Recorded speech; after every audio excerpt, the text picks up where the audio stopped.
We come from humble beginnings. We played courses that aren't as manicured as nicely. We travel together. We've heard it time and time again. And in reality, every player on the Euro team is Americanized. They live in America. They have a home down in Florida or somewhere like that. So they're wearing that tag and playing that to the hilt. And it'll be interesting to see if the Americans can match it in any way, shape, or form, because that's been the bugaboo, right? Mentally, the Euros have seemingly, psychologically, have had the advantage. But I just think in New York City with this raucous crowd, I think that everything kind of leans the way of the Americans. I think it'll be very difficult. And even Rory said the most difficult thing in golf to do now is to win on the road in the Ryder Cup. So we'll see if they can get it done. Hasn't happened since the miracle at Medina in Chicago 13 years ago, and I just don't think it's going to happen this year. Doug, can you expand on that a little bit? Because having a crowd there, and a biased crowd, which is going to be more raucous than we normally see, can and certainly affect how golfers perform and just increase the level of energy that we don't normally see during an event. Well, Michael, it's interesting. Golfers starting from junior golf, very little crowd. And any crowd that does come out, whether you're junior, high school, college, even on the Korn Ferry and even the PGA Tour, they clap. They're nice.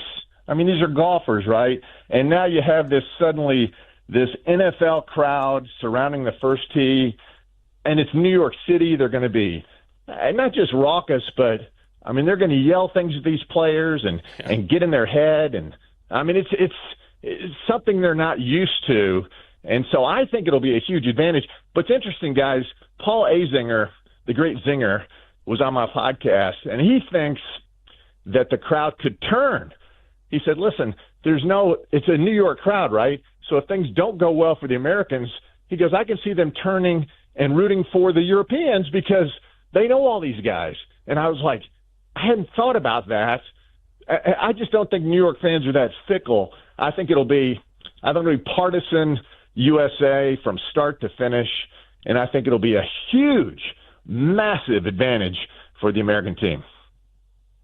All right, so we have all these big names playing in the Ryder Cup, but I feel like it's always somebody who kind of comes out of the woodwork to be the X factor.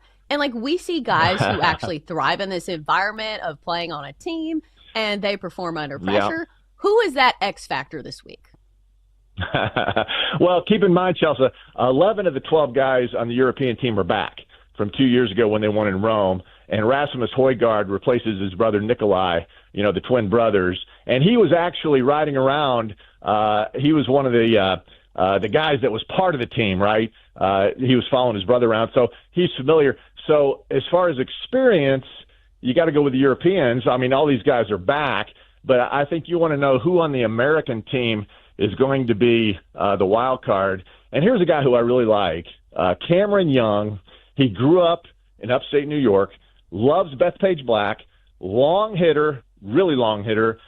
He's the only guy who can play with Bryson DeChambeau in alternate shot if they go out, because they use the same golf ball, this unusual golf ball that nobody else uses on anybody else on the team.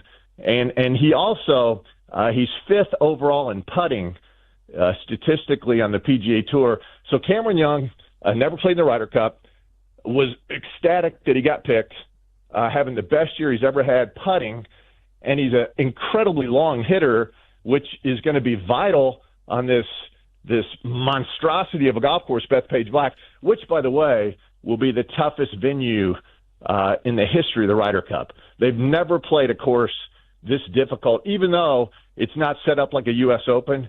It is still going to be very, very hard to record birdies, and so it'll be interesting to see how it plays out. But Chelsea, the one guy to watch, Cameron Young. Look after the bearded one as he's out there playing in the Ryder Cup for the first time. Doug, you're leading right into my next question as we talk with Doug Bell, play-by-play for PGA Tour Radio, and that is the course, sort of the other star of the show that we're going to get this weekend. Bethpage Black, how do you think it's going to play? How's the course looking, and how much of a factor will it be? Well, Michael, it's a par 70, about 7,400 yards, so it's really long. A lot of dog legs, a lot of really hard par fours, upwards of 500 yards. and you got to hit the fairway. Now, the rough is not like it is for the U.S. Open that it's been there in the past. And they normally have this fescue that's about waist high, but they've cut that back. So, I mean, it's match play, right? They want excitement. They want some birdies. And so I think we'll see a few more than we would. We don't want to see U.S. Open at the Ryder Cup, right? Yeah. But it is going to be difficult. And here's the big stat, guys. The par fours are absolutely crucial at Bethpage Black. And if you add up statistically the American team versus the Euro team, minus the LIV guys because they don't factor in the PGA Tour statistics, but numbers-wise, the American team, I mean, they dominate the par fours compared to the European guys.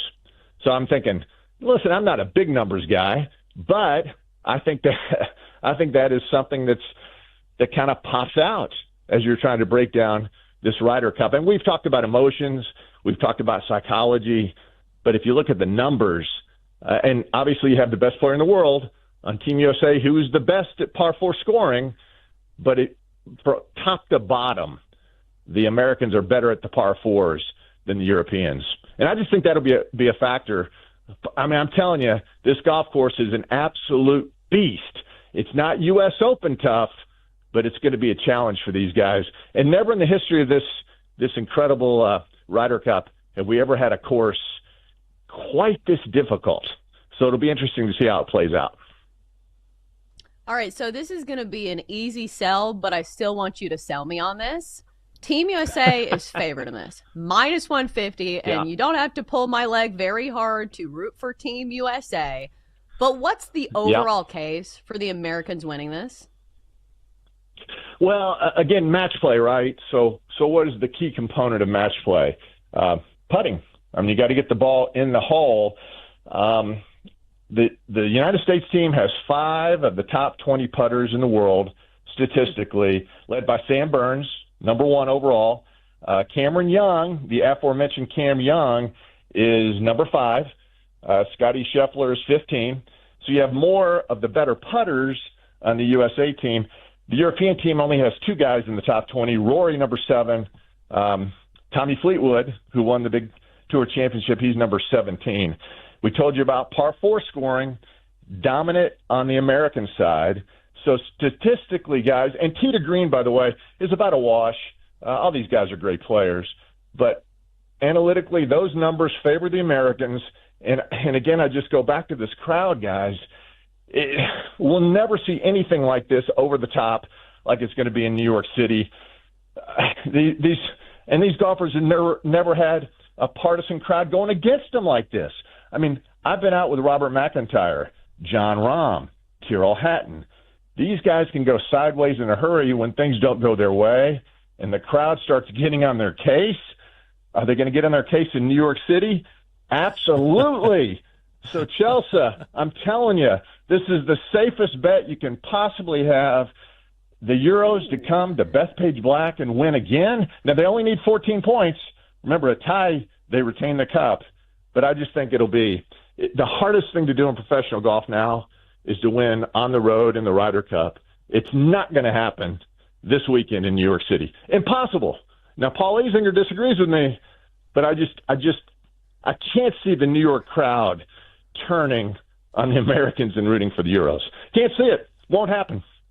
Americans will celebrate. Oh, that's how you finish a segment right there with a good old US of A. USA. There USA. we go. Yes. Thank you, Chelsea. Thank you. I'm not already fired up enough, but thank you very much. He does play-by-play for PGA Tour Radio and CBS Sports HQ. There's our good friend Doug Bell. Doug, thank you so much. Talk to you guys soon. Have fun watching. We will. Doug always gets me fired up. I mean, you know what? I'm convinced. Not going to happen. Impossible, I believe, was the direct quote. Impossible. Yes. I will certainly be rooting for the Americans. And Jenks, it's because it's Jake's birthday weekend. Oh, forget it. So we're going to be watching nothing but golf. Because people are like, oh, Chelsea, you and your husband must watch sports together.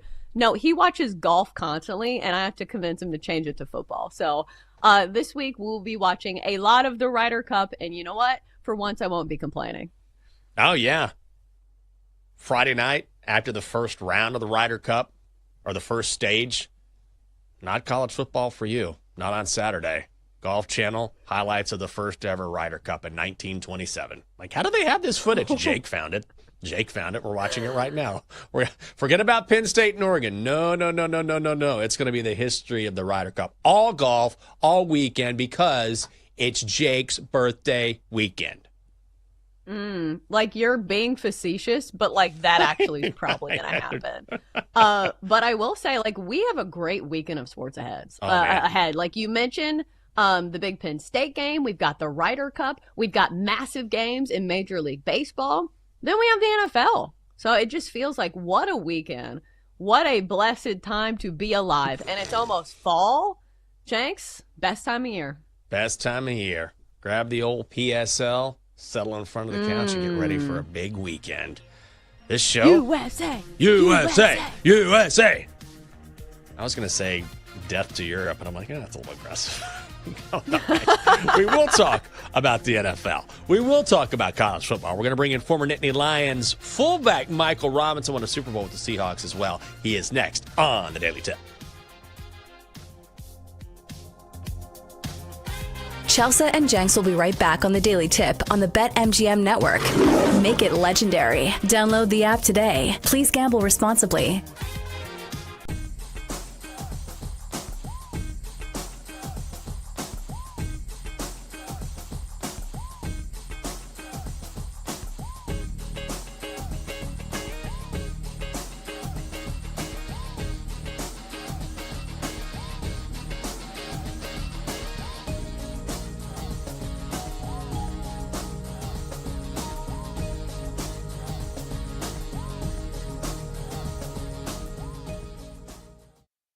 The Miami Dolphins season is over.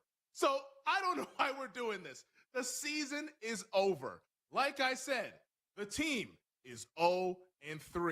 It ain't happening. And if they miss the playoffs, why wouldn't you fire the coach? like everyone's so cheery about Miami coming out of the game. Like, Buffalo, we'll get into them a little bit later on because, like, I wasn't that impressed by Buffalo, and I'm saying that as someone who's invested in the Bills to finally get over the hump. But, like, I just could not believe, like, not just on the post-game show, on social media, waking up this morning, people talking about the Dolphins, be like, oh, man, there's a lot to take away. Is this a turning point? Bro, there's no turning point. No. like this is a dead end. The team is done. The season is over. They're not making the playoffs. You at home, you in your office, or you in your car, are you really interested in betting the Miami Dolphins to do anything this year? Like, 'cause that's what we have to talk about on this show. All this, oh my goodness, look how well they played. Well, all right, let's put our money where our mouth is. Do you want to bet Miami to do stuff? Because right now, over at BetMGM, where we make it legendary, the Miami Dolphins are plus 950 to make the playoffs. You interested? After what you have seen through 3 weeks, you interested in that? They're 80-1 to win the AFC East. Yeah, that's not happening.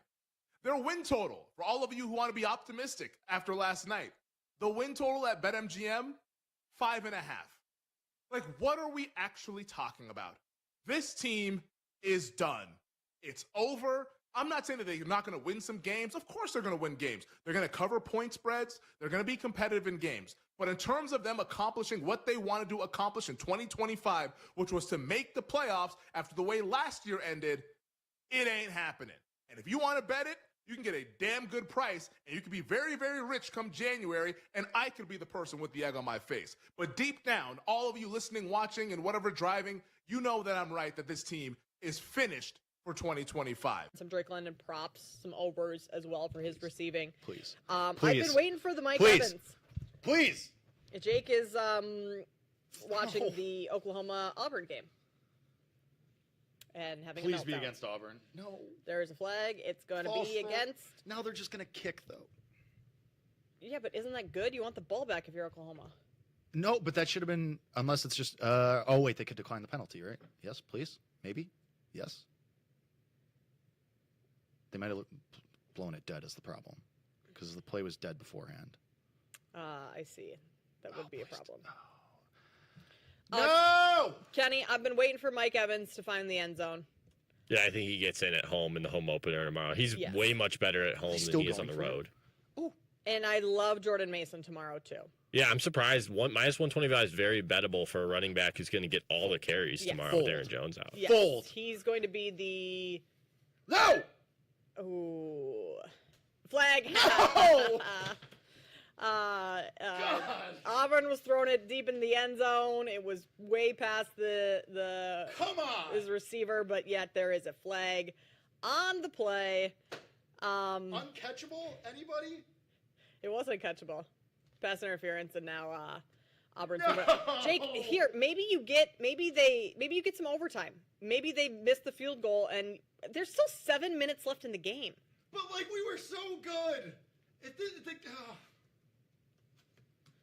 has been the better angle. And at that, this has been that sucks. the better angle here on the BetMGM network. He is Jake Hassan. I am Kate Constable. Thank you to Evan Giddings from 95.7 The Game for joining us. For Max, Kenny, Randy, everyone behind the scenes. Appreciate it all. We will see you back here at the same.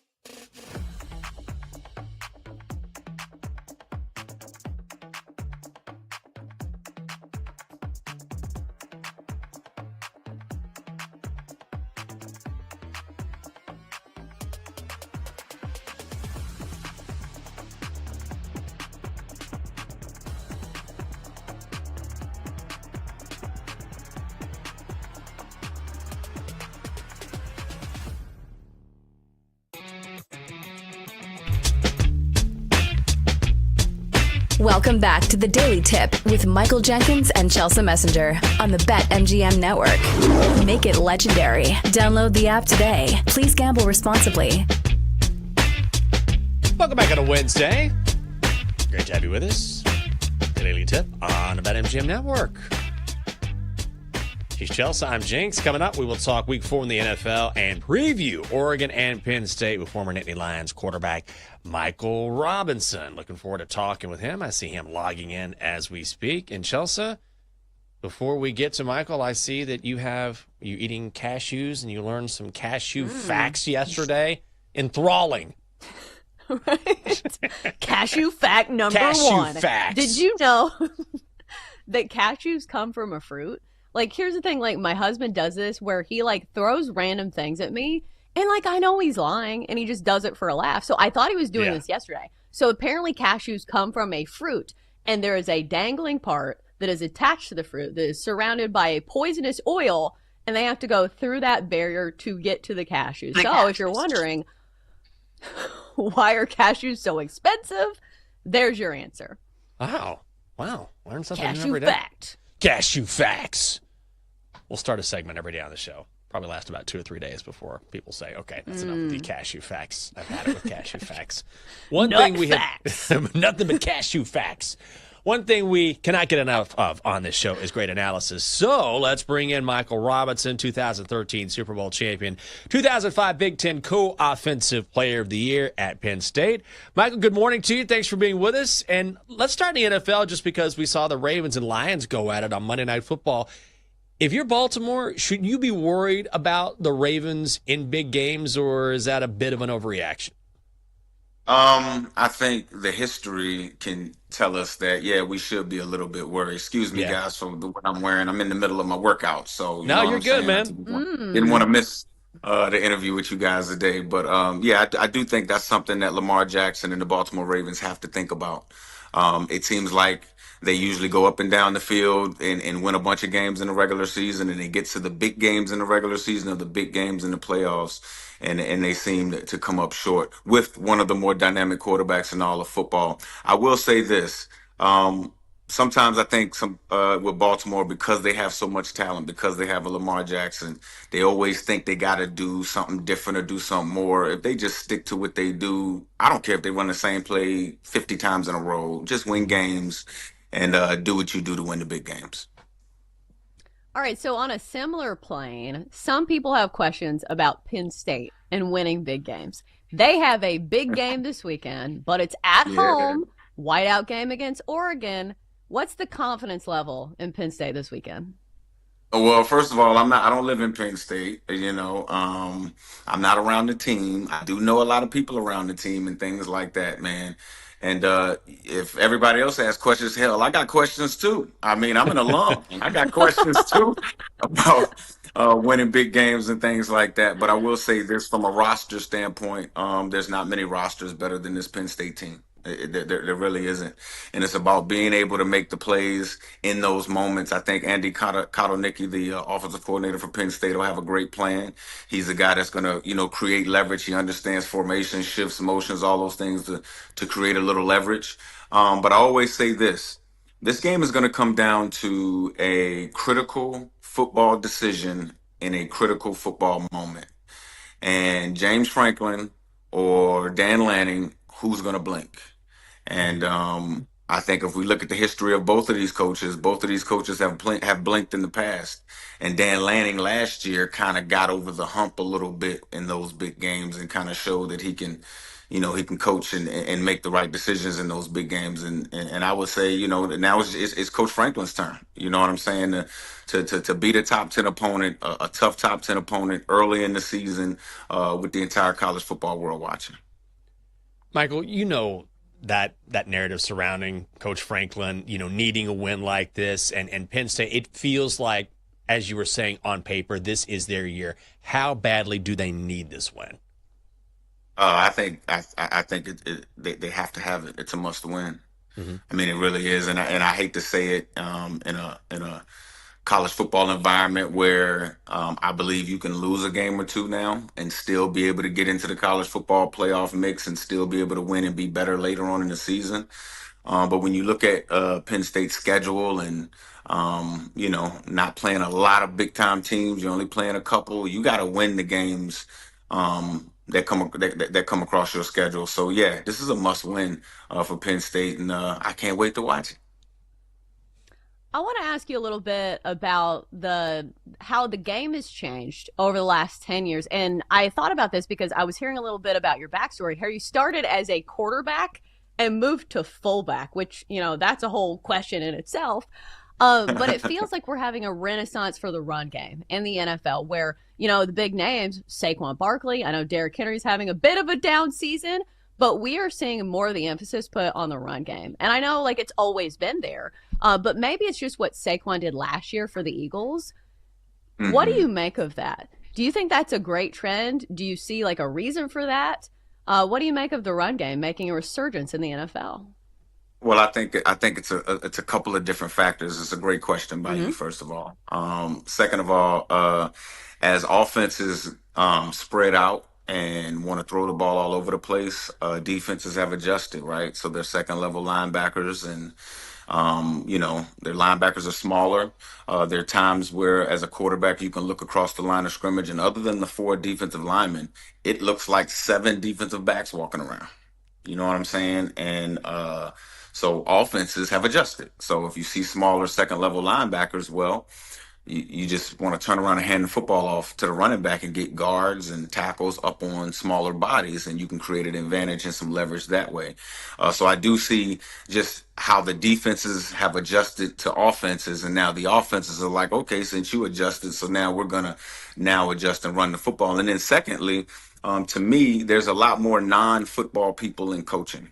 I know that doesn't sound right? But there's a lot of non-football people who are getting jobs, real jobs in coaching. They're not saying that they're not working hard and all of those things, but they're just non-traditional football people, right? And so what happens is the easiest way to coach when you're not a traditional football person is say, well, I got a big-time running back. Just hand him the football and let him see what he can do. You know what I'm saying? Yeah. And I know I'm simplifying that. I mean, it's a lot more complicated than that, but I'm just simplifying it a little bit so our listeners and viewers can understand it. But that's how I see it. Michael, I know you know Dan Quinn from your time in Seattle. So what did you think when you saw DQ get plowed over this weekend and then stand up with the blood running down his nose? That has to fire up a team. Yeah, I'm like, DQ gonna use this in the big team meeting room. Yep. Oh yeah, he's gonna show how tough he is, man. But I'm happy for Dan Quinn, man. Honestly, he's a a good dude, a great man. I'm glad that he got a second opportunity to be a head coach. Not a lot that doesn't happen in the league a lot. That you had an opportunity. Some people say you fail at it, and then you get another opportunity. But one thing I can say about Coach Quinn, he's a genuine good guy. So at the end of the day, when players, whether it's free agents trying to make a decision whether to come to Washington or whether how hard to play for him or things like that, he always has your best interest in hand. So yeah, I'm happy for all the success that Dan Quinn has, and I tell you one thing, Philadelphia better watch out in the NFC East because I think Washington is right there with them. Ooh, I know we love hearing that for our people in DC. Let me ask you about this because I have not been to Penn State, but I hear all these things about the whiteout. You've been on the field during a whiteout game. What dimension does this add to an environment? Well, so the whiteout started when I was in school. Okay. So I remember before the whiteout, and I remember when we were thinking like as a team, like, yeah, we got great fans, a great fan base, but we felt like quite frankly, our fan base collectively was getting older. And we wanted to rock the place out a little bit more. And I think it was either 2003 or 2004. Guido D'Elia, he was our maestro of stadium, whatever. He kind of put together some stuff, put together some songs, some videos, and some things like that. Ran it through the captains, and it was pretty cool. And when you walk into a stadium and you see like one color just dominate the entire stadium, like I remember going into Ohio State and seeing the sea of red, and like, yeah, you're gonna see some of that stuff, but you just like, wow, these people coordinated this to like look. I mean, it's a little intimidating. I'm not gonna lie. You know what I'm saying? And so to see the whiteout, to see what it does to the other team, to see the energy it brings to the players on the field from Penn State, man, it's definitely a treat to see. Michael, we saw Mike Gundy get fired yesterday at Oklahoma State. And the reason why I mention that is I'm curious about your thought on how difficult it is to coach in the NIL era if you're at a school where you have a hard time sort of inherently keeping up with the bigger names that have a deeper pool of money. So is that more of a discrepancy, I would think, than what you saw during your playing days at Penn State? Absolutely. It's impossible to coach in the NIL if you're not playing the money game. It's impossible to compete. And yeah, you're going to have those one-offs or those outliers where you get Appalachian State beat a Michigan or something like, you know what I'm saying? Like back in the day, you'll have those teams or whatever, and those are great games and it's great for those universities. But for the most part, they can't compete. You can't pay the players. It just is what it is. And I think at some point we're going to have to come up with some type of tiered system where the teams with the most financial resources are in one big mega conference and let those guys fight it out. And then a tiered system underneath that with the next bit of resources can, fight it out for their respective level of a championship. You know what I'm saying? Because what we're starting to see is, guys, the business of football meet the integrity of how players want to play. Players play to win, right? And a lot of fans and people around the game play or watch it for the stats and the fun of it. And so, yeah, I think they're going to have to figure something out. Okay, we have about a minute left, but I have been dying to ask a former player this question about the tush push. Why does nobody else do it? There has to be other teams in the NFL that have good offensive lines, or are the Eagles just that tailor-made to that specific play? Well, and I hope y'all clip this off of social media because I don't think I've heard another analyst say this. So I've been watching the tush push over the last couple of years, and defenses are getting better. Okay, they're getting hit. They're getting a little bit better defending it. And it will take me a board in like 2 hours to explain some of the different variances as to what defenses are doing. But what makes Philly unique is Jordan Mailata, the left tackle. He is a rugby player, guys. He's a big boned bowling ball of butchering knives, okay? Jalen Hurts, not only does he squat 600 pounds and can carry most defensive linemen into the end zone himself, but he usually falls to his left. He falls to his left because Jordan Mailata is literally submerging the entire left side of the defensive line most times.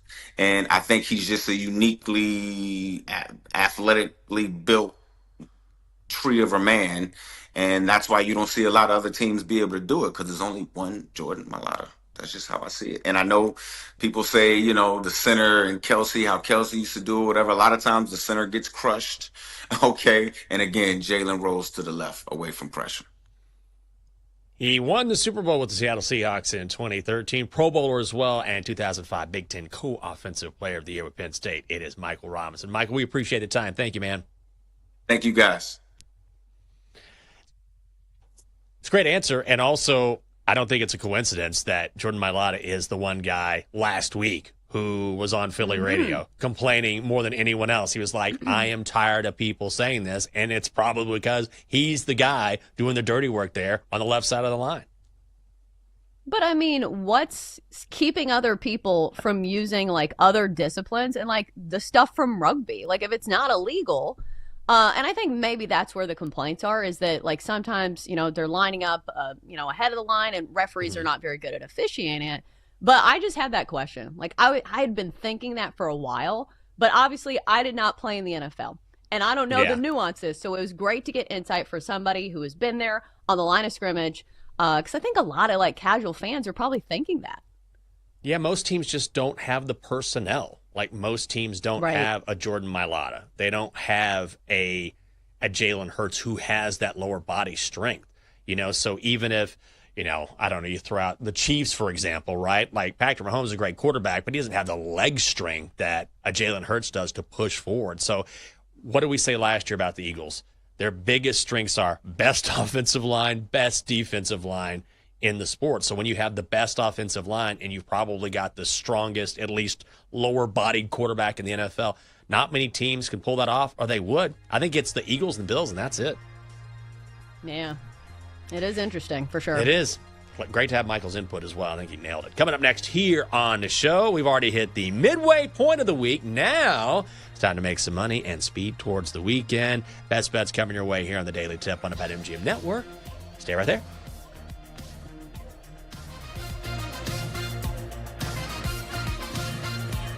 Chelsea and Jenks will be right back on the Daily Tip on the BetMGM Network.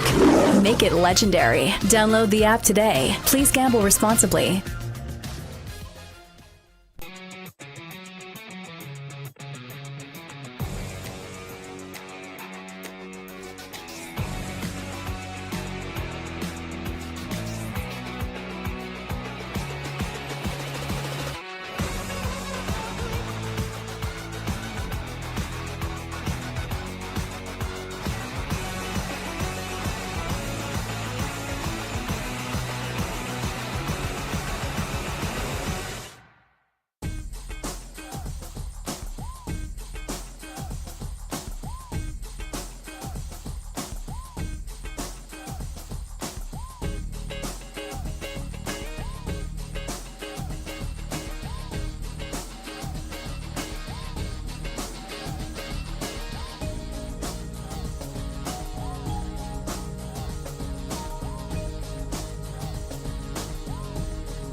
The Miami Dolphins season is over. So I don't know why we're doing this. The season is over. Like I said, the team is 0-3. It ain't happening. And if they miss the playoffs, why wouldn't you fire the coach?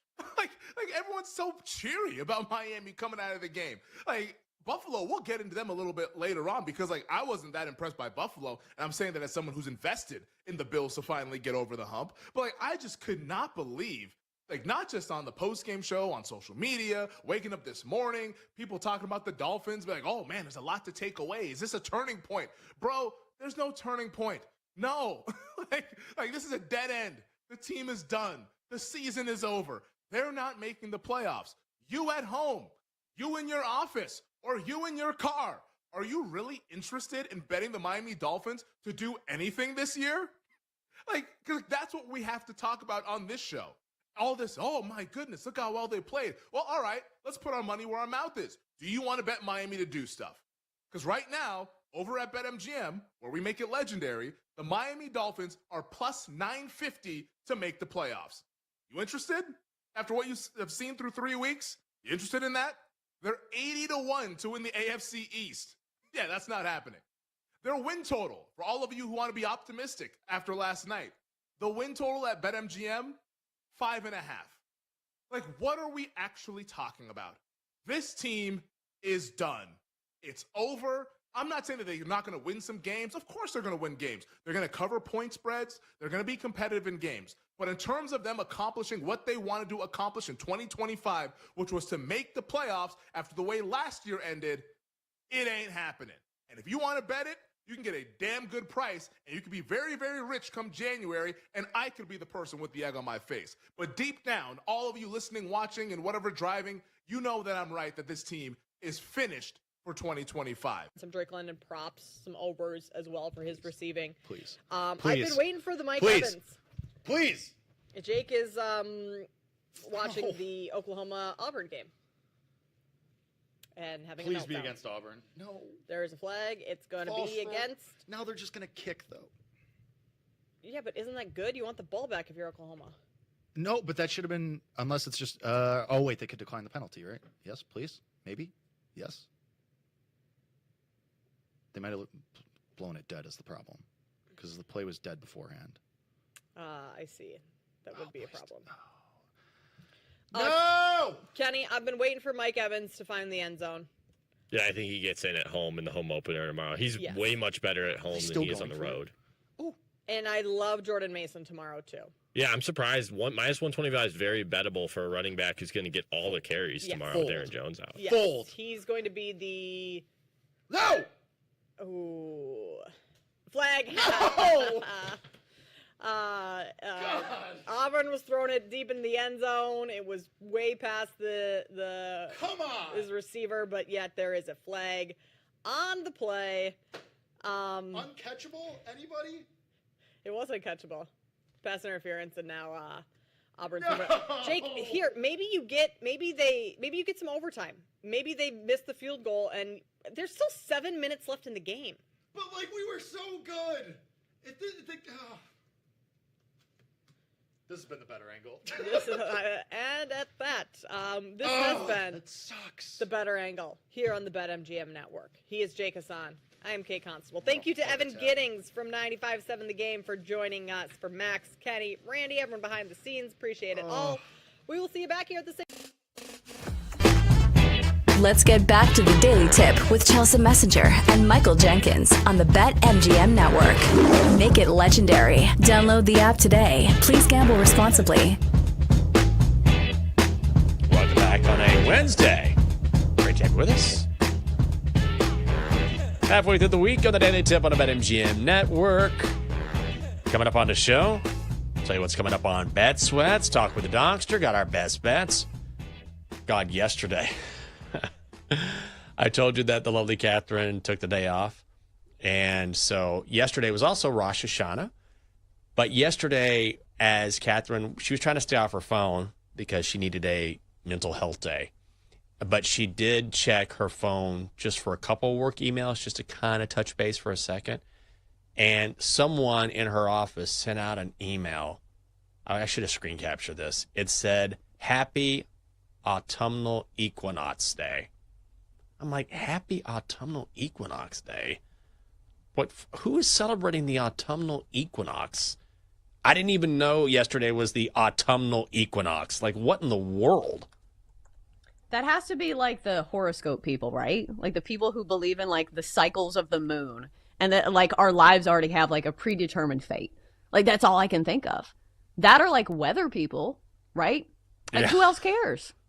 It's just like, yeah, I'm sitting here just celebrating at my desk, having a hard time focusing because of the equinox today. I was like, man, you took the right day off for sure. So maybe that's what it is.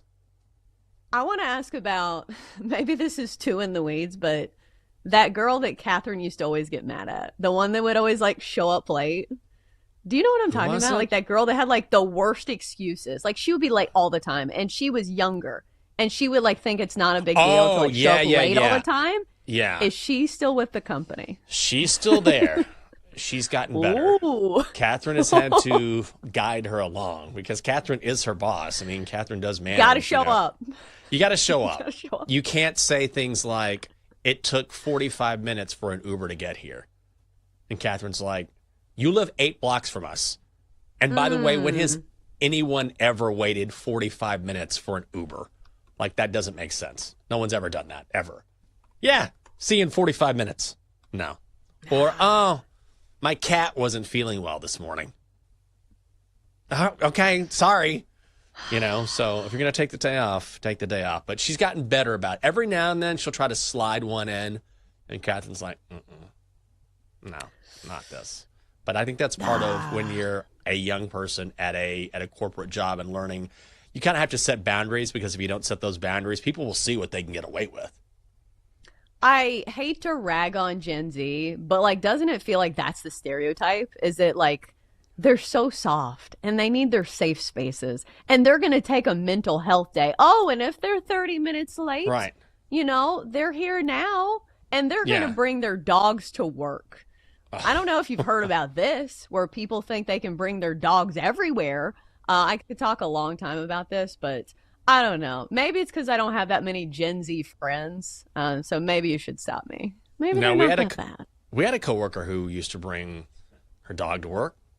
Just start bringing her dog to work. Start bringing her dog to work. Here we go. Yeah. And finally, I didn't say anything, but I was like, I don't know how this is allowed.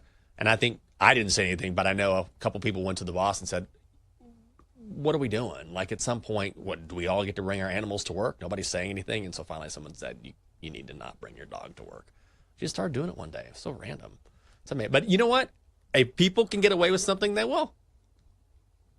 I know, but the thing is, it's just like they assume. Like, they don't even ask if they can, like, bring their dog places. They just assume unless there's, like, a sign otherwise. So now these places have to put signs where it's like, okay, if you don't have a service animal, don't bring your dog in, which feels like an assumption that people of our generation would make, but maybe not the youngs. Not the youngs. The one thing we can all agree on is that yesterday was an awesome autumnal equinox. Oh. You know what I mean? Oh, one of the better ones. One for the ages. One for the ages. One for the books yesterday, as far as autumnal equinoxes go. Coming up next on Bet Sweats, another banger from Joe O and Sammy P. They're going to talk about Jackson Dart being named the starter for the New York Giants. And how about this guest list? Nate Collins at 9:20, Jeff Feinberg at 9:40, Elena Rizzo at 11, and Thor Nystrom at 11:20. How about this guest list for us tomorrow? We only need one because it's a big name. Buster Olney joining the show at 8 o'clock to talk about the Major League Baseball playoff race. A ton to talk about with Buster, and always a great conversation because he is one of the best. All right, let's hand out our best bets. Time to place your bets. All right, Chelsea, do it. Yeah, best bet of the day is going to be the first 5 under 3.5 runs between the Pirates and the Reds for -144.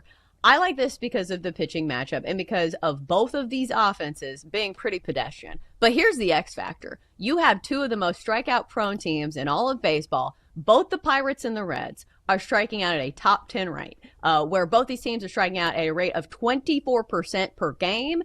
And you have 2 strikeout pitchers today. The king of strikeouts, Paul Skeens, goes for the Pirates, who is trying to get an ERA under 2 flat for the season. I think he can do it against the Reds. And then you have Hunter Green, who I know he has his flaws, but this year's been pretty solid. A 2.74 ERA and 125 strikeouts and 101 innings of work. So what this means from a betting standpoint is, even if they allow some base runners, they have more opportunity to strand those base runners because they are very good at missing bats and getting those inning-ending strikeouts. So I think that's the play of the day for me. First 5 under 3.5 between the Pirates and the Reds, -144. Let's go. Yeah, I will definitely be on that one. So love that play for the reasons you mentioned. I will add one more to the card. Astros first 5 money line, -150 out in Sacktown, taking on the A's. Hunter Brown taking on JT Ginn. It's not even JT Ginn. It's Luis Severino. They made that pitching change, and I like this even more because of it. Oh, yeah. Astros need this game. They've got Hunter Brown on the mound. He has allowed 2 runs or less in 9 consecutive starts. Faced the A's already twice this season, a total of 2 earned over 11 innings. Luis Severino going for the Athletics. He is not good, especially at home. 1-9, a 6.51 ERA. He doesn't like pitching there. It shows. Astros first 5 money line, -150 in Sacramento. Oh, I had this bookmarked for tomorrow because I thought he was pitching tomorrow. But if he's pitching today, this is a big bet for me. Going to be on the Astros full game money line because I do believe in the Astros bullpen a little bit more. Here's the other factor. The Astros are playing for their playoff lives right now. I believe they're a half game back of the Tigers for the last wild card spot in the American League. So they could definitely still sneak in there.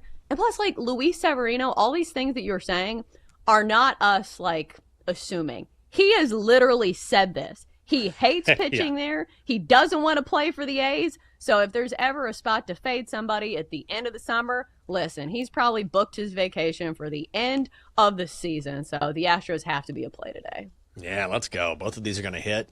I heard you say that, too, early in the show. I was like, oh, Severino's on the mound tomorrow? Yeah, I'm on that. I'll bet it now if I can. And then I looked up. I'm like, oh, my God, he's going today. What a gift. So, yeah, let's hope both of those plays can come home, and I think they will. Guys, don't forget, we're on YouTube. You can stream each and every show on the BetMGM network. Just make sure you like and subscribe to the channel. And, yes, you can always listen on the Odyssey app. Before we find out what's coming up on Bet Sweats, I believe we get Joe O today. So, before that, we got to talk to the Donkster. He's always here, ready to go. Oh, look at that. Microphone in place. Donkster, good morning.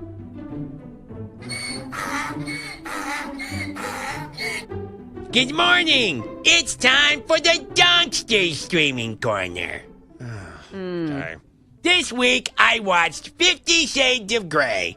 At first, I thought this was about a visit to Sherwin-Williams, so I was thrilled to learn that Christian had no problem pushing Anna's boundaries of pain and pleasure. Okay. Why don't you wrap this up? Then I watched 50 Shades Darker, and I liked it even more. Donkster, all right. Can we wrap this up, please? Tonight, I'll watch 50 Shades Freed, and I'll DM everyone to let you know how it goes. Don't do that. Maybe I'll get a side of Moby Dickies. Okay. Here we go. That's not a bad idea. Do you have a bet, please? I do. Guardians. Moneyline. Hosting the Tigers. I do like that bet. Okay. Well, that's a good suggestion from Dylan. He said, why not? If you're going to watch 50 Shades of Grey, 50 Shades Freed, why not get some Moby Dickies while you're at it? Do they deliver there in Hendersonville? I have no idea, but I feel that, like, Jason Whitlock and the Donkster have, like, the same viewing tendencies. I feel like they would be best friends. I bet that's right. Streaming, online, whatever. They're probably tabs right. open. Many tabs open. That peanut butter skin. All right, I'll stop. Now, someone who does not have peanut butter skin, but we still love him. That's Joe Ostrowski. Joe, good morning. Definitely. Oh, what a transition. What a pro there. Here we go. Thanks. Complaining about the dog that was in his studio without complaining about the dog that was in his studio. Jason Whitlock, peanut butter skin. Good stuff. Jake's, were you a little happy about Mateer? A little? Yeah, I'm not going to lie. Oh, my God. I mean, I'm not going to lie. You know, I don't wish it upon him, but when that notification came up on my phone, I was like, oh, hell, that's good for us. That'll work. Although I was telling Chelsea, I don't trust the Sooners. I've seen this before, Joe O, so many times before, where they say, oh, he's out for a month. He's out for a month, and then he trots on the field right before the game. I've seen this forever with Oklahoma. I kind of don't trust him here. we are on the same page because while everybody was like, "Oh, Heisman race is over," I'm like, "Wait a second, they have a bye and Kent State, which means nothing to the Heisman race, and it's almost 3 weeks. And the first report was saying 3 weeks. If he comes out for that Texas, I could see it. I'm telling you, he's going to play. He's going to play. Wow, guaranteed. I'm calling it right now. I've seen this drill too many times. Oh, he's out a month. This guy's out there starting linebacker. First play of the game, ready to go. They do this every year. Joe, great looking skin this morning. Good to see you.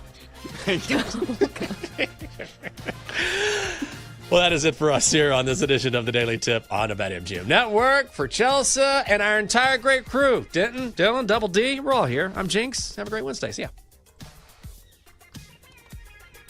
You've been listening to the Daily Tip on the BetMGM Network. Make it legendary. Download the app today. Please gamble responsibly. If you missed any of the show, listen back anytime on the new and improved Odyssey app.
The Miami Dolphins season is over.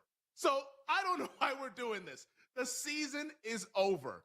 Like I said, the team is 0-3. It ain't happening.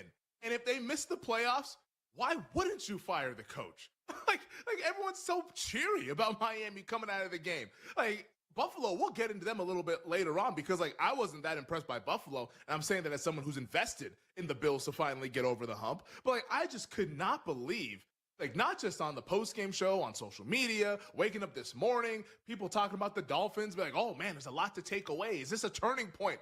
Bro, there's no turning point. No, this is a dead end. The team is done. The season is over. They're not making the playoffs. You at home, you in your office, or you in your car, are you really interested in betting the Miami Dolphins to do anything this year? Because that's what we have to talk about on this show.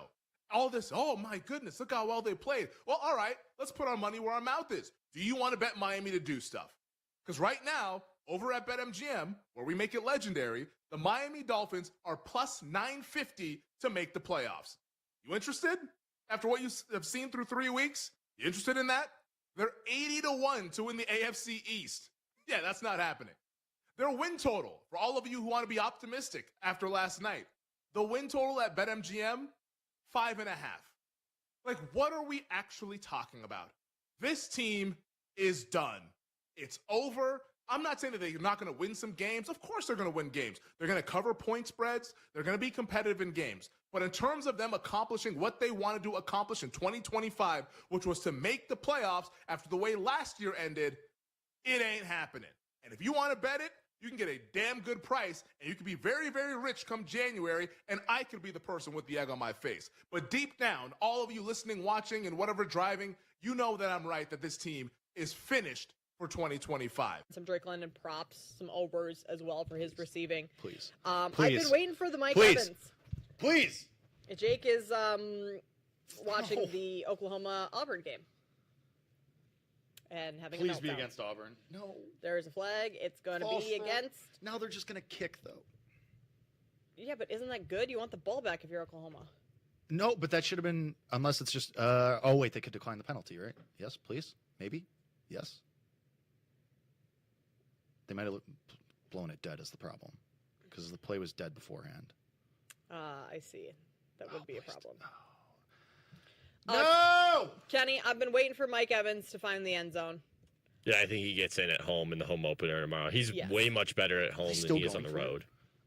And I love Jordan Mason tomorrow, too. Yeah, I'm surprised. Minus 125 is very bettable for a running back who's going to get all the carries tomorrow with Aaron Jones out. Yes. Fold. He's going to be the... No! Ooh. Flag. No! Auburn was throwing it deep in the end zone. It was way past the Come on! his receiver, but yet there is a flag on the play. Uncatchable? Anybody? It was uncatchable.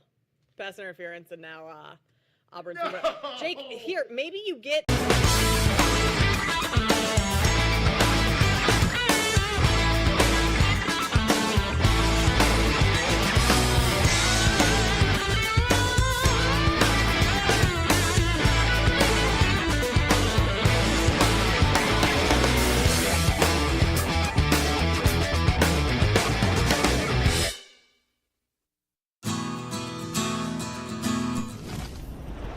A happy Wednesday. Welcome into Send It In, presented by BetMGM. You're on the BetMGM network. I'm your host, PJ Glasser. Great show for you guys today. A lot to get into. We're going to preview another one of the marquee games on the college football slate this week. Look at Penn State and Oregon with our guy Daniel Gallen, who will join us here in moments. Chase Kitty going to join us later on in the show to give out some of his favorite plays in college football. And we'll continue looking at the Week 4 NFL slate. So a lot to get to. Also some baseball picks at the end of the show as well. We had a nice day yesterday. So as always, any questions, any comments, best bets that you guys have for us, chime in throughout the show at the BetMGM Network on Twitch, on YouTube, and we'll get to everything that you have for us. And if you missed any part of the show today, make sure you check out the Send It In podcast, which is available wherever you get your podcast. Let's get rolling on a Wednesday. Glasses in session. We go to the Glasser guest line and check in with Daniel Gallen. Give Daniel a follow on X at DanielJT Gallen. Covers Penn State for 24/7 Sports. Daniel, great to have you back on the show, man. We've had this one circled on the calendar, Penn State and Oregon. And let's just start with the fact this is going to be a whiteout game, right? And I think any sports fan, any college football fan, certainly bucket list to go to a whiteout game at Penn State. And it's a big talking point because, as you know, in the past, this game would normally be that Fox Big Noon kickoff game. Instead, it's going to be a primetime game. So just tell us, for somebody who's experienced it, what the whiteout game is like. Does it live up to the hype? And do you definitely think the fact that this is a night game is a big X factor in the game? The whiteout is really a one-of-a-kind event. Like when I started covering Penn State in 2021, that first year they played Auburn. It was the post-COVID, so you've got fans back in the stadium for the whiteout for the first time, and the environment lived up to the hype. And I think that what you're going to see on Saturday night is an elevated version of that. Penn State hasn't had a marquee Big Ten opponent matchup in the whiteout since 2019. You look at the past couple of years, it's been Auburn, Minnesota, Iowa, Washington. No Ohio State in there, no Michigan in there. You finally get that marquee opponent on Saturday night. And so I think that this is going to be one of the spectacles of this college football season. And that environment at Beaver Stadium is most definitely going to be raucous. Penn State, as we know, Daniel, up to this point, they really haven't played anybody. They've been like 40-point favorites in all of their games so far. So we really don't know a lot about this team. We definitely will learn a lot on Saturday. But just watching the games, what would you say is your biggest question mark for Penn State heading into this matchup? I think you want to see quarterback Drew Aller really let it rip out there. He completed, I think, around 80% of his passes in the opener against Nevada. He's been under 60% the past 2 weeks. After the FIU game, he talks about overthinking a little bit. He missed a couple passes that could be considered easy, could be considered simple. It just wasn't really crisp. And we know the type of talent that he has. We know what he's capable of. Along those lines too, running back Nick Singleton had a choppy game against FIU. It seemed like they were trying to get him right against Villanova, give him a lot of touches, get him into a rhythm. We know that he's a home run threat anytime he touches the ball. And so I think you're going to be looking at those two guys. In this type of game, you need those, 5 stars to make 5-star plays, to make difference-making plays. And Aller and Singleton are two of those guys that you can look to do that. So you're going to want to see those guys on track. What do you think are some of the keys to this game on Saturday for both teams? What do you think are going to be the determining factors who ends up winning the game?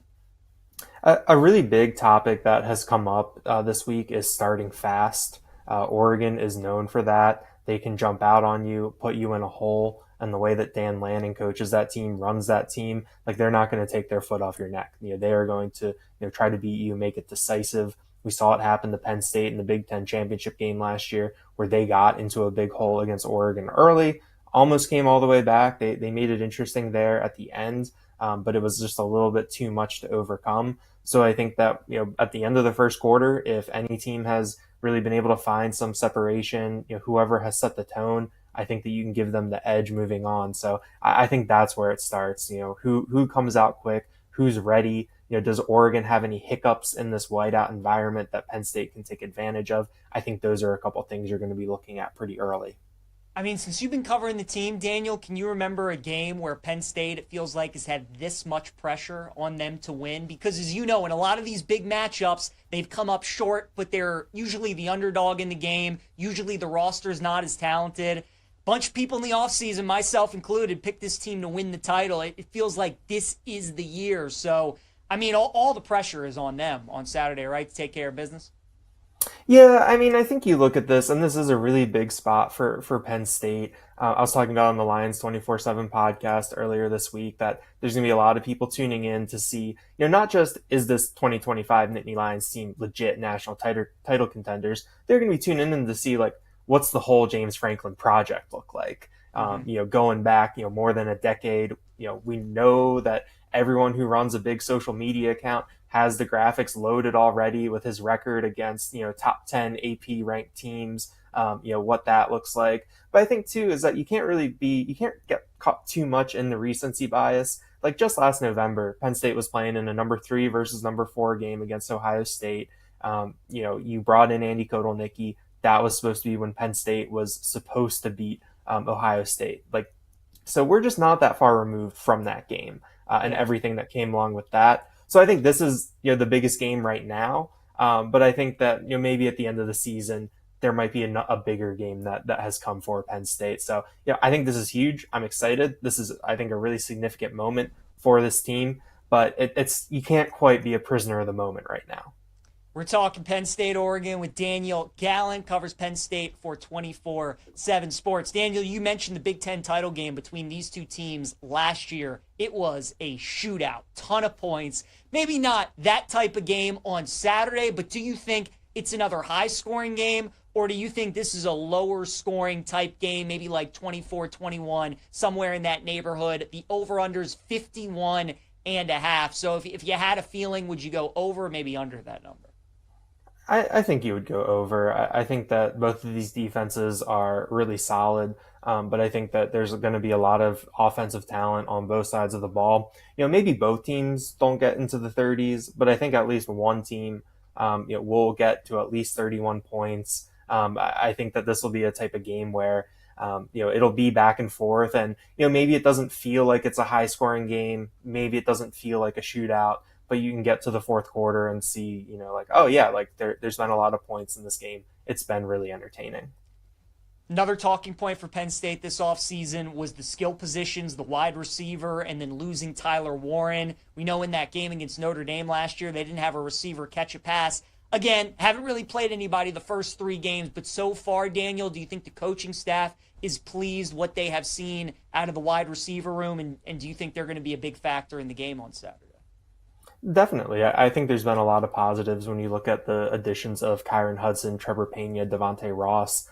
They've all gotten to show different elements of their skill sets through the early part of the season. They've all been featured at different points by Penn State.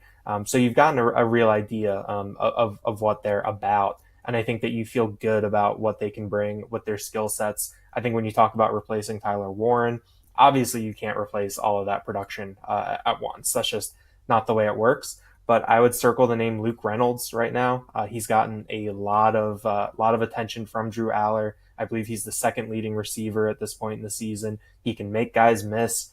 He's really athletic at over 250 pounds. I think he's the type of guy that could make. He's another one of those 5-stars. He was 24/7 Sports #1 tight end a couple years ago. He can make those difference-making plays for the Nittany Lions. Daniel, before we let you go, my friend, we need a prediction for Saturday. Who do you like to win, Penn State and Oregon? I picked Penn State to win this game before the season, and I feel like I have to stick with that. I haven't seen anything in either direction from Penn State or Oregon to really make me want to shift that, but I do have it being a really close game. Right now, I have Penn State 31, Oregon 28. I think it'll come down to the fourth quarter, and you're going to see some of those difference-making plays from guys like Drew Aller, Nick Singleton, Luke Reynolds, Katron Allen. The list goes on. There you go, Daniel. Penn State to win, Oregon to cover. Could be one of those games on Saturday in Happy Valley. Going to be a good one. Daniel Gallen joining us. Give him a follow on X at DanielJT Covers Penn State for 24/7 Sports. Daniel, have a great time at the Whiteout on Saturday, sir. We'll talk to you again soon. Thanks for having me again, PJ. All right, great stuff. Daniel Gallen here on Send It In. Let's continue talking college football here on the program. And let's get into some of our favorite bets that we have in Week 5 college football as we break down the favorite, underdog, the over-under that we like the best. Let's start with the favorite right now that's jumping out to me on the board currently. Again, it's a Wednesday. This stuff can change. My picks can move, and I can have different opinions on what I like for these different spots. But as of right now, the favorite that's jumping out to me, Duke is a 6-point favorite on the road at Syracuse on Saturday, and I think Duke is the play in that game. Now, I've bet this Duke team once too many times so far this season, and it's one of those teams that it feels like the professionals really like. That game against Illinois, the game against Tulane, all these games, the game against NC State, all the professionals, they like Duke. These underlying metrics, the spots, they're liking the Blue Devils. And now here we are again. You have a Syracuse team coming off a big upset against Clemson, and they're 6-point home dogs. So naturally, a lot of the public is going to be on Syracuse, yet we're seeing reverse line movement, and it just keeps going up towards Duke. But we have to keep asking ourselves, just how good is Clemson? It was a great win for Syracuse with their backup quarterback, but was that game more about just Clemson being awful, or is Syracuse a decent team? Remains to be seen. They should have lost to UConn a couple weeks ago at home. So Duke being a 6-point favorite on the road at Syracuse, I think, is telling. You always have to worry about an emotional letdown after a big upset win like that for Syracuse. So anything under a touchdown right now, I think Duke is a good bet. I like them at -6. An underdog that I would bet this week is going to be Utah State plus 22.5 against Vanderbilt. We talked about this game on Monday. I really like Utah State in this spot, you guys. So think about Vanderbilt's season so far, okay? Week 2, they go on the road into a tough environment, play at Virginia Tech. When Brent Pry's still there, the fans, the players, still excited about the season. We didn't realize at the time how bad Virginia Tech was going to be. And Blacksburg at night is a tough place to play. Got the Sandstorm introduction. And last year, Vandy beat them as 2-touchdown favorites in Nashville. So you knew that was a revenge game for Virginia Tech. Vandy was ready. They go into Blacksburg. They beat them up. They win that game by 20-plus points. Okay, then the following week, you go on the road and you take on South Carolina. 2-0 SEC teams. Tough environment there at Williams-Brice. Everybody, you got 90,000 people rocking in that stadium. Vandy goes in there. They beat them 31-7. So after those 2 big wins, you're thinking maybe last week against Georgia State would be the letdown. But Georgia State upset Vandy last year, and Vandy hung 70 on Georgia State. It's one thing to cover a spread against a team. It's another to run up the score and make a statement, and that's what Vandy did. So the last 3 games, they have been ultra prepared, ultra motivated, ready to go. Next week, they got Bama on the road in Tuscaloosa. You don't think they're looking at forward to another opportunity of trying to upset Bama again in their stadium? I look at this week against Utah State as the letdown game, as the game where maybe they take the foot off the gas just a little bit. You got a good head coach in Bronco Mendenhall at Utah State. You got a good quarterback at Bryson Barnes. And Utah State's already played Texas A&M on the road this season. They're used to an SEC team. They're used to an SEC stadium, environment, all those kind of things. I really like Utah State plus 22.5 against Vanderbilt. I think it's a great spot to fade the Commodores. What about the over that I like the best on Saturday? Let's take over 54.5 against for LSU and Ole Miss. Kiffin just said a couple minutes ago that Chambliss is going to be the quarterback. No Austin Simmons. It's going to be Trinidad Chambliss again, and he's been very good for Ole Miss. LSU's defense has been one of the best surprises so far of the college football season. But again, let's go through and kind of look at some of those games. What does Clemson's offense look like since that LSU game? What does Florida's offense look like this entire season? Like, what great offense has LSU played this year that now makes us think maybe they're not an elite defense? You can only control the teams that you play, and their defense has been very good against the teams that they have gone up against. But they're going up against a different animal on Saturday, this Ole Miss offense on the road. And I think LSU's offense is going to be able to score some points on this Ole Miss defense as well. I like over 54.5. An under that I like, Kentucky, South Carolina, under 46.5. Look, South Carolina, their offense with Mike Shula right now as the new offensive coordinator, it's just not quite clicking. They're not as explosive as they were hoping that they would be. You got to imagine Sellers is still hurt. He was able to play against Missouri with the concussion-like symptoms, but still not 100%. Kentucky's got the worst offense in the SEC, but their defense is very good, and they really don't give up explosive plays. So this is going to be a grinded-out type game. I think it's a first to 20 type game, so I like under 46.5, South Carolina and Kentucky. And then the team I like to win outright is going to be Auburn, plus 200 against Texas A&M. We talked about it on the show yesterday. I'm not quite sold yet on Texas A&M. That was a really good win against Notre Dame. You got to give them credit for that. But you can run on their defense. They give up over 140 rushing yards per game, and that's the key with Auburn. If they go up against teams that they can run the football against, control the game, time of possession, and they have the best defense that A&M has faced so far this season, I think Auburn wins that game outright. So I like them plus 200 against the Aggies. All right, let's talk a little NFL Week 4 slate here on Send It In. Eagles are 3.5-point favorites on the road at Tampa Bay. Total in the game is 43.5. Now, Tampa has been a house of horrors for the Eagles here in recent years. You go back to last regular season before, when they lose in the playoffs, when Brady was there in Tampa, they beat Philly in the playoffs. This has been one of the few places where Philly has really, really struggled against Tampa Bay on the road. Both of these teams are 3-0, and both of these teams could be 0-3. Certainly should be 1-2, potentially. So both teams are a little bit fraudulent, but I think the Bucs way more so than Philadelphia, and the Bucs are way more banged up than the Eagles are as well. I mean, the Bucs barely have any healthy wide receivers out there. It's really only Emeka Egbuka. At this point, Baker's shaken up. They got some defensive pieces that are hurt as well. Wirfs could be back potentially this week for Tampa, so monitor the injury report and we'll see. But I just think the Bucs are so banged up. They're fortunate to be 3-0 right now. The Eagles too. But it feels like the Eagles are another good money line parlay piece this week to win the game, because that's just what they do, man. They find ways to win games, and I think they'll do that again on Sunday. Titans and Texans. Houston, a 7-point favorite. Total in the game is 38.5. This is an ugly one. It would only be Tennessee or pass for me at the +7. I like the fact that you're getting the key number, but that Houston offense, how can you lay 7 points with that offense in a divisional game? Cam Ward and the Titans offense continue to put up points. Now, this is a top defense that they're going up against, but again, if you're Houston, I mean, it's just got to be demoralizing. It feels like right now the Texans are on verge of kind of being the Denver Broncos from a couple years ago, where they had that elite offense, but they had Russell Wilson as their quarterback, or those Jets teams with the great defense and Zach Wilson as their quarterback. Like, eventually you just break down as a defense when you're on the field that much and your offense isn't helping you out. So you're 0-3, you're a big favorite at home, but the Texans tend to struggle in these spots a lot when they're at home as big favorites. So I do like Tennessee plus the points on Sunday. Colts and Rams going to be an awesome game. The Rams are favored by 3.5. The total is 49.5. Super interesting game. Don't think I'm going to end up betting it.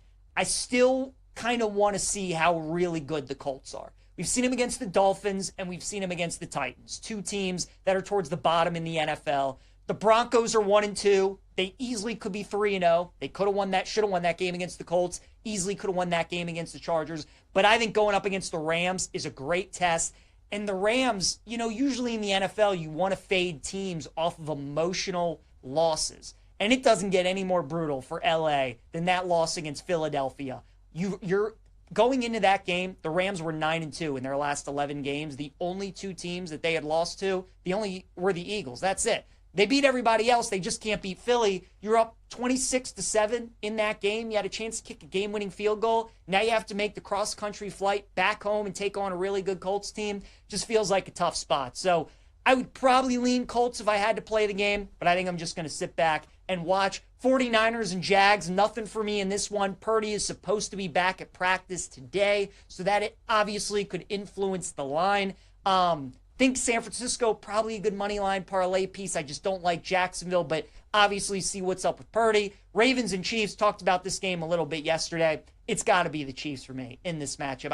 I don't know how you can trust Baltimore. This game is going to be a one-possession game. It's going to come down to the wire. And if you're sitting there in the final 5 minutes of the game, which team, which quarterback, which coach would you rather trust to find a way to win? Would you trust the Ravens or would you trust the Chiefs? I mean, it's got to be Kansas City plus the points for me. Bears and Raiders, we have been all over the Bears. We were all over them last week against Dallas when everybody was off Chicago and nobody wanted to back them. And now they win the game, and all of a sudden there's a little bit of hope. Everybody thinks all of a sudden maybe Caleb Williams could be a pretty good quarterback. So you know what you do? You come right back and you fade the Bears this week against Las Vegas. So I like the Raiders at minus 110. Packers and Cowboys is an interesting game. I think the Packers are a good survivor play. I think they're a good teaser option this week. It just feels a little too easy to lay the 7 with them. Bounce back after the Browns loss. Micah Parsons back in Dallas. I think that could be a close game. If we get to 7.5, maybe look at Dallas, but I do think the Packers, good teaser look this week. And then the 2 Monday night games, which we'll get into more next week. Jets and Dolphins, I'd maybe look at the over in that game. And then the Bengals at 7.5, I think are a pretty good play. Usually when teams in the NFL get annihilated, pretty good idea to come back with them the following week. All right, let's go to our guy Chase Kitty next, who's standing by, and then we'll get to Survivor later on in the show. Give Chase a follow on X at Chase A Kitty, BetMGM writer. And Chase, what a college football slate we have coming up on Saturday. Might be the best one of the entire year. Betting aside, which game, when you look at the slate, are you just most excited to sit back and watch on Saturday? Yeah, I know I'm supposed to say the big games in the Big Ten and the SEC, but I think why this weekend is such an interesting game, an interesting weekend in college football, it's the B-list games and kind of the C-list games. I want to know if Mississippi State is good. They're going to host Tennessee. Getting to see Mayava a little bit more in the USC-Illinois game. Illinois can't possibly be that bad.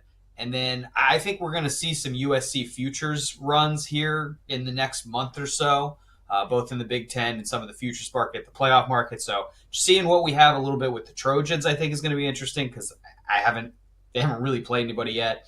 TCU, Arizona State, Friday night. There's just like the games that are not at the very top of the list. I think we are going to be able to learn a lot beyond just who's going to challenge Ohio State, the Big Ten, and what's going on with Alabama. I think it's a lot deeper than that this weekend, and that's the joy of college football.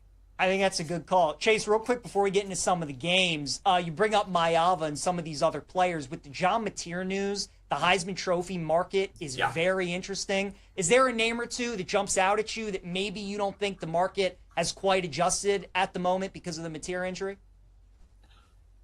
I have written for BetMGM since 2021, and the biggest project I do there is Heisman stuff. I cannot think of a time since I started working for BetMGM where it has been more interesting to get involved in the Heisman market, because Mateer is the favorite and Mendoza just gets slotted up into that favorite spot after the news about Mateer's right hand bone break. Yeah. But I mean, Mendoza shouldn't be the favorite right now. That's crazy. He's had one big game against Illinois, so there's so much value that is shifted downstream that hasn't been accounted for yet. Just go headhunting, man. Just fire bullets. Just go buy tickets in the 20-1 range. There's 16 players right now that are 25-1 or shorter. So it's just a crazy haphazard market where there's all these players that are live, but the top of the market is totally inefficient. Yeah, John Mateer back down to 22-1. Chase, is there a name that you thought was interesting, maybe with the wrong number? I think Mayav is interesting. I think, if you didn't get exposure to Arch Manning in the preseason, that's actually a good thing at this point. I think he could be interesting. 25-1. At cost, right? Right now it's about at cost. 100%. All right, Chase, let's dive into some of these big games. We're going to play a little Would You Rather so we can try and cover as many games as possible on this loaded slate. Let's start with the two marquee games coming up on Saturday night. Would you rather lay 3.5 with Penn State or lay 3 with Georgia against Alabama? Georgia, just because I feel like that's the team I know what it is the most. I have no idea what Alabama is, but I have a feeling it's not a top-level SEC contender. And Penn State is 0-3 against the spread. They haven't met market expectations yet. So I would say Georgia. A couple of Big Ten home dogs. Would you rather take Iowa plus 7.5 against Indiana or Washington plus 8.5 against Ohio State? Washington plus 8.5 is interesting to me. I might really have a bet on this in real life. Just because when you go back and replay the Texas game in week 1, knowing what we know now, what am I supposed to take away from that? Because they've just been so under what we thought they would be to this point in the season. I think a big road trip to the Pacific Northwest, Ohio State lost outright at Oregon last year. Obviously, Washington is not Oregon, but to get 8 in the hook, you're beyond a touchdown at that point. It's a long trip. They haven't left the state of Ohio yet. I don't know. I just think that's an interesting spot. Which outright underdog would you rather take to win the game on Saturday? Arkansas against Notre Dame or Auburn against A&M? Yeah, this is the question, right? Because at cost, I think it's Auburn because of the number, because you're getting a richer return. But what has Notre Dame done to be a minus 200 money line favorite against an SEC school on the road? I just think Arkansas, particularly because of the way they lost the last 2 games, I think they're probably feeling a little desperate right now, and that they really need this game. Notre Dame probably felt more desperate against Purdue. So I like the Arkansas bet a lot. I might have that. Yeah, that line just keeps going down. Chase, what else do you like on the Week 5 college football card? What are some of the games that you have on your schedule? Louisiana Tech is playing its way into Conference USA favorite status for me, and I think we're going to see the futures market reflect that pretty soon. -4 on the road against a UTEP team that hasn't impressed me at all. That feels a little light to me, so that's probably going to be my biggest spread play of the week. And then a couple unders. I'm keeping it pretty short this week just because I've had a few good weeks, and I don't want to overextend on a week where I don't necessarily like a lot. But I like the under in South Carolina, Kentucky. That is a series that is a dead under play pretty much every year. 4 straight unders, 9 of the last 10. So I like the under there. And then Oklahoma State Baylor. The total is near 60. I mean, why? Have you watched this Oklahoma State team? What offense are they providing that's going to play toward a total in the high 50s? That's crazy. I mean, well, now that Gundy's out, Chase, maybe they're hoping Brandon Whedon, Justin Blackman walking through that door, playing. Yeah, well, I mean, the problem with that is, first of all, the line was in the high 60s before they fired Gundy yesterday. And second of all, I just don't think they have the personnel to be offensively creative down there right now. So I'll know a little bit more after I talk to my guy Philip Slavin, who's an Oklahoma State guy, later tonight on 10-12 podcast. But I just don't know what their path is to being offensively competent this year. I don't see it. Fair enough. Going to be an awesome college slate. Always appreciate Chase Kitty giving us some time. Give him a follow on X at Chase A. Kitty. Check him out on BetMGM. Chase, always appreciate it, man. Enjoy the week. Of course. See you, PJ. All right, great stuff. Sean, let's get to our BetMGM promo, a Pro Football No Sweat token. You go for the end zone without breaking a sweat. With a Pro Football No Sweat token, you'll get your stake back in bonus bets if you don't win. Make it legendary with BetMGM. Download the app today, and please gamble responsibly. Let's get to our favorite plays of the day to wrap up the show here in the final minute. My pick and going streak, and we're going to take Jose Altuve to get a base hit today against Luis Severino. Altuve, 14 for 45 in his career, 311 batting average. We fade Severino the entire year when he's at home, much worse than when he's on the road. Altuve is our play today in going streaking. How about this stat on Tanner Beebe, the Guardians right-hander? Since 2024, last season, he is 21-3 on the money line against divisional opponents in the AL Central. Guardians have been on fire. Tigers are fading fast and might even miss the postseason. So Tanner Beebe over 17.5 outs recorded today at minus 145. I'd probably take the Guards on the money line as well. Let's go back to the well with the Rockies as our dog of the day on the run line, plus 1.5 against the Mariners. It hit for us yesterday, and we're going back to the well again because Seattle's trying to win the division for the first time in 25 years. And it's not going to be easy. It's going to be a one-run game. It's going to be a close game. They might even lose tonight. We'll take the Rockies plus 1.5. And then give me the Astros on the money line, minus 135 at the A's as my favorite play. Hunter Brown against Luis Severino. Thanks again to Daniel Gallen and Chase Kitty for joining us today on the show. Appreciate you guys tuning in. Looking forward to another great episode tomorrow as we're talking a little Ryder Cup as well as some NFL and some more college. We'll see you then.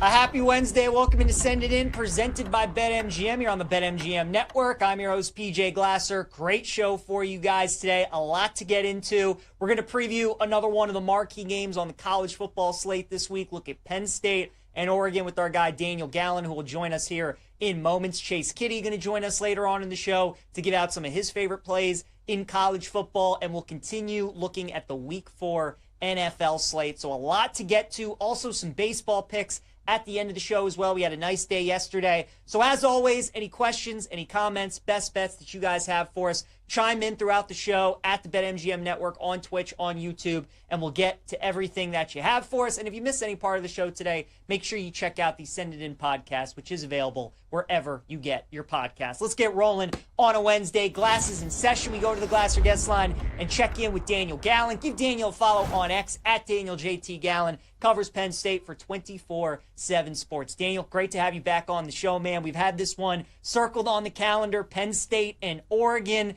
And let's just start with the fact this is going to be a whiteout game, right? And I think any sports fan, any college football fan, certainly bucket list to go to a whiteout game at Penn State. And it's a big talking point because, as you know, in the past, this game would normally be that Fox Big Noon kickoff game. Instead, it's going to be a primetime game. So just tell us, for somebody who's experienced it, what the whiteout game is like. Does it live up to the hype? And do you definitely think the fact that this is a night game is a big X factor in the game?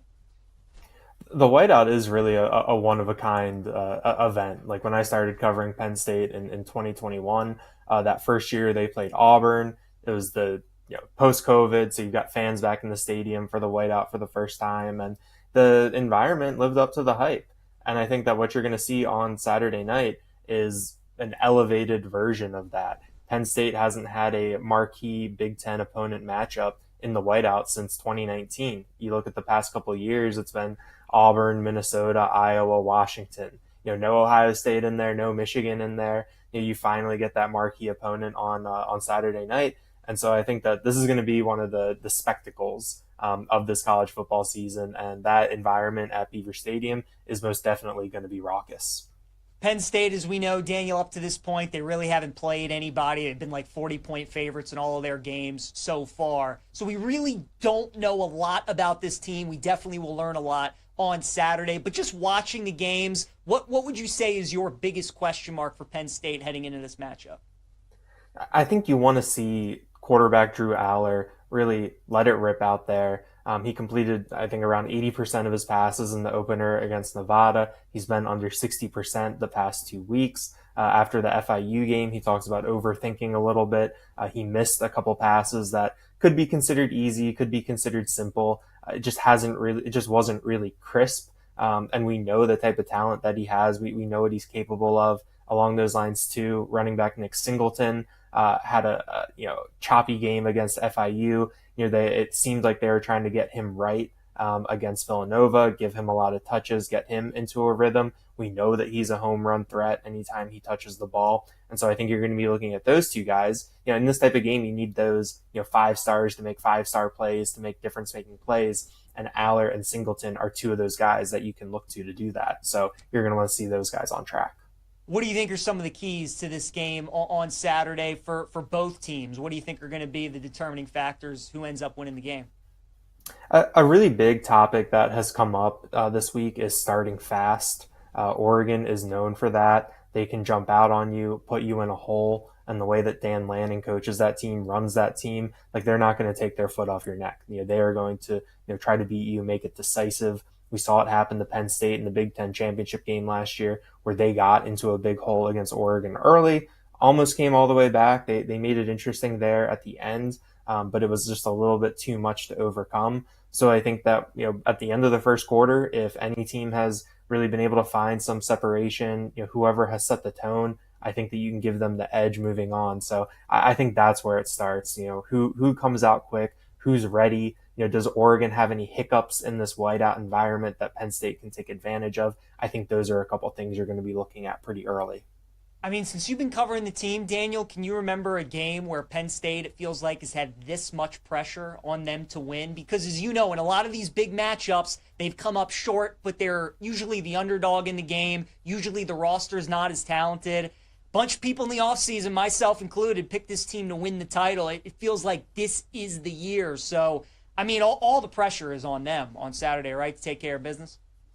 Yeah, I mean, I think you look at this, and this is a really big spot for Penn State. I was talking about on the Lions 24/7 podcast earlier this week that there's going to be a lot of people tuning in to see, not just is this 2025 Nittany Lions team legit national title contenders, they're going to be tuning in to see, like, what's the whole James Franklin project look like? Going back, more than a decade, we know that everyone who runs a big social media account has the graphics loaded already with his record against, top 10 AP ranked teams, what that looks like. But I think too, is that you can't get caught too much in the recency bias. Like just last November, Penn State was playing in a number 3 versus number 4 game against Ohio State.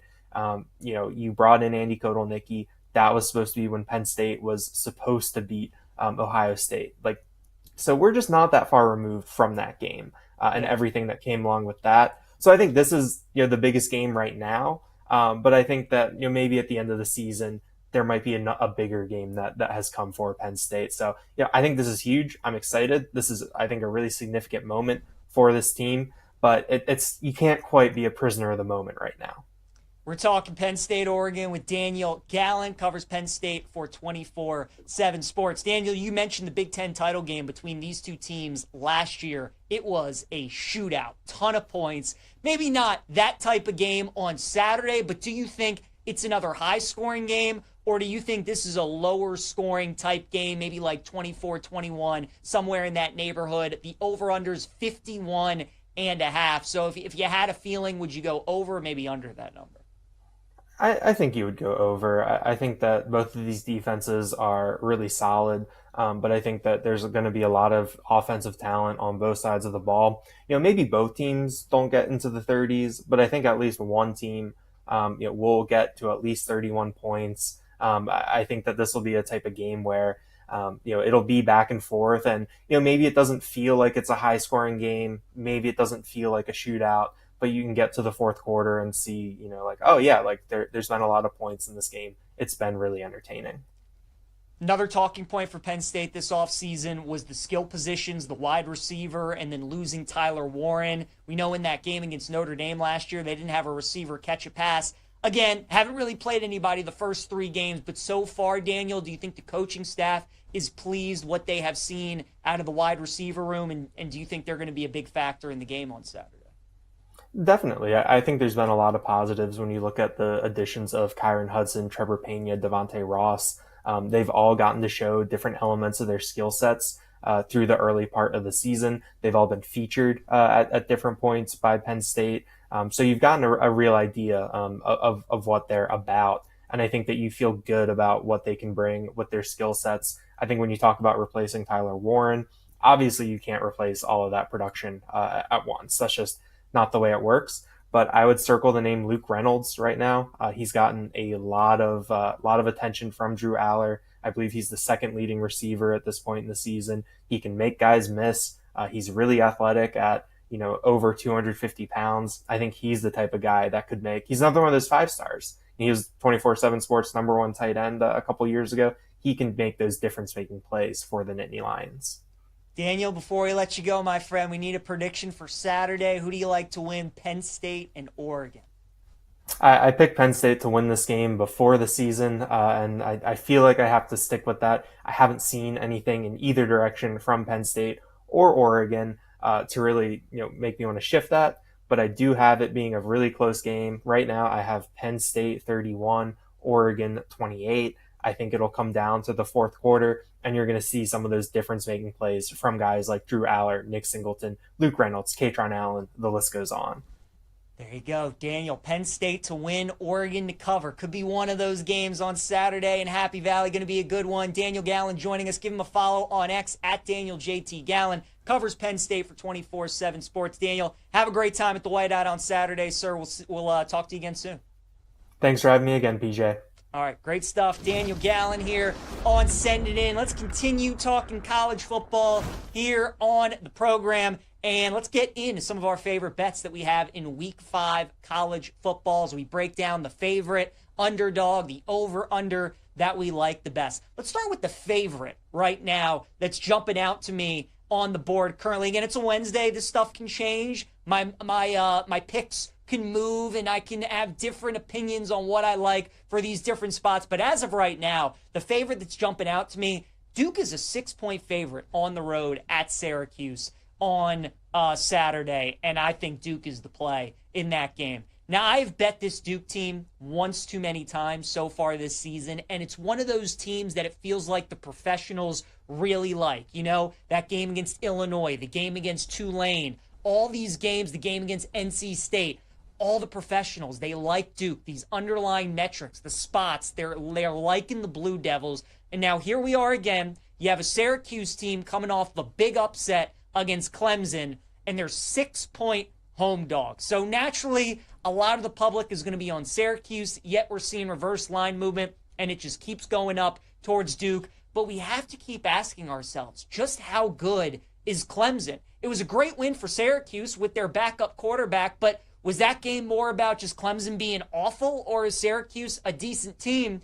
Remains to be seen. They should have lost to UConn a couple weeks ago at home. So Duke being a 6-point favorite on the road at Syracuse, I think is telling. You always have to worry about an emotional letdown after a big upset win like that for Syracuse. So anything under a touchdown right now, I think Duke is a good bet. I like them at -6. An underdog that I would bet this week is going to be Utah State plus 22.5 against Vanderbilt. We talked about this game on Monday. I really like Utah State in this spot, you guys. So think about Vanderbilt's season so far, okay? Week 2, they go on the road into a tough environment, play at Virginia Tech. When Brent Pry's still there, the fans, the players, still excited about the season. We didn't realize at the time how bad Virginia Tech was going to be. And Blacksburg at night is a tough place to play. Got the Sandstorm introduction. And last year, Vandy beat them as 2-touchdown favorites in Nashville. So you knew that was a revenge game for Virginia Tech. Vandy was ready. They go into Blacksburg. They beat them up. They win that game by 20-plus points. Okay, then the following week, you go on the road and you take on South Carolina. 2-0 SEC teams Tough environment there at Williams-Brice. Everybody, you got 90,000 people rocking in that stadium. Vandy goes in there. They beat them 31-7. So after those two big wins, you're thinking maybe last week against Georgia State would be the letdown. But Georgia State upset Vandy last year, and Vandy hung 70 on Georgia State. It's one thing to cover a spread against a team. It's another to run up the score and make a statement, and that's what Vandy did. So the last 3 games, they have been ultra prepared, ultra motivated, ready to go. Next week, they got Bama on the road in Tuscaloosa. You don't think they're looking at forward to another opportunity of trying to upset Bama again in their stadium? I look at this week against Utah State as the letdown game, as the game where maybe they take the foot off the gas just a little bit. You got a good head coach in Bronco Mendenhall at Utah State. You got a good quarterback at Bryson Barnes. And Utah State's already played Texas A&M on the road this season. They're used to an SEC team. They're used to an SEC stadium, environment, all those kind of things. I really like Utah State plus 22.5 against Vanderbilt. I think it's a great spot to fade the Commodores. What about the over that I like the best on Saturday? Let's take over 54.5 against for LSU and Ole Miss. Kiffin just said a couple minutes ago that Chambliss is going to be the quarterback. No Austin Simmons. It's going to be Trinidad Chambliss again, and he's been very good for Ole Miss. LSU's defense has been one of the best surprises so far of the college football season.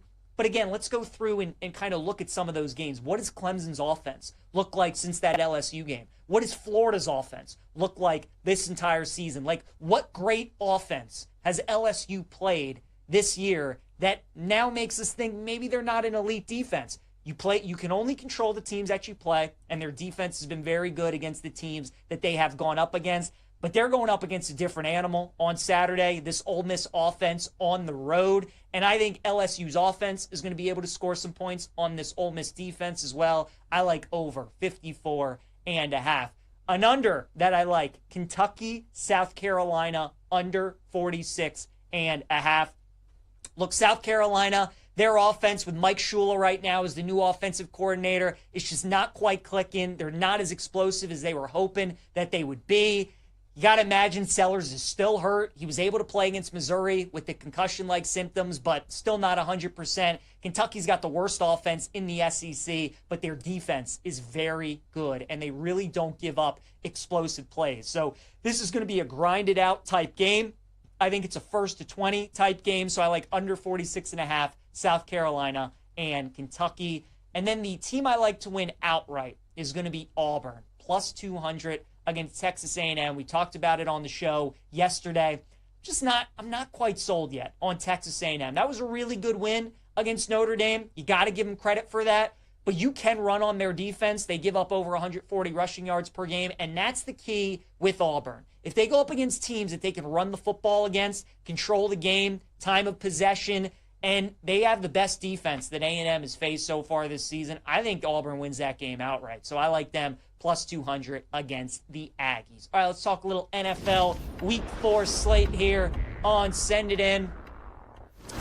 Eagles are 3.5-point favorites on the road at Tampa Bay. Total in the game is 43.5. Now, Tampa has been a house of horrors for the Eagles here in recent years. You go back to last regular season before, when they lose in the playoffs, when Brady was there in Tampa, they beat Philly in the playoffs. This has been one of the few places where Philly has really, really struggled against Tampa Bay on the road.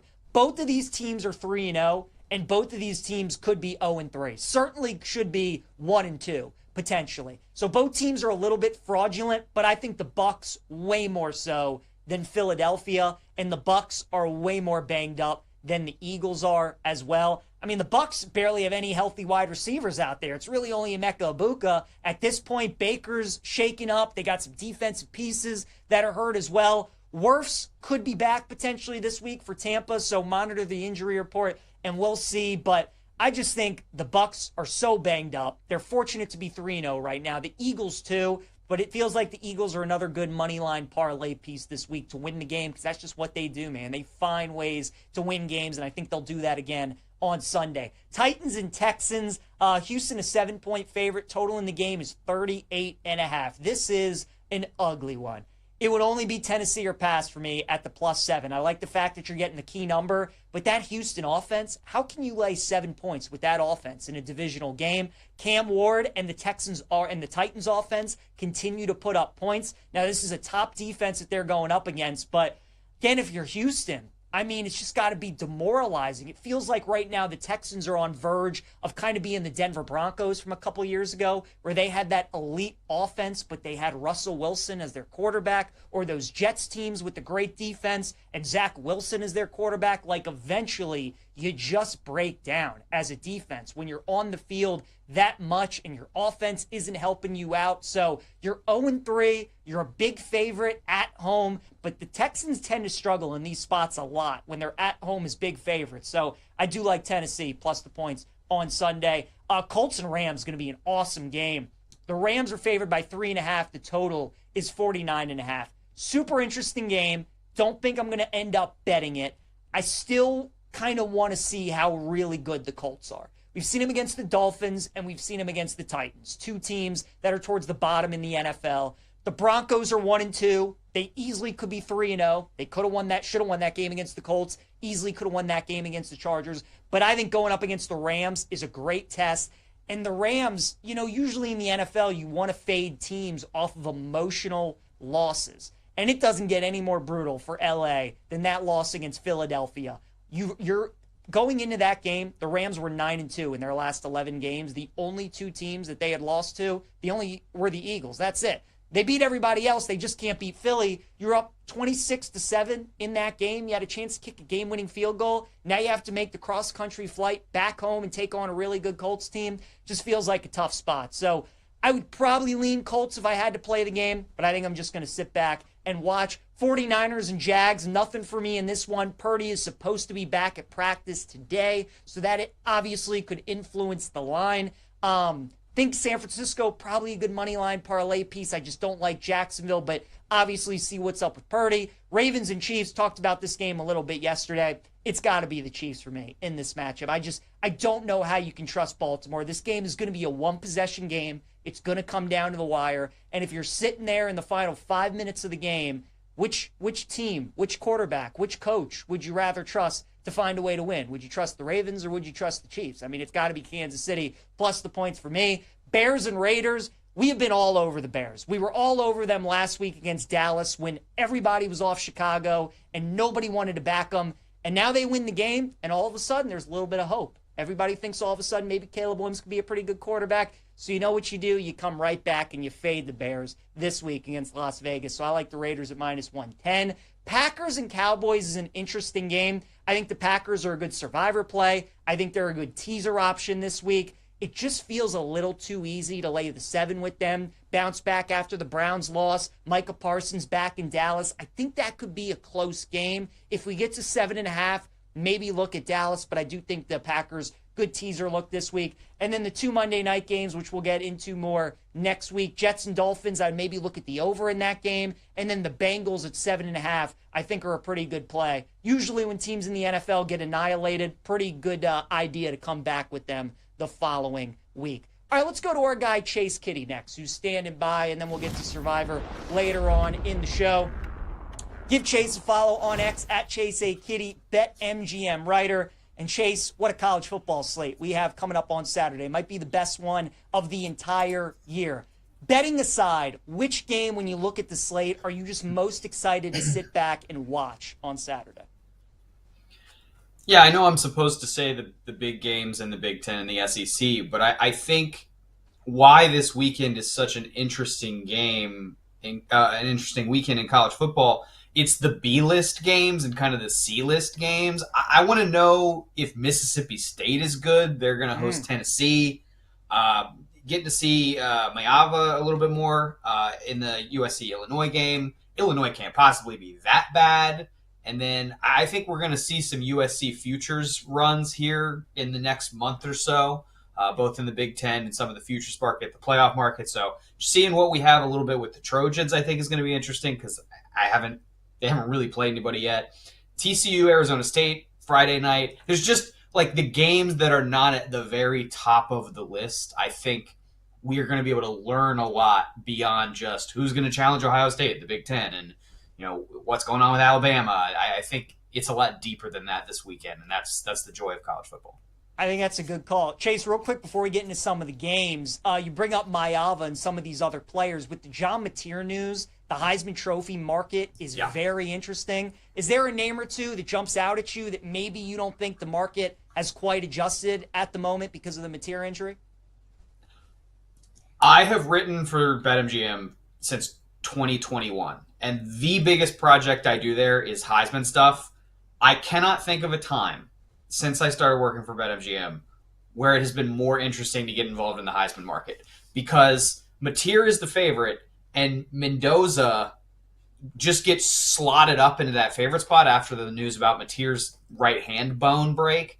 Yeah. But I mean, Mendoza shouldn't be the favorite right now. That's crazy. He's had one big game against Illinois. So there's so much value that has shifted downstream that hasn't been accounted for yet. Just go headhunting, man. Just fire bullets. Just go buy tickets in the 20-1 range. There's 16 players right now that are 25-1 or shorter. So it's just a crazy haphazard market where there's all these players that are live, but the top of the market is totally inefficient. Yeah, John Mateer back down to 22-1. Chase, is there a name that you thought was interesting, maybe with the wrong number? I think Mayava is interesting. I think, if you didn't get exposure to Arch Manning in the preseason, that's actually a good thing at this point. I think he could be interesting. 25-1. At cost, right? Right now it's about at cost. 100%. All right, Chase, let's dive into some of these big games. We're going to play a little Would You Rather so we can try and cover as many games as possible on this loaded slate. Let's start with the two marquee games coming up on Saturday night. Would you rather lay 3.5 with Penn State or lay 3 with Georgia against Alabama? Georgia, just because I feel like that's the team I know what it is the most. I have no idea what Alabama is, but I have a feeling it's not a top-level SEC contender. And Penn State is 0-3 against the spread. They haven't met market expectations yet. So I would say Georgia. A couple of Big Ten home dogs. Would you rather take Iowa plus 7.5 against Indiana or Washington plus 8.5 against Ohio State? Washington plus 8.5 is interesting to me. I might really have a bet on this in real life. Just because when you go back and replay the Texas game in week 1, knowing what we know now, what am I supposed to take away from that? Because they've just been so under what we thought they would be to this point in the season. I think a big road trip to the Pacific Northwest, Ohio State lost outright at Oregon last year. Obviously, Washington is not Oregon, but to get 8 in the hook, you're beyond a touchdown at that point. It's a long trip. They haven't left the state of Ohio yet. I don't know. I just think that's an interesting spot. Which outright underdog would you rather take to win the game on Saturday? Arkansas against Notre Dame or Auburn against A&M? Yeah, this is the question, right? Because at cost, I think it's Auburn because of the number, because you're getting a richer return. But what has Notre Dame done to be a minus 200 money line favorite against an SEC school on the road? I just think Arkansas, particularly because of the way they lost the last 2 games, I think they're probably feeling a little desperate right now, and that they really need this game. Notre Dame probably felt more desperate against Purdue. So I like the Arkansas bet a lot. I might have that. Yeah, that line just keeps going down. Chase, what else do you like on the Week 5 college football card? What are some of the games that you have on your schedule? Louisiana Tech is playing its way into Conference USA favorite status for me, and I think we're going to see the futures market reflect that pretty soon. -4 on the road against a UTEP team that hasn't impressed me at all. That feels a little light to me, so that's probably going to be my biggest spread play of the week. And then a couple unders. I'm keeping it pretty short this week just because I've had a few good weeks, and I don't want to overextend on a week where I don't necessarily like a lot. But I like the under in South Carolina, Kentucky. That is a series that is a dead under play pretty much every year. 4 straight unders, 9 of the last 10. So I like the under there. And then Oklahoma State Baylor. The total is near 60. I mean, why? Have you watched this Oklahoma State team? What offense are they providing that's going to play toward a total in the high 50s? That's crazy. Well, now that Gundy's out, Chase, maybe they're hoping Brandon Whedon, Justin Blackman walking through that door. playing? Yeah, well, I mean, the problem with that is, first of all, the line was in the high 60s before they fired Gundy yesterday. And second of all, I just don't think they have the personnel to be offensively creative down there right now. So I'll know a little bit more after I talk to my guy Philip Slavin, who's an Oklahoma State guy, later tonight on 1012 podcast. But I just don't know what their path is to being offensively competent this year. I don't see it. Fair enough. Going to be an awesome college slate. Always appreciate Chase Kitty giving us some time. Give him a follow on X at Chase A Kitty. Check him out on BetMGM. Chase, always appreciate it, man. Enjoy the week.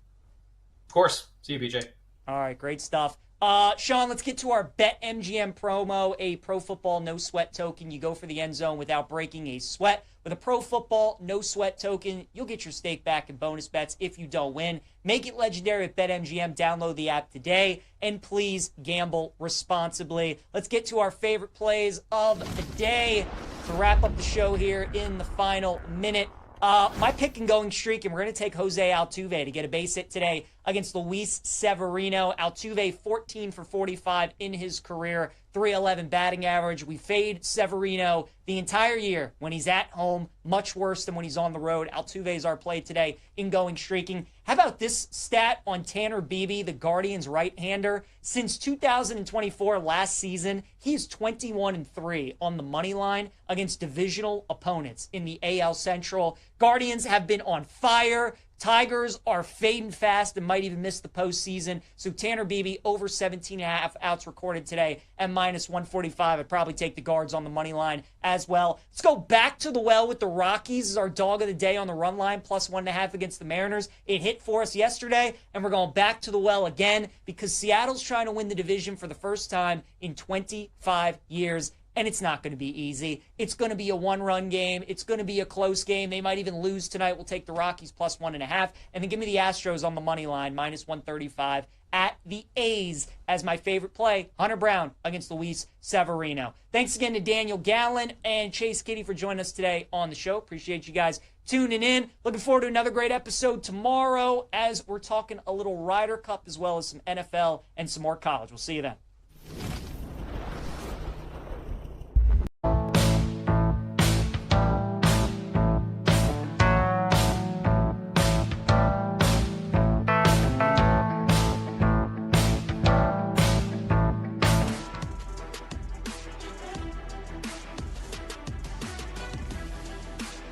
Now the 2-1 to Arias. Slow chopper to first. That'll get the go-ahead run home. 3-2 Cleveland, and a ball still has not left the infield. Caught. Book it. From impossible to first place. Welcome back to Bet Sweats with Joe Ostrowski and Sam Paniotovich on the BetMGM Network. Just a sliver of the impactful results from last night in Major League Baseball. This is Bet Sweats. Joe O. Sammy P. with you weekdays, 9 a.m. to noon Eastern on the BetMGM Network. Every Wednesday, we're lucky enough to have someone from Foul Territory checking in, and it's Alana Rizzo's day here on the show. Check out Foul Territory weekdays, 1 o'clock Eastern time. Lana, we don't even know where to start. You can go Detroit, Cleveland, New York Yankees are now in. Boston is still sweating. We've got the Diamondbacks. Okay, they win. They beat the Dodgers. Oh, but the Mets won, so we're still a game back. Like, there's so much going on. What is top of mind for you? Which race, whether it wild card division, are you paying closest attention to? I'm paying really close attention, of course, to what's happening in terms of the NL West with whoever's going to win that division. Is it going to be the Los Angeles Dodgers? Do they hold on? And I'm also paying attention, guys, of course, to the AL East. Congratulations to the Toronto Blue Jays and the New York Yankees. I originally thought that only 2 teams from the AL East were going to get in, and I might still be correct. But I thought the 2 teams were going to be the Toronto Blue Jays and the Boston Red Sox. I was counting out the New York Yankees, but they did, in fact, as you know, clinch a postseason berth. What's so crazy about this situation is 2 weeks ago, we thought we had it all figured out, right? We figured, it's pretty clear cut. There's no real drama. We know exactly who's getting in. This is kind of boring. And now it seems like over the course of this last week, every game means so much and it is so unbelievably significant. I was having a conversation with both Met and Tigers fans about what is more unbelievable, the Mets collapse or the Tigers collapse, or if you can look at the other side of the coin, the Guardians surge. And I have to look at it one of two ways. As far as the Guardians, or excuse me, as far as the Tigers are concerned, I think that is a more problematic fall from grace than the Mets, just because the Tigers had such a magnanimous lead. 2 weeks ago, they had an 11-game lead in the division, whereas the Mets, yes, they have the huge payroll, but I've said this time and time again with big market teams and big money teams, money buys you good players. It doesn't buy you wins, and it doesn't guarantee wins. And I think what the Tigers are doing and the Guardians are doing far more significant than what the Mets are doing, still hanging on to that final wild card spot in the National League. Right, and the Mets are supposed to be in the playoffs. The Tigers had a win total of 83.5. So Vegas thought they were going to be basically an above average team at the slightest. Like that was the projection. 83.5 wins, play 162 games. That's basically 500. But I can tell you from a math standpoint, and you're talking to two math nerds, the Detroit Tigers during the All-Star break were minus 10,000 to win the division. So you had to bet 10,000 to win 100. That's how decided of a favorite they were at the All-Star break. On the flip side, Cleveland Guardians were 150 to 1. Which implies a 0.66% chance that they'll win the division. And here they are, Alana. It's so insane to think that. I mean, I never in a million years would have thought either of those odds would have been possible in terms of the fact that nobody thought the Tigers were going to do anything. And here they are almost, they're certainly playing for their playoff lives. And I don't know what's more interesting, guys. I don't know if the Tigers collapse or the Guardians surge is more interesting. And you have to think at some point the Guardians are going to stop winning. Is it going to be when they get into the postseason? And what happens moving forward? Does AJ Hinch lose his job because of the Tigers collapse? I hope not. He's not the one blowing saves. He's not the one not hitting. He's not the one not throwing strikes. But it's just an unbelievable final week of the season where I never in a million years would have thought that the Arizona Diamondbacks were still alive here on September 24th, that the Cincinnati Reds are still playing for their playoff lives, that the Red Sox may not make it. The way that the Red Sox went into the All-Star game and even coming out of the break, scuffled a little bit, but they've been pretty good in the second half of the season. Never in a million years would I thought that the Astros and the Mariners would be going like this, jockeying for position. So it's been a ton of fun to watch. But if you're on the fringe, if you're on the outside looking in right now, it's terrifying. Covering baseball for your career, I'm curious where you stand on this, because I'm sure you've heard the opinion on it every which way, and that's momentum. Because we can relate it to these teams that appear to be falling apart, others possibly surging, making their way into the playoffs. You can find a player that'll say, oh, momentum's huge. In a game, in a season, it flips like that, and you can feel that energy.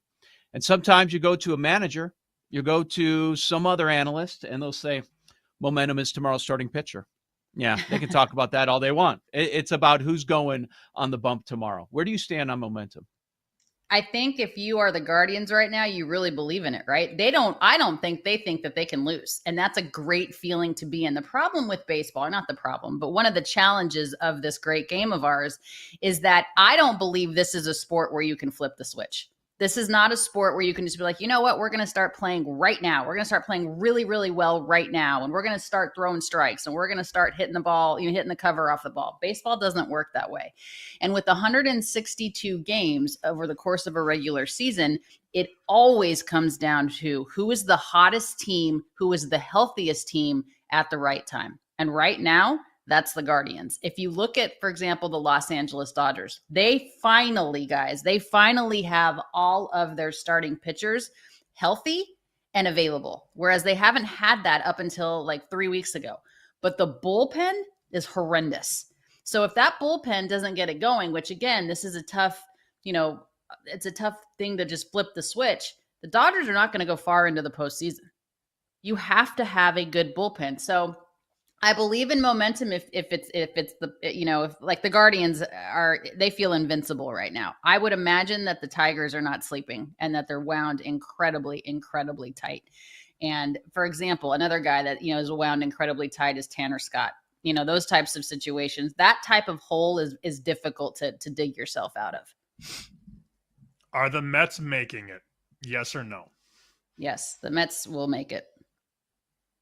I do think sure? they'll make it. I just think I do. I think the Mets make it. I think it's just for the Arizona Diamondbacks and the Cincinnati Reds. I just think it's just too long of a stretch of things to overcome. I think the Mets make it, and I do think that the Red Sox make it.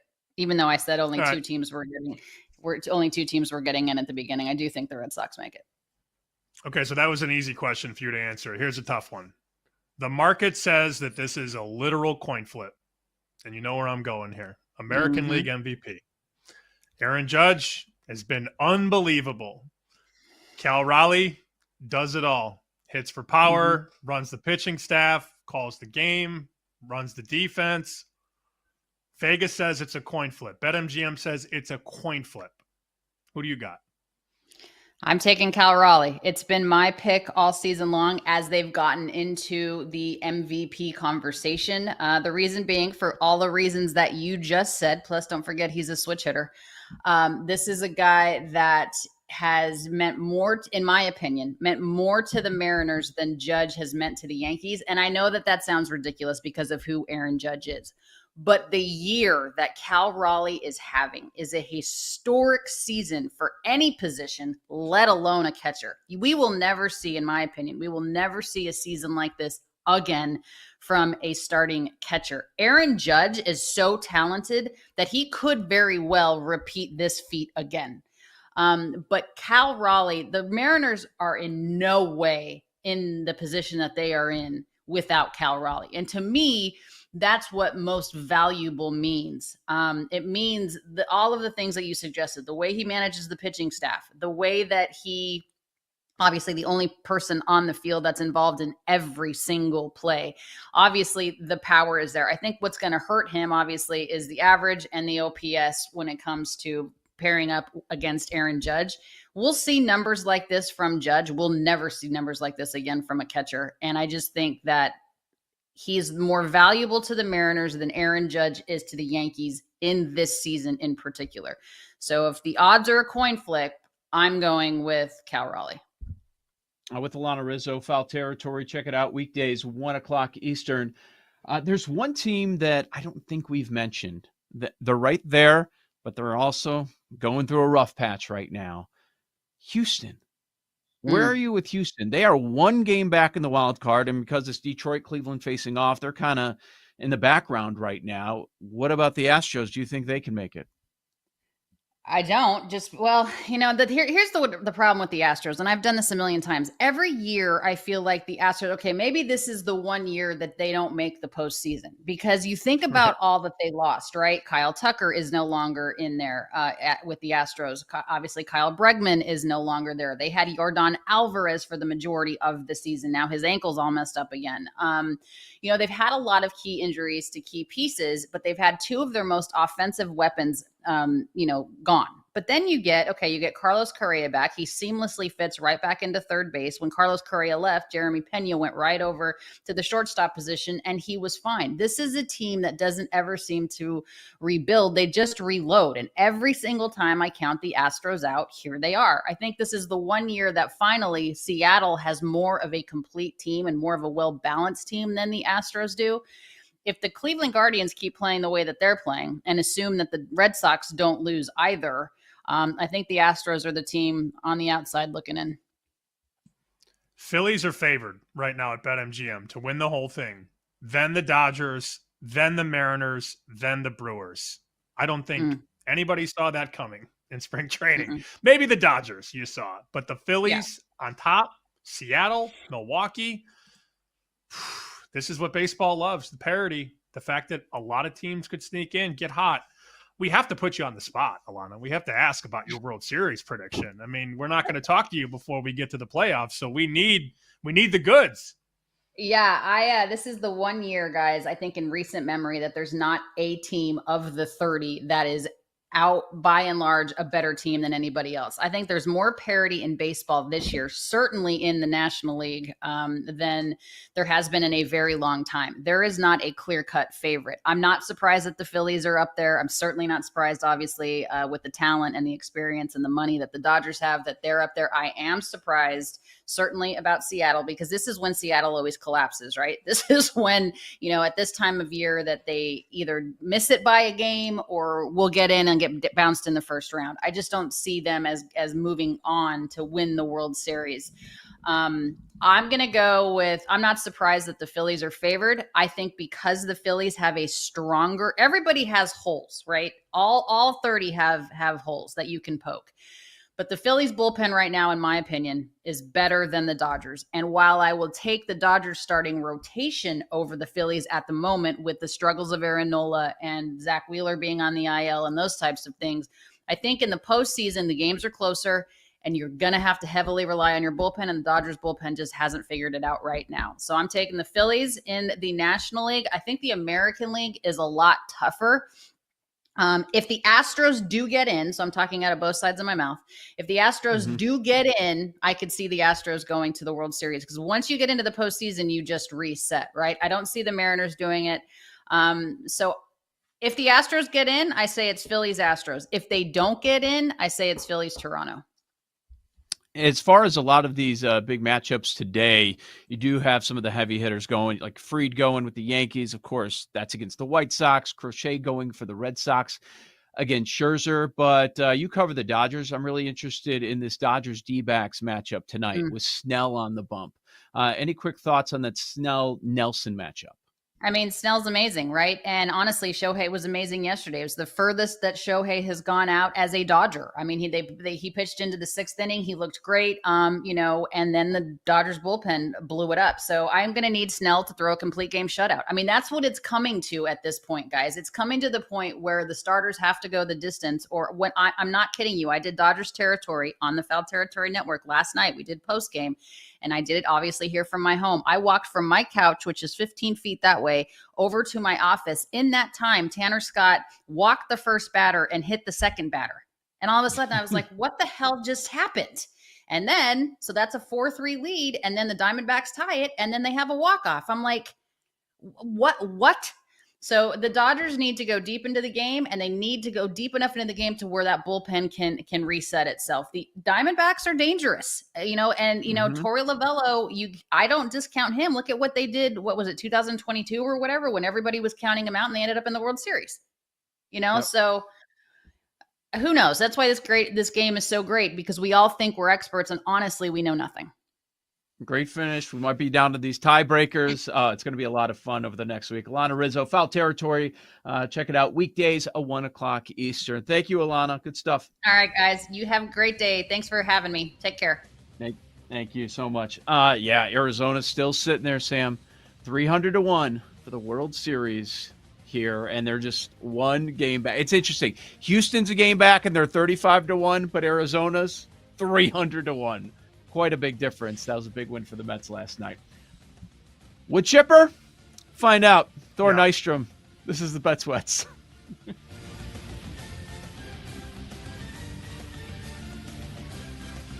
You're listening to Bet Sweats with Joe O and Sammy P on the BetMGM Network.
Take Illinois, Sam. They bring pressure. Stockton together. Long throw to the end zone. Caught! Touchdown, Humphreys! Are you kidding me? A 4th down touchdown. What a throw! Drops back, delivers, wide open, and Zach Branch converts. And Georgia has drawn even. Welcome back to Bet Sweats with Joe Ostrowski and Sam Paniotovich on the BetMGM Network. Sam, you read my mind. I'm just hoping that you can be on opposite sides with the next guest on one of these big matchups in college football this weekend. His name is Thor Nystrom. Check out his work, fantasylife.com. Follow him on X, Thorku, at Thorku over there. Thor, how you doing, man? Hope you're probably better than me because I had a number of John Mateer Heisman tickets. Oh gosh, I just got a call this morning from one of my buddies who was here this summer, and apparently he had asked me like who should I bet on like a long shot for the Heisman, and he told me that he burned his 28-1 Mateer ticket. Very sad day. We all had to say RIP to some of those Heisman tickets. You can't win the Heisman if you miss a month of the season. Unfortunate, Mateer's hand hit an Auburn defender's helmet in the first quarter. We just didn't know it. He played at the end of that game. He's been fabulous this year. Mateer was up to QB2 on my draft board. And he had become moving in on what you could call a consensus first round pick. You look at the mock drafts around the industry. He was in the first round for the first time of mine, the first one we done in season last week. We'll see when he comes back if he can regain that momentum that he had generated at the beginning of the season. But tough news in Norman. Who's QB1 for you? Garrett Nussmeier. But Mateer would have been. But he's also he's banged up too, Nussmeier, right?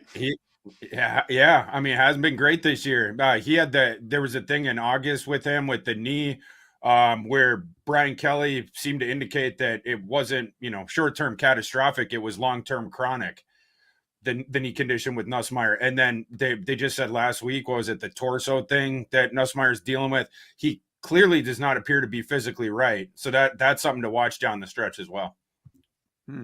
Yeah, Mateer was the favorite before this news comes down yesterday. And then, of course, you get this. And then in the Heisman odds, everybody's got to get a little bit shorter. Is there someone that you have in mind? If it's not Mateer, it's this guy. Maybe let's not say Beck because he's right there at the very top too. Well, there's a couple names there at the very top now, but is there someone maybe a little bit down the board that people are not thinking of that they should, because the way things stack up next few weeks, that name could be, let's say, top 5 in the odds?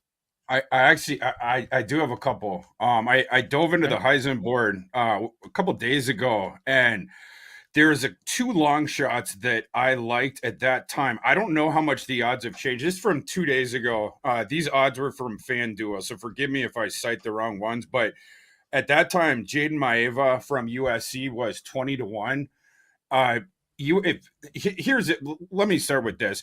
The guy who wins the Heisman almost every year is going to be a starting quarterback for a playoff team, right? One of those 12 guys. So you can narrow the field down quick. We had the 2 unicorns over the last, 35 years or so win it with Woodson and Hunter.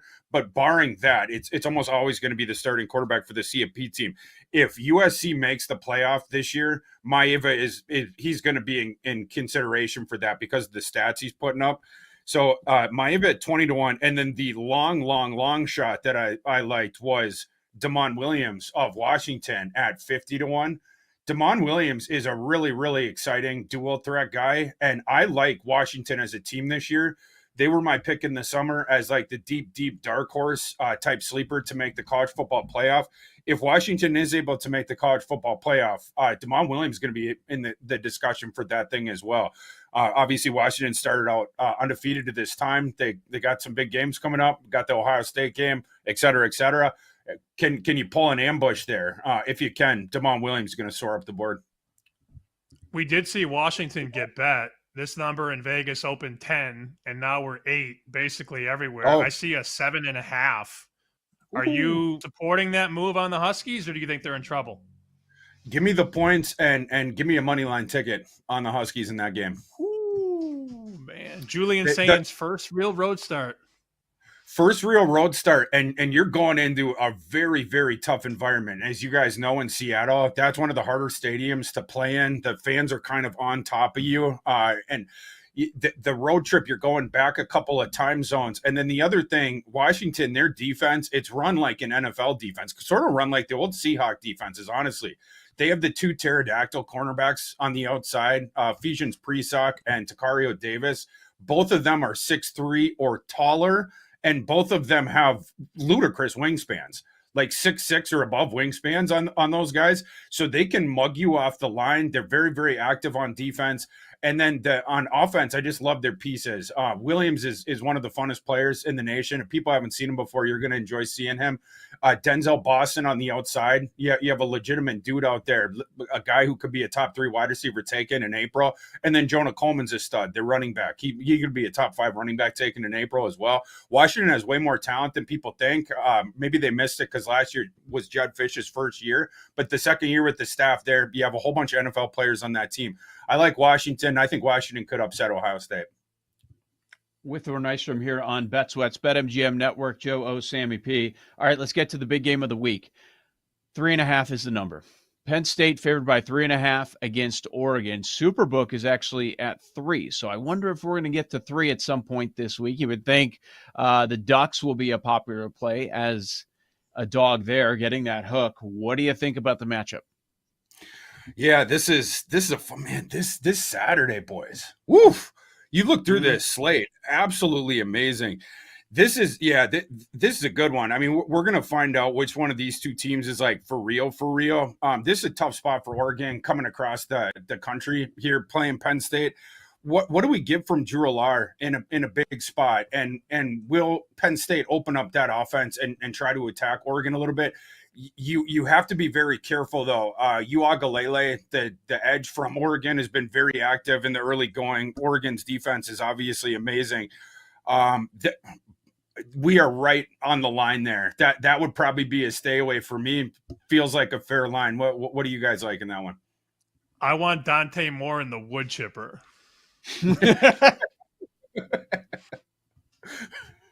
Yeah. I'll go Oppo you for sure. I need a Penn State helmet. You and I are 2-2 on these helmet bets. We're 2-2. We got to break the tie. All right, let's do it for the rubber match. I'm in. Okay, I'm in. so you get 3.5 with the Ducks. All right, I'll take it. Dante In Moore some has weird been. way, though. Sorry, in some weird way, like they lose this game, I'm probably not going to downgrade them. And I want to see a little bit more seasoning on Moore. I still think I like Oregon macro, but I like Penn State in this spot. Yeah, that's going to be a fascinating thing to watch with Moore in this spot. You watch like his cutoffs. I see his cutoffs at this point. The arm on that kid obviously is for real, and he's reading the field so much better than we saw a couple years ago when, as a true freshman, Chip Kelly had thrown him out at UCLA. But now, obviously, you're going across the country and you're going to play on the whiteout at night with the stadium pulse, at 100 or whatever. This is going to be pretty fun. But yeah, I'm willing to go with Oregon here. I like Oregon's talent. Georgia Bama will be fun. Both of these games going on simultaneously. It's going to be awesome. Georgia favored by 3. That is at the 3 going against Bama. What do you think? Yeah, Georgia. Can Bama exploit Georgia through the air at all? I think, that's the thing to keep an eye on. Georgia's run defense has remained really good. Number 10 success rate, yards per rush, 7th. EPA per rush, top 20 as well. It's the pass defense with Georgia that you can exploit. Will Alabama be able to exploit it here? Is this going to be a game where Ryan Williams goes ballistic? That they're going to need it. And then with Georgia, can you open up your offense at all? I don't love the talent that Georgia has on offense, and they do like the paper cut thing with Stockton. There's no running backs there that are like NFL studs. Frazier's fine. You know what I mean? I think I would side towards Alabama in that one. The lack of explosion on the Georgia offense in conjunction with Georgia's struggles against the pass. It's you have some room to exploit that. So I'm going to go with Bama. Where are you at on Texas? It's a fascinating team because I think, Joe and I were on the same page coming into the season. Don't bet them to win the title. Don't bet Arch for Heisman. The hype was just way too high. But now there's no hype. And now the offense is ruined and Arch is a bust. And I never think the truth is extreme on either side. They're minus 150 to make the playoff at BetMGM. You can find a 450 on them to win the SEC. Are you in or out on Texas? Yeah, I mean, man, you look at the rest of their schedule. This actually lines up really well for Texas. I imagine that's why you're asking the question. But you have Florida where Billy Napier is on fire watch. Then you're going to get Oklahoma's backup quarterback. Keep in mind, folks, their backup quarterback, right? With Mateer being out for the month, that month coincides with the Texas-Oklahoma game. So Texas is going to get their backup. Then Kentucky, Mississippi State, Vanderbilt, the aforementioned Georgia, and then Arkansas and A&M. It is a manageable schedule for Texas. So you have the leeway to lose one more game and still make the playoff. The first loss was to Ohio State, obviously, but a 10-2 team from the SEC that only loses to Ohio State and one other team, they're getting into the playoff. Be pretty fascinating to see Arch Manning in a playoff game. I think I would be loading up to bet against Arch Manning in a playoff game. So I'm kind of rooting for Texas to make the playoff. All right. You mentioned Maeva. I love that because I mentioned it earlier in the show. That number shortened a little bit for Heisman, 16-1. And they're in a path right now where he can look really good. He can throw up some numbers. No, numbers already great, but now you go against Illinois and look at what happened to them against Indiana. A couple weeks from now, they go to South Bend. And how about all the issues with that Irish secondary that we've seen? Even Purdue was putting up a little bit of points there. Let's talk about USC, Illinois. Illinois looking to get off the deck. They are a 6.5-point home underdog. So USC favored on the road by nearly a touchdown. Yeah, I would probably have to take the points with the home team there in a potential bounce back spot here. Obviously, Illinois looked horrible over the weekend against Indiana, and they're going to have to fix those pass defense issues that we saw in that game. So, there's bets on the board that I would probably feel better about, but forced to bet that one, I would have to take the points with the home team. Illinois, they send the heat, the blitzing, and then they keep their corners on islands. It did not work against Indiana. Can you have better success here? And also, can you modulate your strategy at all?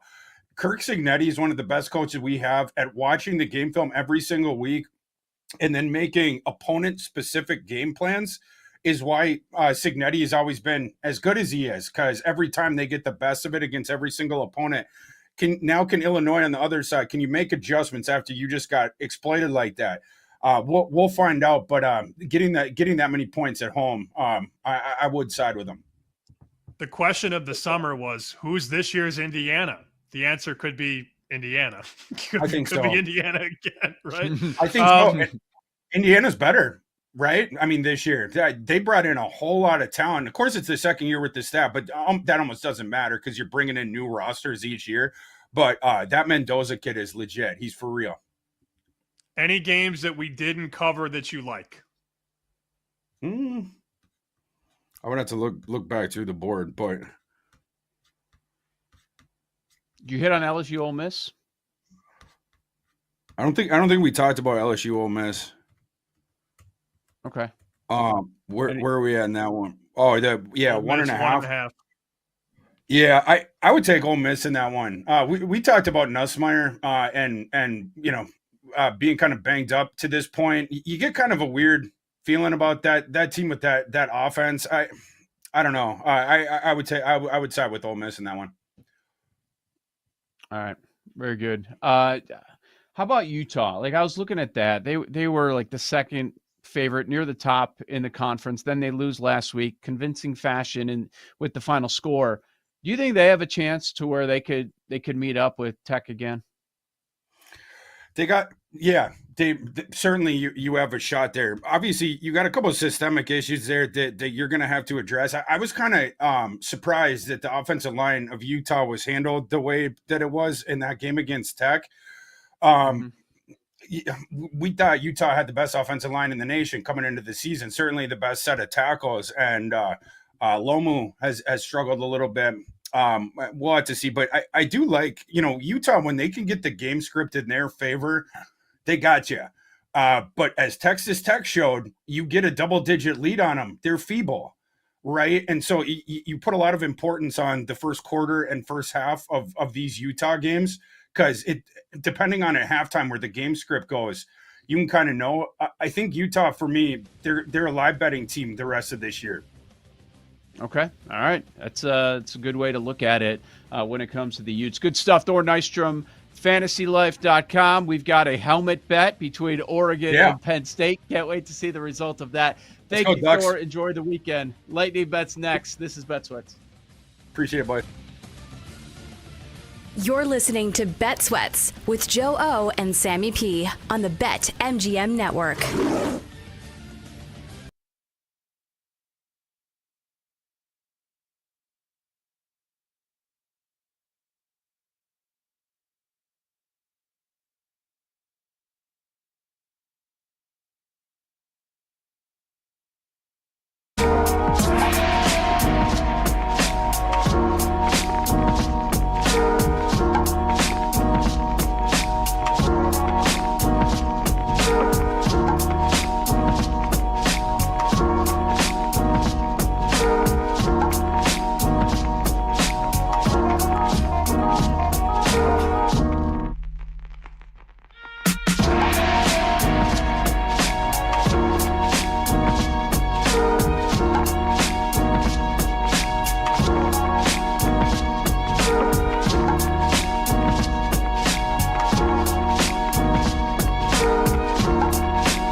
Welcome back to Bet Sweats with Joe Ostrowski and Sam Paniotovich on the BetMGM Network.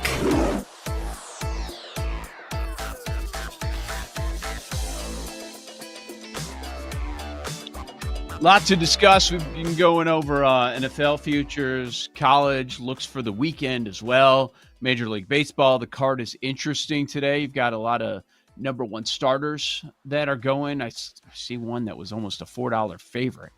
I want to say, against your White Sox, that the Yankees were minus 350 on the money line for today. We haven't seen as much of that in the past as we see in the last week of the season. A lot of much closer numbers. That's definitely the biggest favorite on the board. Minus 385. I see it for Fried against Ellard. Who's F. Ellard? No idea. I don't know.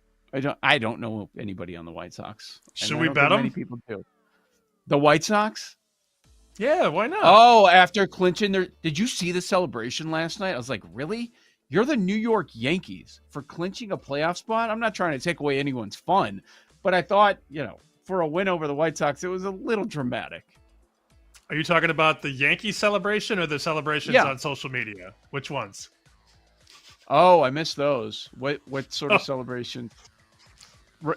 Related to the Yankees? Are back. Yankees are back. Oh, really? Mm-hmm. Oh, Who said that? Who said the Yankees are back? You can tell you. Come on. You know. Do they like the Eagles? No. Somebody different. Oh, look, Ariel. So I'm going to be in New York tonight, and I'm meeting up with a buddy of mine that I went to Carmel with, and he goes, "What's the bet tonight? Any MAC games?"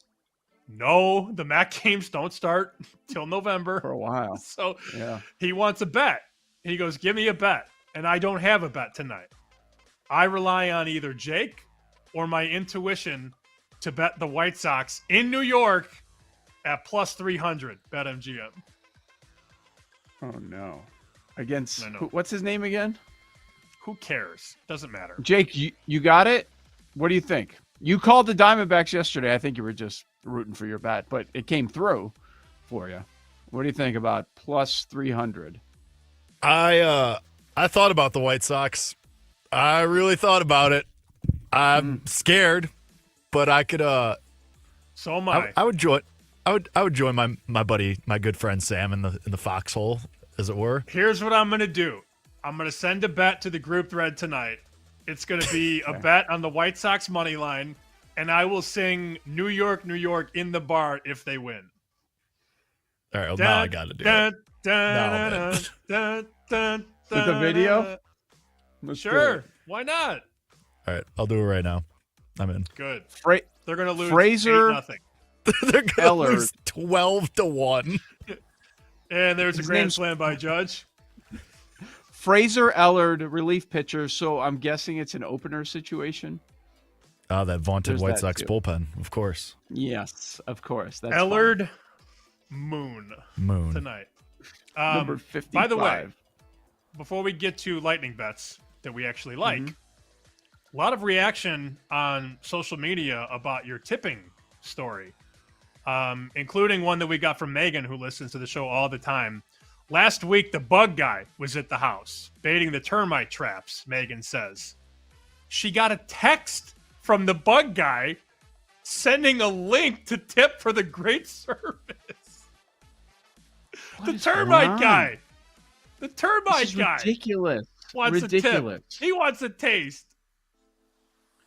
My guy, DeBeard74 checks in. Joe, if I'd hit your MLB Survivor, you were easily getting 10%. Vegas proxy, at least 5%. 1%? Ugh. Keep it, buddy. That's terrible. Seriously. Seriously. That guy that won half of the pool, that got the $9,000, he strikes me as one of those movie cheapskates. Oh, I know exactly who won. Uncle Frank from Home Alone. Did he win the pool? Oh, yeah, where he's just, yes. Honey, everybody you have else any is paying cash? for everything. Traveler's checks. He says he doesn't have any cash to pay the pizza guy. Yeah. Yep, I know. It's so easy nowadays, too. They get you every which way. yeah. All right. Lightning bets. Where you going today, Sammy? I said yesterday I want to wait for 3. I still do on Penn State, man. I really do. Like, I don't want to give 3.5 and then have somebody come in and crack Oregon, and then it gets to 3, and then they win by 3. I just really don't want to do that. But understand again that I am in a holding pattern on Penn State. It's a 3. It's a 3 at Superbook. So does that tell you it's going to go there? I think Ed wants to write a Penn State bet for sure. Gotcha. I think he really wants it. But a lot of these other books are hanging tight. Despite the appetite to bet Oregon, this line is still 3.5. Let me do this now. Let me take Atlanta in the NFL. Best number I can get. I know it's not going to be popular because they just lost 30-0. The Atlanta Falcons, I can get plus 1.5 at BetMGM. It might keep running. It might not. We'll see. But I love Atlanta off that spot. It's hard to love a team that lost 30-0. But now Mariota just scored 40 points. All he's got to do is beat Atlanta on the road. Atlanta will correct itself and reverse to the mean. Give me the Falcons. Okay. There you go. I love to hear Thor say, yeah, Maeva. That's probably the move. We lost a few points here with the Mateer news, but it's probably worth it going from 20 to 16. Next few weeks, I think he's going to have outstanding performances, and then he's going to be in that conversation. I'm going Maeva 16-1 for your Heisman winner, and I don't think it's dumb if you want to grab 100 that's out there, because I think Mateer is going to return. The question is he going to be there for the Texas game? When we saw the announcement of the names, I was like, oh, this is easy for the Ryder Cup. It's easy. But we know how much the home course means, and we see the history every other year for a while now. I think we have to go back a decade where Europe rattled off a few wins in a row. The home course means so much. But as far as talent, the better golfers, they're on the European side. And if you want to exclude the tie, we're talking about plus 170 if ties with ties. I'm sorry, if tie's an option, or plus 150 without. I'm with G. Feinberg. I think Europe's going to win, and they're a sizable underdog. So I'm going to go there on the Ryder Cup. I'm going to take Europe, and everybody's going to be mad at me. So well, there you have who it. cares if people are mad at you? They're mad at us all the time. They're mad at us when we give 5 bets, go 4-1, and they're mad about the 1. People are always going to be mad. It is what it is. He's the second person I really respect that said bet Europe. I have done nothing with it yet. Maybe I get there. We'll see. When does it even start? I should know that. Tomorrow? Friday? I think it's Friday it officially gets going. Okay. I should know that. I hate that I even asked that, but I just don't care. It's Friday to Sunday. Sorry. Friday to Sunday. Yep. Do but not if you care got something one bit. on it, you're probably going to check it out on Friday, aren't you? I will definitely care more. Let me also add that lightning bet that we talked about in power rankings. Bills over Lions, 30-1. Bills to beat the Lions in the Super Bowl, 30-1. Yeah. Yep. That's a good one. I like that. Seeing it 2 out of 3 weeks with the Lions makes you more comfortable. There were a lot of unknowns heading into the season. I'm like, okay, we saw it again after that awful performance against Green Bay. So it looks like they might be closer to last year's version than we've seen in the past, than we thought, maybe. All right, Paul Aspen, what do you have for lightning bets? Paul microphone, Moon. Mute. Moon mute. That He's face. sleeping. And he's back. gone. He's pissed. And he's still nothing. Oh, it's like G. Feinberg. We had to go to the phone. He's on the way out the door, is what happened. He's on his way to New York. Maybe I'll see Paul. Our fearless leader. We'll see. Oh, yeah? Maybe. I'll be out. I just told No, you I'm I'm- going to sing I New didn't know York, about- New York in a bar when the White Sox win. I knew you were going to be there. I wasn't aware Paul was. Yes. Okay. So Still you'll be can't in the hear Paul. studios. This is You'll be outstanding. recording bear bets. He's done. Put something in the chat if you want to add. Oh, I figured it out. I had the Sam Mike. Oh! Oh! Wow! Welcome to the show. Yeah, tapped it a little too hard, I guess. Well, what did See, you, this what is happened? what happens to me. This is what, like that mic, it just turns off without anything. I feel better because it's happened before. Other players, No, I user feel error, better. sure, So now you, but yeah, you can't get mad at me now when that stupid mic goes out in New York, because you know now. yeah, I feel you. As I was trying to say, so yeah, kind of forgot about the Ryder Cup. It kind of snuck up on us, I guess. But yeah, I'm with same thing as Jeff, same thing as Joe. I'll play the three-way line like plus 170 with the rosters, and you better believe I was just looking at like first player to lose singles or whatever, looking at JT's number down the board. I guess that's never happened to him before. So we'll look at props a little bit more tomorrow, maybe have something there. But Europe plus 170, yeah, for sure. And it's like, okay, what can we hook this to? Do we hook this to Miami? Do we hook this to the Lions to win the NFC? Do we We can't have a golf bet. You got to hook it to something. Yeah. Oh, we could do both. I'd say Europe, Miami, Lions, NFC is 247 to 1. Bell. There's not a loser, so it's a You lock. have to do it. Basically. Yeah. Quit saying that L 247 to word. 1. Saying that Sorry. L word on my bad. teams. Yeah, I say didn't that. bet him. What do I Throw care? that voodoo on your bets. Well, I do have Europe in there. It's true. All right, Jake, what you got? I will also be on Europe. How does it lose? Can't wait. Going to be really awesome. boy. I'm going back to the well, too. Anti-American? You anti-American snakes? I mean, isn't the most American thing to love money more than anything? So, anyway, point being, I'm going back to the well with the Diamondbacks, too. Snell on the road in a big spot? Absolutely Diamondbacks money line. Let's go. Yeah, when I saw he was on the bump, I knew which side Jake was going to be on for tonight. All right, we'll talk about it tomorrow morning, 9 a.m. Eastern. Bet Sweats, the BetMGM Network.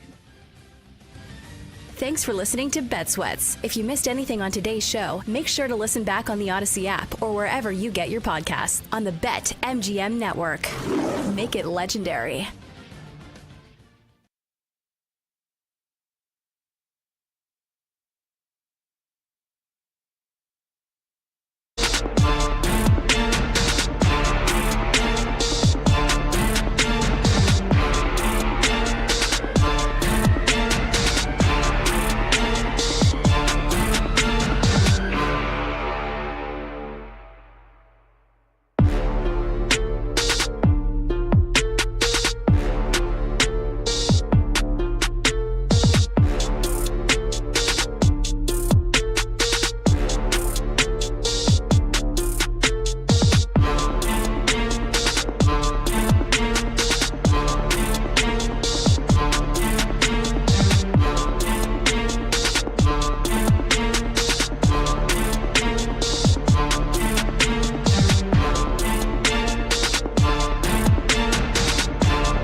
It's time to laugh, to win, and to live the thrill of the action. Hey, baby, let's go out there like a bunch of crazy dogs. What the hell's going on out here? No idea what's going on, but I am excited. Every pick, every play, every game-changing moment.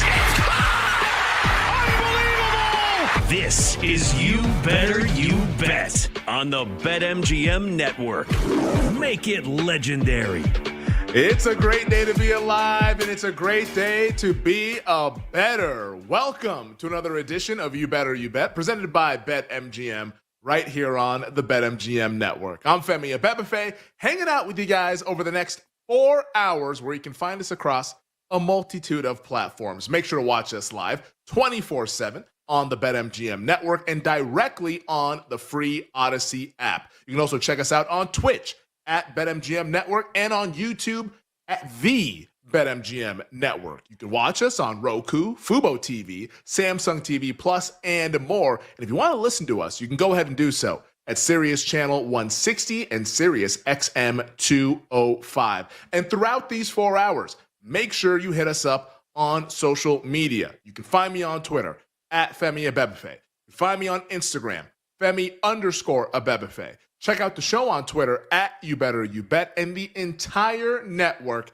at BetMGM Network over on Twitter. If you like our show, Bet Sweats, BetMGM Tonight, Daily Tip, all the shows that we have across the network, weekdays and weekends. Once again, you can find it at BetMGM Network over on Twitter. We got the whole crew hanging with us here on this Wednesday, Hump Day. We got Tyler Morales, Jake Hassan, Bill Zimmerman back with us, Mike Brown, Sean Ha, Addie Bates, Nick Costos. He joins us at the top of the hour with his thoughts on the massive Ravens-Chiefs game this Sunday that will see one of those teams get off to a 1-3 start. Now, again, they could tie. Maybe they're 1-2-1, but like most likely, one of those two teams will get off to a 1-3 start. I cannot wait to watch that game. And I cannot wait to see all the reaction come Monday after that game coming up this Sunday. One of the big games on the Week 4 NFL slate. But as always, if you miss anything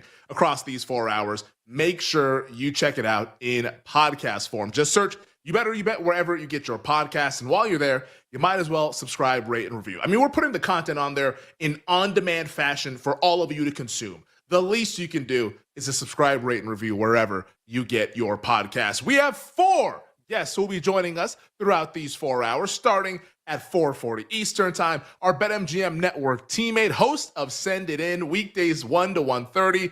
It is the Glass Man, PJ Glasser, will join us here on You Better You Bet to break down the massive college football card that we have on Saturday. Oregon, Penn State, Alabama, Georgia, LSU, Ole Miss, USC, Illinois, all these great games that we have in college football, and we'll get bets at 4:40 from the Glass Man coming up here on the program. At 5 o'clock Eastern, Odyssey NFL insider, analyst for NFL Network and Compass Media, Brian Baldinger, joins us for his weekly Wednesday spot to give us the film perspective on what we should expect to see coming up in Week 4 of the NFL season. Can't wait to chat with Baldy, all things National Football League. And then to begin the Power Hour at 6 o'clock Eastern, he's back, baby. And the reason why he's back is that we got the Ryder Cup. Our guy, Gary Williams, host of 5 Clubs on the Golf Channel, Sirius XM. He's going to give us his thoughts and predictions on who will win. Will it be the United States or Europe as the Ryder Cup tees off Friday at Bethpage Black in New York? Cannot wait to catch up with Gary to begin the Power Hour at 6 o'clock Eastern. And then at 6:20 Eastern Time, co-host of First Things First on FS1, Danny Parkins joins us in his weekly Wednesday spot to give us his takes on all the biggest matchups this upcoming weekend. And also, if he's believing now in Caleb Williams, has Caleb turned a corner after what we saw this past Sunday against the Dallas Cowboys? We'll ask Danny at 6:20 Eastern Time. But let's go ahead and get into what's at the top of my mind to begin today's show, and that is Sunday Night Football between the Green Bay Packers and the Dallas Cowboys. Now, over at BetMGM, you can look at the betting market right now. Green Bay is a 7-point favorite, total sitting at 47.5. And I'm looking at other places in the market right now.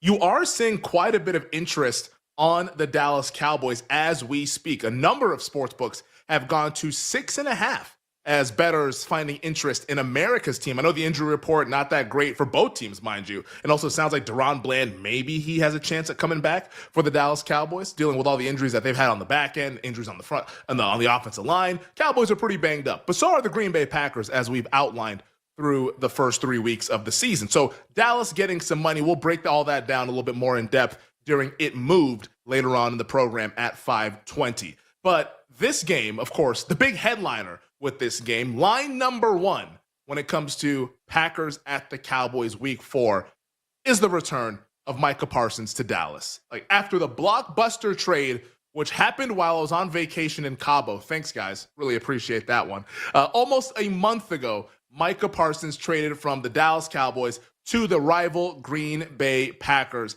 And that's what we all want to see. What is the reception going to be like? Are Cowboys fans mad at Micah? I don't really think so. I think they're more so mad at Jerry Jones. Don't tell him. Don't tell Jerry that the Cowboys fans might be cheering Micah Parsons on Sunday during the game. But like, this is going to be a fun night and a spectacle when that Micah Parsons takes the field at AT&T Stadium for the first series as a member of the Green Bay Packers. Cannot wait to see how this unfolds. And the Dallas Cowboys, like, what's their plan for Micah Parsons? I know Brian Schottenheimer is saying that, hey, like, you know, we hope that we can block him. You know, it's everybody's wondering how this is all going to go. But I think what makes this game so interesting to me is the rivalry between Dallas and Green Bay and how both of these two teams have been linked together for decades throughout NFL history. I mean, this goes way back. Before I was born, before anybody on the show was born. I mean, like the 1967 NFL championship game, otherwise known as the Ice Bowl at Lambeau Field. That's how the Packers beat the Dallas Cowboys 21-17. That's one of the most famous games in league history. That's these two teams, Packers, Cowboys. Who could forget? The rivalry in the 90s, dominated by Dallas with the triplets, Troy Aikman, Emmitt Smith, Michael Irvin, kind of being the big brother to Brett Favre and Mike Holmgren and those Packers teams. Like, those Packers teams are always kind of hitting their head against that Cowboys ceiling. It was 93, 94, 95, Cowboys eliminating Green Bay in the playoffs all 3 of those years. And I always love this, one of my favorite stats in NFL history. Brett Favre never won a game at Texas Stadium, folks. Dallas was the house of horrors for Brett Favre back in the 90s and even in the 2000s, mind you. Some of those Dallas Cowboys teams being able to scratch by the Green Bay Packers after the triplets were done down there in Dallas. And then also, who could forget the 2014 NFC divisional game, the Dez catch game? Did he catch it? Yes, he did. And I'm still pissed off about that game. An absolute gut punch. Probably the last time I felt the Dallas Cowboys could legitimately win the Super Bowl was that game back in 2014. But like, that was another chapter in this rivalry. Mike McCarthy makes the challenge, head coach of the Green Bay Packers. Green Bay goes on to win it, and then they went ahead and blew the game the next week against Seattle in the NFC title game. But that's neither here nor there. There's also 2016. Rodgers to Cook. Like, that ridiculous throw that Rodgers made, set up the game-winning field goal. That was the Dak Prescott, Zeke Elliott-led Dallas Cowboys, who were the 1 seed that year. They bow out, one and done, thanks to Aaron Rodgers putting on the cape and knocking them out once again. And then most recently, there's the 2023 NFC wildcard game, which this game I don't think is going to be in the histories of NFL. Nobody's sending this game to Canton, Ohio. But this game, very, very important as to why we are where we are now. And that was the Green Bay Packers back there in 2023, a couple seasons ago, coming in as the 7 seed, the upstart young team, Dallas as the 2 seed, been dominant at home, had not lost a game at home in over a year. And Green Bay embarrasses them 48-32, and that score does not come close to doing the Packers justice and what that game actually was. That was more like a 48-10 kind of game than it was a 48-32 kind of game. And ever since that game, a couple of years ago, Packers embarrassing the Cowboys, to me, as a sports bettor, as an NFL fan, as a Cowboys fan, just my honest opinion, every decision the Cowboys have made since that wild card loss has been bad. An argument could be made, and I actually think it's a very legitimate argument, that that game broke the Dallas Cowboys and sent them into a tailspin. Jerry Jones is on the record, and I don't know how many of you guys out there listening and watching, how many of you watched the Cowboys Netflix documentary, which was incredible. Like, I loved it. I'm a fan of the team, so of course I'm going to love it. But I thought it was really, really well done. Jerry, in that documentary, admits that game was the worst moment for him as the Dallas Cowboys owner. That game, 48-32, Jordan Love and all those guys coming into Dallas and destroying the Cowboys and ending that season. That's the game that we can point to. And every decision since said game, as we will outline it here, has not gone the Cowboys' way. How about retaining Mike McCarthy after said game? Worst loss in Cowboys history. They retained McCarthy for one more year. Lame duck head coach. We all knew in real time. Wrong decision. Apparently Jerry didn't know that. He eventually lets him go later on. Also, that same offseason, heading into the 2024 season, dragging out the negotiations with both Dak Prescott and CeeDee Lamb, who needed new contracts. That was idiotic, and put them up against it this offseason when they were trying to negotiate with Micah Parsons. They hired Mike Zimmer to be the DC. That didn't really work out. And then obviously after last season, they played the waiting game with Mike McCarthy during the head coaching cycle, only for McCarthy to be like, nah, I'm good. I'm over this. I'm done. I'm just going to go back to Wisconsin, enjoy my money. I want no more parts. And after that, conducted a shoddy head coaching search, no pun intended, which landed them one of the least desirable coaching candidates that you could think of in current head coach Brian Schottenheimer. Oh, but wait, it doesn't stop there. It all comes to this past offseason where the team botched the negotiations with star edge rusher Micah Parsons, the best player that they've had in the organization since Emmitt Smith in the 90s. All of it leading to a trade request, verbal jabs publicly from both sides, and the eventual shocking trade prior to Labor Day weekend, sending Parsons from Dallas to his new home in Green Bay. I mean, all of this has happened since that 2023 NFC wildcard game, Packers over Cowboys. An embarrassing loss for America's team. And now, this Sunday night, Mike Tirico, Chris Collinsworth, Carrie Underwood, the whole crew, the whole country watching, the fruits of the Cowboys' labor since that January 2024 game will now show itself. And Sunday night will be the full circle moment since that disgusting playoff loss.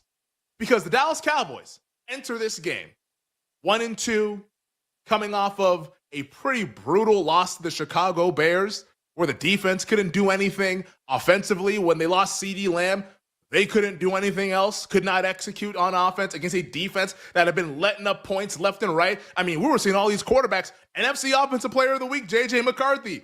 NFC Offensive Player of the Week, Jared Goff. Both of those guys coming off of performances against that Chicago Bears defense that the Cowboys scored a whopping 14 points against.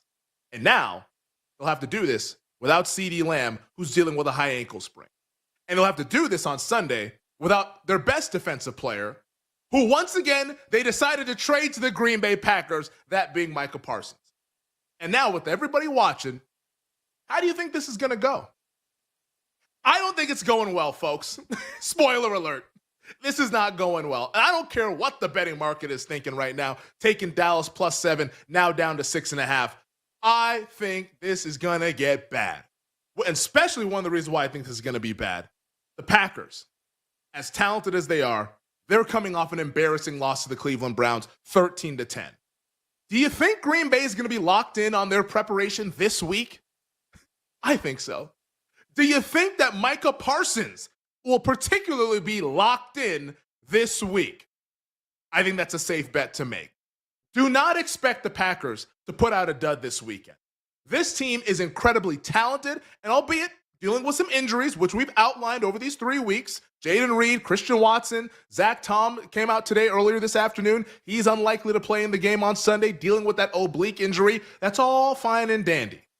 Because the big thing that the Green Bay Packers have going for them, and it's directly tied to this trade, Parsons to the Packers, is that they have the #1 defense in the league in defensive EPA per play when you remove turnovers from the equation. You want to just look at who's playing down-to-down, sound, fundamental football on defense. The Green Bay Packers are doing it better than anyone else in the NFL. I wonder why that is. Cowboys defense with Parsons, #1 in EPA per play. Without him, 32nd. Now the Green Bay Packers defense with Micah Parsons, #1 in the league in defensive EPA per play. And meanwhile, on the Cowboys side, once again, no CeeDee Lamb. The interior offensive line is banged up. Cooper Beebe, Tyler Booker, both those guys are out. We'll see what happens with Trayvon Diggs and Deron Bland. Might be positive for Deron Bland. And oh, by the way, Kenny Clark, he's hurt. The guy that's supposed to help them stop the run, who they got in this Micah Parsons trade. But at least for the Dallas Cowboys, we'll get to see the debut of Jadeveon Clowney. That's what we all want to see in 2025. The more I think about this game, the more I would never bet the Dallas Cowboys. And as much as Jerry Jones believes January 14th, 2024 was his worst day as Dallas Cowboys owner, I think there's a chance that this Sunday might actually be worse as Micah Parsons comes to town and the Cowboys have their full circle moment. On the other side, we'll get to the top headlines throughout the world of sports, just getting started here on You Better You Bet. We'll be right back with You Better You Bet on the BetMGM network. Make it legendary.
Clemson is this year's Florida State and will end the season at best 5-7. Ooh. I understand like the parallel that you're making here, but if Clemson does what Florida State did last year, it feels like this would be an absolute disaster. Because like Mike Norvell is a good coach, and he had that run where they should have made it to the college football playoff. But he is not on the pantheon that Dabo Swinney is on right now. Like right now, Dabo Swinney is considered one of the best head coaches in college football just because of his resume. You know, there was a stretch where he was dominating college football, and it felt like he was in the college football national championship every single year. And the fact that he also runs his mouth a bunch and, you know, puts this in our face about his resume. If this team, with all of this talent, one of the teams that was supposed to be one of the best teams in college football with one of the best head coaches in college football, if they go 5-7, like I think, you know, it will be absolute pandemonium in Clemson. So I get what you're saying, and I do think that this is a possibility with the way that Clemson is trending, but it would be a much bigger deal than like if, you know, you're comparing it to Florida State last year. I agree, Double D. I totally agree here. It's all about expectations, right? Florida State a couple seasons ago, it was like, all right, this is their revenge season, right? They got shut out of the playoff. They should have made the playoff, and then the bottom falls out. And then this year for Clemson, it was this is the year that Clemson has been building toward for the past couple of years. I mean, they dip into the portal, but this was supposed to be Dabo's sort of piece de resistance. Like, I build and develop players, and it's all going to come to fruition in 2025 where we win a national title. And now just the wheels are falling off. They could absolutely end up 5-7, and it would be akin to having such a drop-off relative to high expectations. So, yeah, I'm with you.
Let's get back to You Better You Bet on the BetMGM Network.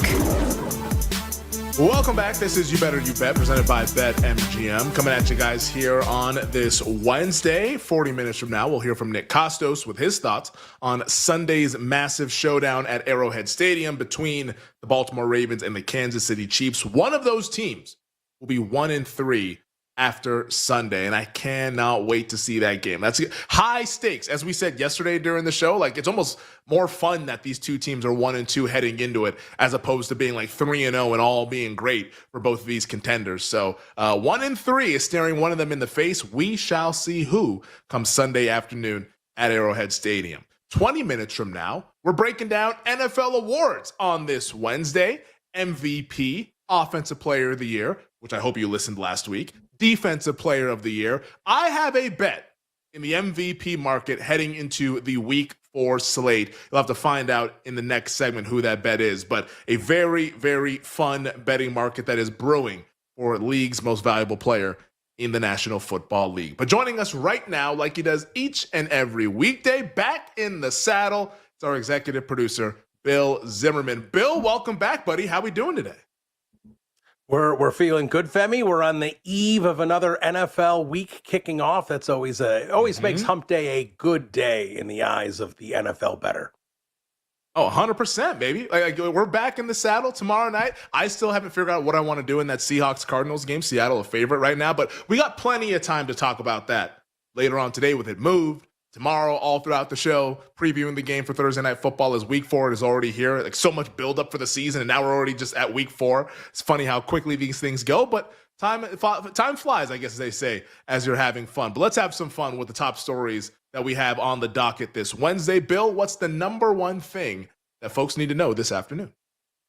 Well, Femi, you'll be shocked to know we are going to start in the National Football League because Michael Penix has struggled the last two games. He's averaging just 150 yards passing, completing less than 60% of his passes, no touchdowns, 2 interceptions. It has not been good for Penix.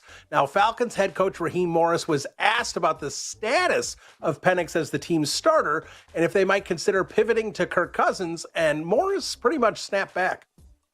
I mean, Kirk, lost his job last year, but we're not even close to that moment with Mike. Mike had a bad game. We had a bad day as a team, and it's easy for everybody to pile on, particularly like I told you, the head coach, the coordinator, obviously the quarterback, first in line for the wounds, right? And he's just in line right now. He had a bad game.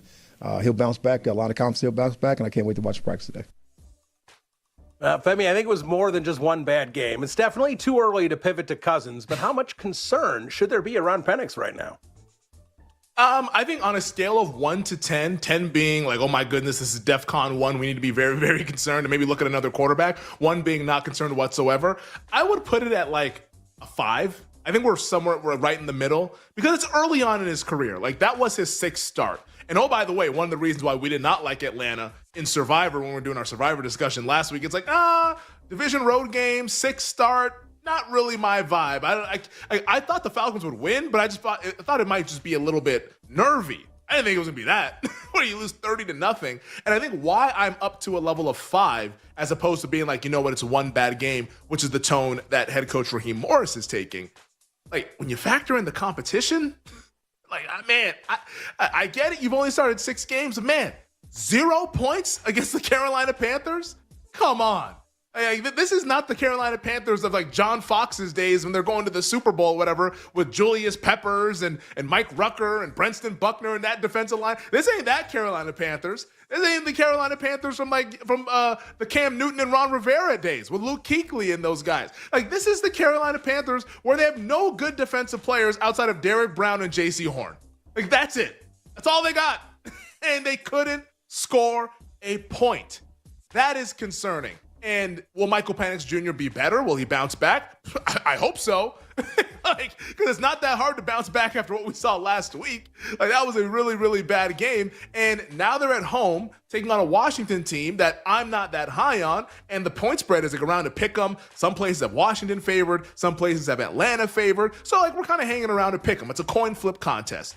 Like, I would expect it to be much, much better back indoors.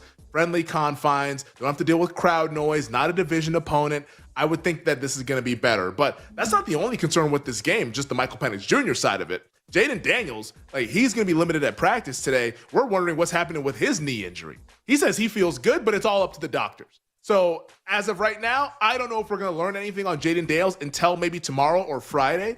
But with this game having so much uncertainty, the Daniels injuries, what are the Atlanta Falcons exactly? Are they more like the team that we saw in week 2? Are they more like the team that we saw in week 3? The truth is probably in the middle somewhere. But I think right now, this is a complete stay away, this Commanders-Falcons game on Sunday. For those who have strong convictions, Godspeed, because right now, I think there's just way too much that's up in the air for me to pound the table for either side. Bill, hit me with the next one. Well, Femi, you mentioned that Chiefs-Ravens game a little bit last segment, and the Chiefs here might be trending towards some good news. Xavier Worthy was back at practice in some capacity, and it looks hopeful that he would be back against Baltimore. Now, nothing's confirmed at this point, Femi. Chiefs are calling him day-to-day, but getting Worthy on the field would be obviously a big boost for the Kansas City offense. They desperately need this. Like, they need Worthy back there. He is the field stretcher. He is the guy that can threaten the third level of the defense. And they don't have anyone like that. I mean, you could point to Tyquan Thornton. Ain't nobody scared about no damn Tyquan Thornton. I apologize to his friends and family who might be listening, but, like, we're just being honest. Like, nobody's driving to the stadium being like, oh, man, how are we going to cover Tyquan Thornton? Like, that's just not a thing. And I'm not even sure they say that about Xavier Worthy, to be quite honest, but at least Xavier Worthy is, like, the fastest person in the NFL. And if Mahomes, who said he's been working on his deep ball, I'm assuming a lot of that rapport has been done with Xavier Worthy, maybe the deep ball can get back into the equation for the Kansas City Chiefs, because it hasn't been in like 3 years. Like, they need a field stretcher, especially when you look at how defenses are kind of playing them. They're just saying, all right, we're going to go man-to-man, you guys beat us. And you have a tight end in Travis Kelce who's long in the tooth. He's not really running away from any linebackers or safeties. And you got Hollywood Brown. You never know which side of the day that he's going to show up on. Like, whether it's good Hollywood Brown or if he turns into the bad Hollywood Brown, nobody knows with him. Like, there's just not really the weaponry that is required to compete in these kinds of games. But that might help if Xavier Worthy is back out there. Because if they do have Worthy, this is a Baltimore defense that you can exploit.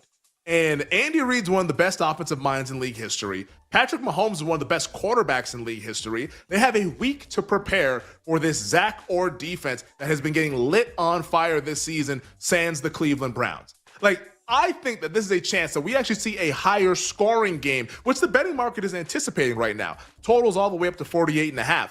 I think that if anything, if I had to bet this game, it would be on the Chiefs, like a small bet on Kansas City, unless we get to 3, or maybe it's just the over, because I think Baltimore's offense will have success against this Kansas City defense. And I do think this has the potential, being at home, being a must-win, not a must-win game, but like a kind of a gotta-have-it game.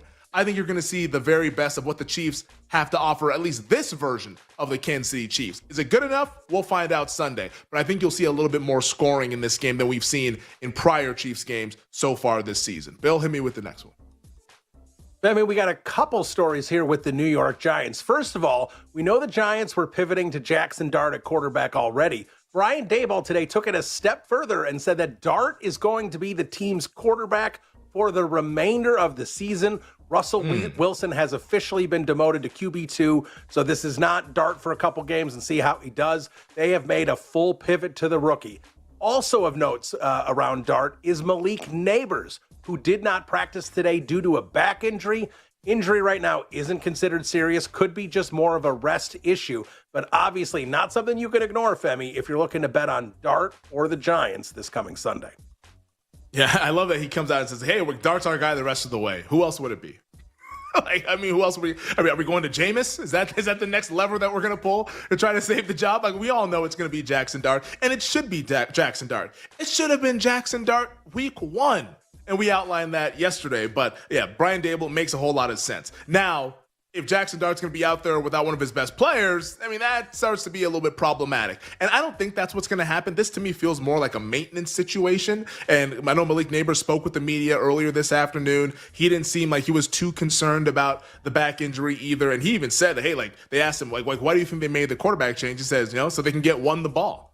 Referring to himself. Like, and it's true. Like, you got to get that guy the football. He is as dynamic a wide receiver that we have in the NFL. It just happens to be surrounded by garbage. It's just kind of how it goes right now for Malik Neighbors. But I I could see this going one of two ways, which I think most games can go that way. But this one in particular feels like the high volatile outcomes are on the table. Like, would it stun anybody if the Giants actually won this game?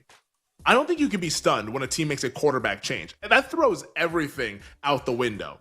It also wouldn't stun me if the Chargers go in there and win like 31-0. like that could easily happen as well. Whatever it is, though, I would tend to be with the under with this game just because this Chargers offensive line against that Giants defensive line, that could be advantage Giants. The crowd's going to be revved up. Should be a really good home field advantage with everyone excited to see the rookie. I think you're going to get a legitimate home field for the Giants this Sunday. And it is an early kick for the Chargers, 10 a.m. for those West Coast bodies. Like that might be a little bit of a sleepy start for the Bolts. But then also, too, this Chargers defense, the way that they've been playing, man, I don't know if you could have picked a tougher defense for Jackson Dart to face. Maybe Cleveland, I guess, would be the one. Like in Cleveland, that would be kind of throwing him to the wolves there. But the Chargers have been awesome, keeping everything in front, limiting explosive plays. Maybe Dart can get some things going with his legs because he's a really good athlete. But I don't think he's going to find the open passing windows that he'll be searching for come Sunday. This to me feels like an ugly, lower scoring game. As for the point spread, I think it's right. I don't really want to dive into that at all. Bill, hit me with the next one.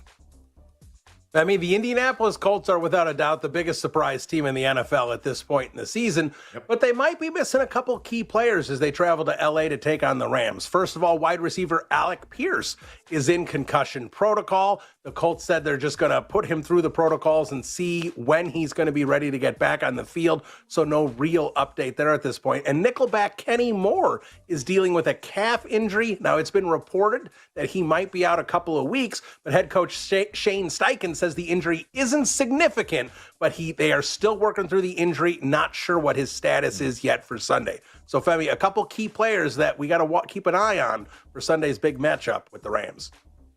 Yeah, this to me, and we always joke about this here on the show when we talk about how these games and these betting markets kind of work throughout the week, but this does feel like sort of like the pros versus Joe's NFL game.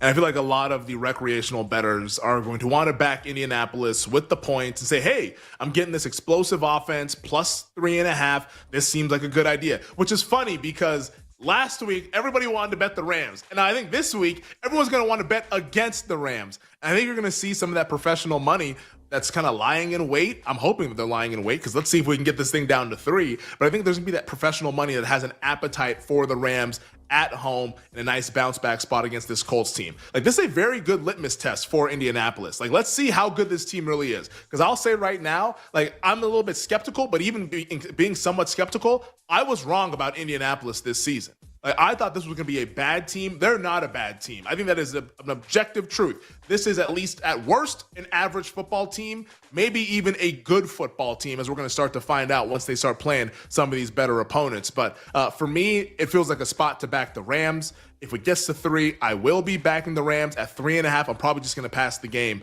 But I'm looking to play LA because I think this is a nice spot for them to kind of go ahead and flex their muscles against an unfamiliar opponent at home. Bill, hit me with the next one. I mean, let's switch over to baseball here because the American League playoff picture is getting wild. The Guardians last night beat the Tigers, officially wiping out a 15.5 game lead that the Tigers had in early July. They have tied them up in the AL Central, and your Seattle Mariners have clinched a playoff spot, and their magic number is down to 1 to win the AL West. There is going to be a team on the outside looking in here, a good team, whether that be Houston, Boston, Cleveland, or Detroit. Someone is going to be missing the playoffs here, Femi. It should make for a fantastic last 5 games or so of the season. So I'm not going to be biased here. I want to start with the Cleveland Guardians before I get into my Seattle Mariners fandom because, man, last night was really awesome. Shout out to Josh Naylor with the bases clearing double there in the 8th. But for Cleveland, this team at the All-Star break was 150-1 to win the AL Central. Last month, not even last month, less than last month, August 26th, they were 80-1 to win the AL Central. They're now minus 225. Like, this is an epic collapse by the Detroit Tigers and an awesome finish, an awesome surge by the Cleveland Guardians. I thought Scuba could get it done. I mean, watching that 6th inning last night where, like, there's no ball that got hit outside the infield and they somehow score 3 runs, like, that was just ridiculous. That's how you know things are going well for you, when that's how you can take a lead against the eventual AL Cy Young winner. Guy's going to go back-to-back Cy Young, and here you are with your swinging bunts, and that's how you beat the team. Like, it's ridiculous what Cleveland was able to accomplish. I think the folks are right. Cleveland's got the juice, and I think Cleveland is the bet tonight, I think, going forward, at least in this regular season. Now, as for the Seattle Mariners, damn it, the Mariners are back playing October baseball. And it puts a smile on my face that we will see October baseball for just the second time since 2001. I was in the 6th grade in 2001. Like, I'm now 35 years old with a barking dog upstairs. Like, that's what I am right now. And I think the Mariners, with this lineup, they're incredibly dangerous. Can the pitching just get back to what their usual form is? If that's the case, I think Seattle can make a run and win the AL pennant this October. We're talking NFL MVP on the other side. This is You Better You Bet. We'll be right back with You Better You Bet on the BetMGM network. Make it legendary.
Clemson is this year's Florida State and will end the season at best 5-7.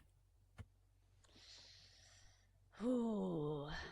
I understand like the parallel that you're making here, but if Clemson does what Florida State did last year, it feels like this would be an absolute disaster. Because like Mike Norvell is a good coach, and he had that run where they should have made it to the college football playoff, but he is not on the pantheon that Dabo Swinney is on right now. Like right now, Dabo Swinney is considered one of the best head coaches in college football just because of his resume. You know, there was a stretch where he was dominating college football, and it felt like he was in the college football national championship every single year.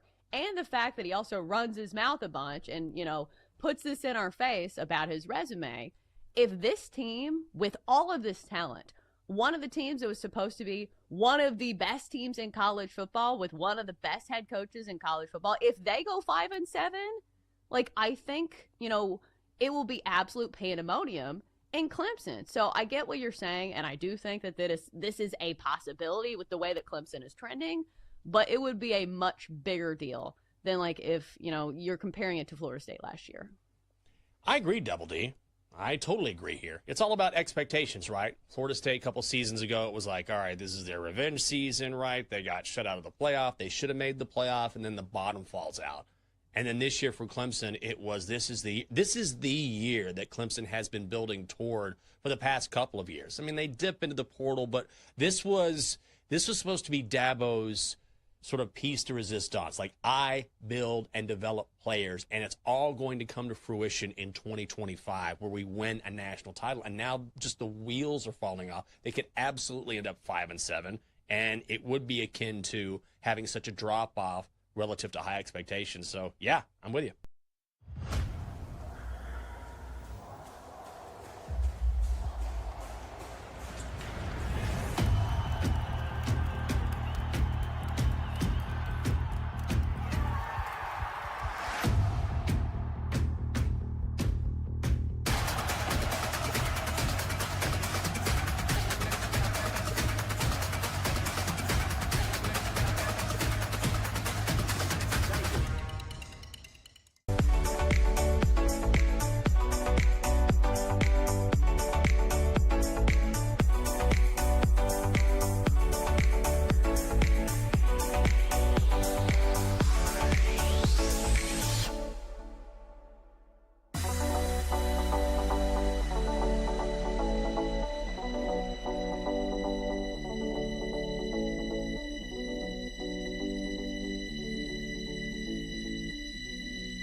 Let's get back to You Better You Bet on the BetMGM Network. Let's get back to it here on a Wednesday on You Better You Bet, presented by BetMGM on the BetMGM Network. Femi Abebefe hanging with you guys this afternoon. 20 minutes from now, we'll be joined by Nick Costos with his thoughts on the massive Sunday showdown at Arrowhead Stadium between the Baltimore Ravens and the Kansas City Chiefs. One of those teams will leave that game 1-3.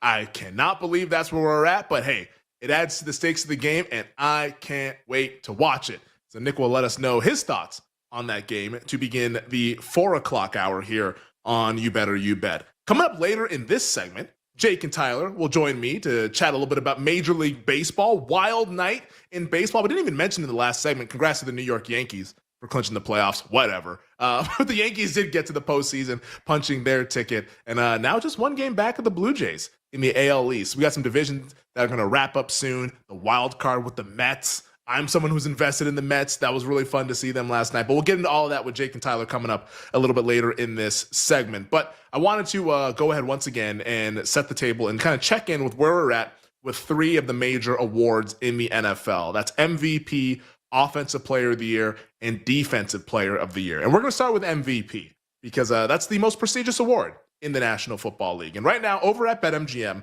the favorite to win MVP is last year's MVP, Bills quarterback Josh Allen, who right now at BetMGM, where we look to make it legendary, is plus 250. Now, if you've been listening to the show throughout the summer, in the offseason training camp, week 1, you should have a Josh Allen MVP ticket. Whether it's 6-1 or you put it in a parlay or whatever, you should have some Josh Allen in your portfolio for this award because it's something that we've been talking about since May when we saw how easy the schedule was for the Buffalo Bills. Buffalo 3-0. Oh, by the way, they're a 16.5-point favorite on Sunday against the New Orleans Saints. Josh Allen makes quite a bit of sense. The team's updated win total, 13.5. It's a ridiculous number. They're going to win around 13, 14, maybe 15 games this season. They're minus 150 to be the 1 seed in the AFC, and that's clearly a correlation with winning this award. Quarterback on a 1 or a 2 seed is what wins MVP. They're more than 50% to have home field advantage in January. Josh Allen, in terms of the nerdy statistics, 3rd in EPA per play, 4th in QBR, not like the greatest, but he's in the mix, which is where you want to be heading into week 4. So Josh Allen makes quite a bit of sense to win MVP. A guy that I want to get to before I talk about the guy that I actually want to bet. This is a long shot, and I don't think this is ever going to win, but I just find it very, very interesting because it's fun. Like we all like to talk about long shots. The nerdy statistics, once again, EPA per play, which is expected points added per play, is a very popular metric that determines offensive strength, defensive strength, the strength of the quarterback, et cetera, et cetera. EPA per play is one of the metrics. QBR, which is ESPN's statistic, which is kind of like an advanced version of passer rating. QBR, 0 to 100, who's the best quarterback in the league? With both of those stats, the nerdy statistics that usually determine who wins this award, the guy that's in first place for both of those, Colts quarterback Daniel Jones. I couldn't believe this when I saw this the other day when I'm doing my prep for the awards markets. I was like, whoa, I knew this offense was cooking with gas. I didn't know they were cooking with gas like that. Now, Daniel Jones at BetMGM is 60 to 1. Do I want to recommend betting that? No, I would never bet that. They have the updated win total of 10.5, so they're kind of in range of potentially being like a 2 seed. They're 11 to 1 to be the 1 seed, but I think 2 seeds probably their ceiling if everything goes well and they kind of get like lightning in a bottle this season. But I just found it interesting that Daniel Jones, in the nerdy statistics that determine who's the best QB, he's number 1 in both of them. Once again, do not bet that because Daniel Jones, this comes down to one of those things like, does it pass the laugh test? Does Daniel Jones being 2025 NFL MVP pass the laugh test? You say it out loud to yourself, legitimately. Whether you're driving, listening, watching, whatever the hell you're doing, say it out loud. Daniel Jones, 2025 NFL MVP. Okay, you can stop laughing now. It just does not pass the laugh test. And we've seen, right or wrong, biases for quarterbacks like that. I mean, we just lived this a couple of years ago with Brock Purdy, where everyone's like twisting themselves into knots into being like, oh, how could it ever be Purdy? And then he finally kind of like pooped the bed on Christmas night, and that gave them the excuse to go to Lamar, even though Purdy's stats said he should have been the MVP. So like the narrative and is it believable, in addition to team success and stats, is how you win this award. And we all know the best player on that offense is Jonathan Taylor, who we'll talk about here shortly. But I just found that interesting to point out. The guy that I do think you need to bet heading into this week 4 slate is a guy that we've talked about prior to the start of the season. And you should already have some of him, and that is Packers quarterback Jordan Love. It is time to add more on Jordan Love. He's 14-1 at BetMGM. I added some more earlier this morning. Green Bay's updated win total is 11.5. They're plus 390 to be the 1 seed in the NFC. Them and Philly are probably the 2 biggest contenders. Detroit now entering the chat after what we saw on Monday night with their win over Baltimore. Now, Love's statistics, they're good, but they're not great. Right now, he's 5th in EPA per play. He's 10th in QBR. The thing that Jordan Love has working for him this week in particular, he's visiting the Slump Busters, folks. He's going down to Dallas to see that defense, baby. And we saw what that defense did. Russell Wilson with 450, Caleb Williams, 4 touchdowns last weekend, almost 300 yards passing. And now here comes Jordan Love. Like, this is the time. These marquee quarterbacks that are about to face the Dallas Cowboys, those prices will drop. And the Jordan Love price will drop after what happened Saturday night. The win total is at 47.5, but it's going to be perfect conditions. It's either going to be indoors or it's going to be a nice night in Texas and the roof will be open. But Jordan Love is going to light that defense on fire. And at 14-1, I would be adding more Jordan Love like I did earlier this morning. I like Allen. I like Love. Those are the 2 guys that I'm going to war with. And we also added some Justin Herbert a couple of weeks ago to play a little bit of defense. And that's aged in our favor as that 15-1 is now down to 6-1. But I would add a little bit more Jordan Love this week going up against that Dallas Cowboys defense in prime time with everyone watching. A really good opportunity, as good a bounce back spot as you'll ever have, facing Cleveland to now facing Dallas. I wonder what's going to happen. So Jordan Love to win MVP at 14-1. Let's add some more to what we added earlier before the start of the season. All right, let's go to Offensive Player of the Year. This is a little bit of a quicker conversation because I don't think there's anything to do here. I'll say that right off the top.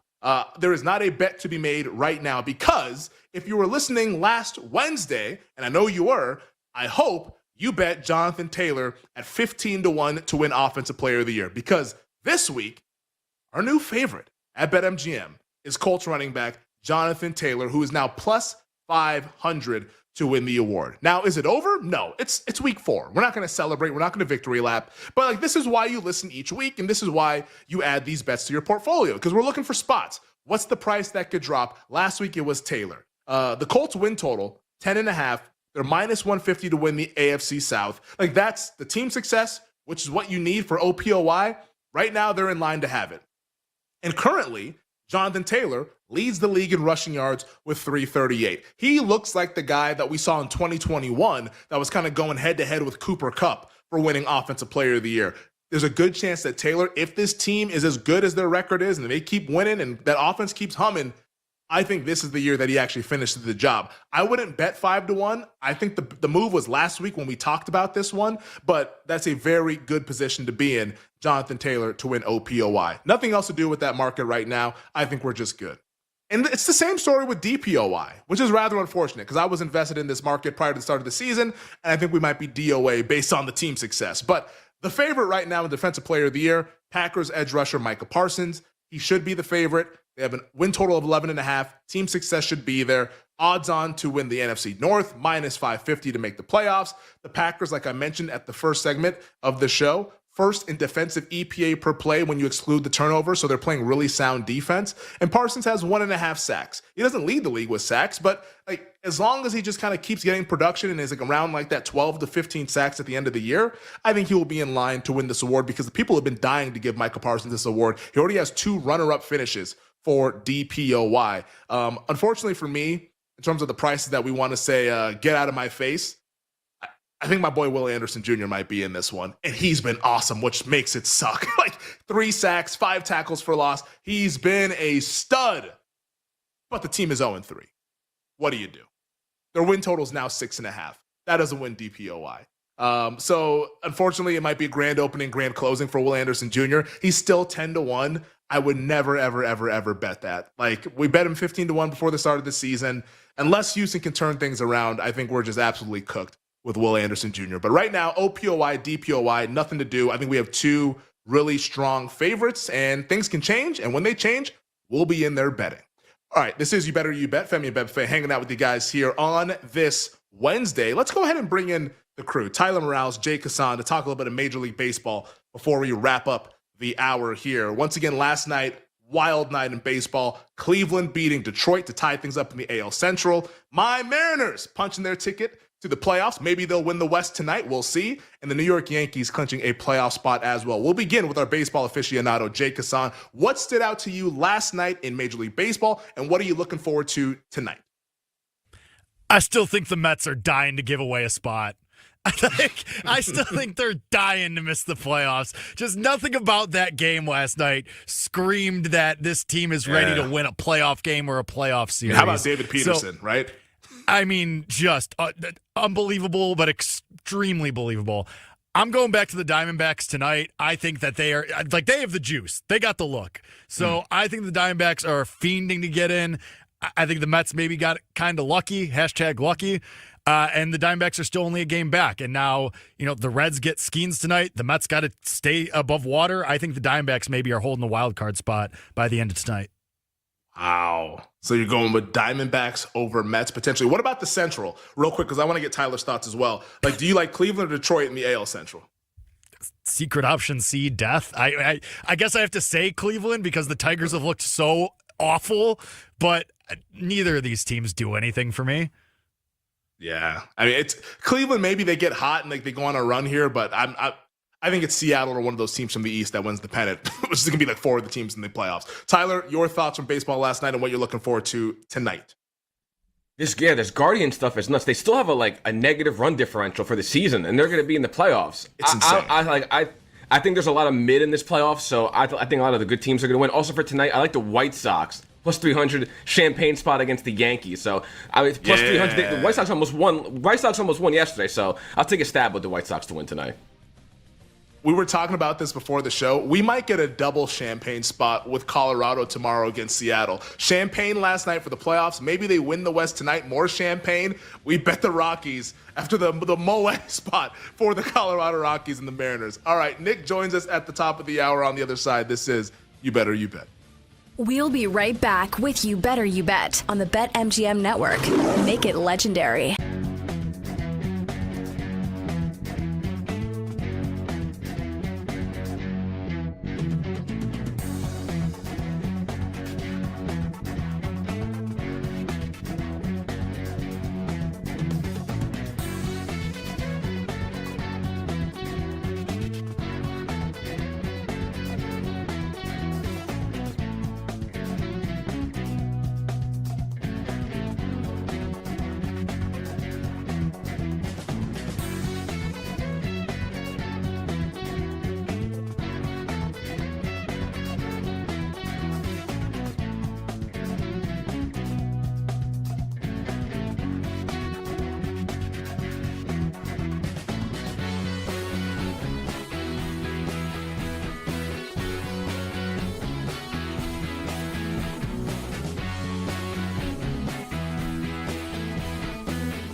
If they make the playoffs, he wins 39,000, right?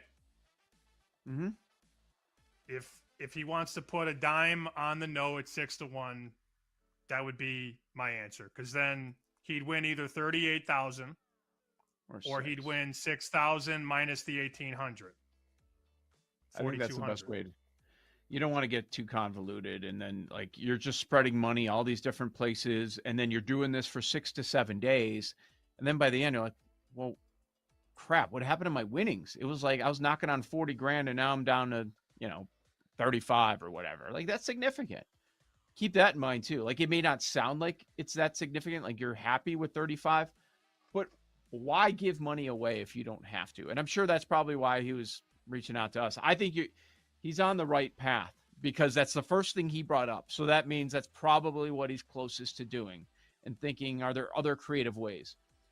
Yeah, I like being in a hedge spot where I can win both sides, but it's okay when we're talking about a ticket that's 39K. Right? Is that kind of where you're coming from? Like, you're not going to miss that 1,000 if you're wrong on that. And really, you're not wrong. You're right.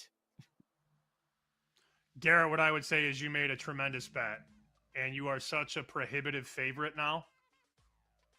You don't want to take out of what you should win more than you have to, right? That's what I would say. That's what I would do. If I made an $1,800 bet to win $39,000 and I'm a $9 favorite to cash this parlay, I would bet a very small amount from that big pot. You take the big pot and take a dime out and bet the no, just in case it does happen. If the Red Sox fall apart, you then win the 6,000 and then you lose the 1,800. So you still profit either 4,200 or 38,000. That's my final answer. He's probably nervous because if you go to tankathon.com, look at the remaining strength of schedule, the toughest in baseball belongs to the Boston Red Sox with these last 6 games, Blue Jays and the Tigers. So I understand being a little bit nervous here, but keep in mind how awful the Tigers have been over the last month. We talked about that a little bit yesterday. But Garrett, congratulations. Great bet. Best of luck with your decision. And I agree with Sam.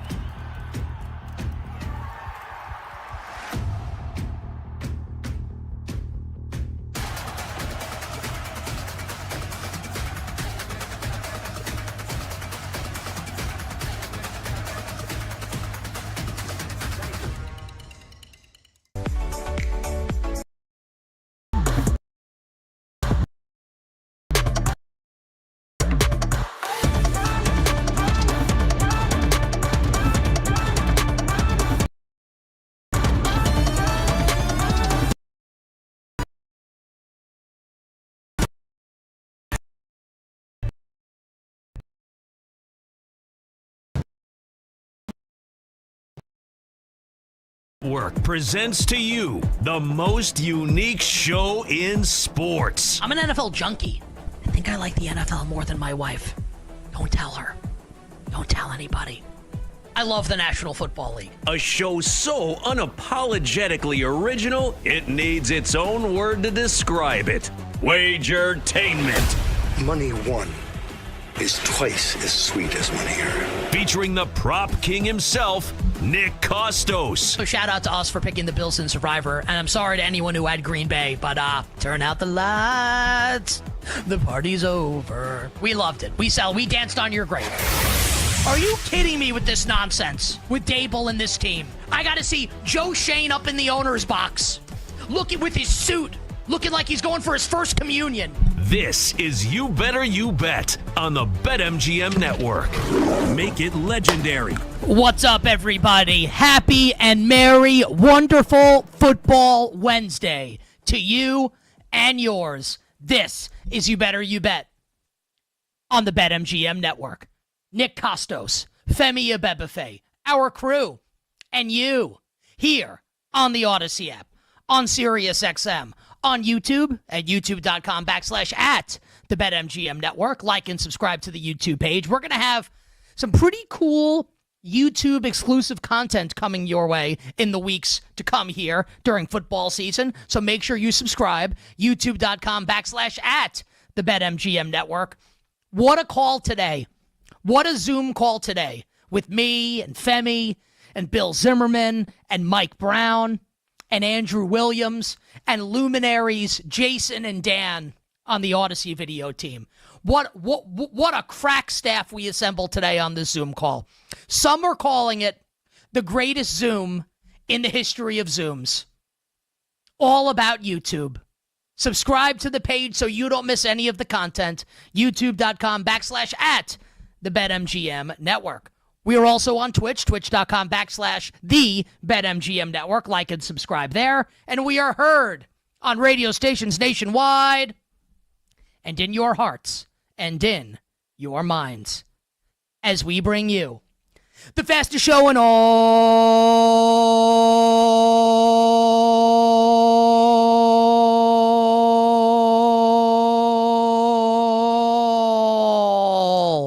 of Wagertainment. Talking all things sports betting. The show presented today and always by BetMGM. Make it legendary by downloading the BetMGM app and visiting BetMGM.com. Coming up today on the show, Femi Abebefe and yours truly, me, Nick Costos. We will continue to break down to get you set to bet and win on a stacked college football Saturday. We will hit more of the marquee games coming up week 5 in college football, including USC at Illinois. I can't wait to talk about that game. We will talk about Ohio State and Washington and why I think the Buckeyes are going to win big. I think everyone's going to be against me on that game, and I don't care. All of our college football thoughts on the marquee games coming up later this hour on this Wednesday. Next hour on the show. Dun, dun, dun, dun, dun. Oh, yeah. It moved. Our side and total movement sojourn throughout the National Football League, where we stand on every side, where we stand on every total, all the latest injury information for every game in week numero cuatro, including the Cardinals and the Seahawks tomorrow night on Thursday Night Football. 4 phenomenal guests will join us today on the show. Brian Baldinger, Odyssey Sports NFL Insider. Can't wait to ask Baldy about Jackson Dart making his NFL starting debut this weekend against the Chargers, and if Dart can have success. Danny Parkins from First Things First on Fox Sports 1. We'll talk to Danny about Caleb Williams and his Bears at the Las Vegas Raiders, and if the Bears can make it 2 wins in a row. We will go out live to Bethpage Black, the site of the Ryder Cup. Gary Williams of the Golf Channel and Sirius XM PGA Tour Radio will tell us and you if it'll be the United States or Europe winning the Ryder Cup. Can't wait for Gary Williams to rejoin us on You Better You Bet. And later this hour, the glass will break. PJ Glasser of the BetMGM Network with his college football bets for the weekend, including his alma mater, Alabama, visiting Georgia. Social question for today, YouTube exclusive. Type in the chat for everyone watching on YouTube. What is your best bet for tonight in the world of sports? Baseball or WNBA? We'll read them at the end of the show. Mike Brown will tabulate them for us. Your best bet for tonight in the world of sports. Type it in on YouTube, youtube.com/at the BetMGM Network. We will read them and shout you out at the end of the show. But we officially begin wonderful Football Wednesday edition of You Better You Bet with the biggest game this weekend in the NFL, where the loser of the game, somehow, some way, like imagine saying this before the season. Patrick Mahomes and Lamar Jackson are both going to play in every game. Like they will not miss a game. And many of the principal players on both teams will remain healthy. Not all, but many.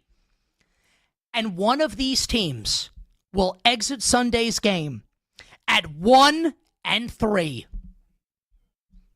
Seems unfathomable, but it's true. Sunday afternoon at Arrowhead, the 1-2 Baltimore Ravens visiting the 1-2 Kansas City Chiefs. Now, before we talk about the game itself, just a macro snapshot of where these teams are at and my opinions on them moving forward. At BetMGM, our show sponsor, make it legendary. Both teams still big favorites to make the postseason. Now, the Ravens, an overwhelming favorite to make the postseason because, as we're learning, especially with Joe Burrow out, that division ain't no good. And I got news for everyone. If the Ravens lose on Sunday, I can't wait to bet a 1-3 team at a minus price to win a division. That's going to be fun. The Ravens are minus 1,200 to make the playoffs at 1-2. The Kansas City Chiefs, not quite as big a favorite, but still a favorite. And a pretty decent-sized favorite at 1-2. The Chiefs minus 210 to make the playoffs. And I want to echo the sentiments of Drew Dinsick, our friend, the Whale Capper, who joined us yesterday, and he joins us every Terrific Football Tuesday on You Better You Bet. And I gave you half of this equation at the beginning of yesterday's show, breaking down Monday Night Football. And you know how I feel about the Chiefs, so you know I feel this way as well. Drew said that the loser of this game on Sunday between Baltimore and Kansas City is going to be a bye to make the playoffs. I agree 100%. I think both of these teams are going to end up in the tournament when it's all said and done. And I look forward, and we'll see, like, if it's Baltimore that loses, like, who knows what that price is. It's still probably going to be a big minus price because right now, think about this. All three other teams in the division, the Steelers are dogs this weekend, 2.5 or 3-point dogs against Minnesota in Ireland. The Bengals are a touchdown dog or more Monday night on the road at the Denver Broncos. And the Browns are 9-point dogs on the road in Detroit. So like the Ravens could lose and be like as big a favorite at 1-3. Think about how crazy that is. But I agree with Drew. No matter what happens on Sunday, assuming health, right? If like Mahomes gets hurt or Lamar gets hurt, God forbid, that'll change things, right? But assuming health for all the key players, most notably the quarterbacks, I think both teams are going to be playoff teams when it's all said and done. And I feel like that's important perspective to have before we talk about the game. And it's going to be the most hyped game of the week. And we are going to want to draw one way or another collectively, and like myself included, I can be guilty of this, sweeping conclusions as a result of this one football game when I think that still, at the end of the regular season, both of these teams will be among the last 7 standing in the American Football Conference. And that takes us to the game itself. As it stands right now at BetMGM, the Ravens, 2.5-point road favorites, and maybe this will go to 3. I don't think it will because Andy Reid came out earlier today and said that everyone's practicing for the Chiefs, and Xavier Worthy's the big one, obviously, that everybody's monitoring, right? I don't think this will go to 3. But for now, we're in between 2.5 and 3. The 2.5 is juiced towards Baltimore, and the total in the game is 48.5. We await concrete, or at least close enough to it, injury news on Baltimore's 2 defensive players that missed Monday night's game. I think the expectation is that Kyle Van Noy will miss this game, and we await news on Nnamdi Madubuike, their defensive tackle who missed Monday night. One of the reasons why I liked the Lions to run all over Baltimore, and that's exactly what happened on Monday night. So I've talked to people, both on the air, we talked to Drew Dinsick yesterday. I've talked to a lot of people I respect off the air about this game. And the consensus is people like the Baltimore Ravens. And my take on Baltimore is out there, established and well known. The sultans of spreadsheets, the dominators of DVOA, the excellence of EPA, but jokers in January. And my take on the Chiefs is out there as well. This was my Super Bowl team before the season. And I still think that they can be a super team once Rashee Rice rejoins the lineup and this offense becomes fully formed. So it pains me to say, I want to bet the Baltimore Ravens. And earlier today, I had an interesting experience in my life. I'm sitting here in this very chair in my office, And I'm looking at BetMGM, and that number is staring me dead in the face. And I take my finger, not my middle finger. Mine's out of the gutter. I take my right index finger, and I put it on the mouse. And I'm hovering over the Ravens button to click it on Baltimore. I feel like the dude in Oppenheimer who's about to push the nuclear button. Am I going to do it or not? Beads of sweat forming on my forehead as I try to work up the gumption to click that button. And ultimately, something prevents me from doing so. And what that something is the knowledge that Lamar Jackson and John Harbaugh are big game losers. I won't do it. I wanted to do it. I wanted to click the button. Something stopped me. Visions dancing through my head like sugar plum fairies in December. You make what you want of that. Visions of Mark Andrews dropping a 2-point conversion in Buffalo. Visions of Derrick Henry putting the ball on the ground week 1 against the Buffalo Bills. Visions of Lamar Jackson looking as anxious as I did at 14 years old at a co-ed dance. Visions of John Harbaugh staring blankly ahead like a deer as a truck races towards it in the middle of the night. I won't do it. The Ravens' defense stinks. It stinks. And I don't even care if Madubuike comes back for this game. And to be clear, the Chiefs won't win this game by pounding the rock like the Lions did, because their running backs stink. And I'm hoping we see more of 7th-round rookie Brashard Smith, who's actually got some juice, because Pacheco looks like he's running in quicksand, and Kareem Hunt's been dead for years and nobody knows. How is it going to happen? Look at what happened in the second half. Sunday Night Football, Chiefs and Giants. When the Chiefs came out in the second half, and it looked like that switch got flipped, and they started converting chunk plays, and they started getting the ball down the field. Now, Tyquan Thornton is never going to be confused with 2018 or 2019 Tyreek Hill.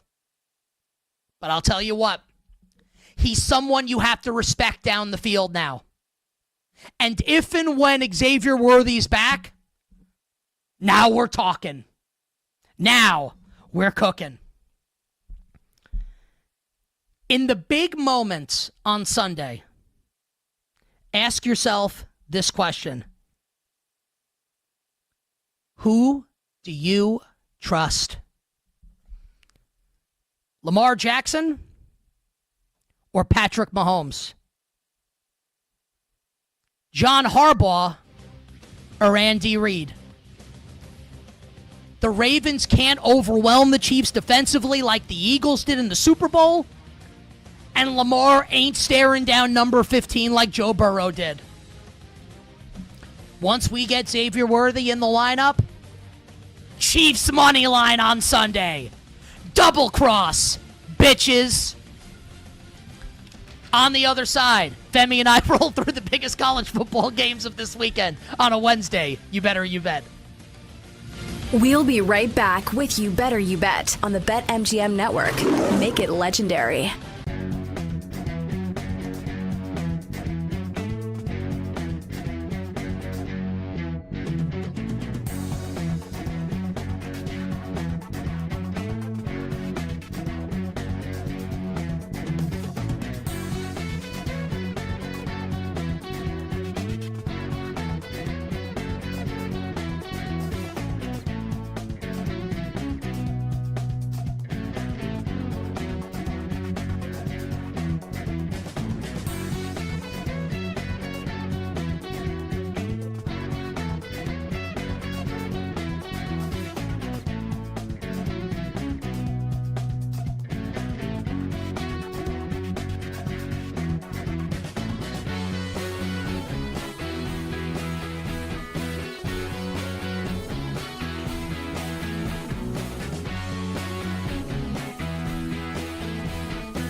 a -7 at Virginia. Fade or follow? Yeah, this was one of the first bets that I placed today. I did grab the 7.5 with Virginia. I still like it right now at 7. You're getting the best price at BetMGM, 7 -110. I like this Virginia team. I did go over on their win total. I like Chandler Morris enough. They didn't cover for me, unfortunately, against NC State, but other than that, they have all season long. Chandler Morris has looked really good. Already over 1,000 passing yards, 8 touchdowns, only 1 interception, and they've been really good in pass protection. He's only been sacked 1 time. They have 2 running backs with over 200 rushing yards. Jamari Taylor has 298 already, and then Harrison Whaley has 214. And I like the receivers. Trell Harris, 321 yards. Cam Ross, 252 yards. Who do we get in the end zone right there? Was it Bateman, maybe? Bateman! It is Rashad Bateman. Thank God. I'll take that as well. What a good start to the night. But also, Brad, going back to this game real quick, a lot going on. It's also a classic look-ahead spot for Florida State, who I do like, but on deck the following week, a really good Miami team. So we get a look-ahead spot, and we get a really good Virginia team on a Friday night. Yeah, give me Virginia here to cover, keep this game maybe within a field goal. So I like the Cavs. All right, going to go with the Cavs. I think the Cavs are a great call there. Love them, +7.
You're tuned in to You Better You Bet with Nick Costos and the crew on the BetMGM Network. Make it legendary. Zesty.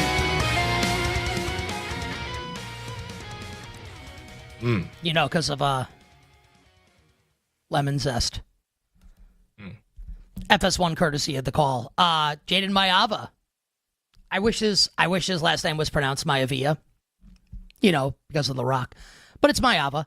And Femi likes him to win the Heisman Trophy. Femi, what, by the way, is there like a Heisman Trophy update, like market update from yesterday? After the whole John Mateer situation and BetMGM leaving him up as the favorite for about an hour after the news came out he was out for a month?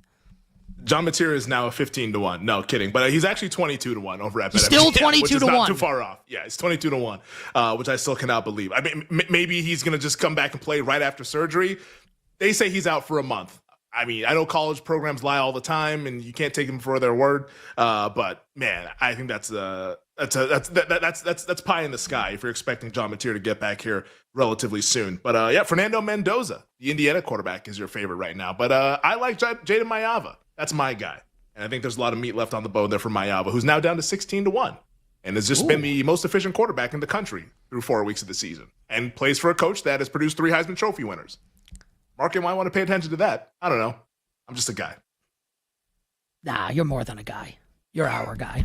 All right. Anyway, let's continue breaking down, Femi. Let's continue breaking down the college football weekend. This is an absolutely stacked college football Saturday. We hit on a bunch of big games yesterday, and we'll circle back to those games as the week moves along. Obviously, on Friday, we'll finalize everything, so finalize our bets and thoughts. Oregon and Penn State at Happy Valley. Bama and Georgia in Athens. Oh, baby. But we got some other games we need to discuss. And, Femi, let's start with your guy, Jaden Mayava, and USC on the road at Jake Hassan's pathetic Illini, who just got absolutely dump trucked, seal clubbed, destroyed last week by Indiana and Fernando Mendoza, the new Heisman Trophy favorite. The Trojans, Femi, at BetMGM, 6.5-point road favorites, and I feel like we're going to 7 here. The juice is towards the Trojans. The total is 60.5. Do you have a betting thought? You love Mayava. Do you love USC in this game laying the lumber at Illinois? I don't love it. I'm not going to be betting the side with this game because it just feels like that's what everyone's going to want to do here. And like, yeah, it can all cash and everybody wins. That's totally within the realm of possibility. I just don't really like the idea of betting against the team that just lost by 53 points. That doesn't seem like a great experience here. Like, if anything, the team's a little bit undervalued in the market, so I'm not going to do that. To me, it's with the total. Like, I think this is going to be a high-scoring game. USC's putting up points. So the best offense in the country. Lincoln Riley, that team looks like they're how they have been in his glory days with Caleb Williams and in Oklahoma when they were making the CFP. I think this is a high-scoring game because Illinois also has a pretty good offense, and USC's defense, yeah, it's looked better, but they also haven't been that tested. The only power teams that they played are Purdue and Michigan State. Now this is a lot different on the road in Champaign. So I liked over 59. I still like it at over 60, where we sit right now. I think we get points, and I'm hoping that USC comes out on the winning side. But this is going to be a high-scoring game. I'd be pretty stunned if this is lower scoring. As far as the side is concerned, so you said something right, which was you don't necessarily want to bet against the team that lost by 53 last week, which would be Illinois. If this hits 7, on principle, do we have to bet Illinois? We don't have to, but if you're betting the side, you have to. You have to. Yeah. If you're interested in the side, like, you have to bet Illinois plus 7. Will you? It goes against my rooting interest. I mean, we could always try to shoot for a middle here, but I need USC to win this game. So I don't want to put myself in that position where I'm hoping that Illinois keeps it competitive because I don't want to have like a real sweat like that. But man, Heisman bets aside, Illinois looks pretty good. Like, they do look pretty good. And I just, it just feels like Brett Bielema, who's a good coach, gets his guys' attention and like has a great week of practice, and where early spot, 9 a.m. body clock game for USC, you could see Illinois maybe kind of putting some scare in this Trojans team that people are starting to kind of get a hold of. But yeah, I think it's Illinois or pass. I'm just choosing to bet the over because I want to root for USC. All right, so I have not bet the game yet. I may end up with the bet on Illinois plus 7 if we get there in between now and Saturday. Makes sense. All right. Ohio State is visiting Washington. This opened, I want to say 10.5 at some spots. So all the money has been on the underdog Washington Huskies, who, much to your chagrin, Femi, had an awesome second half against Washington State in the Apple Cup this past week, and that was no fun. Just continuing a football season of us. We're getting kicked in the junk. Shout out to Dean Martin, the late, great Dean Martin. This was 10.5. Now, the number 1 team in the country, Ohio State, an 8-point road favorite at your Huskies. Total 51.5. Femi, how do you want to bet Ohio State and Washington? Yeah, I'm glad you brought up that Apple Cup. Not because it's like, hey, like, what a bad beat this was, but it was very illuminating watching that game. And I'm like, full transparency, like, I root for the University of Washington. I love Washington athletics. Like, I grew up 20 minutes from the campus. My mom went there. Like, it's an awesome school. And like, I love the Huskies. But watching that game against Washington State. What did your mom So study? I don't even know what her degree was in, but she ended up working at Boeing and like was in like the procurement, like with like the parts and all that stuff, like doing those. So like that's what her job was. She's since What does retired. she think of? Shout out to What my does she mom. think of? What does she think of the 747 crisis? Yeah, she'll answer off the record. No, but I'm being serious. Like, do you ever like ask her about that stuff? No. The main stuff that she would talk about growing up was like when like the machinists would be on like strike and everything, because like that was always the thing. Like feel like once every year or like once every couple of years with like the union and everything like that. Like there was always, and because like I grew up in Everett, Washington, which is about like 20 minutes north of Seattle. You couldn't go far in Everett without knowing somebody who worked at Boeing. Like, it's literally like the biggest thing going in Everett. And there's actually now the airport that's out there. So it's really cool to fly from Vegas to the Everett airport. Really nice, as opposed to going to SeaTac. But like, it was always a big deal. And like, that's what she would talk about. But outside of that, no. I mean, like, she was always talking about like shortages and all that stuff and saying like, oh, I'm so busy at work. But she's since retired and gets to be a grandma to my two little nephews, which is really cool. My mom has an accounting degree. I never ask her about debits and credits. Ohio State and Washington, how are you capping and betting this game? I think that this all is I know just is a little... all I know is that she never gets me. I'm always giving the government more money, so I may need to fire my mother as my accountant. Honestly, I'm being serious, not joking. I love my mom. Also, all I do is keep spending, giving more money to the government. I'm not a fan. It's like, what do I get back on my return? Nothing. You actually owe money. It's like, great. Yeah, and Bill Zimmerman wants to elect a mayor in New York City who wants to take more of our money. It's just, it's great. It's awesome. Can't wait. Oh boy, put that in the open for tomorrow. But I think people are getting a little noted communist Bill Zimmerman. I'm kidding. I think people are getting over their skis with the Washington Huskies in Saturday's game. Watching that Apple Cup, Washington State was literally driving in the fourth quarter to tie the game. And then they started throwing pick sixes and fumbles happening and turnovers, whatever, and Washington wins by 28. Now, that's not the actual real thing that happened. And if people watch that game, they would realize this Husky defense is a problem. Like, the Washington defense is an absolute problem.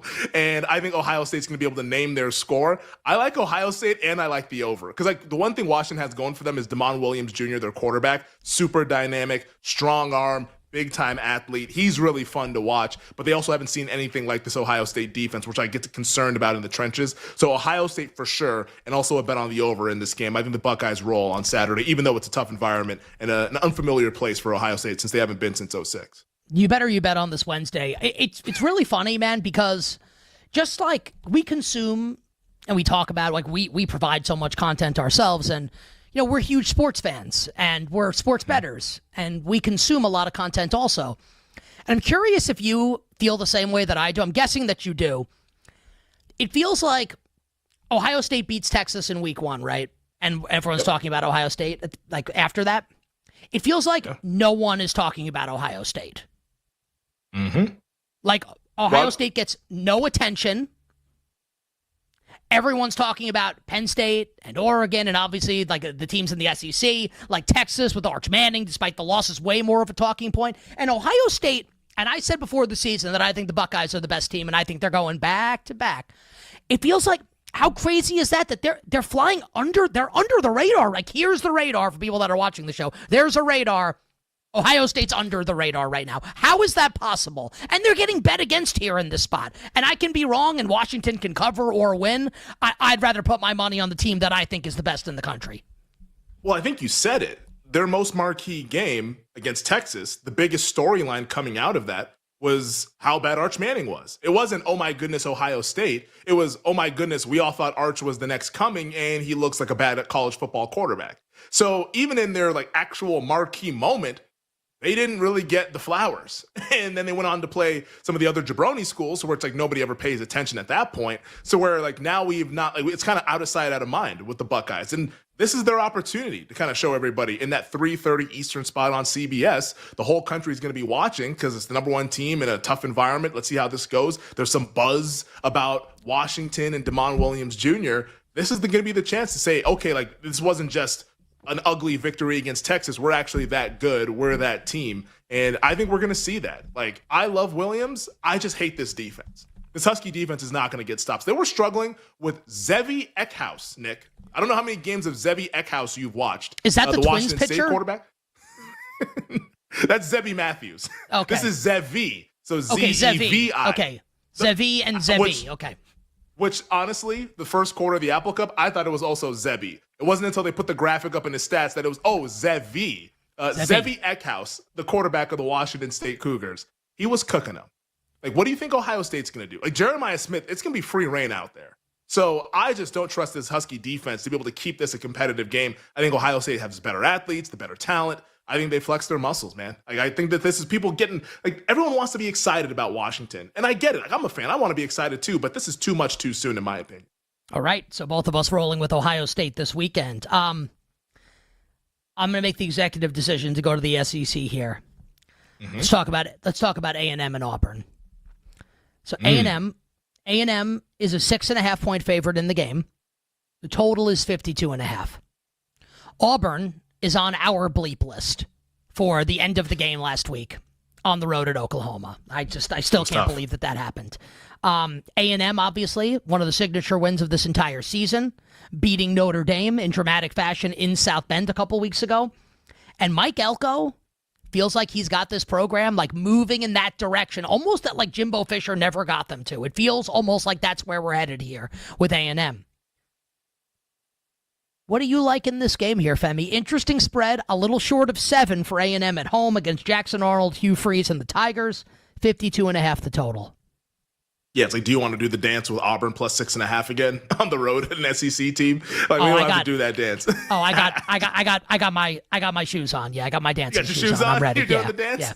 Yeah, I got my shoes shoes Saturday on. Night Fever over at the Costos household. Yeah. I mean, honestly, if I bet this game, and I don't have like a strong opinion of this one, but like just thinking about it, I think the under actually might be the play here. Now, I know A&M put up a bunch of points, but that was also on Notre Dame's defense, which we're finding out. Apparently, Notre Dame is like the over machine this year. Like, we all saw their game last week against Purdue. Like, that bad boy closed like, 60-something, and there was like almost 90 points scored in the game. Like, that's going to be Notre Dame this year. I think this is actually a lower scoring game because Auburn's defense is pretty good. Like, Auburn's got good athletes, and Auburn's passing game, they can't quite, it doesn't look like they're clicking yet with Jackson Arnold in this receiving course. So I think the under would be my bet if I had to bet this game. But for me, this one's probably going to be a pass, of which, like, there's a lot of good games. I bet on a lot of them. This is not going to be one of them, although I'm so excited to see Marcel Reed, A&M's quarterback, since he's kind of getting some Heisman buzz.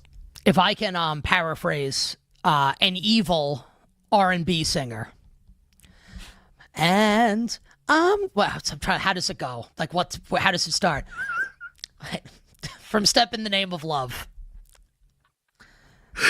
I know. Step. And wait, no. No. The part, the line specifically.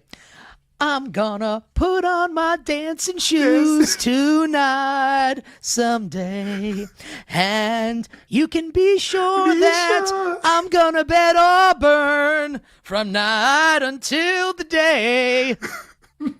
One thing's for sure. I'm gonna put on my dancing shoes, then I'm gonna bet on Arnold. And I'm gonna step. He's going to hell.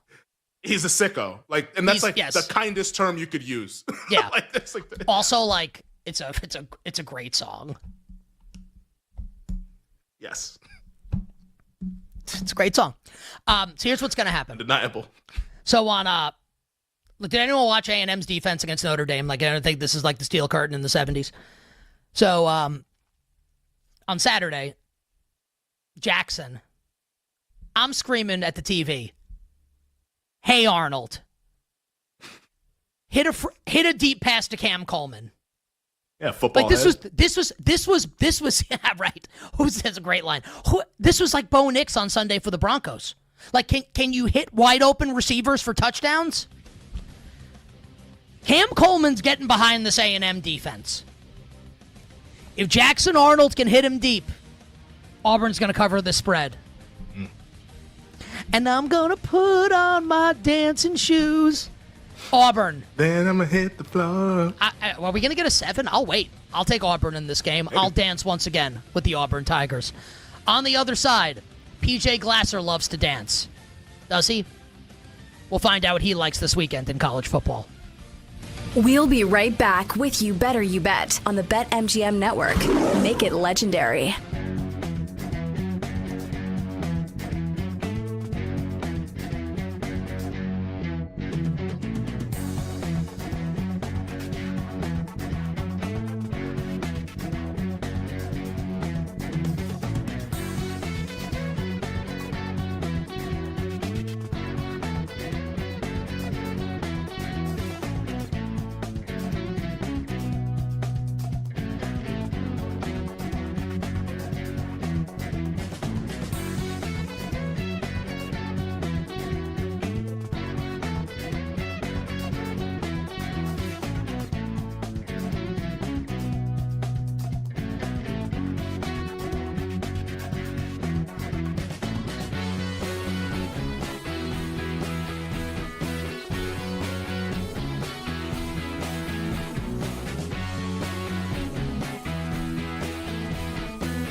Florida -7 at Virginia. Fade or follow?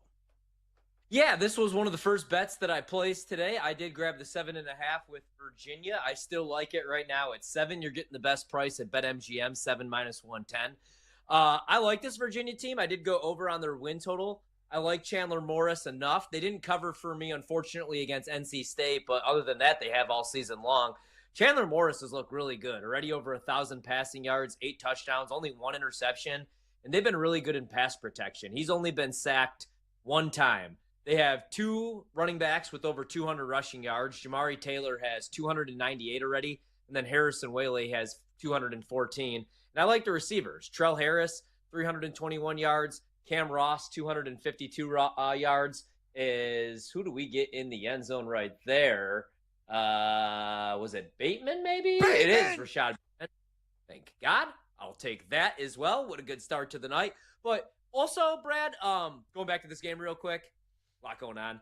It's also a classic look-ahead spot for Florida State, who I do like, but on deck the following week, a really good Miami team. So we get a look-ahead spot, and we get a really good Virginia team on a Friday night. Yeah, give me Virginia here to cover, keep this game maybe within a field goal. So I like the Cavs. All right, going to go with the Cavs. I think the Cavs are a great call there. Love them, +7.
Flea flicker to open up the second half as Simpson then goes underneath the Williams with blockers in front. So a flea flicker screen, and here goes Hollywood. How about that to start the second half?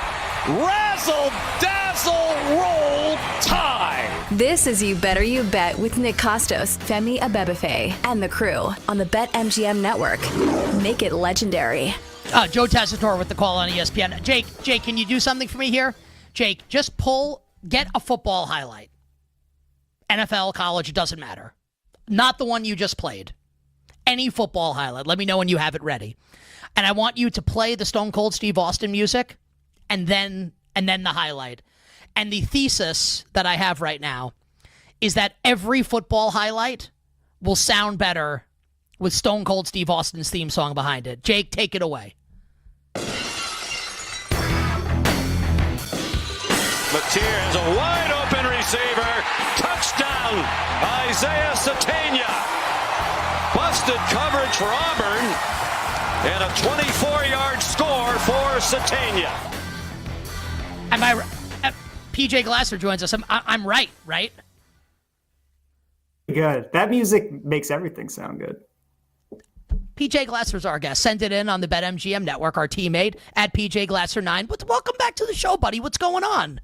It's great to see you guys. Appreciate you having me on. Yeah, we were talking about it before I hopped on. Just a great weekend of sports. This college football slate, I think, is going to be the best we have all year. So I can't wait for these games. Is there any truth to the rumor that Tyler was going to go to the game with you this weekend, Alabama, Georgia? No truth. No, I did not get a text from Tyler saying he wanted to go. Tyler, what the hell, man? PJ, let's start with Alabama, Georgia. So everyone knows that you are an Alabama alum. You love your Crimson Tide. How do you feel about Bama this weekend? On the road at Georgia, point spread 3. What do you got here with Bama and Georgia? I actually really like them. You guys, I think they're going to win the game. They are built to play Georgia. So the teams that give Bama problems are teams like Florida State, teams like Vandy, who they'll see next week, Auburn in the Iron Bowl. Teams that want to run the football, zone read, jet sweeps, a lot of pre-snap motion, that's what their defense struggles with. Georgia, who runs a very pro-style offense, 2 tight ends, fullback, all these kinds of things, I think it'll help Bama's defense out a lot. And last year, you guys, off of bye weeks, Bama was terrific. Their best 2 wins, Georgia, LSU, they had multiple weeks to prepare. So coming off a bye week, desperate game. They have to win. If they lose this game, they got to run the table the rest of the season to make the playoffs. So I expect a great effort out of them. DeBoer, he's been consistent. He's terrible as a big road favorite, but he's great in these ranked, high-profile matchups, and I think they're going to win. So I like them on the money line, plus 130. Yeah, I mean, to your point, PJ, even when he was at Washington, big road favorites, the games, they would win them, but they'd be a little bit hairy. Then every time they play Oregon, they'd always find a way to win that one. It's like a big underdog.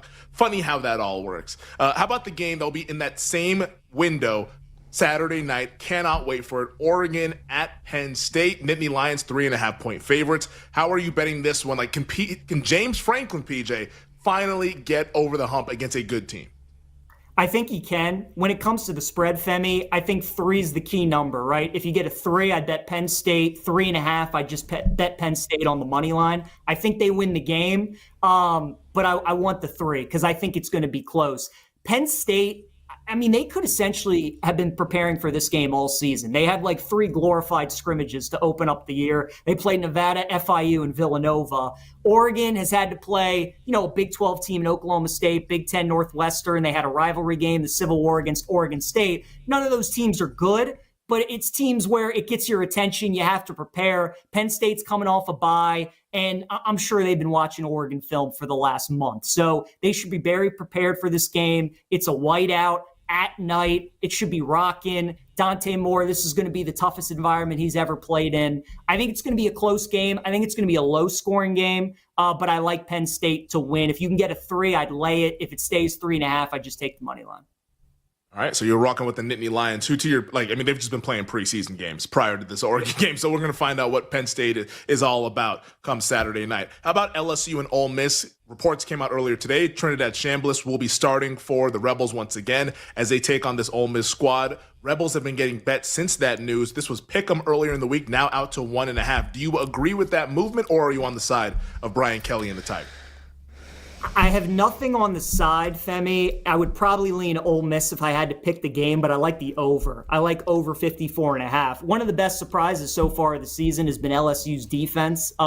They've been really good, right? But I think the more that we see some of the teams that they've played play, we realize, well, Clemson's really not all that good. Their offense isn't good. DJ Lagway's not as good as we thought. So this is going to be the best offense that they have faced. Chambliss has been really good. He put up 38 against Arkansas, 45 against Tulane. I think Ole Miss is going to put up some points, and I think LSU will also. Ole Miss's defense was awesome last year, but they lost a ton of guys. So I think both teams are going to be able to score. This series tends to be high scoring, and I think Saturday is going to be no different. So I like over 54.5.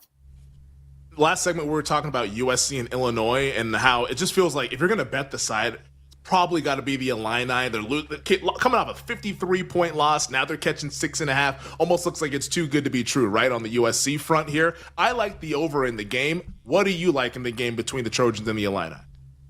So my favorite stat of the week, you guys, is in this game. Since 2013, when USC plays a game in the Central or Eastern time zone, they're 1-13 straight up, 1-13 against the spread. Their only win was a couple weeks ago against Purdue. So right when we had all this conference realignment, especially the Big Ten, it was a big talking point last year. These teams that travel through multiple time zones, how much they struggle. USC's at like the top of the list. They lost at Minnesota, at Maryland last year. They didn't cover against Purdue, as I just mentioned. So USC is not good when they have to travel and play these kind of games. And you're getting Illinois off of just a humiliating, embarrassing performance in prime time. I think they're going to play much better. The look ahead was 1.5. Now it's all the way out to 6.5. I understand you have to downgrade Illinois. I just don't think you have to do it this much. I think it's too much of an overreaction. So I like the Illini as well, plus the points.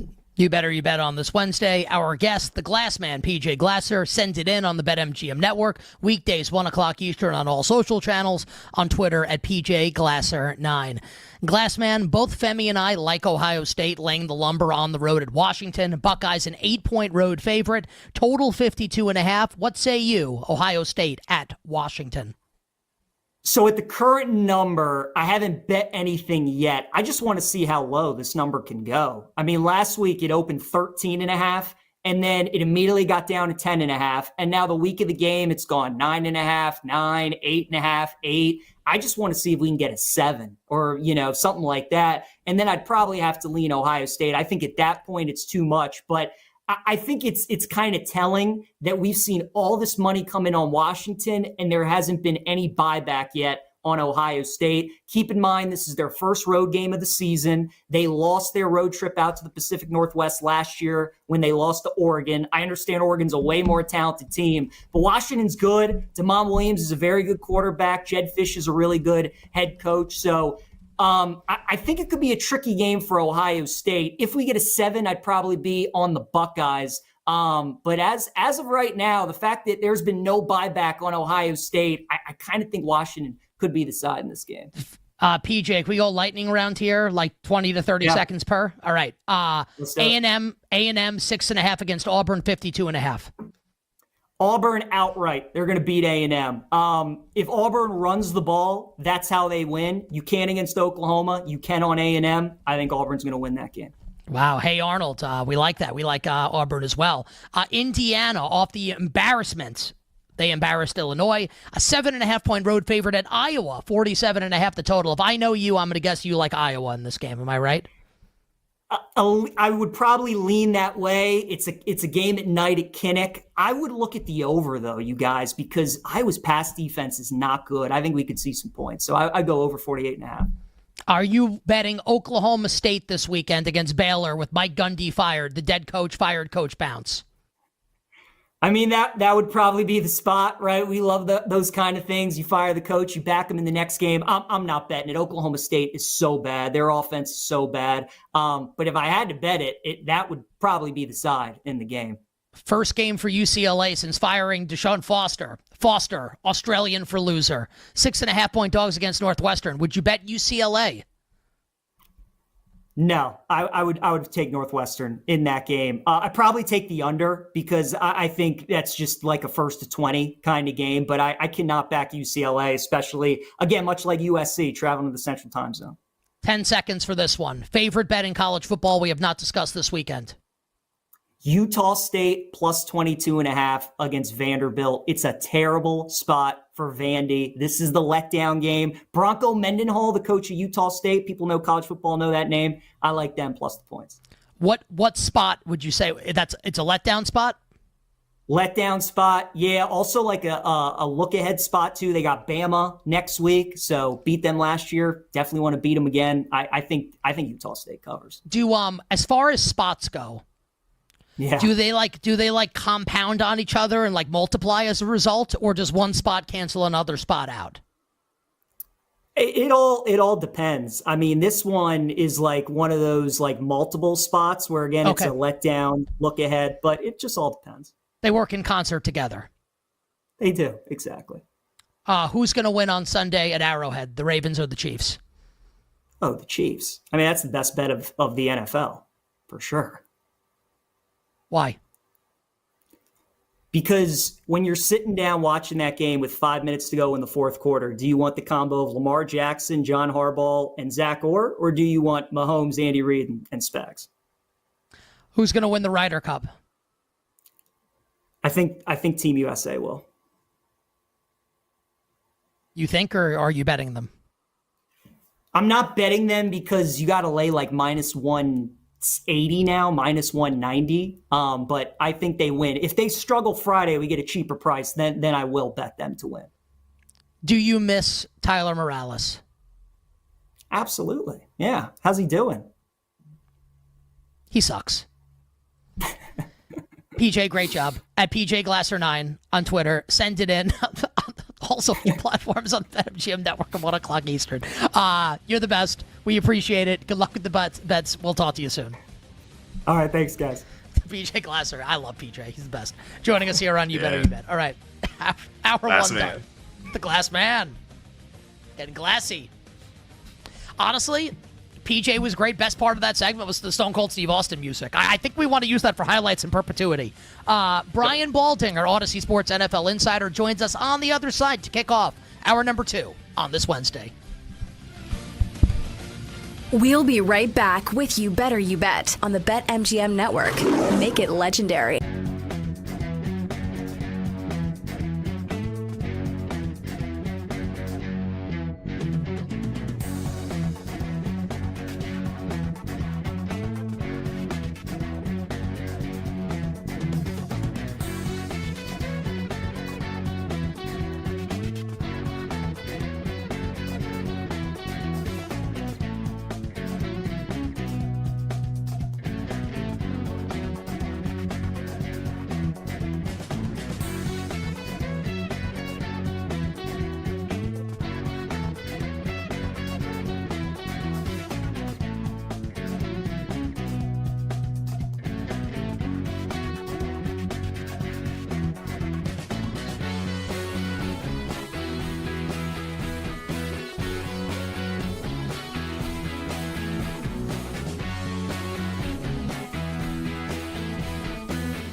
All right, Paul Skeens is pitching today, Jinx. Yeah. Pirates, Reds, Cincinnati minus 120, total of 7 runs.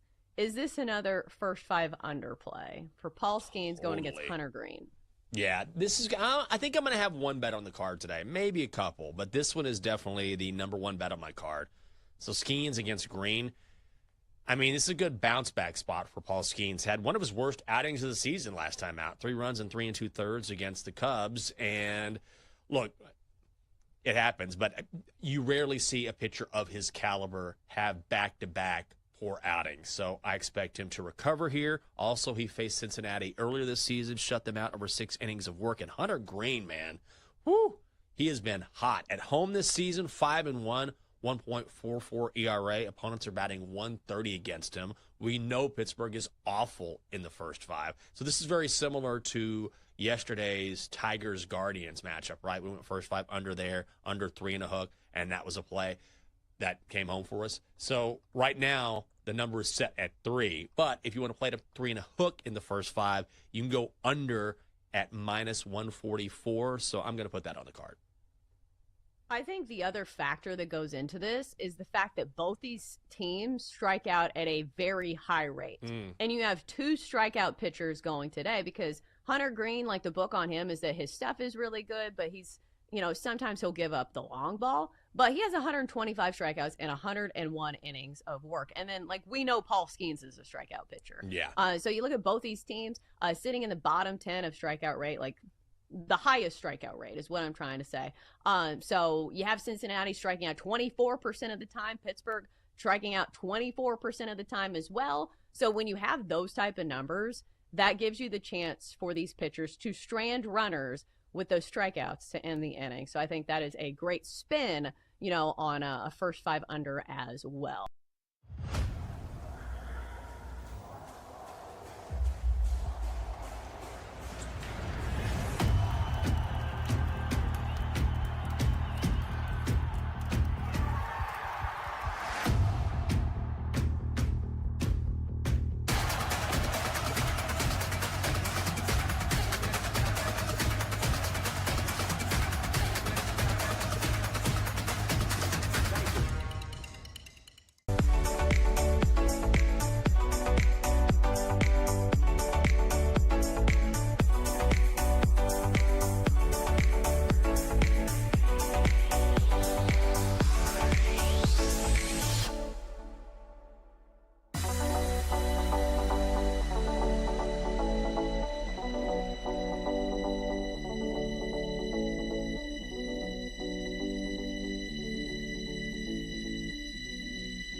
Names in the business are on You Better You Bet with Nick Costos and Femi Abebefe. Hey, this is Joe Buck, and you have done it. You have found it. You are listening to You Better You Bet. Great decision. The great Iron Eagle. Nick and Femi are such close friends. I would even consider getting divorced, even though I'm very happily married, just to get remarried, to have them as groomsmen. That's how much they mean to me. Hi, this is Kevin Harlan of CBS, Westwood One, and TNT, and I'm listening as you do every day to You Better You Bet with the most handsome single man in the radio business. A man who, if I was not married for 38 years, I might consider myself the kind of guy that can electrify a listening audience and a crowd of bystanders watching him do what he does so well each and every day. Continue to listen right here on You Better You Bet. This is You Better You Bet on the BetMGM Network. Make it legendary. The wonderful Football Wednesday edition of You Better You Bet rolls on. Nick Costos, Femi Abebefe, our crew, and you here on the BetMGM Network. One member of the you, of the and you on the BetMGM Network is our friend Alex True, who is watching the show on YouTube right now. He chimes in the Real Ones chat saying that Jake, Hassan, missed the perfect opportunity. Jake, you did screw this up. You really did. Jake, just let us know, do you have the Jack Sawyer clip? The Jack Sawyer highlight?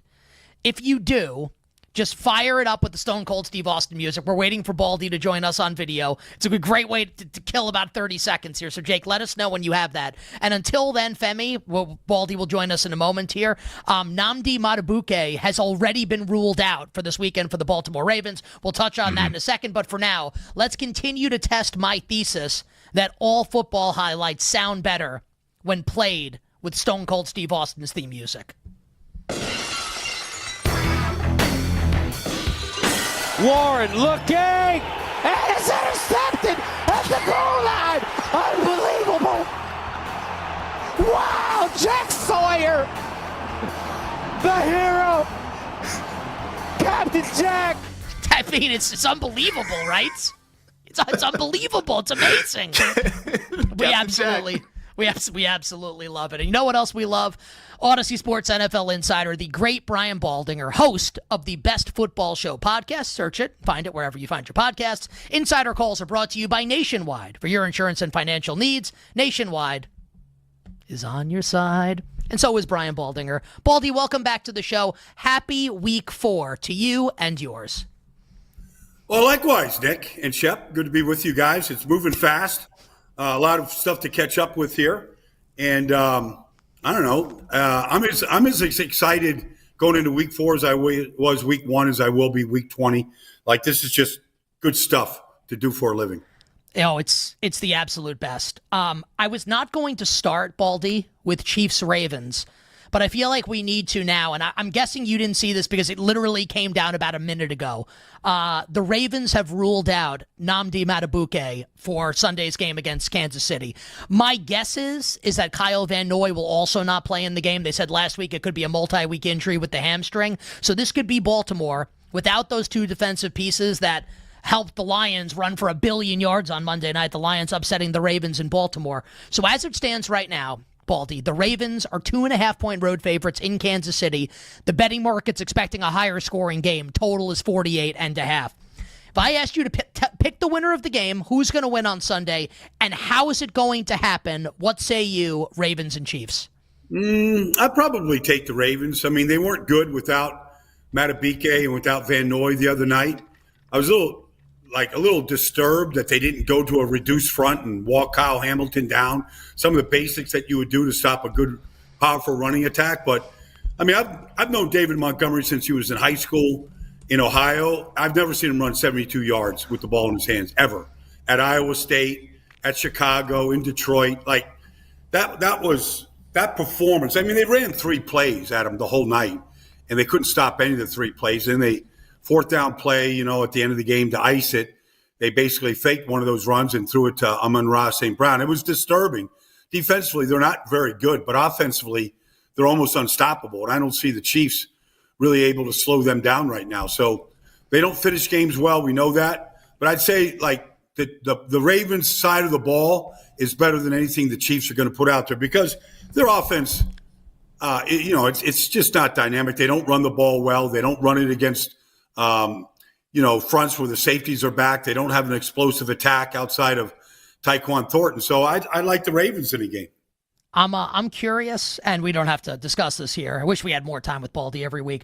I wonder if we're going to see more Brashard Smith on Sunday for the Chiefs. Clearly the running back that has the most explosion and get up. Yep. Like enough Pacheco, enough Kareem Hunt. You got to get Brashard Smith a little more involved. I'm totally with you on that, Nick. Totally with you. And I have no idea if that's going to happen. I think it just makes sense that it would happen. Let's talk about my team, Baldy. What are your expectations for Jackson Dart making his NFL starting debut against Jesse Minter, Jim Harbaugh, Derwin James, and that LA Chargers defense? Well, it's not going to be any worse than what we all watched, on Sunday night. That was embarrassing. I mean, there's too many points left on the field, too many plays, too many yards on the field. The last red zone possession, it was same thing we saw against Washington. It can't be any worse. Now, the Chargers come in, and they are a complete defense. I mean, they do everything well. Their defensive tackles, they've got a rotation of 5 guys. They're all good players. The secondary gets their hands on as many footballs as anybody. Like, I think the Chargers have what it takes to limit them, but it's not going to be any worse than what any Giant fan saw. In fact, I like Jackson Dart. I think he's going to be a bright spot. I think they're going to do some things with him in the run game. I think they'll move the football at times. It's just a question of, can he stay aggressive like we saw in preseason without turning it over against a really good secondary and a defense that knows how to pressure a quarterback like they did Bo Nix last week.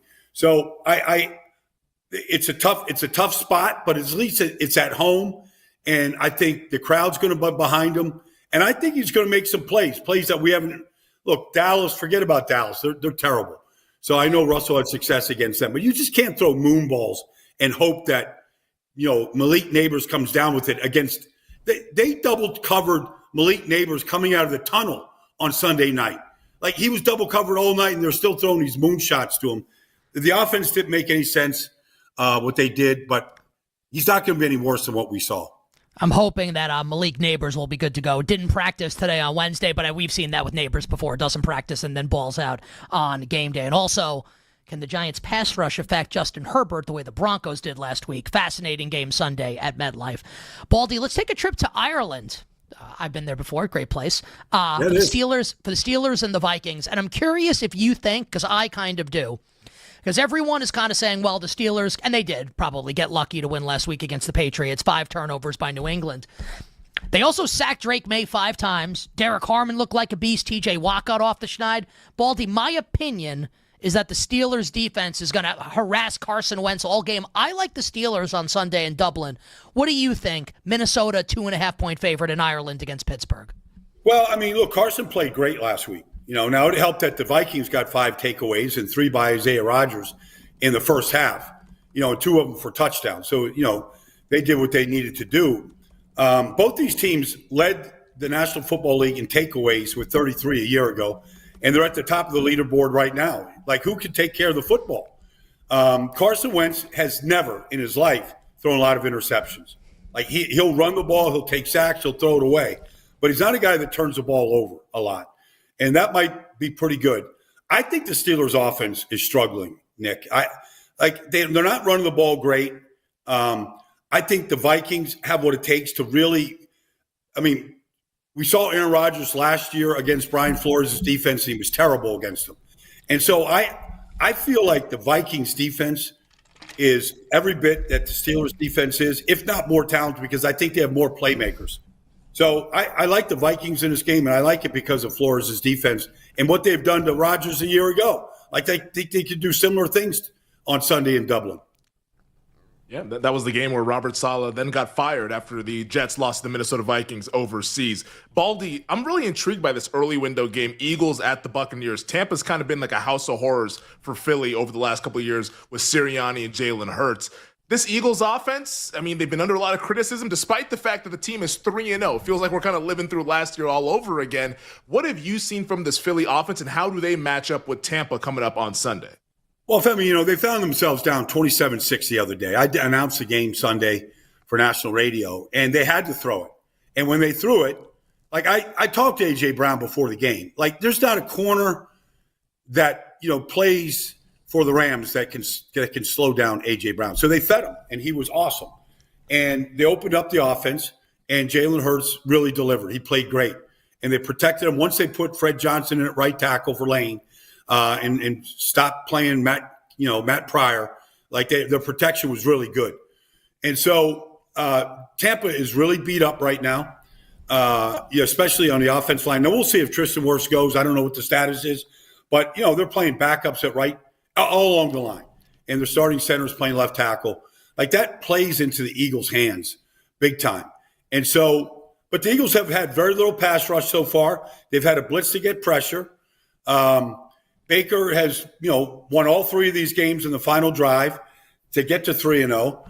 I feel like whoever has the ball last, Femi, is going to win this game. I think it's going to come down to that. And both quarterbacks, whether it's Jalen or, whether it's Baker, both of them are capable of winning the game at the very end.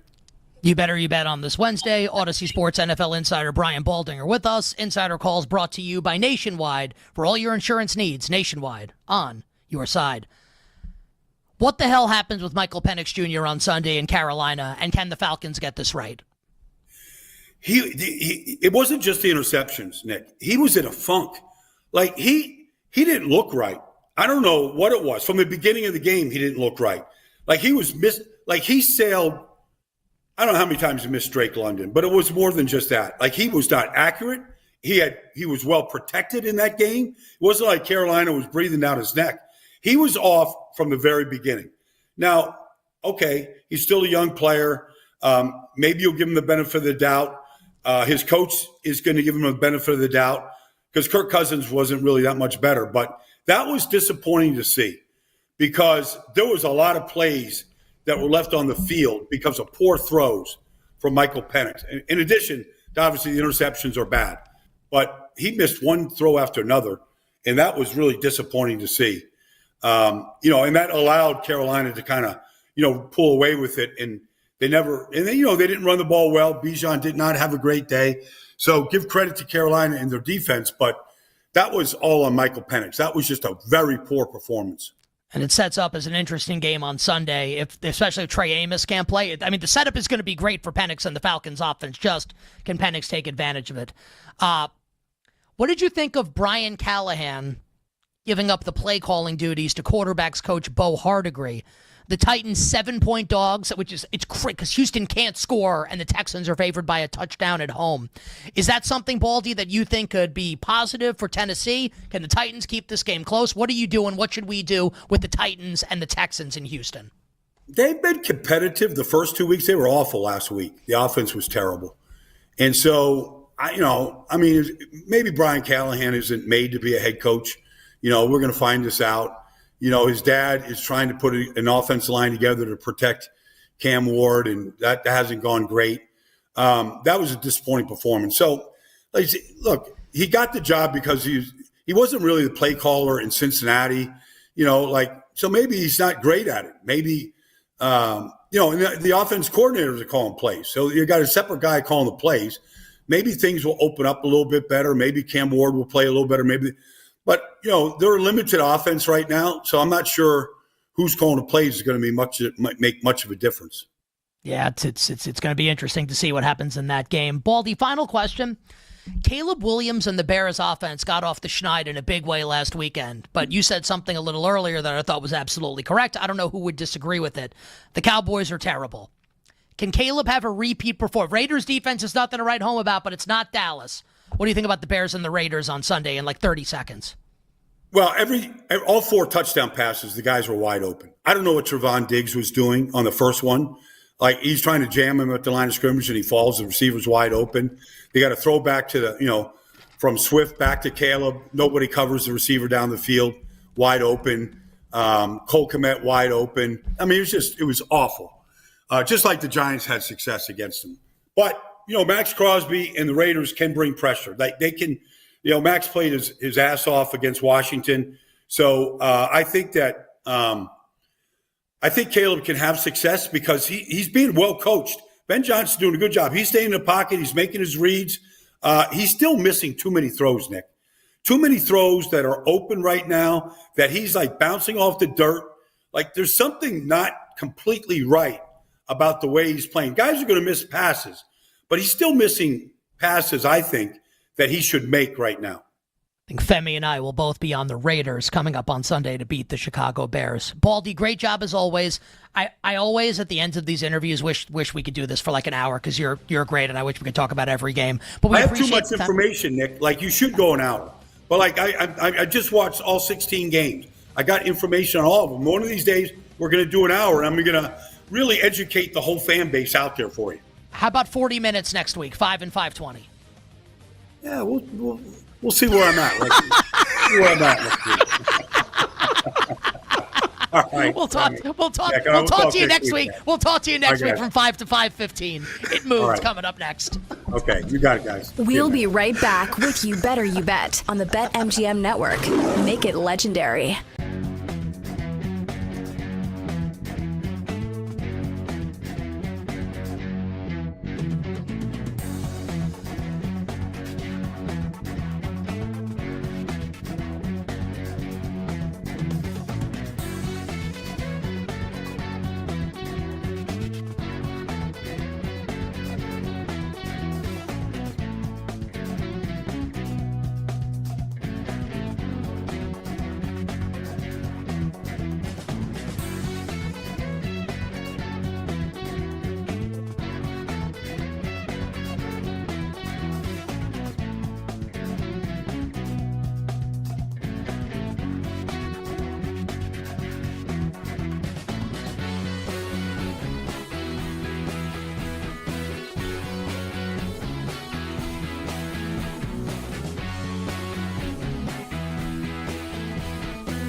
I've been intrigued with this conference, thinking it was pretty wide open, that we don't know a lot since the summer. And I still kind of lean that way. Here's where I'm at this morning, and I want to throw it at you. Colin, can I write this team down first before you say it? Because I really have a team. I dropped my notepad. I have a team that's down the board that I'm thinking, like, I never thought this in the summer, but I'm thinking it now. and it's not in the 10-1 range. It's not. So Same. you go first, and let's see if we're on the same page. What if we were all wrong about Seattle?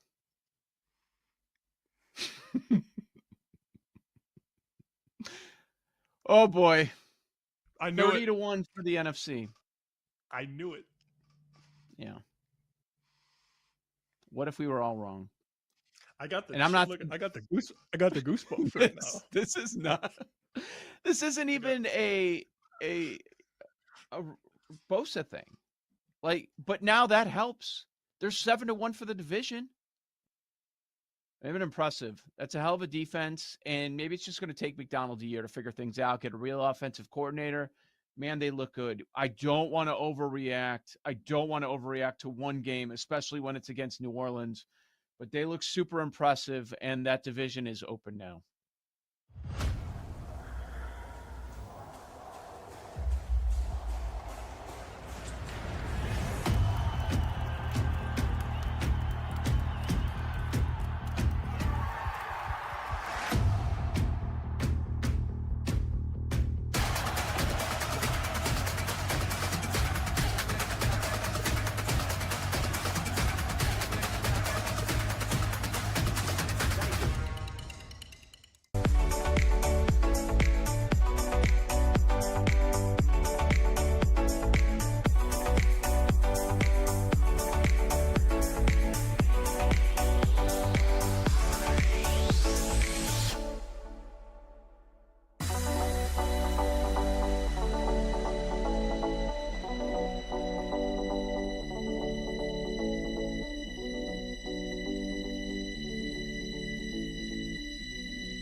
First down and 10. A play fake. Darnold on the move. Darnold throws, and he's got a man. Touchdown!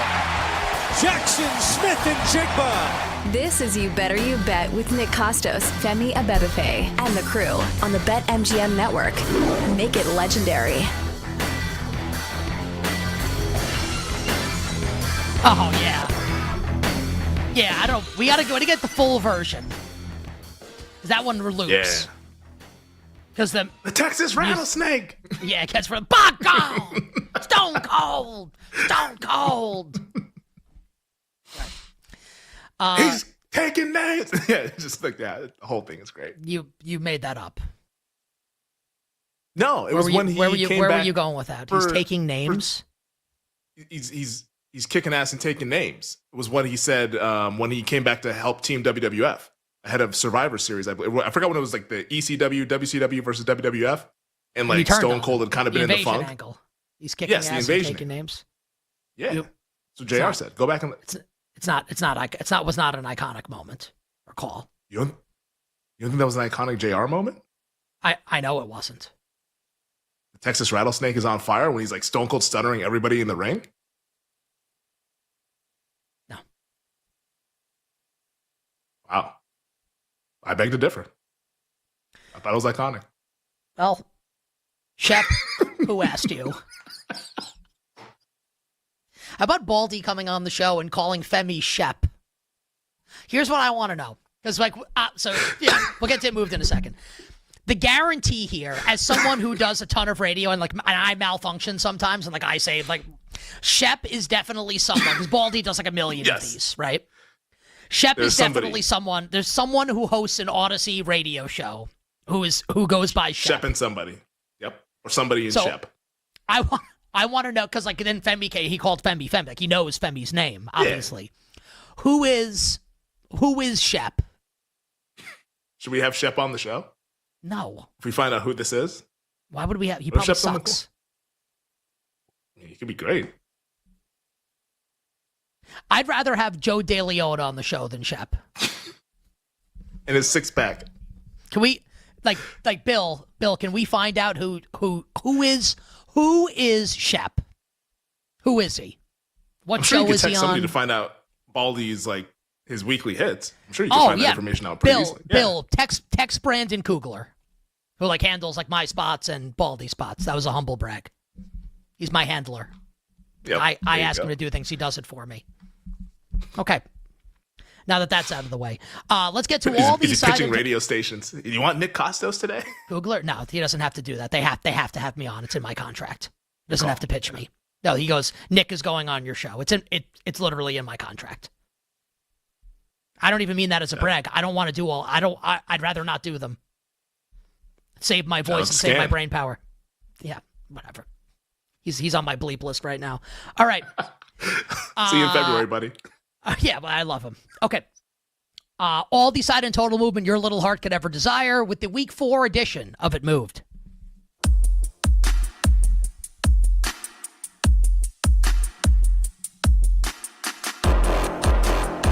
I think it moved. I think it moved. I think it moved. It moved.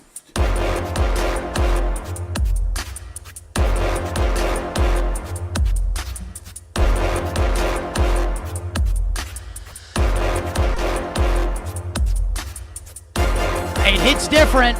Costos and Shep on a Wednesday.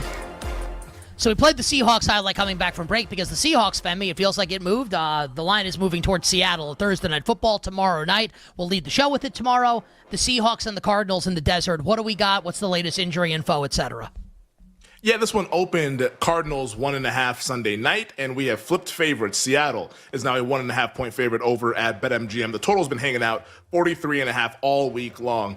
From an injury standpoint, I'm looking for some clarity here on the Cardinals, guys. I know they're a West Coast team. I'm assuming we're going to find out in the next hour or so the full injury report here, but they have a couple of injuries. Obviously, the secondary has been banged up. Will Johnson, their rookie corner, the stud out of Michigan, he's dealing with a groin injury. The bad news for Arizona out of Sunday's games, James Conner done for the season with the foot injury, and then Kelvin Beachum, they listed him as knee and resting, so he should be good to go, but their offensive tackle, Kelvin Beachum, has been banged up, which is important to know because Paris Johnson missed the last game as well. So the injury news, bad for Arizona, but could be better, as we'll find out later on today. And for Seattle, it's pretty good. The secondary looks like everyone's going to be back.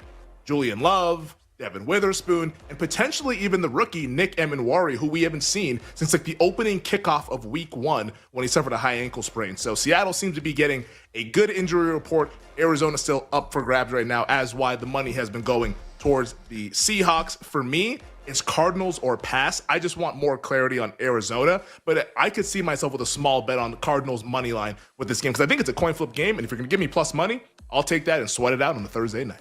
I'd like to get there with Arizona. I don't know if I can. It just feels like all of this is correct if the Cardinals injury report is going to be what it is. And everyone knows, I like the Cardinals more than Seattle coming into the year. At full strength, I would like Arizona. I'm a little nervous here. Now, I'm not going to bet Seattle, so it's Arizona or nothing, but it may be nothing for me tomorrow night. We'll give out all our bets, side total and props, etc. tomorrow on the show. All right, we move from Thursday to Sunday, and we go across the pond to Dublin, Ireland. What do we have here, Femi, with the Vikings and the Steelers, 9:30 a.m. kickoff Eastern time on Sunday morning? Yeah, this will be bright and early over there in Dublin, which, by the way, me and Nick, countdown to kickoff this Sunday. Make sure you tune in 11 to 1 Eastern time here on the BetMGM network. That'll be a fun game to sweat, as we have seen the Minnesota Vikings go out to a 2.5 point favorite. This was about 1.5 earlier this week, but the money's been coming in on the Vikings. My guess on that one, because the injury report's not that bad for Pittsburgh. Alex Highsmith, he's out dealing with a high ankle sprain. He was also out last week, so I don't think it has anything to do with that one. I think this is a lot of people just looking to bet against Pittsburgh after what we saw this past Sunday, where it was one of those kind of fraudulent victories, like 5 turnovers, and they only win by a touchdown on the road against New England. And all those turnovers were New England going in to score fumble on the goal line, interception in the end zone, kind of a bad run out there for New England. So I think bettors are trying to get ahead of that. As for the total, it's been bet to the under, 41.5, got all the way down to 40.5, crossing that key-ish number of 41. Now we're settling at 41 over at BetMGM. For me, my opinion is if it gets to 3, like, you kind of have to bet Pittsburgh at 3. I don't know if we're going to make it there. Potentially, maybe we do on game day, but 3 would be a buy for Pittsburgh at current prices. I think it's just right. Minnesota should be favored, and they are. Yeah, subjectively, I'm going to like the Steelers here. I think the line's fine. I don't think we're going to 3. I'll end up with the Steelers money line ticket on Sunday. With my thought being, I think the Steelers defense will harass Carson Wentz. I like the Steelers more than most. I'm not claiming I have an edge on the game. I'm going to bet my opinion. My opinion could be worthless. Your opinion could be the Vikings win. You could be right. In the Super Bowl 9 rematch the world has been waiting for. So I'll be on the Pittsburgh Steelers in Dublin coming up on Sunday. Femi, what about the Texans and the Titans in Houston? I'm actually seeing betting movement as we speak right now coming in on the home team. Yeah, this is because of the Cam Ward news that came out just about 30 minutes ago. Cam Ward, the quarterback for the Tennessee Titans, is dealing with an ankle and calf injury, was limited at practice today. So you're going to see people looking to bet the Houston Texans. J.C. Latham, also DNP at practice, did not practice because he's dealing with his injuries on the offensive line. The offensive line is already kind of in shambles when healthy. Like now those guys are banged up, not looking great going up against this Houston defensive front, which is probably the only thing that Houston does well right now in this 2025 season. Those 7s might start to go to 7.5.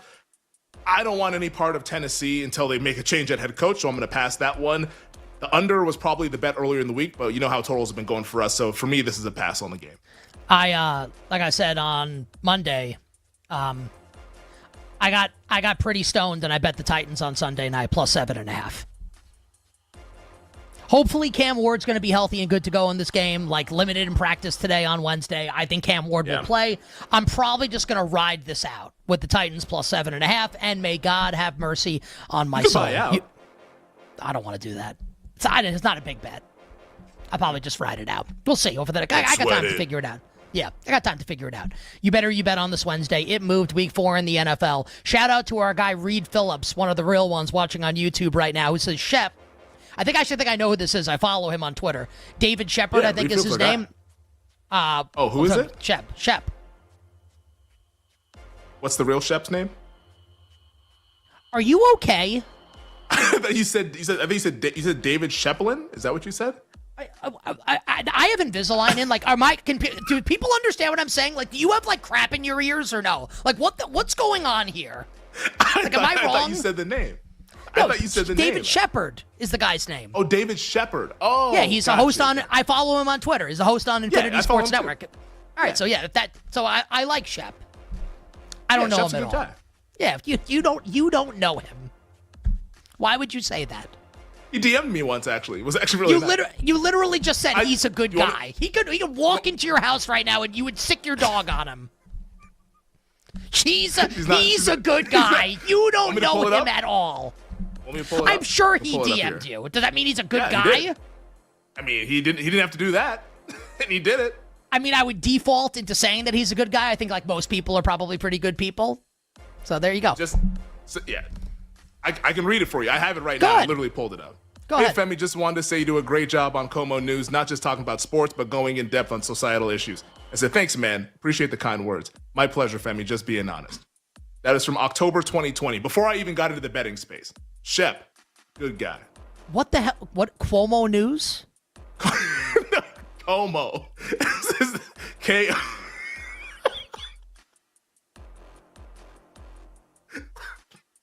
Komo.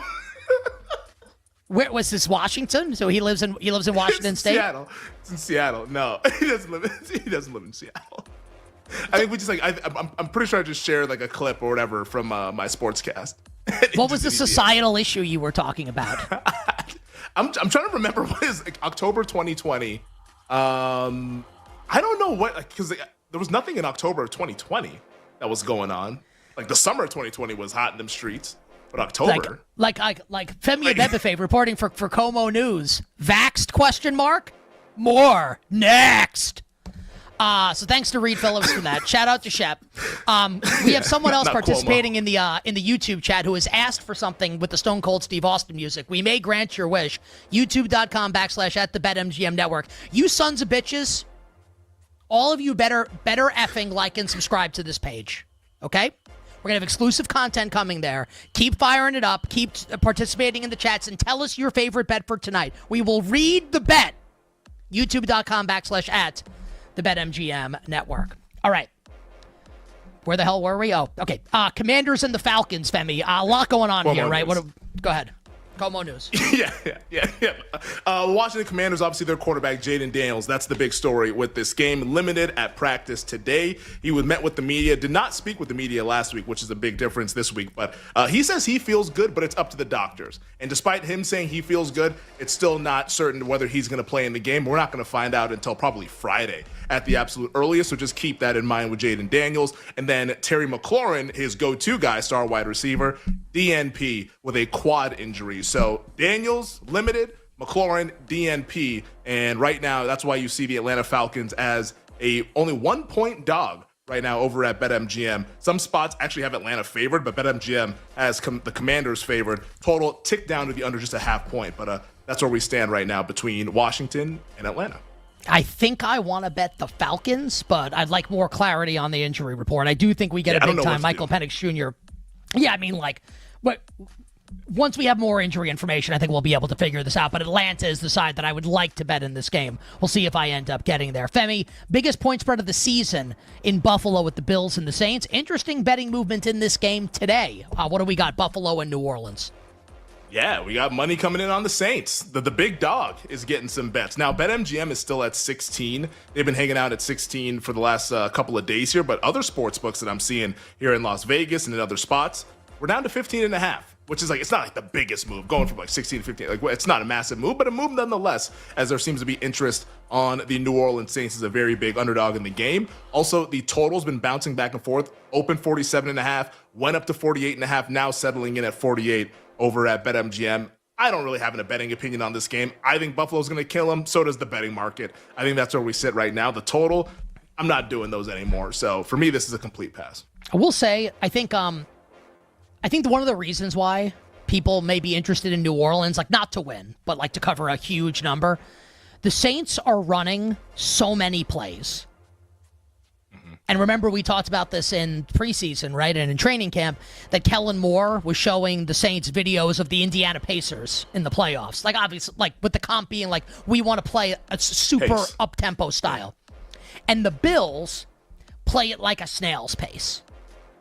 And it could get them into trouble, could you imagine, let's just say that the Bills last week against Miami played pedal to the metal and played really up-tempo on offense. Buffalo would have won by 1 million.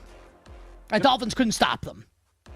But Buffalo runs this really slow style of offense, and the Saints run 1 billion plays, and maybe that creates enough variance for New Orleans to keep the game within 3 scores.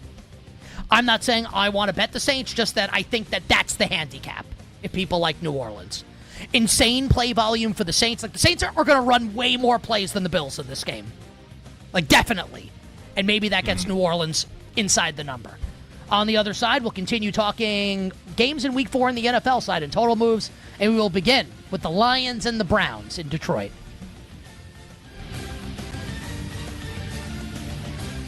We'll be right back with You Better You Bet on the BetMGM Network. Make it legendary.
how the game works. I'm going to give you my teaser legs, which if you're new to betting, here's how it works. You get 6 points in your favor. The goal of this is to go through as many key numbers as you possibly can.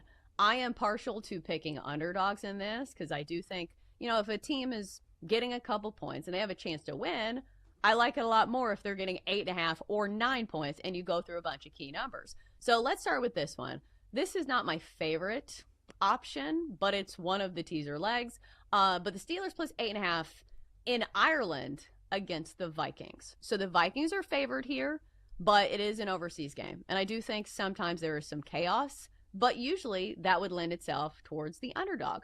I don't think I'm buying into the Vikings. I know they just had that huge blowout win over the Bengals, which ruined last week's teaser.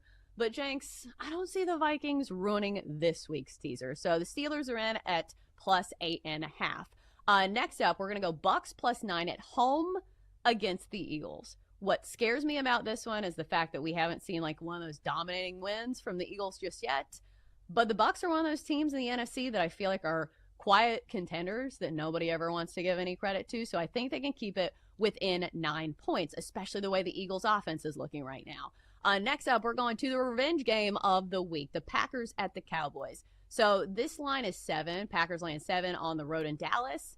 We tease it down to Packers -1. That Cowboys defense is terrible. Plus Micah Parsons. That Packers team is going to try to win this one for him. And I don't think they really need extra motivation. They are the much better team. And I think it's a buy low spot on the Packers, who just lost to the Browns.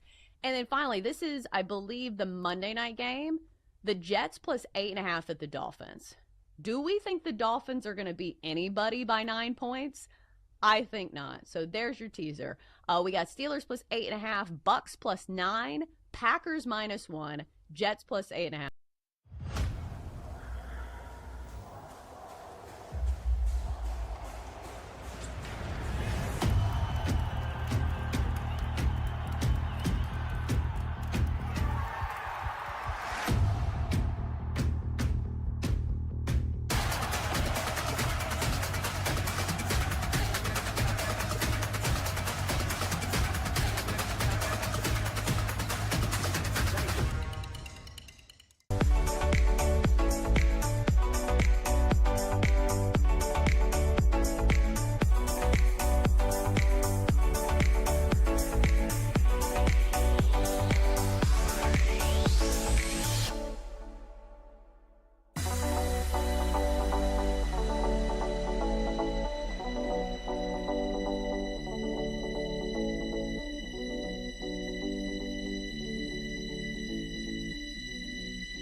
McKinnon is in at running back. First down and goal to go. Play action fake. Right side throw. Touchdown! Kansas City! McCole Hardman with the catch on the right side. A 3-yard touchdown pass in overtime. Kansas City wins the game 25-22. And the Chiefs Kingdom has started its own history class. Because for the first time in 6,944 I'm done. You know what? We found the call that doesn't sound good with Stone Cold Steve Austin. We found it. I think the bit's dead. I think that killed it. So someone on YouTube chimed in and said they wanted to hear the Chiefs Super Bowl call from a couple years ago. What? Oh, it was Reed? Okay. They wanted to hear the call with Stone Cold and And for the first time, it is an embarrassing call for Mitch Holthus. Embarrassing. And as I've said before, you know what? I don't want to relitigate this again. I actually apologize for the last 60 seconds of content we brought you. Jake, let's bring it moved back up. I was so did the Eagles one from the next year? Honestly, no. I think the bit might be killed. I think that might have killed the bit. We move on. We got some more meat on the bone. We'll see. Hey, Jake, can we play the music, please? The Lions and the Browns in Benefits Detroit, still Femi. hold music. Yes, honestly, that probably would have been better. Jake, or Femi, what do we have here?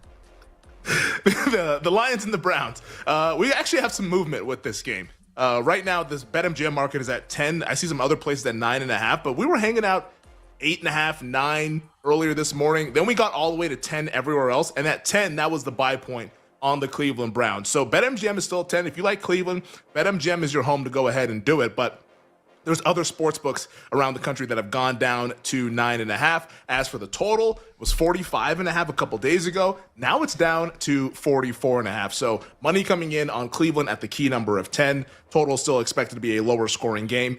At 10, maybe Cleveland, but I just don't want to bet this. We don't know how injured this offensive line is, though, right, with Cleveland? No, we don't know how. Like, that's the big thing. That like Conklin got hurt in the game. DeJuan Jones, I believe he's going to be missing this game for sure. Yeah, he's on IR. Yeah, so like the Cleveland offensive line, like that's in shambles. Like, let's get a more clear injury report on that before we like look to dive into the Cleveland Browns. But if this O-line's banged up, good luck with that one because like Detroit will run them out of the building. I did say yesterday on the show that I liked Cleveland at the I haven't bet it.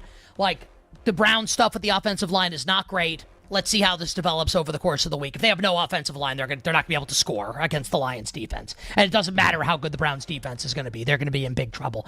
Just to get this into the show, we did Seahawks-Cardinals already. This news came down moments ago. Devin Witherspoon and Julian Love are both off the injury report for Seattle. Both will play tomorrow night. Full go for the Seahawks on the road in Arizona against the Cardinals. Femi, what about the Panthers and the Patriots in New England? The Super Bowl 38 rematch the world has been waiting for.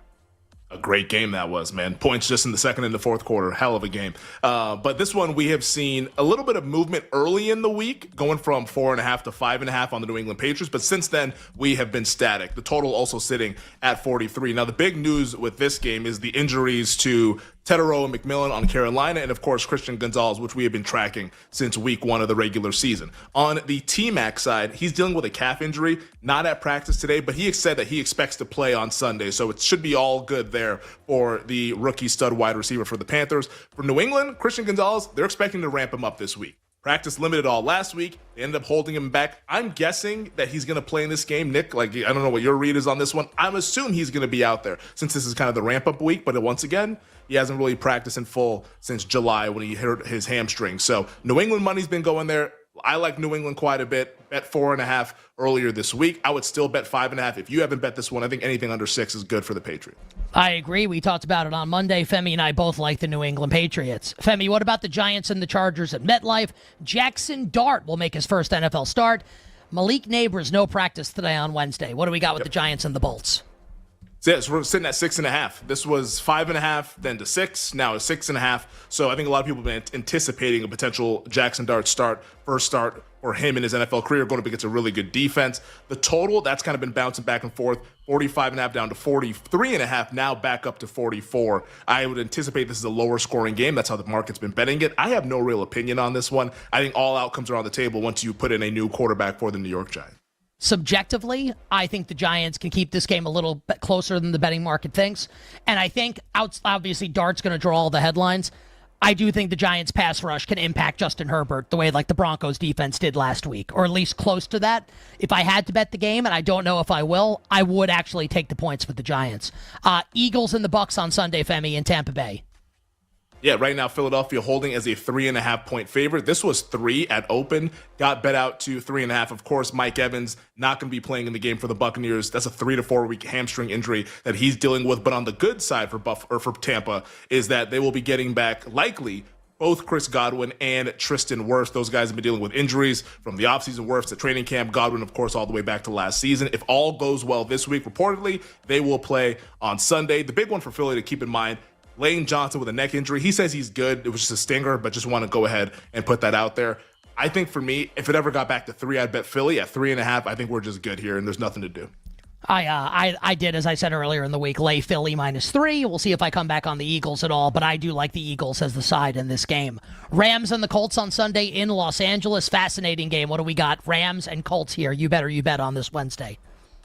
Yeah, you got some money coming in on Indianapolis. Like this was opening, there was like 4s and 4.5s that were out there. Now we're down to 3.5 pretty much across the board. I think we might hit 3 at a couple spots by the end of the week here. The total, that's been going up 47.5, now 49.5. Now the injury news is on the Indy side. Alec Pierce is in the concussion protocol, DNP today. Let's see how he progresses through the week, but that's not looking great if we're already starting off with a DNP while in the protocol. Kenny Moore, their slot corner, sounds like he's going to miss some time with a calf and Achilles injury, so that's the injury front there for Indianapolis. But at 3, I'm betting the Rams. At current price, though, I'll just pass. I bet 3.5 with Indianapolis on Sunday night. I was actually surprised that it hasn't moved yet, and Femi's telling you that maybe it will. I do like the Colts getting more than a field goal. I think the number in the game should be 3. Drew Dinsick said yesterday, for what it's worth, he made the number 4. So I think you'll see people on both sides of this game. I just want to throw a prop thought out. If Alec Pierce doesn't play, we will be on A.D. Mitchell receiving yards overs. Mitchell would fill in on the outside at wide receiver for the Indianapolis Colts. All right, let's try and roll through the whole board if we can here in the rest of the segment. Yep. We go to, well, no, this one's going to take a while. The Niners and Jaguars on Sunday in the Bay Area. This Niners injury report today is like a CVS receipt. Yeah, it's not looking good. Of course, Brock Purdy is the big story with this game here. Limited at practice today, toe and shoulder injury. But the big issue currently this week for the 49ers is at wide receiver. Ricky Pearsall, DNP. Juwan Jennings, DNP. It's not great. Obviously, we already know Nick Bosa out for the season with a torn ACL. As right now, you see the Jaguars have been getting bet since open. And some of my money went to the Jacksonville Jaguars. I took some 4.5 on Sunday. I like Jacksonville quite a bit in this game. It's down to 3.5. I think we're going to end up hitting 3 once again. It popped earlier in the week, then it got bet, but I think we're going to end up closing like around 3 or heavily juiced 3.5. I like Jacksonville at anything more than a field goal, even if Brock Purdy plays. Give me the Jaguars. I don't care. I think this is a more competitive game than what the betting market thinks. If I love the Jaguars this year, this is good. We'll see what the injury report ends up looking like. I haven't bet the game yet. I think this point spread's crazy. Unless everyone misses the game, and then it's okay. Otherwise, I'm just hold on. I'm just gonna just for bleeps and giggles. Mm-hmm. Yeah, I think this number should be bigger than it is. I'm surprised that this is what it is, and maybe it's just injuries. We'll see. I have not bet the game yet. I mean, it's like, well, how much is the drop off from Purdy to Mac? You know, based on what Mac has done through the first couple weeks. We think Purdy's going to play, right? I would guess that this is like Purdy playing. I mean, and it's 3. I mean, I don't think it's that nuts. I took 4.5. I guess we'll find out. Ravens and the Chiefs Sunday in Baltimore. Or in Kansas City, excuse me. Kansas City, yes. The big news with this one is Nnamdi Madubuike for the Baltimore Ravens. He is likely out for this game and probably for the foreseeable future, based on some of the quotes coming out of John Harbaugh from earlier this afternoon. He said he didn't even have the green light to talk about if this is long-term or not. That doesn't sound good. Big news, though, for Kansas City. Xavier Worthy, their wide receiver, hasn't played since opening night in Brazil. He practiced in full, so that's massive for the Chiefs as we currently hang out at Ravens 2.5 on the road. The total is up to 48.5. That's kind of where we've been hanging. I'm guessing this was just we're going to chill. I don't think we're going to get to 3 because at 3, I think a lot of people are going to want to bet Kansas City, but at 2.5, I think we're just right. So that's where we're going to hang out. Raiders and the Bears Sunday in Vegas. This one is all over the place. You got pick, you got other team favored.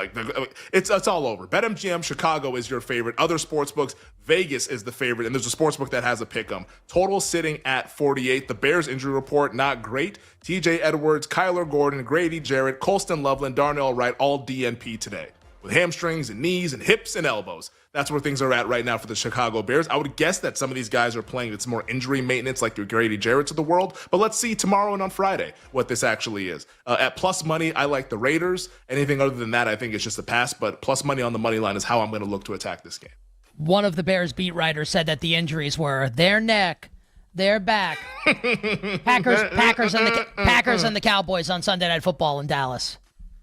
Green Bay offensive tackle Zach Tom likely out with the oblique injury. That's a bummer for the Green Bay offensive line. The Cowboys might be getting some reinforcements in the secondary. Deron Bland, he was out on the practice field today. That's a good sign for him. I haven't seen any news on Trayvon Diggs for their corner, but obviously for Dallas, CeeDee Lamb, he's out. That's been known since Monday, dealing with a high ankle sprain. And right now, BetMGM is one of the lone 7s that's out there. This is 6.5 pretty much everywhere else. If you like Dallas, go ahead and make it legendary. But the total right now is at 47.5, a little bit of movement coming in on the under. My opinion with this game, let's see the injury report, but if it's a solid injury report for Green Bay and Dallas is just kind of iffy, 6.5 will be a bet for me. But as it stands right now, I just want more information. Just to give my thoughts on a couple of these games. Raiders against the Bears will likely be the side that I'll be on. I'd like to pull the trigger on Dallas, but man, it's a tough button to click. Don't do it. Don't do it. Just save your Sunday night. I don't think I will. Yeah, I'm gonna do a little work in the break on Niners Jaguars. I was really stoned on Sunday night when I just made a mistake. And be talking sometimes, and we know how it's mighty. Yeah. Oh. Yeah, I tell you what, man, these dispensaries, man, these legal dispensaries, yeah, it's good stuff. Final hour, power hour coming up on the other side. We take a trip to Bethpage Black coming up first. Gary Williams from the Golf Channel on You Better You Bet. We'll be right back with You Better You Bet on the BetMGM Network. Make it legendary.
Oh, I like Arizona on Thursday night. Yeah. I'm not there. I love this defense. I don't love road teams on Thursday night, so I'm not like super drawn to the Seattle side, but for me, it's Seattle or pass. The line opened 1, now we're 1.5. The total hasn't really budged. 43.5, that's the current number at most places. Superbook and South Point are 43. Pinnacle and Chris are 43. But most books are 43.5. Very little line movement here. I'm drawn to Seattle big picture because of their defense, and I think Darnold is just fine as a regular season quarterback. And I'm not there on Arizona, although you're going to see some support for sure for a home team catching one. Yeah, and if you look at Thursday night football, McDonald's not the first time he's dealing with this. He dealt with this a couple of times last year. So in the Thursday games for Seattle last year, it was a loss to San Francisco, 36-24. And you remember that legendary game at Soldier Field late in the season, week 17, 6-3. The Seahawks and the Bears. So those were the two Thursday night games. Yeah, he understands the quick turnaround. He's dealt with this in the past. And you look, we can't sit here and promote Seattle love or surprising at how strong that they've started the season. And then also, hey, they're going against Arizona, a team that you want to sell, a team that covered but did not win last week against San Francisco.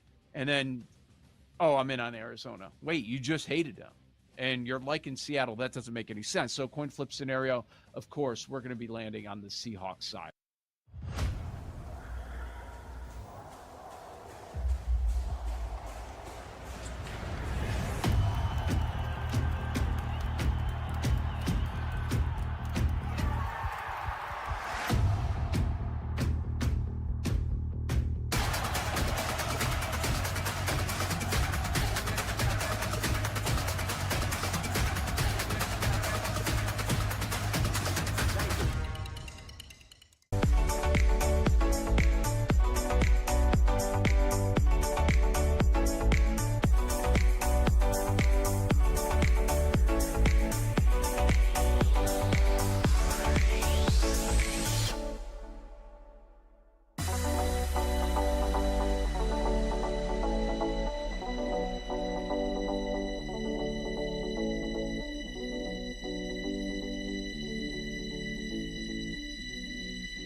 This is You Better You Bet with Nick Costos, Femi Abebefe, and the crew on the BetMGM Network.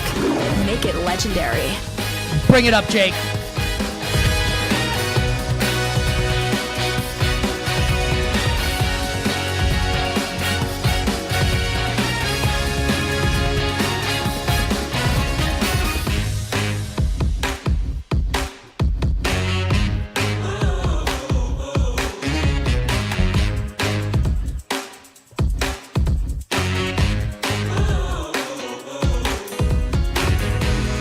Final hour.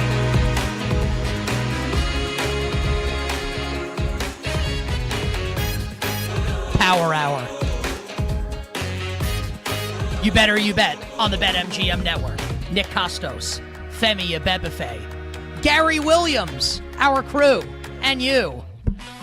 The Power Hour here on You Better You Bet, sponsored today and always by BetMGM. Make it legendary by downloading the BetMGM app and visiting BetMGM.com. 20 minutes from now, our pal Danny Parkins, co-host of First Things First on Fox Sports 1, will join the show. We will talk Caleb Williams and the Bears visiting the Las Vegas Raiders and more with our friend Danny Parkins in 20 minutes. 40 minutes from now, all our bets for tonight in the world of sports. And all you slouches watching the show and listening to the show right now, YouTube.com/@the BetMGM Network. Your best bet for tonight.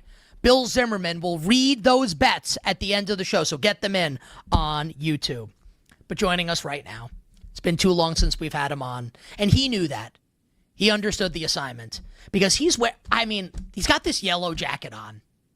The guy, and if you're not watching the show, you're missing, because this is like do you remember the old Antonio Banderas SNL skits? Like, no is too sexy. Like, you might be too handsome for the show right now. Gary Williams, Golf Channel, Sirius XM PGA Tour Radio, at Gary Williams 1UP on Twitter. Live from Bethpage Black in New York. What's going on, my friend, ahead of the Ryder Cup? Boys, it's so good to see you. You're right. It's been too long. It's too infrequent.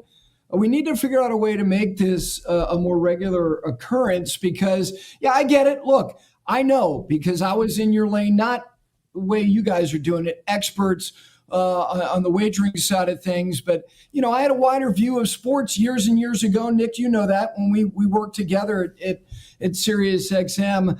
And I understand how people are. It's the four majors and it's the Ryder Cup. But I will say, guys, I love this event. My first one was 91. My God, I cannot believe it. And to see the grandiosity of the build out here, guys. When it comes on the air, first tee shot, 7 a.m., 7:10 exactly, Friday morning, that place is going to be lathered up. And the United States, of course, famously winning the 1991 Ryder Cup, but barely in South Carolina. I looked it up on Google. I didn't know that by heart. Before we get to this actual event, Gary, and who we like, set the stage for us and what you expect to be like. Because just by all accounts, by everyone that I've been reading and what I've been listening to, this is going to be like a ridiculous atmosphere. Pro-United States, anti-Team Europe, obviously in New York. Yeah, I think it has a chance in terms of all of them are boisterous. And I've been to, this is my seventh, and they're all amazing. In every location, every venue is spectacular. I think Bethpage, as somebody who grew up on the mean streets of Ridgewood, New Jersey, so growing up in this area, I think this could be the most boisterous atmosphere we've ever seen. And I also think that Bethpage, one, because it is a public facility and there's a charm to that, but this is one of the great venues that golf has because of how big that property is. There's 5 golf courses there. So the build out, the hospitality, the size of the crowds, knowing that there are only 4 matches in the morning, in the afternoon, on Friday and Saturday, and then the 12 singles matches. I'm not kidding, guys. We're going to have between 5,000 and 7,500 people potentially on each hole of each match. And then the Coliseum that they built that will encapsulate not only the first tee, but the 18th green, that's in excess of 5,000 people. That is not what golf does, but that will be done this weekend. That is absolutely awesome and gets the juices flowing. Just based on, Gary, the people that I talk to who love to bet golf and watch on or like you and follow the sport the way that you do, I think people are a little surprised that the United States is not just like the size favorite that they are, but a favorite to begin with over the European team here.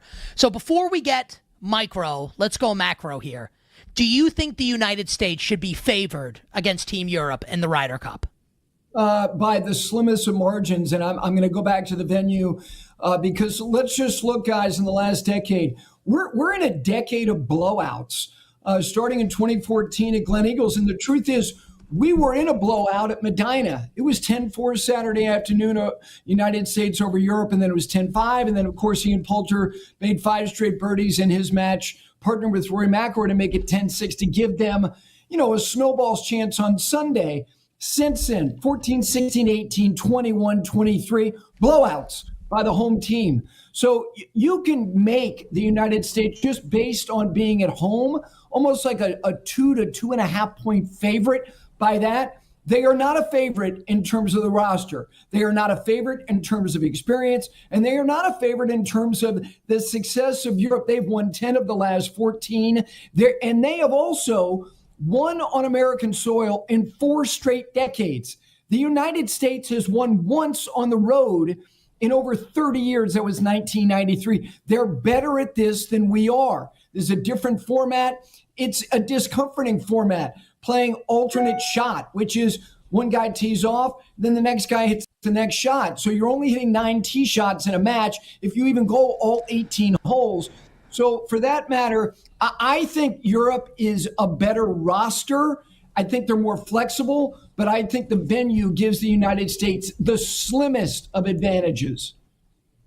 Well, I think it's so interesting, Gary, because you talk about the venue and the home soil for the United States. You talk about the roster for Europe. But, what about the mentality? Because there's been so much this week that's been made about, hey, the United States players are now being compensated, and it almost feels like in the fine print, they're donating it to charity. But the whole narrative is that, U.S. is getting paid, Europe is not. Europe kind of has that dog mentality when it comes to this event. What do you make of that narrative, and how do you see that playing out once we get to the weekend?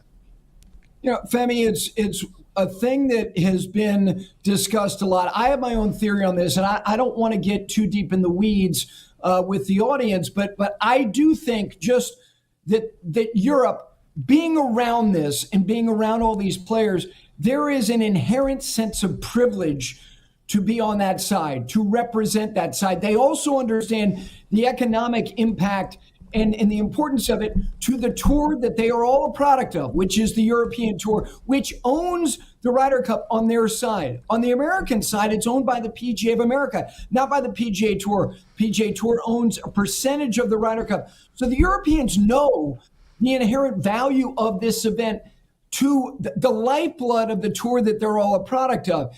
The American side, I always feel there's an undercurrent of obligation to be on this team. It doesn't mean that they don't try. It doesn't mean they don't care. It doesn't mean that they don't try like hell to win, and then it means a lot. But I think for Europe, it's deep inside their soul, and you can say, well, that doesn't mean they're going to make more putts. I think all those things add up in terms of them being in an environment which they're all unused to, which is a team environment. They've been a better team than the United States for 30 years. You bet on this Wednesday. Our guest is Gary Williams from the Golf Channel, Sirius XM PGA Tour Radio. He's tremendously handsome.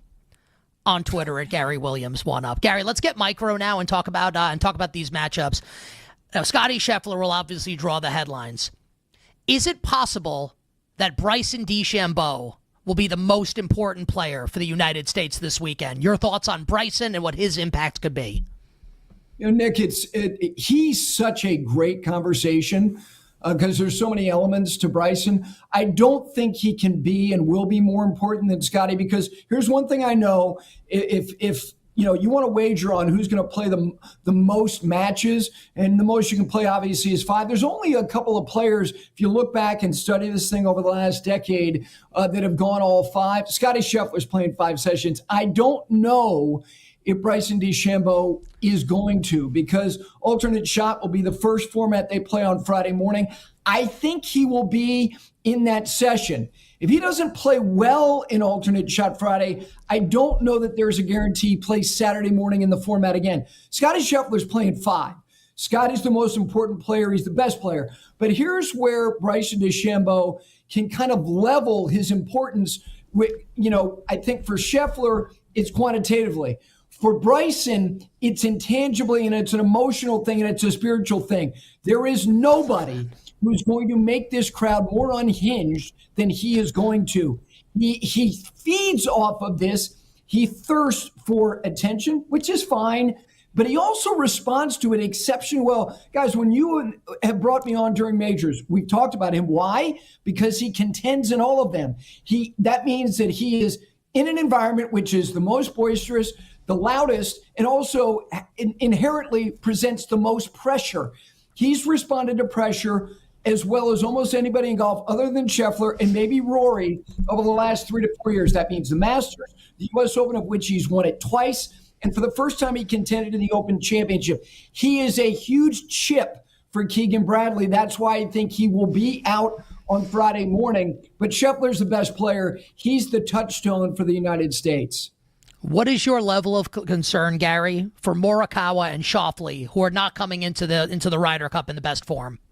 It's big, Nick. It's huge. The United States has far less experience than Europe. Europe has half their roster will be playing in their fourth Ryder Cup. The United States has one player that will be playing in his fourth, and that's Justin Thomas. I have concerns about Justin Thomas. He had a very good spring, won a golf tournament in the month of April. He had a very bad major championship season. You mentioned Morikawa. He has one top 10 since March.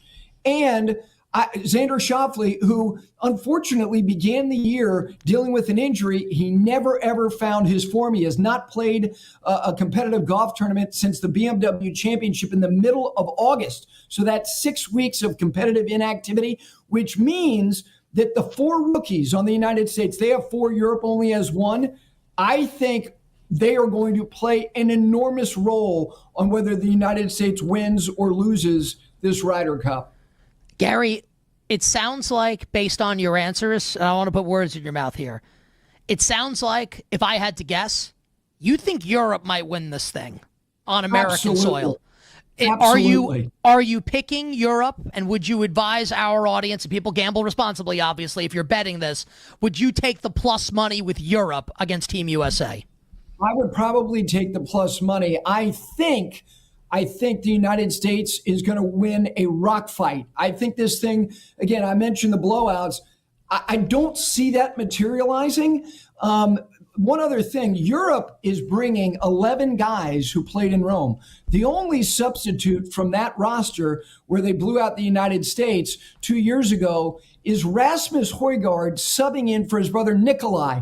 They're the same person. Literally, they look the same. They play the same. They just have a different first name. And in Ryder Cup history, no team has brought 11 players to the following Ryder Cup in either a win or a loss. 1971, 1973. Great Britain and Ireland, before Europe was added in 79, brought 10 players. They got blown out in both occasions by the United States. I think Europe has a very good chance to win. So that's why I think taking the plus money is a reasonable thing to do. I am, with hesitation, going to lean on venue and the fact that I think Scotty Scheffler is going to prove to be, I don't know. Look, he's going to have a partner. I don't know that he's going to go 5-0. I think they're going to get a lot out of their rookies, and I think the United States is going to win an absolute. Again, it's going to be. Again, we haven't had this in so long. It was Medina, something that is going to be exhausting and nauseating late Sunday afternoon. Sounds like betting the National Football League on a Sunday. Absolutely love it. Yes. Gary, final one for you here. You know our guy, Tyler Morales, on our show. Here we go. He fancies himself to be like a professional golf bettor and professional golf handicapper and analyst. Is what he is. He's a fancy boy. Yeah, he's fancy, all right. He is telling anyone with ears that will listen that at the conclusion of the Ryder Cup, Keegan Bradley will be saying to the world that he should have picked himself over Colin Morikawa. Do you respect Tyler Morales' take on the Ryder Cup? let's just refresh our memories of some of the thoughts of Tyler throughout this year. He was very, very bullish on David Pooge. That didn't work out. He loved Keegan Bradley.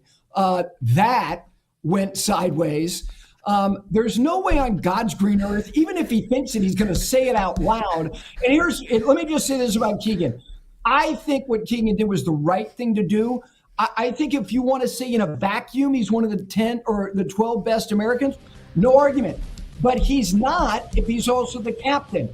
Because I'm going to give you a line from a very famous Nobel laureate.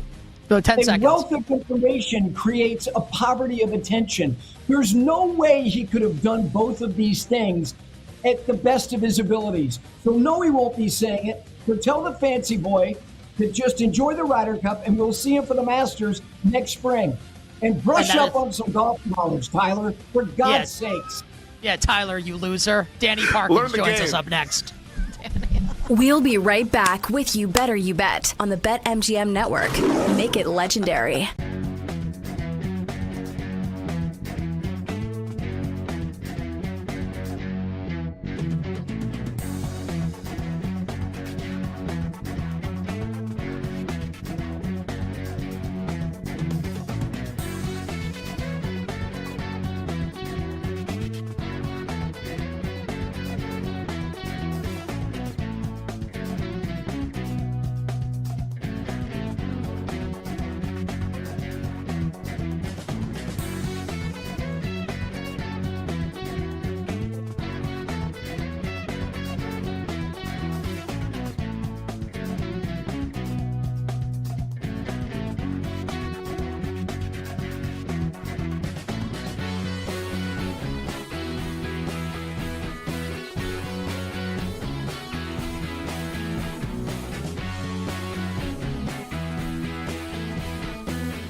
Oh, I like Arizona on Thursday night. Yeah. I'm not there.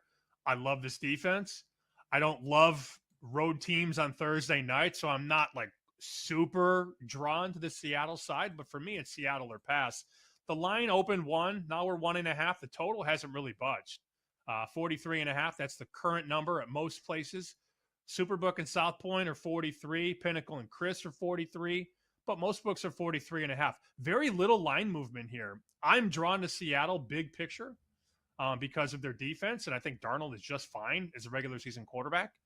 And I'm not there on Arizona. Although you're going to see some support for sure for a home team catching one. Yeah, and if you look at Thursday night football, McDonald's not the first time he's dealing with this. He dealt with this a couple of times last year. So in the Thursday games for Seattle last year, it was a loss to San Francisco, 36-24.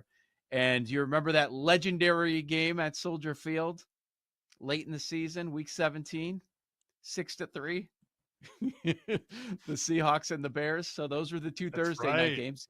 Yeah, he understands the quick turnaround. He's dealt with this in the past. And you look, we can't sit here and promote Seattle love or surprising at how strong that they've started the season.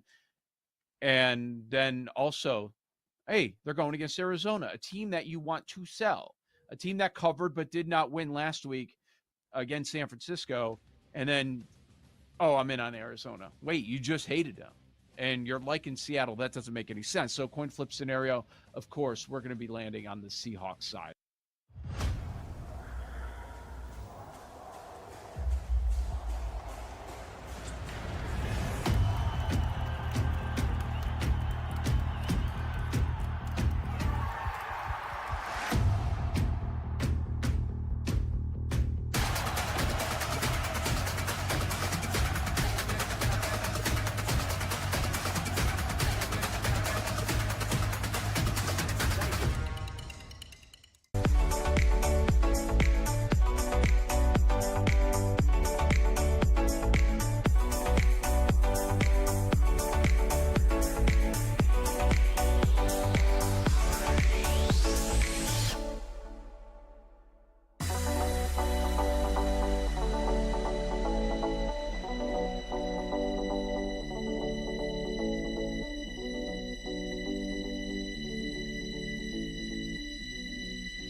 to here. The Bears, a little flip to Swift, trying to get a flea flicker. It's way up there. Williams recovers, throws a seed, has a man, and is caught for a touchdown.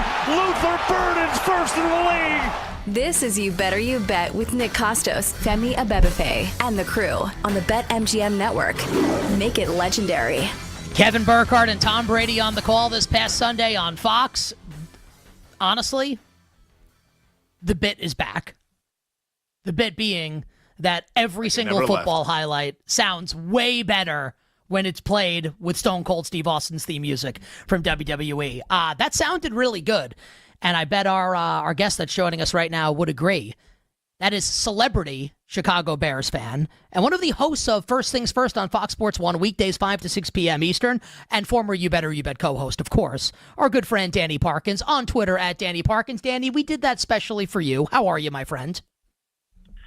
I always feel very welcomed, and positive Bears highlights to welcome me to the show are extra appreciated because, frankly, Bears fans needed it. So good to be with you guys. It is always great to have you on the show, and I almost regret, I don't, but I almost do, regret having to kind of phrase this in this way, right? Because Caleb was amazing on Sunday. The Bears offense was amazing. I'm sure it was cathartic for you, cathartic for the city of Chicago, for all the Bears fans. But there are haters and naysayers like me and Femi that will say, well, the Cowboys defense also let Russell Wilson throw for 450 yards, and his ass is now parked on the bench. Not that the Raiders defense is the 1976 Pittsburgh Steelers, but we'll see how this goes. What are your expectations, Danny? Not just for this game against the Raiders, we want those, but how do you think this is going to go moving forward for Caleb Williams and the Bears? Yeah, I mean, listen, the cliche is that progress isn't necessarily linear. Like, that was a big step forward, and then he's not going to have 4 touchdowns and 300 yards and no turnovers this week. So is that a step back? I guess maybe, but I didn't think he was that bad in the game against Detroit where they got blown out. That was much more on the defense. Week 1, I was disappointed with how he played. And so, I'll watch it all and I'll evaluate it all. And this was game 3 of his time with Ben Johnson, and it was game 20 of his career, and it was game 1, the first time he had ever been sacked 0 times in his career. So I think in the aggregate, as you zoom out, Caleb Williams is getting better and looking more comfortable and playing within structure and on timing and all of that. Like, it's totally fair to say, yeah, but it was the Cowboys. But the flip side would have been, what would we have been saying if he would have thrown for 175 yards, 1 touchdown, and 2 picks against the Cowboys? It would have been a disaster. So he had an easy opponent, and he destroyed an easy opponent. And to your point, the Raiders defense the last couple of weeks have allowed quarterbacks to have a passer rating in the 120s and have allowed over 30 points per game on average. And so I think that he will continue to look good in this spot. But to be honest, like last week, Caleb needed to look good because it was the Cowboys. This week, while I obviously would really like him to look good, this is a just win, baby situation playing the Raiders, because if you win this game and you go to the bye at 2-2 and you feel like you should have won week 1 against the Vikings, and then you got blown out to the Lions and you get an extra week to learn from Ben Johnson, and then you come out with that game against the Commanders, Jaden v. Caleb, which will have 100 extra storylines attached to it, you're like, all right, you're still alive for the wild card. You lose this game and the only win you had against Dallas was, well, I guess the Bears stink and they can only beat the truly awful defenses in the NFL. So there were a lot of layers. I expect Caleb to be good. He will not be as good as he was against Dallas, but overall, I still think he's going to be a great player. I'm guessing that you did because it was a great line. The just win baby against the Raiders. I hope that you did that on TV, and if you didn't, you should, because we all really enjoyed that. But when you said that, we liked that a lot. Let's pull the curtain back a little bit before we get to some other stuff. When I ask you about Jackson Dart and my Giants, just as a huge Bears fan, what was it like watching Sunday's game, like especially that flea flicker to Luther Burden? Just forget about betting, forget about everything else. Just as a Bears fan for you watching that game. I mean, listen, it was glorious. I mean, I can tell you it was amazing because, Mitch Trubisky had a 6-touchdown game against Tampa. Sure, there were 5, starters injured on Tampa's defense in that spot. Justin Fields had amazing performances. So, one game does not erase everything. But when you've had the quarterback starvation that Bears fans have gone through, and everyone knows like the generic numbers of no 4,000-yard passer, no 30-touchdown passer, and then you see your number one overall pick throw the ball 62 yards in the air, basically flat-footed on a rope. Like, that's dope. Like, I don't know that I've ever seen a Bears player do that before, and then they show you the numbers. Like, the last time a Bears quarterback had 4 touchdowns, no interceptions, and took 0 sacks was Rex Grossman in 2006, and then Eric Kramer in 1995, and end of list. You're like, all right, it didn't really work out great for either of those two guys, but it has been a while. So I wasn't terribly concerned with the fact that it was against the Cowboys, because it was arguably the best single game I'd ever seen a Bears quarterback in my lifetime. So I enjoyed it a great deal. I'm sure you did, and honestly, like the Bears fans are great, and they deserve it. I am hoping, Danny, to get a similar experience this Sunday when Jackson Dart takes the field for my New York Football Giants. Thank God Russell Wilson's on the bench as the Giants host the LA Chargers. Chargers 6.5-point road favorites in that game. If you have a betting thought, we'd love to hear it, but honestly, just kind of curious your thoughts on how Jackson Dart is going to look here with Brian Dable and company going up against Jesse Minter and that Chargers defense. Yeah, it's a tough spot. It's a very, very tough spot for him against the Chargers. I thought Dart looked good in the preseason, maybe a little overhyped. I think some of the results were better than some of the actual eye tests, but I think that he obviously looked very promising. I would just say that the process here feels very fundamentally flawed. And by that I mean, is he really much more ready now, 3 weeks later, than he was? Like, you should play Jackson Dart when he's ready. But it seems pretty clear that they're playing Jackson Dart once Russell Wilson proved that he wasn't good enough. And to me, those two things should not be connected. Like, if Russell Wilson is so bad that you can't play him and Jackson Dart isn't ready, then you should play Jameis Winston. But if Jackson Dart is ready, he was probably ready 3 weeks ago, and therefore you should have played him. Not to tie everything back to the Bears, but the Bears did this with Mike Glennon and Mitch Trubisky. They signed Mike Glennon to a 1-year deal like the Giants just did with Russell Wilson, and then they were like, we're going to develop our quarterback, just like the Giants said they wanted to do with Jackson Dart. And then after 4 games, Mike Glennon led the league in turnovers, and they're like, screw it. And they played Mitch Trubisky, and it was a disaster because he wasn't ready, the supporting cast wasn't ready, and most importantly, the coach was on the hot seat. And so then they fired John Fox. And I'm not saying that, like, if Mitch Trubisky would have had stability, Mitch Trubisky would have been great, but it certainly didn't help. And so I just think that if you draft a quarterback in the first round, you should play that first-round quarterback when he's ready. Ideally, it's week 1, so you can find out as early as possible into the rookie contract. But I feel like this process is fundamentally flawed by the Giants, and hopefully Dart's good enough to overcome the mismanagement. Just two things on that. Number 1, Brian Dable's going to get fired like John Fox did. Number 2, Mike Glennon's head is the size of this television in my office right now. And the TV Femi is not small. You bet on this Wednesday. Danny, no, I think we're all in lockstep on that one. Like, we were screaming it all throughout the summer that Jackson Dart should be the guy who's starting week 1, but hey, just took until week 4 to get here. I'm though curious about, because what we love about you is that you're in these betting streets with us. You're living and dying with these games Sundays, Thursdays, Mondays, etc. And I think back to myself, like, we all have those players that we like to bet on, the players that we like to fade. I mean, Teddy Bridgewater back in the day, catching big points. He was always going to get you inside the window. By hook or crook, Teddy was going to get you inside that number. I guess for you, how does kind of betting on football in particular impact the way that you feel about these guys from a week-to-week basis? Tremendously, and more than it should. And I would just like to share with you guys exclusively here on You Better You Bet that Michael Penix is dead to me. Like, Michael Penix and that performance. Listen, is it directly correlated with him losing a cover, losing a TV pick, and costing me a mega survivor entry in the $1 million guarantee $5,000 entry that I was in that Nick Wright and Phil Helmy set up? Yes, it is.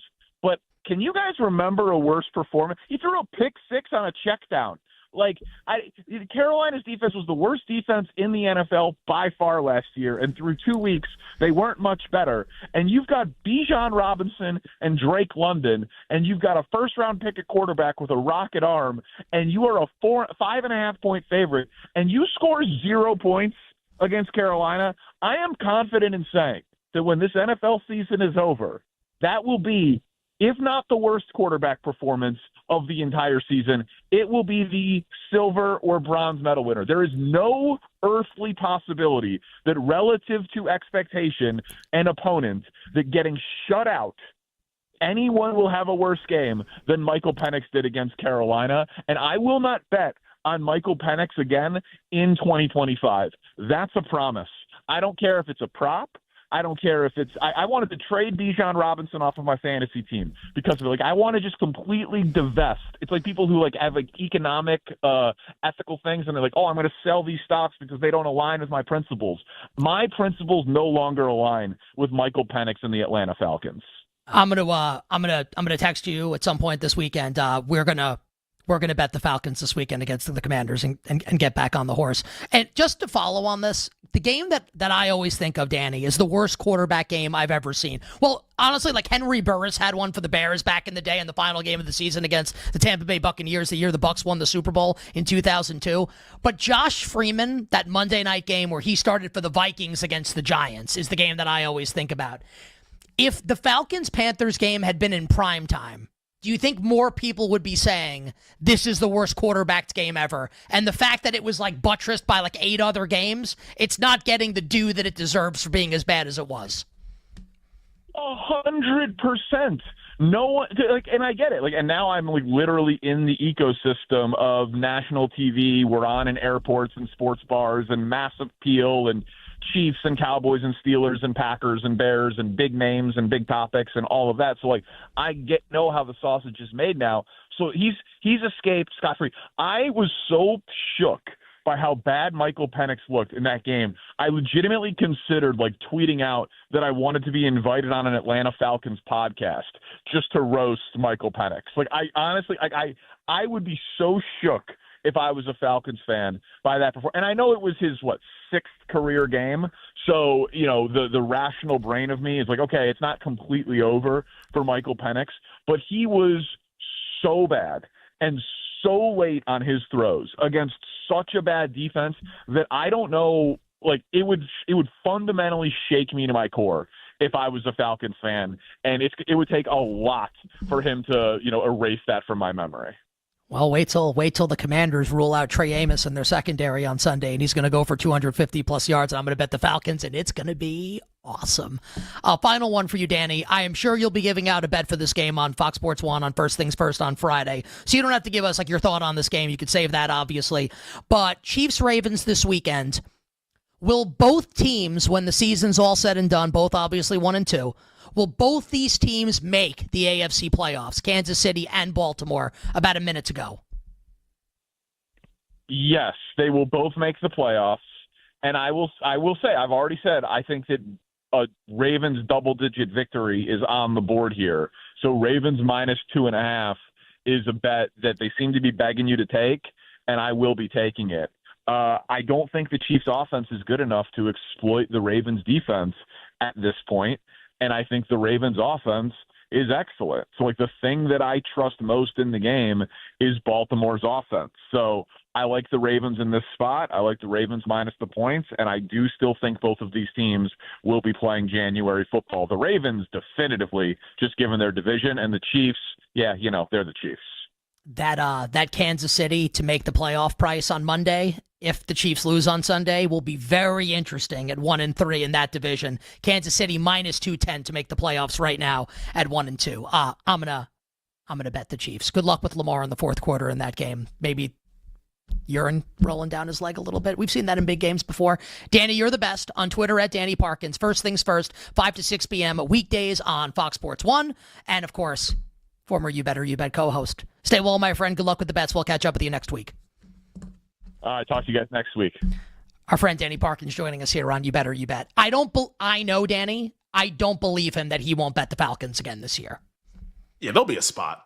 The spot is this week. Yeah. Yeah, let's see. Let's get Daniels out there. I want Jaden Daniels to play, because if he doesn't play, then it's like, okay, do I really want to dive into this Falcons thing? You want Daniels so you can get 3. Exactly. With Atlanta. Exactly. Give me the number, baby. Give me the number, and we'll bet it, and we'll have fun, and we'll rise up as Michael Penix will as well, because it can't be much worse than what it was last week. He really was. Danny's right. He was a bit. They got shut out by. It's not even like the Panthers played well, and they won 30-0. The Panthers. Yeah, were honestly, terrible on defense. Yeah, it's going to give us an opportunity to bet the Patriots on Sunday. And so I appreciate Michael Penix for that. All right. On the other side, the great Brad Evans will join us. We'll play Predict the Prop with Brad. And then all our bets for tonight in the world of sports, Major League Baseball and the WNBA, as we close up shop on the Wednesday edition of You Better You Bet. We'll be right back with You Better You Bet on the BetMGM network. Make it legendary.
I think for the Chiefs, what we're seeing is that everyone else is catching up. Like for a while, it was Kansas City is the class of the NFL. Then there's a drop down, and then there are teams who might have a chance to beat them. And now we're seeing Ravens, Bills, Eagles, Packers, Lions. Like there's a lot of different teams out there that look like they can hang with Kansas City or beat Kansas City. So now it just looks like, look, you guys in a given week can beat someone, and also you could lose because you're just not the team that you weren't. Also, they're older, too. Kelsey's getting older.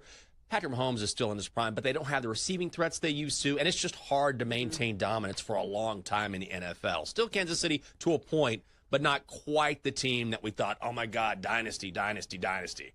And we saw last night Travis Kelce and Andy Reid do what they do, which is get fired up and bang into each other.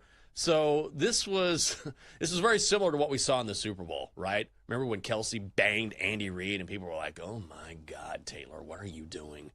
You're dating a guy who acts like this? We can't have it. And so people have come around on that. All right, it's football, right? It gets very intense. We saw it again last night. It was Andy Reid bumping Travis Kelce and saying, they were going at each other. So Reid talked about this right after the game.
This is You Better You Bet with Nick Costos, Femi Abebefe, and the crew on the BetMGM Network. Make it legendary. All right, so thank you, Sadol Lab, before we wrap up the wonderful Football Wednesday edition of You Better You Bet with all our bets for tonight in the world of sports. 4 phenomenal guests joined us today on the program. Our BetMGM Network teammate, the great PJ Glasser of Send It In, weekdays 1 o'clock Eastern on all social platforms. So thank you very much to the Glass Man for joining us on the show. Odyssey Sports NFL insider Brian Baldinger, magnificent as always. Gary Williams of the Golf Channel and Sirius XM PGA Tour Radio, live from Bethpage Black on the Ryder Cup. And our friend Danny Parkins just joined us from First Things First on Fox Sports 1. Our executive producer, great to have him back in the saddle, the great Bill Zimmerman. Our technical director, Tyler Morales. Our engineer, Jake the Snake Hassan. Our video producer, God's Perfect Creation, downtown, Mike Brown. And on the Zoom call we were on earlier on YouTube, about our YouTube strategy, youtube.com/at the BetMGM Network. Mike Brown asked like 9 questions. He was like the kid in class when everyone wants to leave, and he raises his hand and he asks a question. We love Mike Brown. He's thorough, and he is God's perfect creation. BetMGM account holders will receive an Any Sport Parlay Boost token. Score a bigger payout if your wager with the Parlay Boost token hits. Tokens can be used on parlays and same-game parlays. Make it legendary with BetMGM. Download the app. Please gamble responsibly. And as always, subscribe to You Better You Bet wherever you find your podcast. Just search You Bet. Femi broke down a ton of award markets today in the National Football League, and he told you who to bet and not to bet for NFL MVP. Search You Bet wherever you find your pods. And please, like and subscribe to our YouTube page, youtube.com/at the BetMGM Network. Following us here on the BetMGM Network is a 4-hour live betting extravaganza known to you and yours as BetMGM Tonight, featuring our friend Ryan Horvath and our guest at this time, the one, the only, the legendary Brad Evans. Brad, happy Wednesday. Hola, amigo. Hola, amigos. Happy hump day to you, terrific gentlemen. Oh, it is hump day. And on hump day, Brad, we play Predict the Prop. Now, you will do this in long form tonight on BetMGM Tonight with Ryan. You know how we do this. Femi gets one, and I get one, and Femi tries not to embarrass himself. So I will go wide receiver, Brad, for Predict the Prop. Brad will give us a player. We have to try and guess the yardage prop for that player. All right, go with the backup quarterback again this week in the land of 10,000 lakes. Justin Jefferson in his road matchup against the Pittsburgh Steelers. Receiving yards, mi amigo. Predict the prop. So this is interesting, right? Because Carson Wentz is the quarterback, and the Steelers may be getting Joey Porter and Deshaun Elliott back. Jefferson's obviously so good. So the first digit, it can't be a 7. It has to be an 8 with the way Wentz played last week. It's definitely not a 9. I will say it's on the low end of the 8s. I will say 82.5 for Justin Jefferson. Ding, ding, ding, ding, ding. All right, I will allow it. It is barely within the 5-yard parameter. The true number, 77.5 right now. Wow, it's in the I can't believe that. I like the oversight unseen. All right, Femi. 87.5. Yeah. I guess I'll take another receiver prop as well. Or do you want me to do a running back prop? What do you want to do? You want to diversify here? It's your world. Let's go running back. Let's go running back. Give me a running back prop here, Brad. I'm sure I'll knock this out. All right, Bucky Irving in a home matchup against Fly Eagles Fly. Rush yards, predict the prop. For Bucky Irving. Now, I have never seen a Bucky Irving rush yards prop, so I'm really flying from the seat of my pants here, flying blind. I will go, I think it's starting with a 5 on Bucky Irving. Is that low? Let's 59.5 for Bucky Irving. My guess is that yeah. Go ahead. I'm going to give it to you again. You're within the 5-yard window. The true Let's number, go. 61.5. Not too shabby, my man. I would have gone a little lower than that. So you did a great job there with that. I like the under for Bucky Irving. Yeah. They have no offensive linemen and they're facing the Eagles. I kind of like that under. Brad, what do the people have to look forward to tonight on BetMGM Tonight, especially from a guest perspective? Oh, my goodness. We got Joe DeLeon dropping by, talking nothing but college football. Of course, I'm going to ask him about my decrepit, awful, terrible Fighting Illini. Will they bounce back? He gets USC. And Allen Robinson, former wide receiver of the NFL, won me a lot of cash back in the day as a member of the Chicago Bears in my fantasy football leagues. He's going to be stopping by. Got a lot of interesting things to dig in with him on the NFL topics, and many of those related to the position he knows best, and that being WR. So make sure you tune in to BetMGM tonight and call in with your fantasy football questions. 833-732-3875. Again, 833-732-3875. We're here to help. Brad, I know that you are like sucking down like weed drinks. I am. Not now. Some people are drinking, not at this moment right now, but just in general. So I'm sure that, and like I have too, I'm sure you've killed a lot of brain cells. Oh yeah. Yesterday, do you remember that yesterday on the show? You said, I asked, what guests on BetMGM tonight would you like to do an interview shirtless? And you said Allen Robinson, and then I said non-athlete, and you said Joe DeLeon. Yeah, those are correct. your two guests today. How do you not mention that you want to see both of them shirtless? Will either be shirtless tonight for their interview? Joe is guaranteed me he's going to be pantsless, which I will take. Well, like, what about his shirt? Will you ask him to take his shirt off? Maybe if it's like an A shirt, so he's got to, have the guns out with no pants, and yeah, I'm in. Brad, have a great show. Cubs -1.5 the run line. Why the hell not? I'm out. The great Brad Evans joining us here on You Better You Bet. I feel like Femi, Brad doesn't break that often, right? I've gotten him to break 2 days in a row. He does not break. He's a master of the comedic effort there. And it's especially yesterday. Yesterday, it was something. Listen, just let things hang for a couple seconds, and usually people laugh. Brad is the best. BetMGM tonight following us here on the we'll see on the BetMGM network. We have a couple real one submissions from the YouTube chat, youtube.com/@ the BetMGM network. Best bet for tonight. Bill Zimmerman is here. Bill, what do the real ones have to say? All right, Nick, let's jump into it. We've got one here from Reed Phillips. He says, I know the White Sox have been plucky this year, but I'm still going to take the Yankees same game parlay tonight. Yankees -1.5 and over 3.5 -130. We've got one here from Silvio. Mets, Cubs over 7. Tong versus Boyd. Two pitchers that have been getting rocked. Wind is blowing in, so the total is deflated. I think we get more runs than people expect. So there's a couple submissions from the real ones. I'm happy that I didn't. It was kind of like nebulous at the end of The Sopranos. Like we didn't know if Silvio died or not. I'm happy that he survived. And Silvio's here giving us bets for the Mets-Cubs game tonight. We appreciate that. Thank you to Bill Zimmerman. Thank you to the real ones. YouTube.com / at the BetMGM network. Like and subscribe, you pigs. Time for our bets for tonight in the world of sports. Jake, oink, oink, oink, and drop that dope-ass beat. Oink, oink, oink, oink. Oink, oink, oink, oink. Oh, wait, Jake, bring the music down for a second. Jake, how much money would I have to Venmo you for you to come on air, put you on camera, and you oink like a pig? $100. Oh, Femi, would you do 50 a piece or no? Yeah. I was gonna say, I'll go 50-50. I don't know if I want Jake to do that even for the money. Bill has volunteered that he can do a great pig grunt. Bill, will you oink like a pig for us? Bring the music down here, please, Jake. And Mike, take I'll Bill oink like full. a pig. Yeah, see, that's the problem. People do it from the nose. You got to do it from the throat. That's where you get a good pig grunt. So it's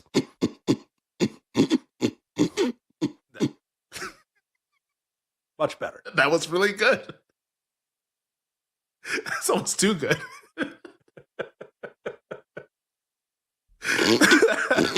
Okay, now ready. Now let's do this. Jake, play the Stone Cold Steve Austin music, and then Bill, do the pig grunts with the Stone Cold music playing. Jake, go ahead. Play the Austin music, please.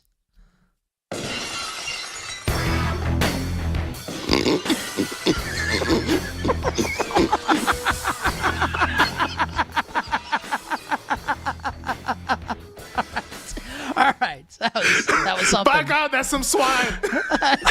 By God, he's honking like a pig. By God. By God, they got him in the frying pan. He's baking. All right. Dope ass beat, please. Femi, baseball bets for tonight? Oh, man. Yeah, a couple bets for me tonight. Let's get back on track here. I'm going to back Garrett Crochet. I think Toronto's dying to give this division to the Yankees. Just if the Yankees want to take it, it'll be there. I like Boston to win on the money line tonight, minus 125. Give me Crochet on the road. And I will be betting against my New York Mets. I just feel like they're going to make this thing very difficult. It's going to go all the way to the last day. I like the Cubs on the money line. Matthew Boyd has been having a magical season. It continues tonight. So give me the Cubbies, minus 120. So we're still in rain delay, right, with the Guardians and the Tigers. Yes. Games. Okay, Massive I'm happy game. about that.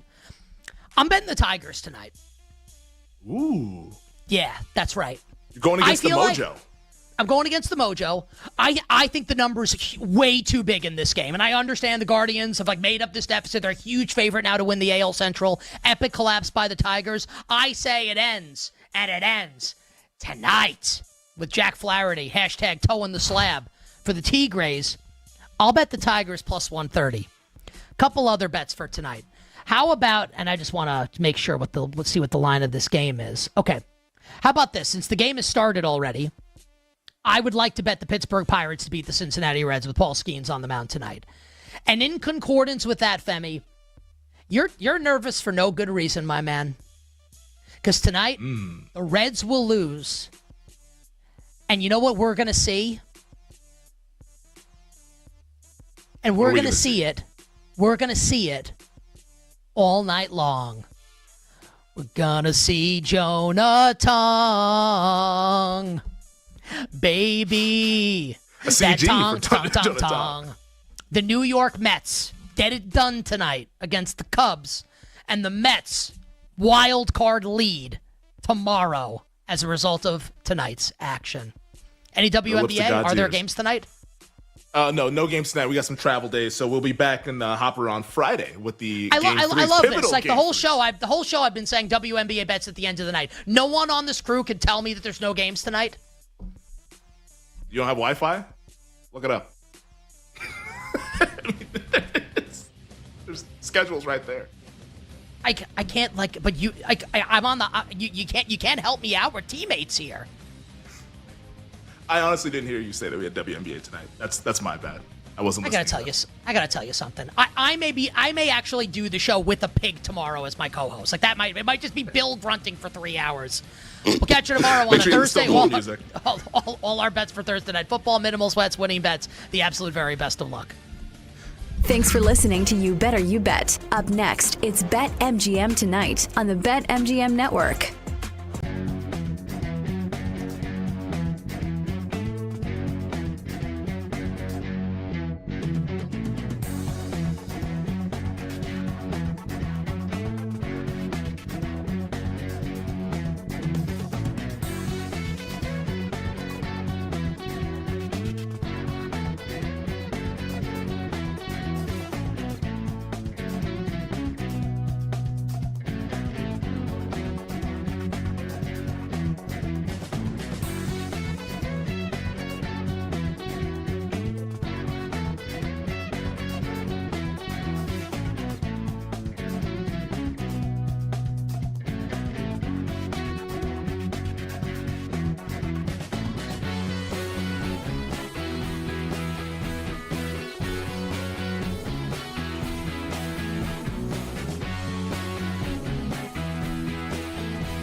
were changing in real time.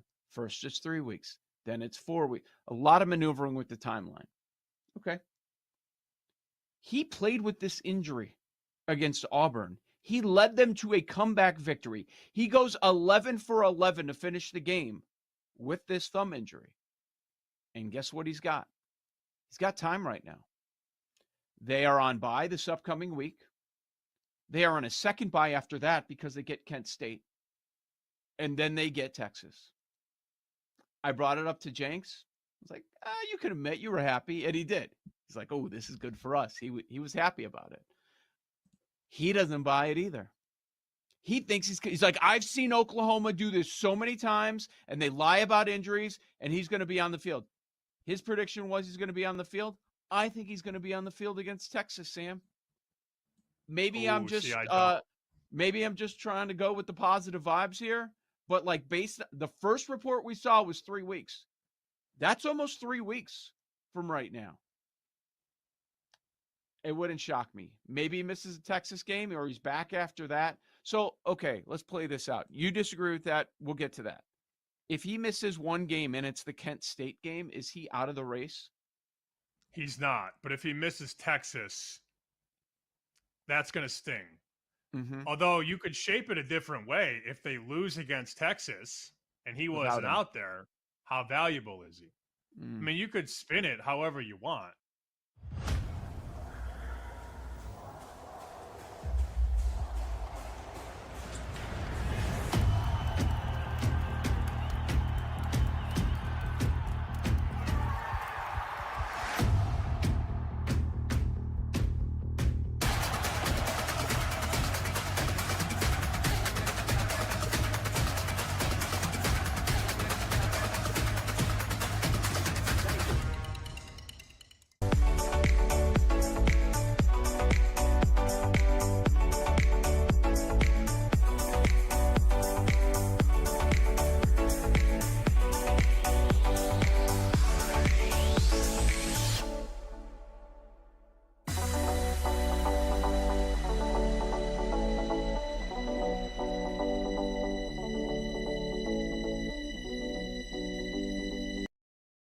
And it's You Better You Bet, hosted by Nick Costos and Femi Abebefe. Great teams and great players get a whistle. It's happened forever. It will continue to happen. Capped off. It's time to bet and sweat. The sweat is on. Yeah, the sweat is on. With your hosts, the big noise, Brad Evans. I got to duplicate that. No way. No shot in the HE-double-L hockey sticks. And the mad better, Ryan Horvat. You don't got to bet every game. That's how you see those guys that live under the bridge? They lay 25.5 with UNLV week 0. It's BetMGM tonight on the BetMGM network. Make it legendary. Hola, amigos! It's time to bring the noise, another booming edition of BetMGM tonight. I'm Brad the Big Noise Evans, joined by my esteemed colleague, the one, the only, the ever so handsome Ryan Horvat. And we got a program for you this evening. Of course, we break down our favorite bets on our cards here momentarily. I'm going to lay out some choose your own adventure topics for Horvat as well. A lot of interesting news and notes coming off the wire today. A lot of them injury related in the National Football League. And we're going to spin whatever Ryan picks forward, especially for you fantasy football players out there. From there, Parlay Pete is going to stop on by, get his parlay of the day on the board. We're going to say hello to our little friend, the Sledgehammer Special. Roll the shoulders and get seduced by the juice, and working some bonus time bets as well. Then, for our NFL wide receiver, is going to be dropping in for his weekly hit here on BetMGM tonight, Allen Robinson. Can't wait to dig in on a ton of topics in the NFL, many of them wide receiver related, and one of them in a market that he played in for a number of years not that long ago. So you don't want to miss that interview coming up in Seg 3, followed by another edition of Fade or Follow College Football. Got another 4-pack of college games, a loaded downright ridiculous slate of contests in order here in week 5. So I'm going to throw out the favorites, the matchup, and the numbers here is going to come out, give Horvath a little background, and then he is going to decide if he's going to fade or follow the favorite in the 4 matchups we have on the slate this evening. Then Joe DeLeon's going to keep the college football conversation rolling. I'm going to ask him about my Illini. Do they have a Super Bowl chance, you know what, of actually emerging victorious in a buck crack of dawn matchup for the USC Trojans? Horvath has already expressed his desire to bet on the ILL. Will Joe DeLeon follow in his footsteps? What are his thoughts on, I don't know, some bigger games like Oregon, Penn State, Alabama, Georgia, and a whole host of additional action as well. Don't want to miss that. Breakdown coming up in Seg 5, followed by Hump Day. Hail Marys, plus money all the time. Predict the prop, our favorite segment every single week. Got a ton of player props to discuss.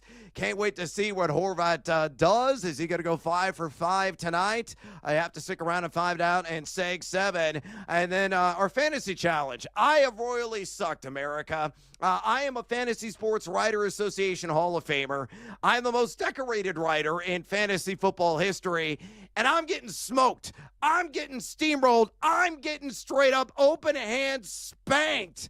And there is a large welt on my keister by my colleagues. So I got some ground to make up. But we're going to find out who Michael Montgomery takes, who works a video board here on BetMGM tonight.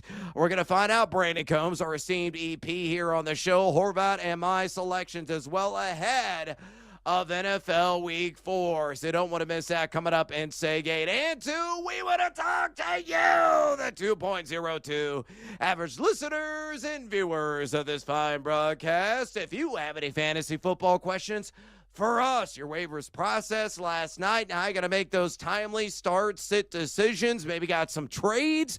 I actually made 2 trades in a local fantasy league today. Got to shake things up because I'm 0-3. I was heavily invested in the Cincinnati Bengals, and they are done so. They are cooked. They are fully baked. So I had to, make some moves and hopefully get off the schneid and actually get my first victory of the year, the one of like 10,000 leagues that I'm in. So if you have any of those trade offers right now sitting on your table or in your inbox, a simple way to contact us. The show will also talk some sports betting as well. Just pick up the phone and dial those fools at 833-732-3875. 833-732-3875. You can also fire off your questions and comments via the X or the Twitter at BetMGM Tonight. Again, on X at BetMGM Tonight, where we have our pole dancing poll question of the day. And it's asking you this: which high-producing player do you feel is prime sell-high material right now in fantasy football? Your options are Juggernaut Javonte Williams of the Dallas Cowboys, Rome Odunze of my Chicago Bears, Emeka Egbuka of the Tampa Bay Buccaneers, Chris Godwin sounds like he's going to be back this week, practicing full today, or Quentin Johnston of the LA Chargers. Hot button topic, and nearly 400 votes cast. Make your voice be heard. Exercise your Democratic right. Keep the votes coming and drop us a comment. We will share those later on the show. So bring the noise on X at BetMGM Tonight. Again, on X at BetMGM Tonight. Let me bring in my esteemed colleague, the one, the only, the outstanding Ryan Horvath. My friend, here are your choose your own adventure topics. Topic number 1. Brian Daboll, head coach of the New York Giants, confirmed Jackson Dart will be the starter the rest of the season.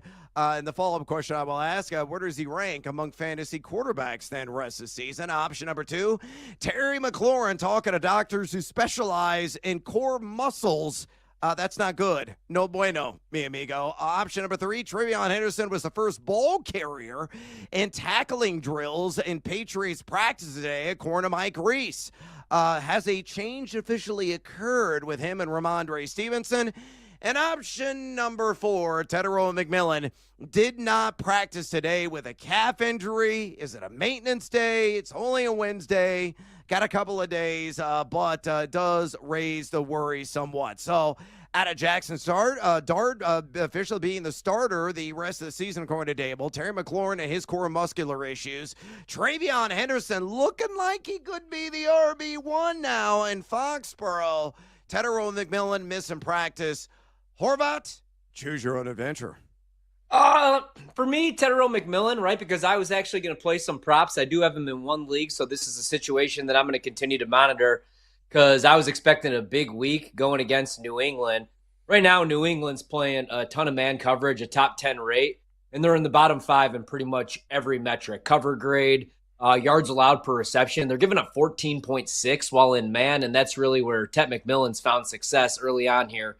The first couple weeks of his career, he has a 50% target rate against man. So even if he's, not 100%, probably going to stay away from the props, and I got to wait and see what I do here in fantasy. Yeah, look, I got a lot of shares, sadly, of Bryce Young. Folks, I played a lot of Superflex leagues, so there is value with every quarterback that is out there. Largely drafted him as a quarterback, too. He's actually been surprisingly pretty sustained in terms of value overall, largely because of Tedero McMillan. McMillan has been more than a possession receiver. He's a field stretcher, a guy really getting it done right now in terms of yards after the catch, air yards as well. A lot of it is cleanup in garbage time, except for last week and the throttling that was issued by the Carolina Panthers against, of all teams, the Atlanta Falcons. Explain that one. I'm so dumbfounded by it. But I believe McMillan is still going to be a minimum wide receiver 2 rest of season. Again, we got still 2 days not to really freak out about. Hopefully got a contingency plan on your bench. But fingers and toes crossed, Tedero McMillan will be out there this week in a favorable matchup in a race where both teams could easily score 20 points in Panthers and Patriots here, NFL week number 4. All right, let's go ahead and march on and get down to business on our cards. These are our top 3 plays of possibly the night. And again, leave things open-minded. It is football season, so you could be looking ahead NFL week 4. Could be looking ahead college football week 5. Maybe something in Major League Baseball tonight. Maybe something in the WNBA playoffs. So they're off tonight. Got a couple of games coming up on Friday. So, Harvey, what do you have at numero uno on your card, mi amigo? Yeah, good night. 1-0 night, I should say, in the WNBA last night. Stayed up and watched that game. Wasn't much of a game, so that worked out. But I'm actually going to go to golf, and this is not going to be a very popular pick, but I like it. I'm going to go with Europe, plus 165 to lift the Ryder Cup, like they did in 2023 when they won dominantly. And I know that was in Rome. Now they're in New York. The New York crowd expected to be pretty loud and obviously heavily biased towards the American team, but you have Rory McIlroy, number 2 player in the world, John Rahm, Tommy Fleetwood. I know how good Scotty is. He's plus 300 to be the score leader here, but I'm going to take a shot with the European team, man. I just think that that's a really good price, and they just won this event 2 years ago. Hope I'm wrong, but I'll take the money. I'll take the dangerous. Plus money. It's reckless. It's un-American. Yeah, scared me a little bit. I thought I had something like playing off my computer there. I never heard that drop before. It is. I know. That's I a really good drop and a like, timely one. Timely one at that. I can't name a single golfer on any one of the Cup teams. That's how closely I follow that sport. But Godspeed to your dollars, mi amigo. I watch that sport if I want to take a nap, quite frankly. Numero uno on my card, a team that is definitely really kind of lulling me to sleep. And what is the definition of insanity? Oh, that's right. Continuously betting on the Chicago Cubs. And I'll take it a step further. I'm not going to take them on the money line tonight. I say they cover the run line. Why? They are so stinking due. They had the Mets on the ropes last night, 6-1. Then the bullpen came in and melted down as Rogers gave up that 3-run shot, tied the game up at 6, and the Mets win going away 9-7. John Mulaney was in the audience, very displeased. That probably will be a bit of stand-up comedy for him in his next Netflix special. But I like the Cubs tonight. Jonah Tong on the mound for the Metropolitans, taking on Matthew Boyd. It's been a bit rocky since the All-Star break for the Northsiders, but at home he's been outstanding this season. 2.48 ERA there at Wrigley, but only 6.49 ERA in his last 5 starts. Both these teams nearly neck and neck in WRC Plus the last couple of weeks. Cubs at number 8 in baseball, the Mets at number 10. The Mets are 4-0 ATS against the Cubs so far this year, but you look at Tong, a 5.94 ERA in 4 starts. So the Cubs should, and I emphasize should, tee off tonight. Hopefully Matthew Boyd will not get rocked. Give me the Northsiders, -1/2 the run line at +178. Yeah, jackals. Numero dos on your card, mi amigo. What do you got? Yeah, same game. I hope the Cubs win tonight 5-0 because I'm going to go under, even money, under 7. You could get a 7.5 juice. I'm just going to go with the 7. We got the wind blowing in about 12 miles per hour, about 65 degrees. So I think that might keep a nicely hit ball or two inside the park tonight. Feel good about Boyd tonight. So maybe you want to go with the team total under on the Mets, but I'm going to go under 7 with the wind blowing in at Wrigley tonight. Oh, a pastime here on BetMGM tonight is me fading the Colorado Pebbles. Let's do it again. Same game parlay. Luis Castillo of the M's over 17.5 ounce. And the Mariners -1/2 on the run line against Colorado there at +126. Seattle's just 1-2 ATS against the Rockies this season, but they're 7-3 ATS in their last 10. Colorado, meanwhile, they're 3-7 ATS in their last 10 road games. Luis Castillo has been masterful at home with a 2.71 ERA. He has gone at least 6 innings, so cashing on the over 17.5 ounce in 3 straight starts going against the Champaign, Illinois native, where I'm coming from right now here at the studios at Casa de Evans. Tanner Gordon on the bump. He is proud of Champaign, but he's been getting rocked. A 7.40 road ERA this season. So same game parlay, Luis Castillo over 17.5 ounce, and the Mariners -1.5 on the run line against Colorado. Can fade those Pebbles. +126. Built there at BetMGM. Numero tres on your card. Horvey, bring it home. Yeah, this one is even money. Sonny Gray under 17.5 outs tonight against the Giants coming up in about 2 hours, 3 hours about. Decent season for Sonny Gray. He's 14-8 this year, a 4.33 ERA, 194 strikeouts, a 1.23 whip.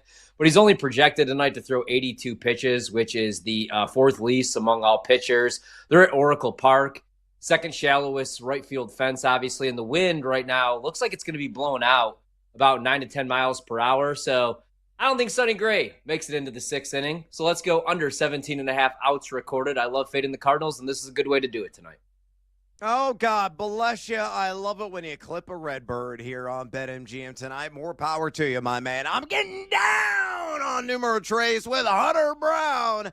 I say he records the dub on the road there in that bandbox and the sack, taking on the Athletics. +145 for him to get that victory there for the Houston Astros. Brown has won 2 of his last 3 starts. He's been great on the road this year. 2.29 ERA with a 7-2 record in 17 games started. Not only that, too, but he's got a 1.64 ERA to pair of starts against the Athletics this season, including a dub in one of those.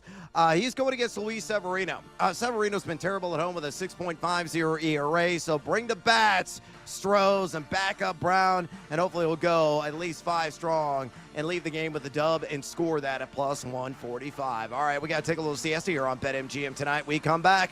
Bets, and more bets. That's what we do right here on BetMGM tonight, right here on the BetMGM Network. Stay tuned. Don't go anywhere. Brad Evans and Ryan Horvat will be right back with more Wagertainment on BetMGM tonight on the BetMGM Network.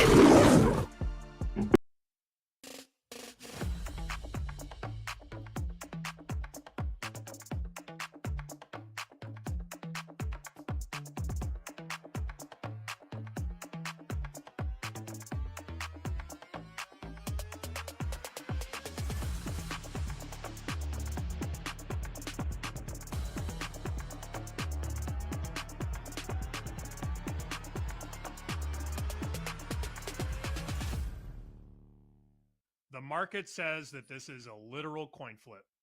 And you know where I'm going here. American League MVP. Aaron Judge has been unbelievable. Cal Raleigh does it all. Hits for power, runs the pitching staff, calls the game, runs the defense. Vegas says it's a coin flip. BetMGM says it's a coin flip. Who do you got? I'm taking Cal Raleigh. It's been my pick all season long as they've gotten into the MVP conversation. The reason being for all the reasons that you just said, plus don't forget he's a switch hitter. This is a guy that has meant more, in my opinion, meant more to the Mariners than Judge has meant to the Yankees. And I know that that sounds ridiculous because of who Aaron Judge is.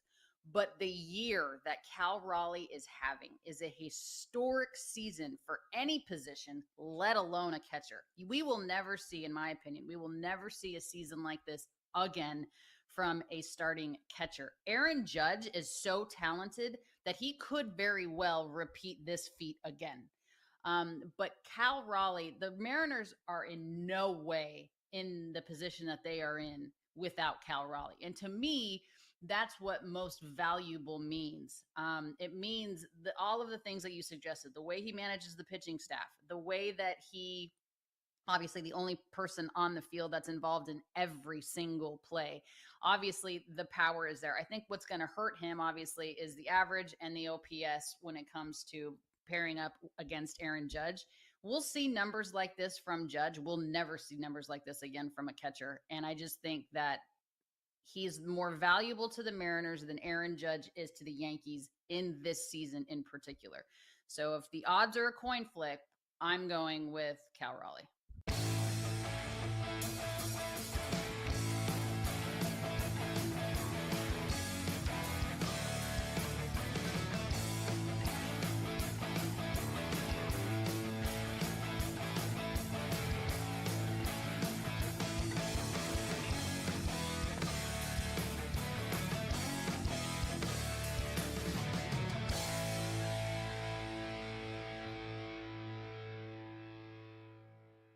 Why are the Broncos favored by 7.5? Somebody riddle me this.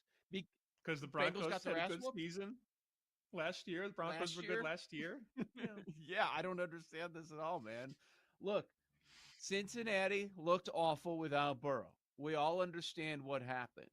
But we're flipping that much? We went from Jake Browning is not a bad backup. Jake Browning's won games. He has weapons to, nope, we got to make a trade. You got to bring in a different quarterback for Cincinnati. Let's pump the brakes a little bit. First off, the team that's favored by more than a touchdown, their only win is against Tennessee, where they looked terrible, and maybe against the worst team in football. And then after that, they lose at Indianapolis, giving up a ton of points. And then last week, they lose a tight game at the Chargers, sitting 1-2. They could easily be sitting here 0-3. And then I think this is a very different point spread than the 7.5. This is a total overreaction. If you look at last week, yes, that was brutal, but it got away from Cincinnati early. It was 34-3 at halftime. Isaiah Rodgers had 2 fumbles that he returned for touchdowns. I don't think that's going to happen for the Broncos defense. Maybe it will, and I'm completely wrong. But I don't expect that to happen. And this Broncos defense does not look like the same defense it did a year ago. And you have those 2 terrific wideouts on the outside for Browning. We're going to get a much better effort. I think Cincinnati's live in this game. There is no chance I'm putting any of my survivor plays on the Broncos, even though they're favored by 7.5.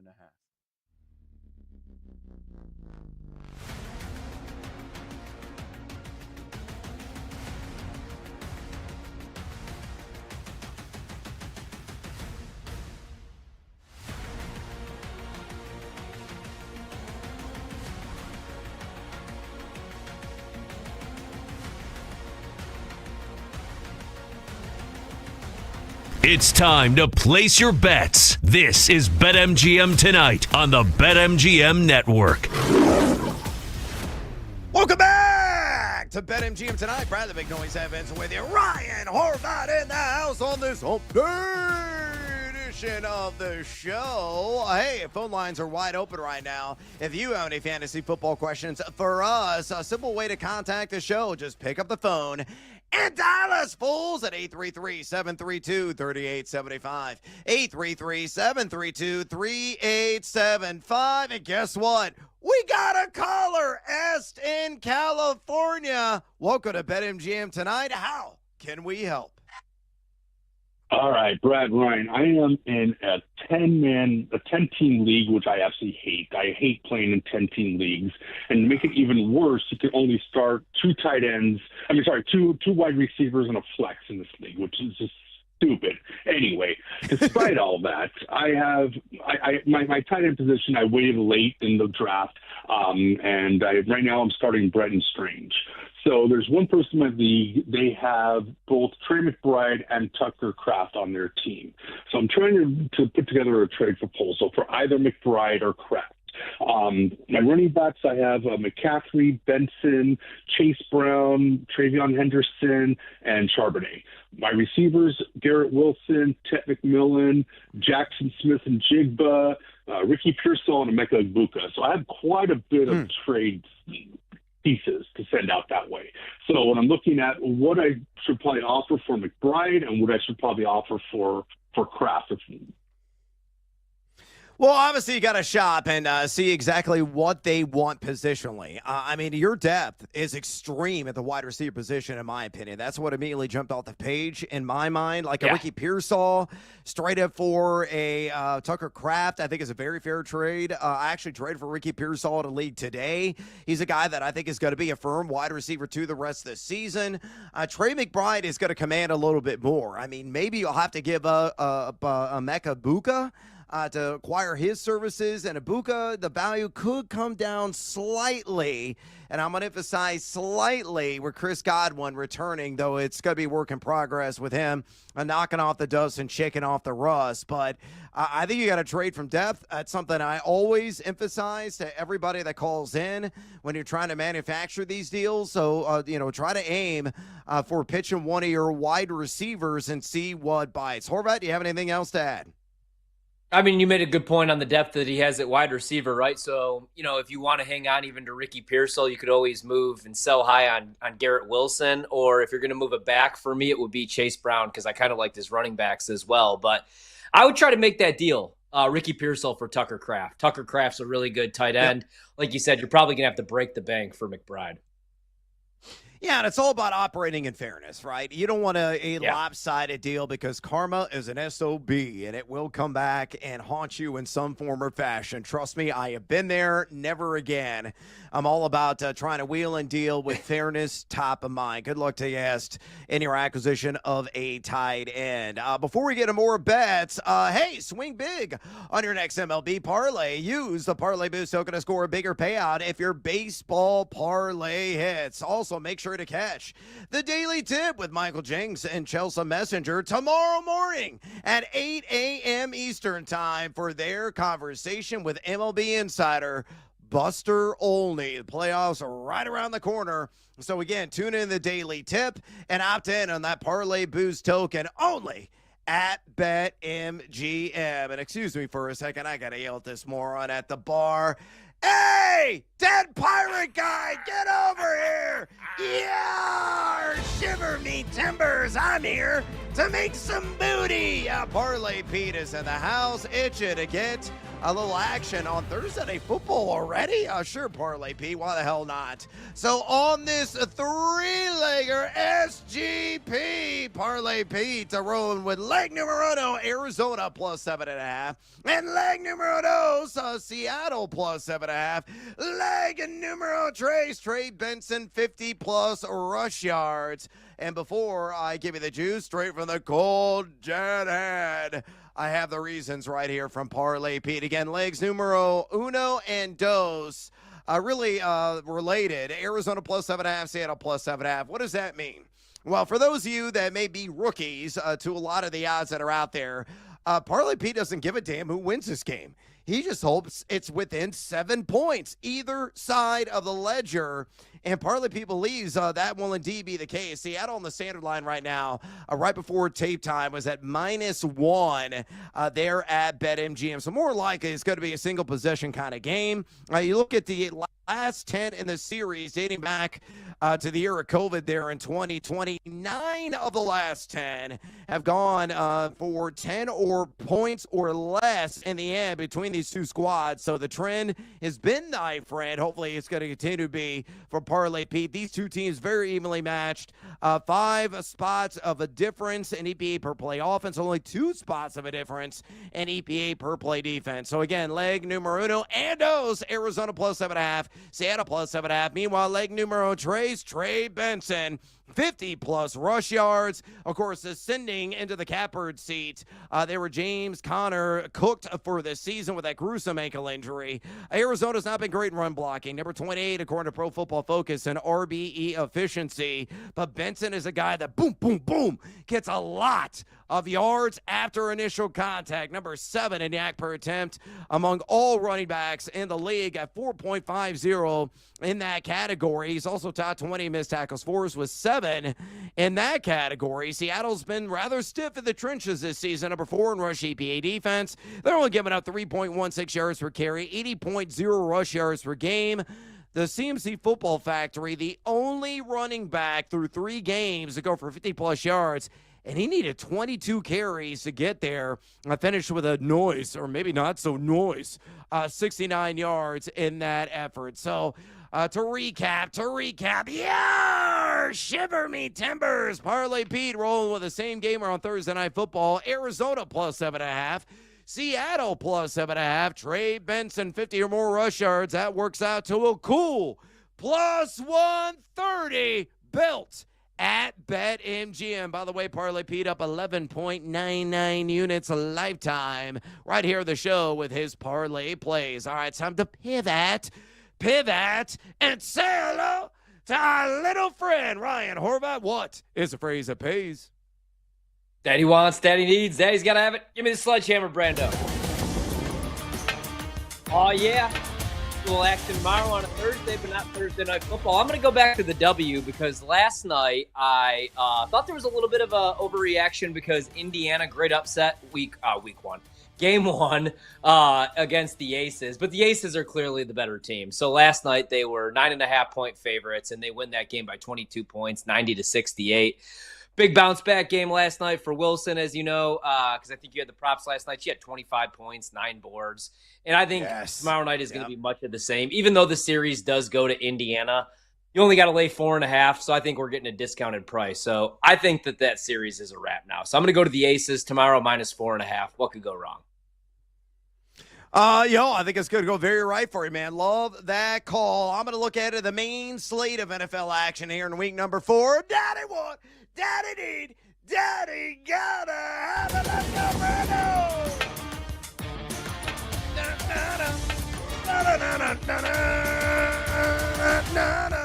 I am going to go with Caleb Williams. This line moved today in a favorable direction. It is even Steven plus 100 juice for him to catch the over on 1.5 passing touchdowns. And that's why I am definitely wielding my little friend. It's utterly ridiculous. I think this should be closer to like minus 150, not plus money.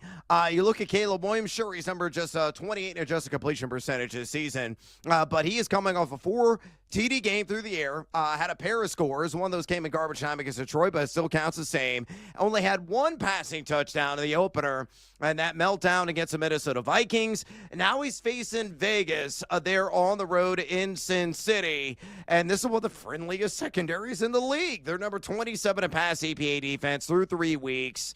I know Justin Herbert's the only quarterback they have allowed to throw for multiple touchdowns over that 3-week span, but again, they're beatable. And Roma Dunze has been a money man for Caleb Williams. So he's probably going to toss a touchdown pass to him and one more, maybe to DJ Moore, maybe again on a flea flicker to Luther Burden, maybe one of the tight ends. I don't care. Bear down, Chicago Bears. Caleb Williams. Now there it is. My sledgehammer special, baby, on the over. 1.5 passing touchdowns, inexplicably plus money against the Raiders. I'm locked and loaded. All right, speaking of plus money, let's roll the shoulders, my man, and get seduced by the juice. Oh, thank you, bartender, for the healthy pour. I know Tequila Thursday is tomorrow, but let's start early. We're belling up to the bar. We're throwing back some shots. We're catching a buzz, and we're tossing out bets at plus money. Horvat, what do you like? Yeah, I like Atlanta on the money line against the Commanders coming up on Sunday, man. I know that they got steamrolled this past weekend. Michael Penix was a disaster, but I expect them to bounce back on the offensive side of the ball against this Commanders defense. We still don't know if Jaden Daniels is going to play. I did bet Washington last week with Marcus Mariota. Obviously, a pretty big drop-off, but Mariota could run the offense. Same kind of skill set, dual threat quarterback, but Atlanta's defense has been really good, man, against the run, in coverage. Right now, they're getting a 42.9% pressure rate when they're bringing 4 or fewer rushers, the third highest in the league. So they don't even really have to blitz to get pressure on the quarterback. And like I said, the secondary has also been really good, playing a ton of zone. Right now, one of the 5 best defenses at limiting yards per coverage snap, though. So I do like Atlanta to bounce back. I think they win this game by at least a field goal, and you could get them even money. Right now, plus 100 on the money line. So I just went money line with Atlanta, bounce back spot against the Commanders this weekend at home. Oh, slow clap. Absolutely adore. Love that bet. I'm probably going to tell you one. I can't believe that's plus money. So Atlanta, I think, definitely snaps back and storms back with a vengeance. My play going to Thursday Night Football. You're going to hear this game probably on tomorrow night's show. Trey Benson, anytime touchdown. It's still plus 110. Available there at BetMGM against Seattle. I don't really understand it. You look at Trey Benson. Not only is he number 70 yards after contact per attempt at 4.50, not only is he top 20 missed tackles forced with 7 in that category, he is numero uno, mi amigos, in yards created per touch at 5.93. Ultra efficient. He was far more efficient last 3 games than the incumbent James Conner. And now Benson's going to be the main man. I'm probably going to see upwards of 85% of the opportunity share. Mario DiMercato will only supplant him on a rare occasion. Already has 4 red zone touches this season. As I mentioned, Seattle has not allowed a touchdown yet to running back, but they're not going to shut out the position all year. That changes tomorrow night. Trey Benson, make me some buckaroos, and hopefully dazzle in the box score. All I need is a touchdown.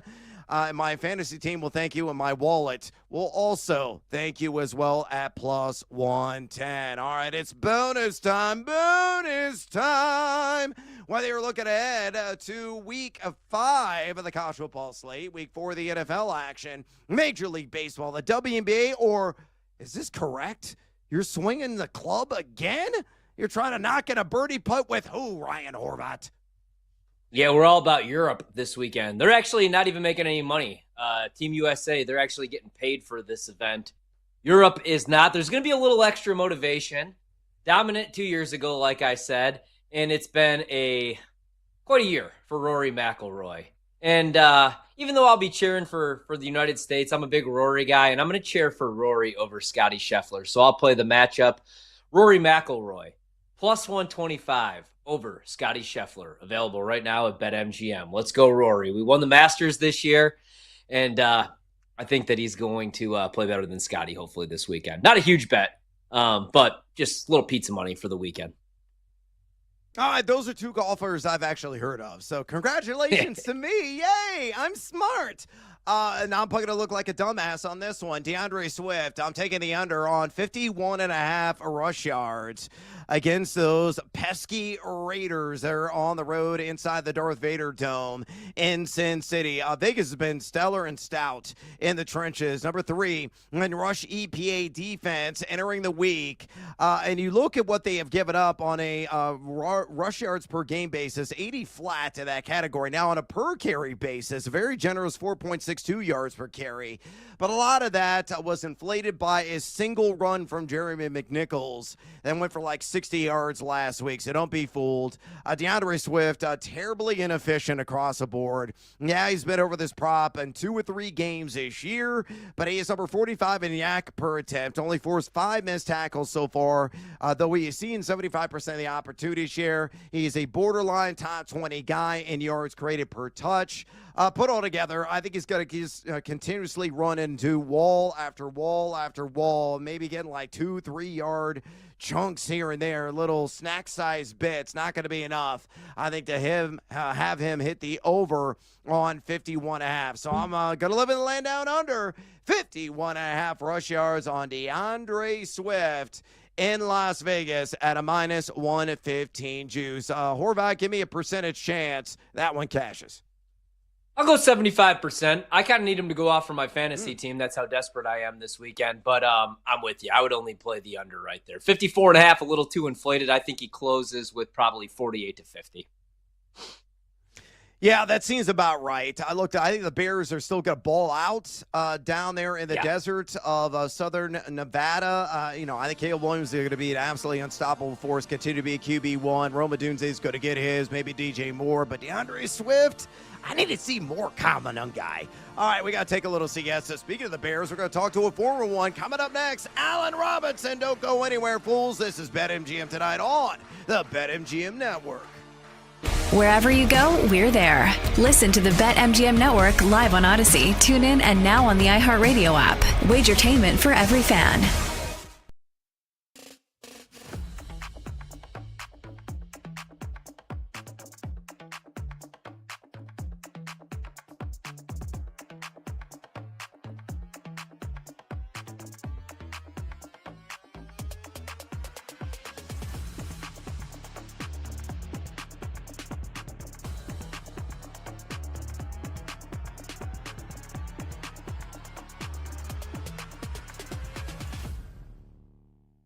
The market says that this is a literal coin flip. And you know where I'm going here. American League MVP. Aaron Judge has been unbelievable. Cal Raleigh does it all. Hits for power, runs the pitching staff, calls the game, runs the defense. Vegas says it's a coin flip. BetMGM says it's a coin flip. Who do you got? I'm taking Cal Raleigh. It's been my pick all season long as they've gotten into the MVP conversation. The reason being for all the reasons that you just said, plus don't forget he's a switch hitter. This is a guy that has meant more, in my opinion, meant more to the Mariners than Judge has meant to the Yankees. And I know that sounds ridiculous because of who Aaron Judge is. But the year that Cal Raleigh is having is a historic season for any position, let alone a catcher. We will never see, in my opinion, we will never see a season like this again from a starting catcher. Aaron Judge is so talented that he could very well repeat this feat again. But Cal Raleigh, the Mariners are in no way in the position that they are in without Cal Raleigh. And to me, that's what most valuable means. It means that all of the things that you suggested, the way he manages the pitching staff, the way that he, obviously the only person on the field that's involved in every single play. Obviously, the power is there. I think what's going to hurt him, obviously, is the average and the OPS when it comes to pairing up against Aaron Judge.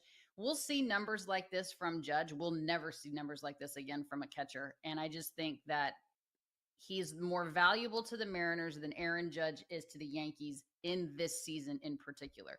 So if the odds are a coin flip, I'm going with Cal Raleigh.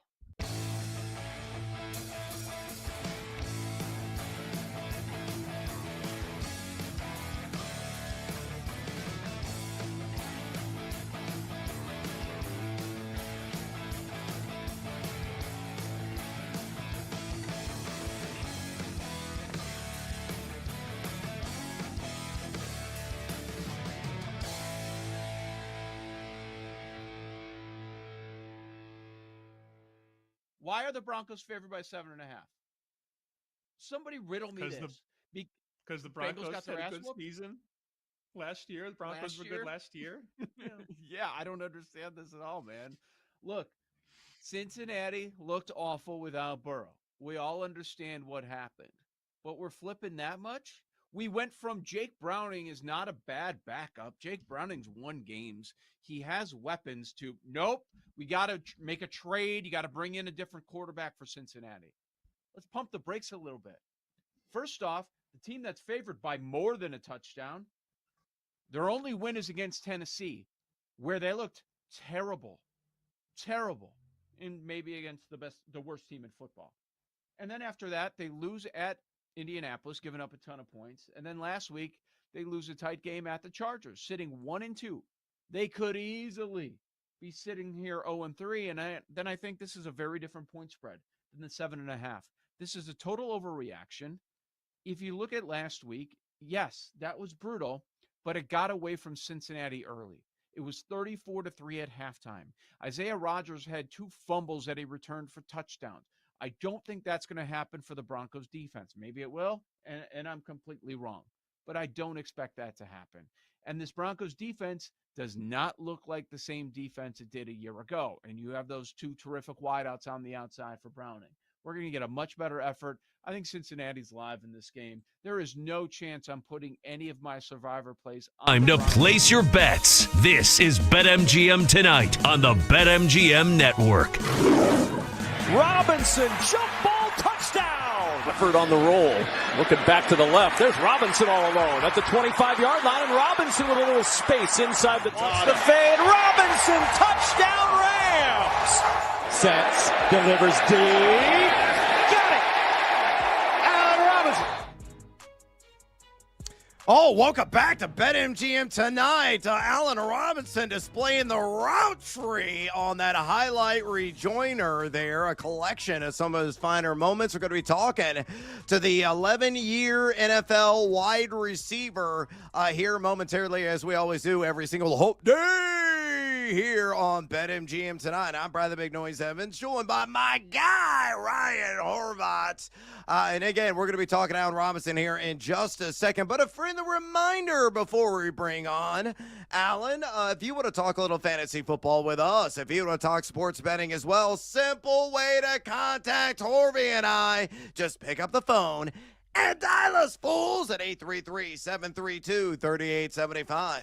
833-732-3875. You can also fire off your questions and comments via the X or the Twitter at BetMGM Tonight. Again, bring the noise on X at BetMGM Tonight. Let's not waste a second and bring him on right stinking now. Allen Robinson, 11 years in the NFL as a wide receiver, the Jacksonville Jaguars, the LA Rams, the Pittsburgh Steelers, the Chicago Bears, of course, and the Detroit Lions. Follow him on X, where he's always giving it to you there at Allen Robinson. Again, on X at Allen Robinson. Allen, welcome back to BetMGM Tonight. Let's start off in the Windy City, my man. Well, let's talk about a wide receiver there that is paying the fantasy bills.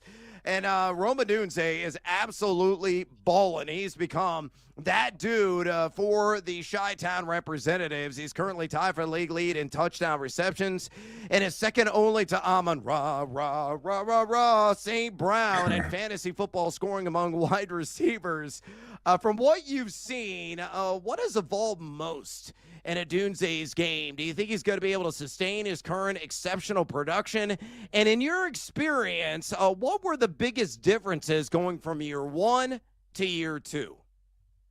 You know, for him, I think he can sustain this definitely. I think Ben Johnson has just spoke to the all-around receiver that Rome is and what he brings to the table. You know, I love this game coming out of Washington. He's a bigger receiver who can get in and out of his breaks, has very good hands, run after catch. And, you know, obviously the game slows down a little bit from year 1 to year 2, but I think the biggest difference is that you have that extra year of connection with your quarterback. You know, going into year 1, you know, playing with a rookie quarterback, I had the same experience with Blake Bortles. You know, we were all coming in together, but going into that year 2 for myself, which was one of the better years in my career, we just had a much better connection. You know, he knew what I liked. He knew when I was open. He knew to throw it to me sometime, even when I wasn't open, you know, and that I would make the play. And I think the trust that Caleb has for Rome is constantly increasing, and the same with Ben Johnson. You know, I've heard Ben Johnson rant and rave over Rome, and I think his stock will only continue to rise.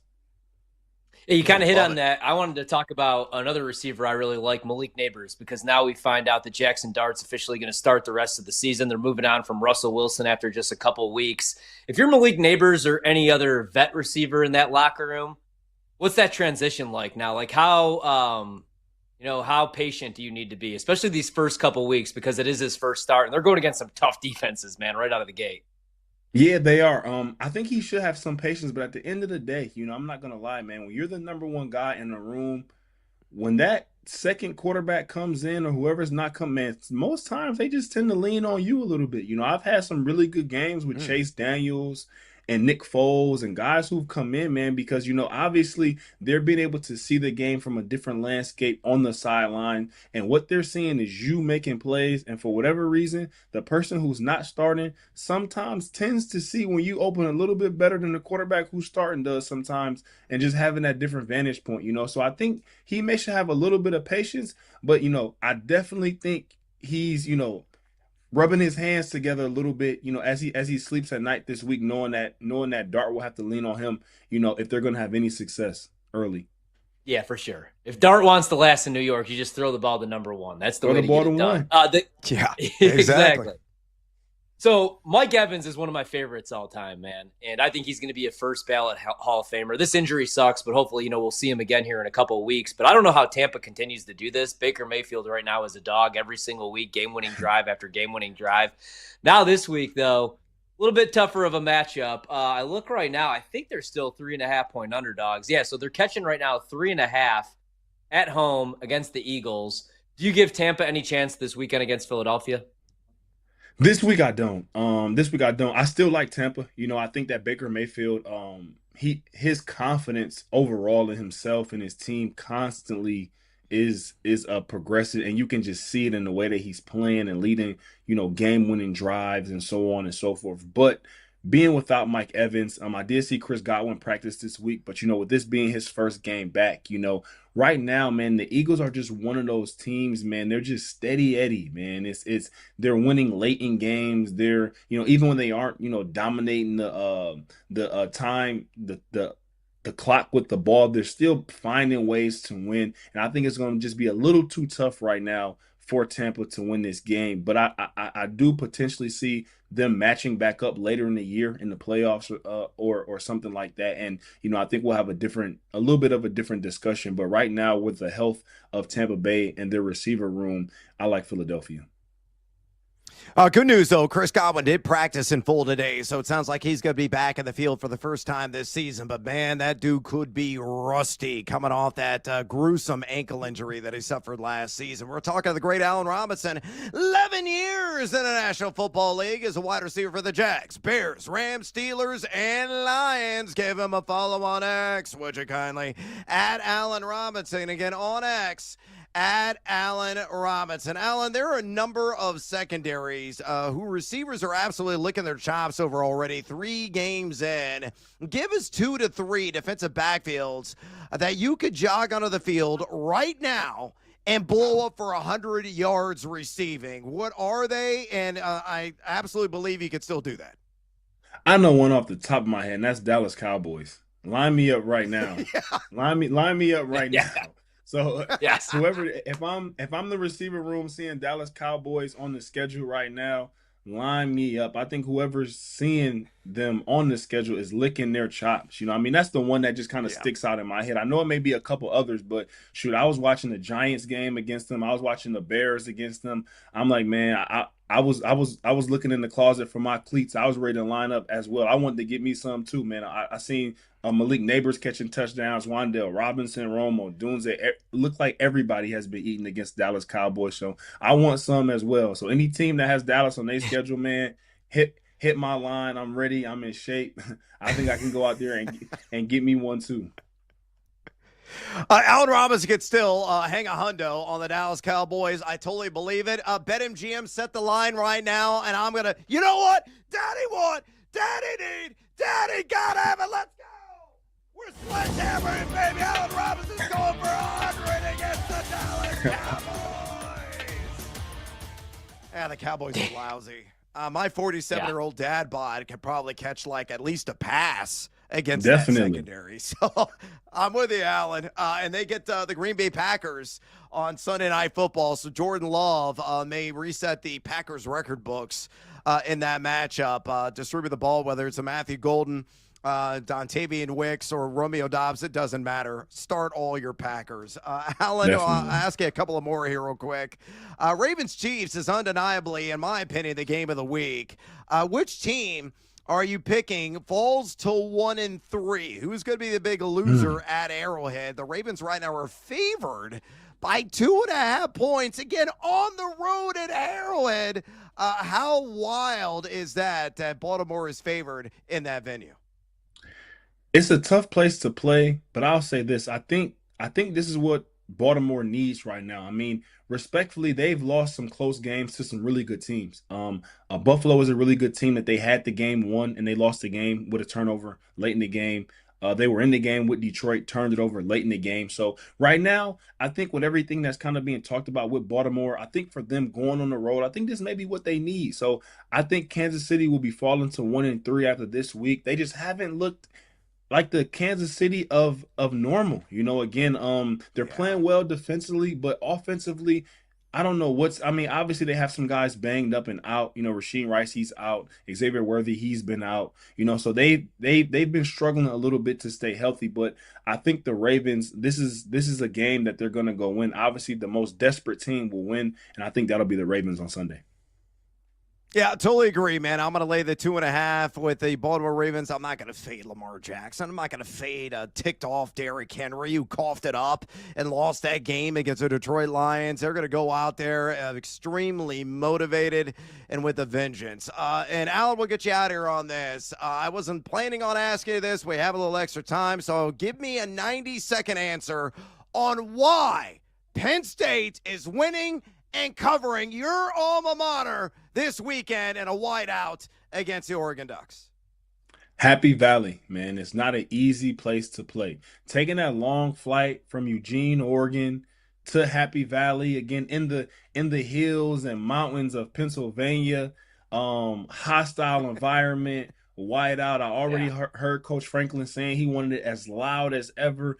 I think Penn State is going to be very motivated for this game to be able to just show the world where they are. Again, like we spoke to earlier, they've played with their food a little bit over the first few weeks, but I also heard their defensive coach say that you really don't know how to measure yourself and where you're at as a team until you play some true competition. And I think that Penn State is going to be extra motivated for this game, and I can't wait to watch it.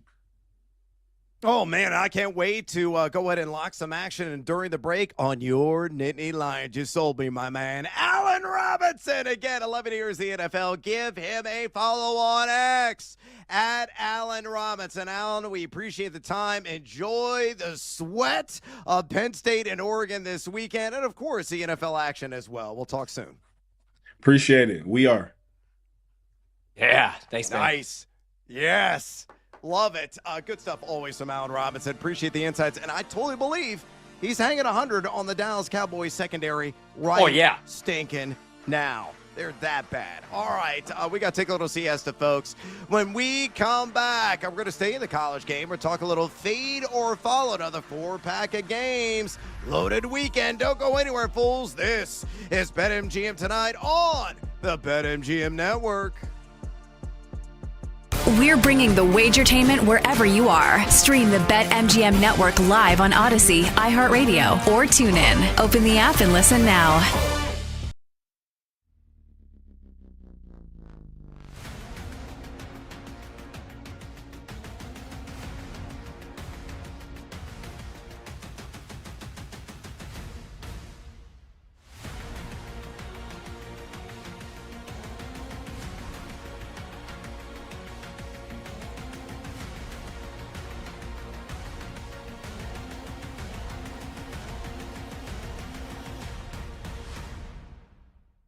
And of course, we all saw what happened. Like, they suck. I'll say it. As I was Mr. Arizona Cardinal before the season. Like, Kyler sucks. He doesn't suck. He just hasn't gotten better in 5 years. He's the same quarterback now that he was in 2020. The same exact quarterback. Can the defense carry them, though? Because that's the thing. Like, the Gotta get defenses healthy. look pretty good. And when they do get healthy, especially at corner, like, this defense is good. And in a division where Brock Purdy obviously is coming back from his injury, but the Niners have a bunch of injuries, and we're all just holding our breath. Hopefully he stays healthy, but McCaffrey... The Cardinals have the worst quarterback in the division. Situation. I'm being serious. Like, that's not facetious. No. Like, it's impossible that you'd rather have Darnold than Kyler Murray. I'm being serious. I think it's a conversation. It might be a conversation, but it's a quick one for me. I would rather have Kyler Murray than Sam Darnold. Yeah, I'm not there with Sam Darnold. As someone who has money invested in Arizona, I'd consider right now, if you could a straight up trade, I'd consider Sam Darnold. So do you want to bet Seattle around that 7-1? I guess 6-1 right now on the right rail, but I saw some 7-1 earlier today at BetMGM. Yes, it's since moved since I saw it earlier today. Say it's 6-1 right now. Like, do you want to bet Seattle? Because they're now the favorite on Thursday night. So I want to so the injury we had like an estimated injury report yesterday on Monday for the Thursday night game. So obviously both of these are West Coast teams. So we're not going to get an injury report until maybe honestly like in the next hour. I think that's usually when they come out. They're usually on the air when the West Coast injury reports come out. So let's see who's practicing for Arizona. It looks like based on the estimated injury report that everyone's going to be back for Seattle. Or at least it's possible that they're going to be back. Witherspoon's going to be back. Charbonnet's going to be back. Julian Love's going to be back. Evan Warry's going to be back. Now, they might not. We don't have the injury report yet. Mm-hmm. But this might be a Seahawks team that's pretty healthy against a banged-up Cardinals team. If all things are equal and we get the injury reports today and tomorrow and it looks like Arizona is pretty good health and we'll see what happens with Seattle, I'm going to bet the Cardinals. So that's my stance here. I can't do it right now until I know what the injury situations look like for both teams. So let's say Seattle's healthy, Arizona, couple guys, let's say Paris Johnson comes back at offensive tackle, but the corners are still hurt. Seattle's laying 2.5. You betting Arizona in the game? I mean, if the spread's going to be 2.5, then yeah, I'll probably bet Arizona. Yeah. But if it's Seattle -1, I already, the funny thing is, and I appreciate you're right to ask the question. I would ask the question if I were you also. I basically have a bet on the Cardinals already. You're leveraged. I'd really like for them to win. Yeah. I so might bet why them, double down? Well, if I feel the numbers, if I feel it's off, I'll bet it.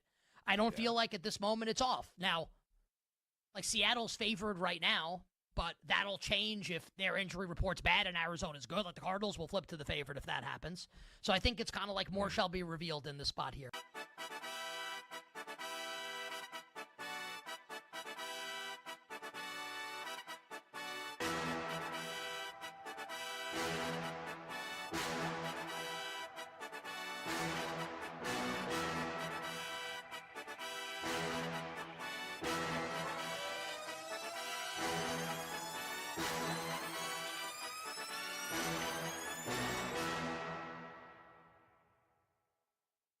You have a best bet for us for the weekend? Best bet. I'm going to go out of the NFL, and I got to be a homer. And UVA, we play Florida State in Charlottesville Friday night. I believe it's 7 or 7:30. It's going to be absolutely electric. The Who's are playing great football. Maybe should be 4-0, but we're 3-1 right now. Tony Elliott. We hired Tony Elliott some years back for points because Clemson, they were known for just putting up points.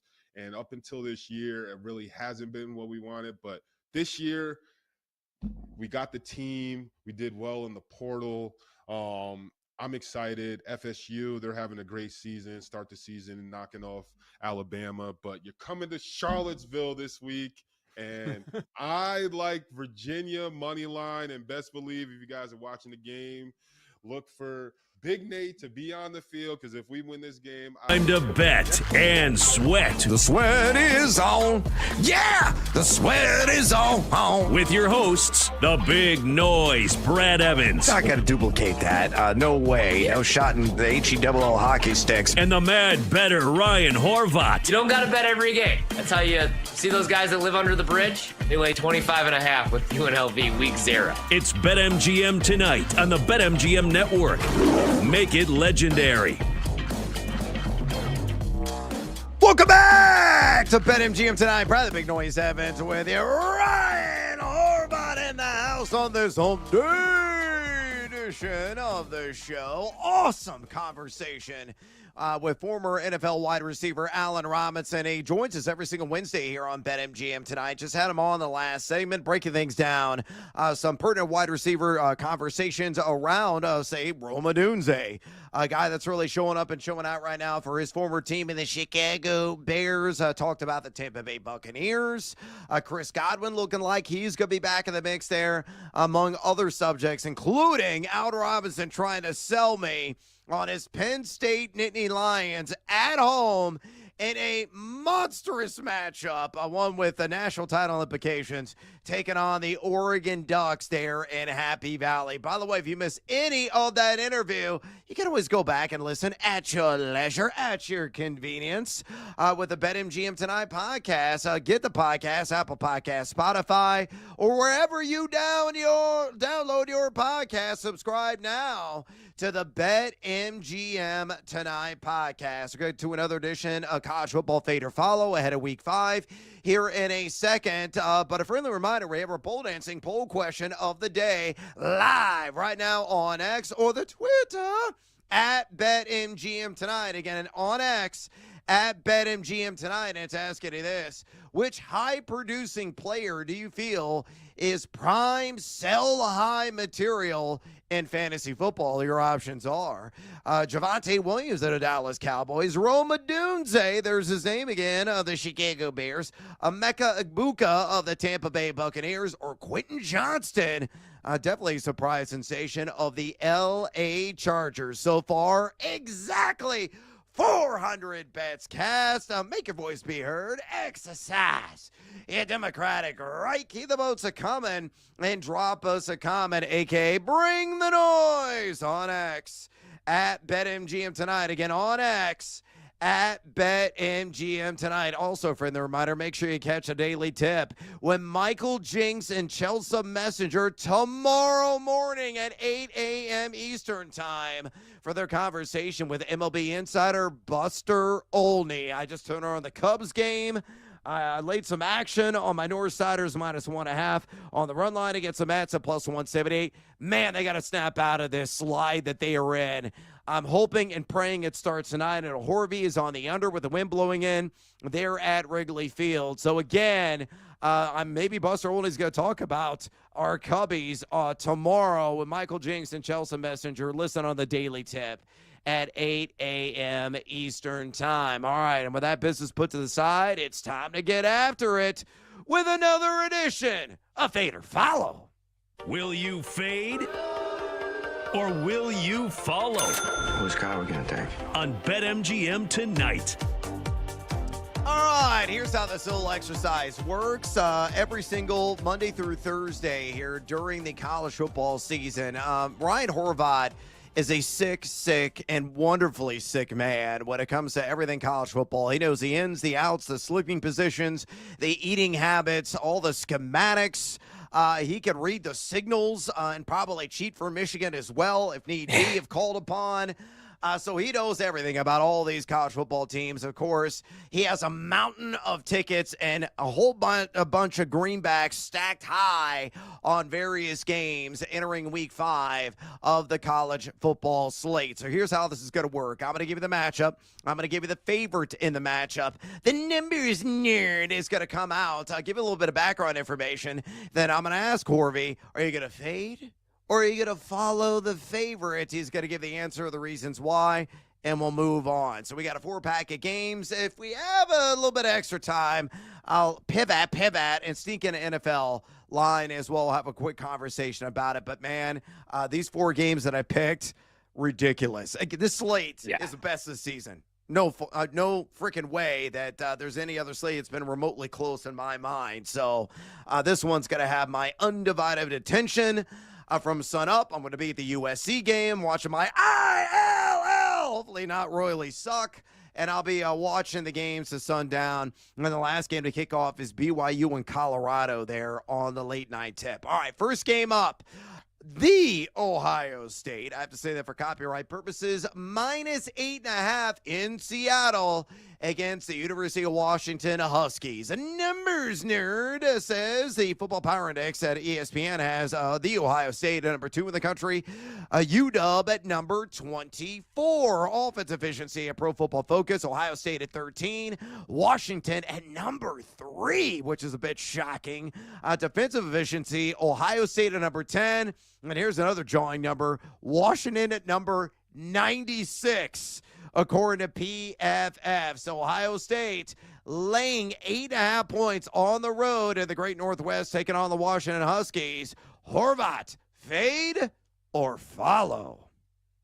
Fade Ohio State, follow Washington. We bet Washington at 8.5. I wish I could have got the 10 or the 10.5, but I wasn't able to do so. So since Ohio State beat Texas, they haven't really played anybody. They've pretty much been in witness protection. They did smash Grambling in Ohio by a combined score of 107-9.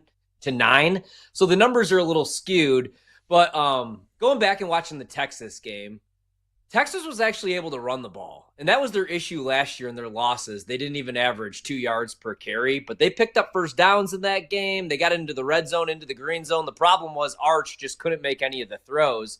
Their rushing attack, though, was stuffed on only 16% of their attempts. So if you dive into the numbers a little bit, Ohio State, 89th right now. Their defense is top 10, but they're 89th in defensive line yards. They're playing at a really slow pace right now, and now they're going up against this Washington offense that they want to run the ball. 64% of the time, it works every time, and that's what they do. They run the ball. Jonah Coleman is an absolute stud, their running back, and their quarterback, Damon Williams, has been really good as well. Coleman, though, has 9 touchdowns in just 3 games. He's averaging 5.1 yards after first contact. That's more than some running backs per carry. Washington right now, top 10 in a lot of offensive categories, a couple different ones. So I really like them to keep this game close. You also have Julian Sayin, freshman quarterback, making his first big road start here. And, Washington's going to throw some nickel packages at him, some cover one. It's a limited sample size, only 16 dropbacks against cover one, but only a 44% success rate. So, I know Washington right now doesn't have a top 15 defense on paper, but I think they could keep this game close enough. And I like their offense to be able to move the ball on the ground and keep it within the number. So Huskies for me at home.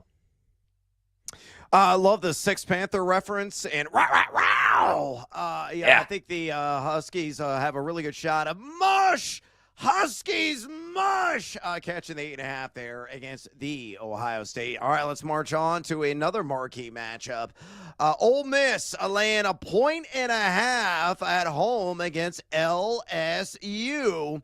The numbers there, it says this. Football Power Index has Rebels at number 7 in the country. The LSU Tigers at number 19. Offense efficiency standings, according to Pro Football Focus, Ole Miss at 42. LSU at a repugnant number 82. Defense efficiency, Ole Miss at number 44. And LSU a much better number 29. With that background information, what's your view on this one? Fade or follow Ole Miss -1.5 against LSU? There are some people out there that are surprised that Ole Miss is the favorite here. I am going to follow Ole Miss. I think that they win the game. Yeah. I laid the 1.5. It went down from 2.5 to 1.5. Money came in on LSU.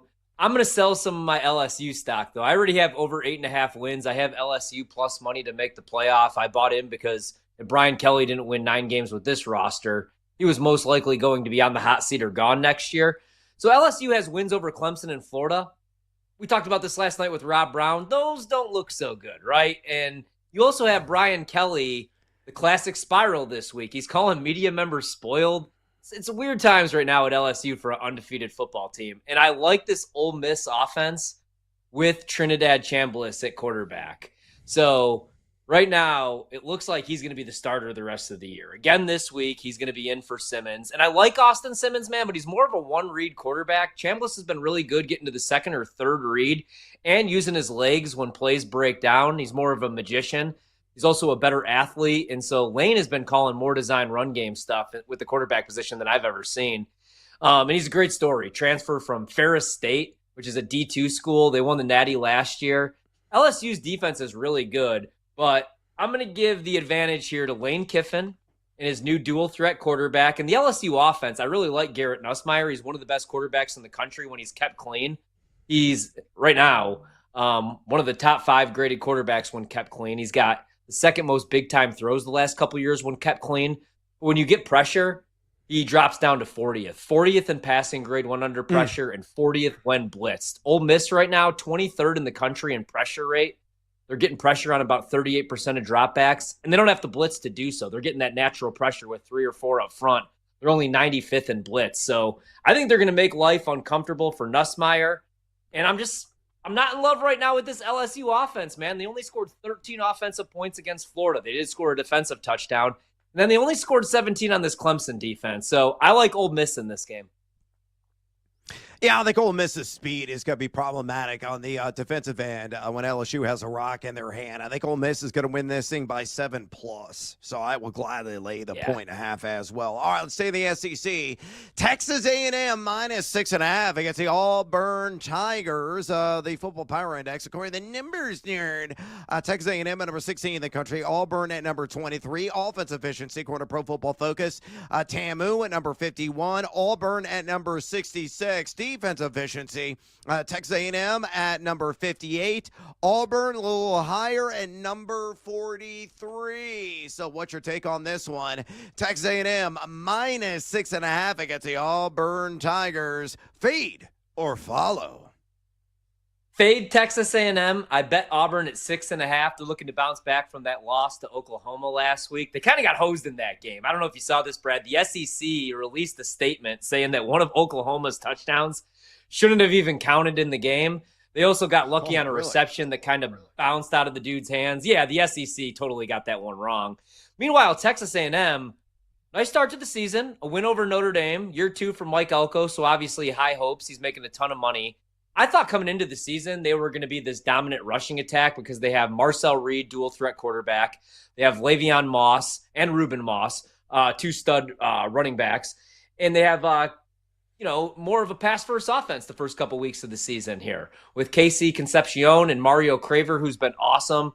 He torched Notre Dame. And Auburn's been really good against the run, but right now they can't stop the pass. They're 120 in coverage grade. So I do worry a little bit there because Marcel Reed already has 9 touchdowns, only 1 pick. But if they could contain the passing attack, I think Auburn's going to be live in this game. They're built to run the ball this year. They're averaging 6.3 yards per carry, which is 22nd in the country. They have an 84.4 rushing grade, which is 30th in the country, and a 68.1 run blocking grade, which is 34th. Their running back, Jeremiah Cobb, is top 10 right now in rushing yards and missed tackles. And then their quarterback, Jackson Arnold, has the most forced missed tackles in the country at the quarterback position and the 4th most rushing yards for a quarterback. Problem is he's only 76 in passing grade. So last week against Oklahoma, they just stacked the box, said, beat us with your arm, and he couldn't do so. He also took 10 sacks in that game. He was pressured on 51% of his dropbacks. He's holding on to the ball way too long. 6 of the sacks, if you go back and look from the 10 last week against Oklahoma, were on him. He can't hold the ball for 4 seconds in the pocket. But I think they're going to run the ball, man, and I think they keep this game close. I think it's a little bit of a letdown spot here for A&M. So I think Auburn's live. I grabbed the 6.5 here. Taking the Auburn Tigers plus the points. Last game, Indiana coming off that throttling, absolute body slamming of my University of Illinois Fighting Illini ILL, -7.5 in the follow-up against Monty's Iowa Hawkeyes. And we got a text earlier today from Brandon. His kid's going to Iowa. Congratulations, my man. She's getting in there to go to that esteemed university. So Indiana -7.5 against the Iowa Hawkeyes. The numbers nerd says this, Football Power Index. Indiana number 6. According to ESPN, and Iowa number 31 offense efficiency. Indiana numero dos in the nation. Iowa surprisingly number 10 in the country. Defense efficiency number 4 for Indiana, 25 for Iowa. So again, Indiana -7.5 at Iowa. Fade or follow? I will fade Indiana after they hang 63 against Illinois. Now, that said, man, right now, Fernando Mendoza is the favorite to win the Heisman, and rightfully so. He's the perfect fit in this offense. That's what Indiana wants to do. They need a really good intermediate passer, and right now he has a 93.6 intermediate passing grade, 3rd best in the country, 7 touchdowns, which leads the country. Last year, Curtis Rourke led the nation in the same category. But I think Iowa keeps this game close because they have the best offensive line in college football, and I think they're going to be able to run the ball and keep that offense on the sidelines. Hawkeyes cover the 7.5. Folks, don't go anywhere. We're talking more college football next with Joe DeLeon right here on BetMGM tonight, right here on the BetMGM Network. Stay tuned. Don't go anywhere. Brad Evans and Ryan Horvat will be right back with more Wagertainment on BetMGM tonight on the BetMGM Network.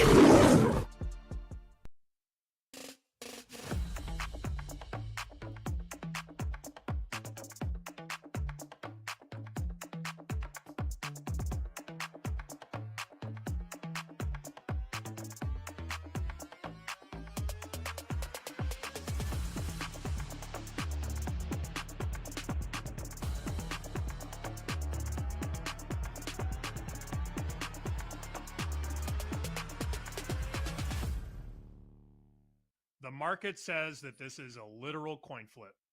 And you know where I'm going here. American League MVP. Aaron Judge has been unbelievable. Cal Raleigh does it all. Hits for power, runs the pitching staff, calls the game, runs the defense. Vegas says it's a coin flip. BetMGM says it's a coin flip. Who do you got? I'm taking Cal Raleigh. It's been my pick all season long as they've gotten into the MVP conversation. The reason being for all the reasons that you just said, plus don't forget he's a switch hitter. This is a guy that has meant more, in my opinion, meant more to the Mariners than Judge has meant to the Yankees. And I know that that sounds ridiculous because of who Aaron Judge is.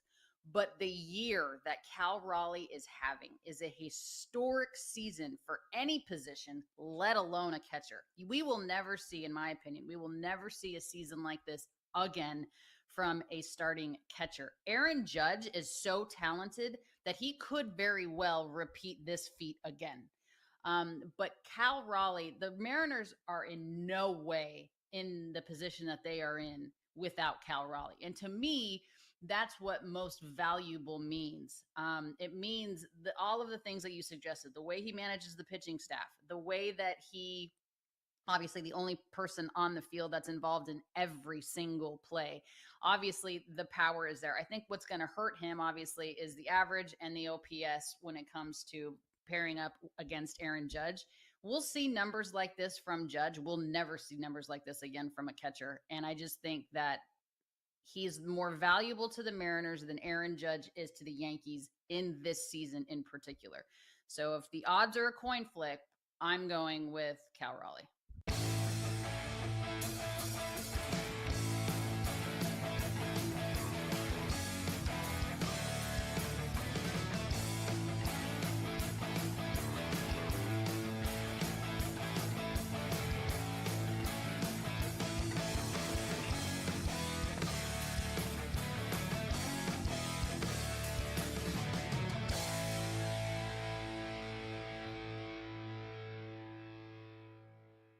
Why are the Broncos favored by 7.5? Somebody riddle me this. Because the Bengals Broncos got had their a ass good whooped? season last year. The Broncos were good last year. Yeah, I don't understand this at all, man.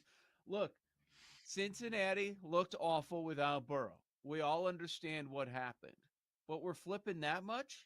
We went from Jake Browning is not a bad backup. Jake Browning's won games. He has weapons to, nope, we got to make a trade. You got to bring in a different quarterback for Cincinnati. Let's pump the brakes a little bit. First off, the team that's favored by more than a touchdown, their only win is against Tennessee, where they looked terrible, and maybe against the worst team in football. And then after that, they lose at Indianapolis, giving up a ton of points. And then last week, they lose a tight game at the Chargers, sitting 1-2. They could easily be sitting here 0-3. And then I think this is a very different point spread than the 7.5. This is a total overreaction. If you look at last week, yes, that was brutal, but it got away from Cincinnati early. It was 34-3 at halftime. Isaiah Rodgers had 2 fumbles that he returned for touchdowns. I don't think that's going to happen for the Broncos defense. Maybe it will, and I'm completely wrong. But I don't expect that to happen. And this Broncos defense does not look like the same defense it did a year ago. And you have those 2 terrific wideouts on the outside for Browning. We're going to get a much better effort. I think Cincinnati's live in this game. There is no chance I'm putting any of my survivor plays on the Broncos, even though they're favored by 7.5.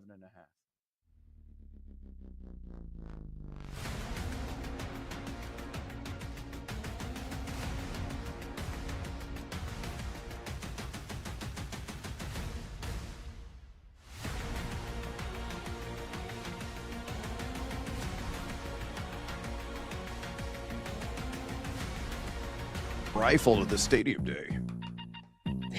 It's time to place your bets. This is BetMGM Tonight on the BetMGM Network. Welcome back to BetMGM Tonight. Brad the Big Noise Evans with you. Ryan Horvat along for the ride on this hump day edition of the show. We're going to talk more college football here in this segment with our buddy Joe DeLeon. Before we bring Joe on, a friendly reminder, if you want to talk college football with us ahead of the Week 5 slate, and it is it's a dandy one, best slate of the stinking year. If you also want to talk some fantasy football with us, I know you guys are racking your brains about some of the start-sit decisions or some of the trade offers you have right in front of you. A simple way to contact Tori and I, you just pick up the phone and dial us fools at 833-732-3875. 833-732-3875. You can also fire off your questions and comments on the X or the Twitter at BetMGM tonight. Again, bring the noise on X at BetMGM tonight. Now, through the power of animated picture and sound, it's our buddy, our pal, our main squeeze, Joe DeLeon, host of the Ruffino and Joe Show and the Hack City Podcast, college football and NFL draft analyst for A to Z Sports. Make sure you follow him on X, where he's always giving it to you there at Joe DeLeon. Again, on X, at Joe DeLeon. Joe, welcome back to BetMGM tonight. Just a redonkulous slate upcoming here in Week 5 of the college football season. So naturally, let's start off with a team that lost by 53 last week in the biggest game of the year in the Big Ten. Tongue firmly planted in cheek. My ILL homecoming. We're taking on USC. They're in Champaign. It's also Aria Speedwagon Day. The band's going to be in the house. For those of you who like to rock out to 70s and 80s old classic music, which I do, even after the slaughter in Indiana, Horv is picking my Illini plus 6.5, largely because of the 9 a.m. Pacific time kickoff. And thank you, Fox, for that, by the way. What's your pick in this one? But will I be leaving at halftime during the REO Speedwagon performance, or am I going to sit through the bitter end at Memorial Stadium and possibly, just possibly, go home happy? So what do you like? USC minus 6.5 at Illinois. So, by the way, during the Indiana game, I be very honest with you, I was thinking about you. I was like, oh my God, I'm sure that the mood is going to be tough at the beginning of the week. And, so that was, you were talking about tequila. So the whole time I'm thinking, like, he's probably battling through it like any of us would. But I'm sorry to deliver a negative take on your Illini again, because I did talk about Indiana last week and why I liked him.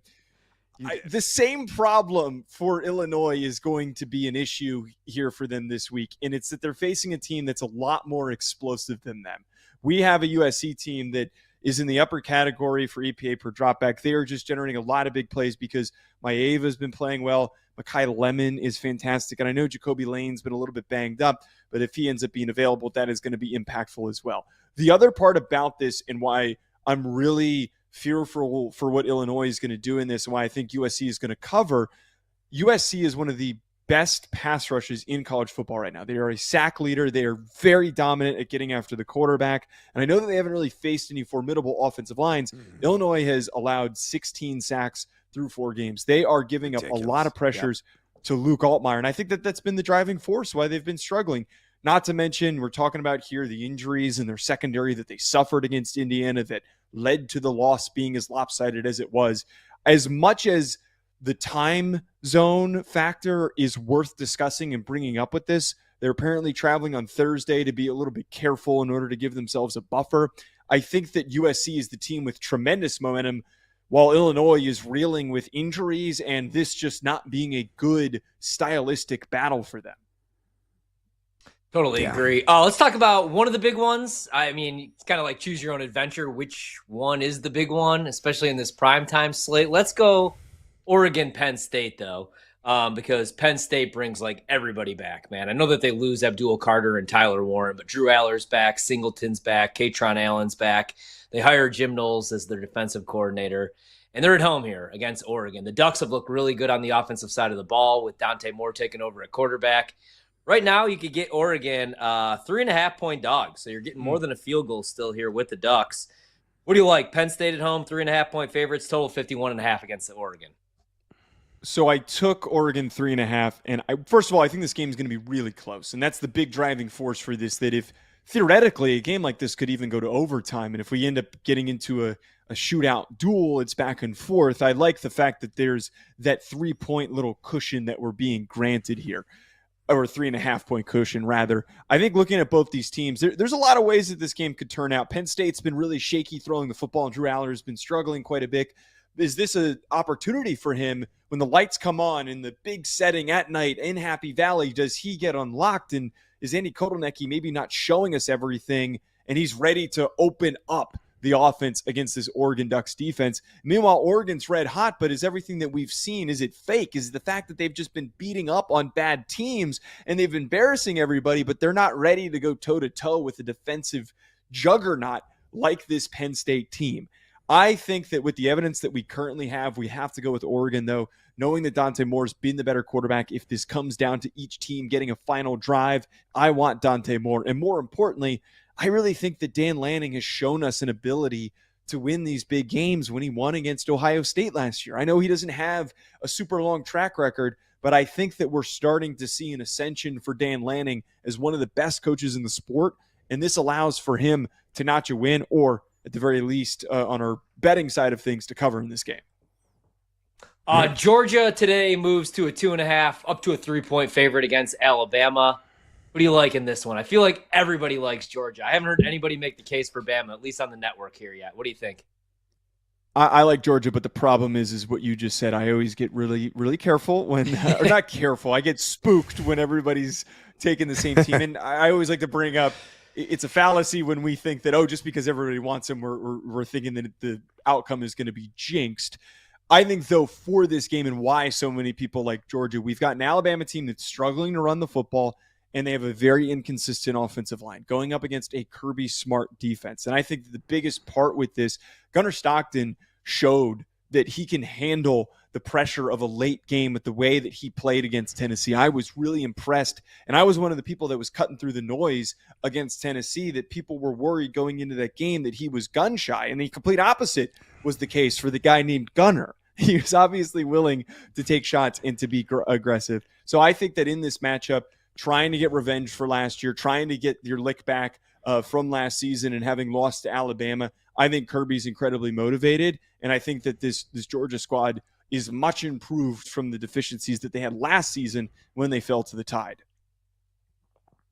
We're breaking everything down at college football ahead of the monster Week 5 slate with the one, the only Joe DeLeon, host of the Ruffino and Joe Show and the Hack City Podcast, college football and NFL analyst for A to Z Sports. Give him a follow on X at Joe DeLeon. Again, on X at Joe DeLeon. Joe, heading back to the Big Ten, which road team is a bigger upset alert candidate in your mind? Ohio State at Washington. The Huskies are plus 250 on the money line.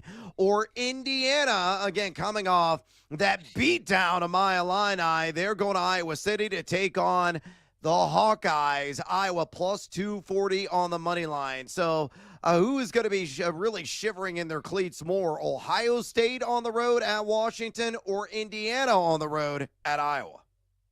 So first of all, I really like Indiana to cover against Iowa. I don't think that this Iowa team has any capability to keep up. If Indiana gets in just the slightest bit of a rhythm, I think that they can absolutely smoke them, and especially knowing that Kurt Cignetti is the covering king because he likes blowing out every team that he plays. So that's my quick thought on that game. I think, though, there is a possibility, and I implore people, maybe not put a big bet down on this, but if you want to toss out that unexpected home dog that you're looking for, that unexpected underdog this weekend, just a couple of bucks, whatever it is, to keep things a little exciting, I think Washington's the team. We're talking about a West Coast trip for this Ohio State squad, having to adapt to one of the more underrated hard settings to play in. While I think Ohio State is a tremendous team, and that even if they lost this game, I don't think it really affects our perception of them.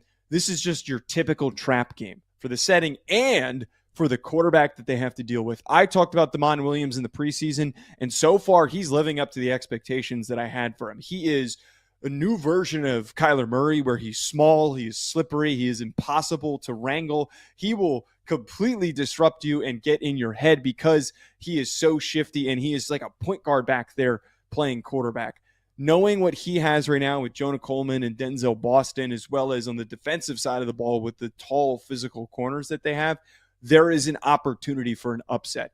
I don't think it's super likely, but if we're to project here the crazy upset of the week, I think it's Washington. I do like the thought of Washington covering because of that chance that Damon Williams leads one late drive, a backdoor cover ends up happening because of that capability that he brings to the table.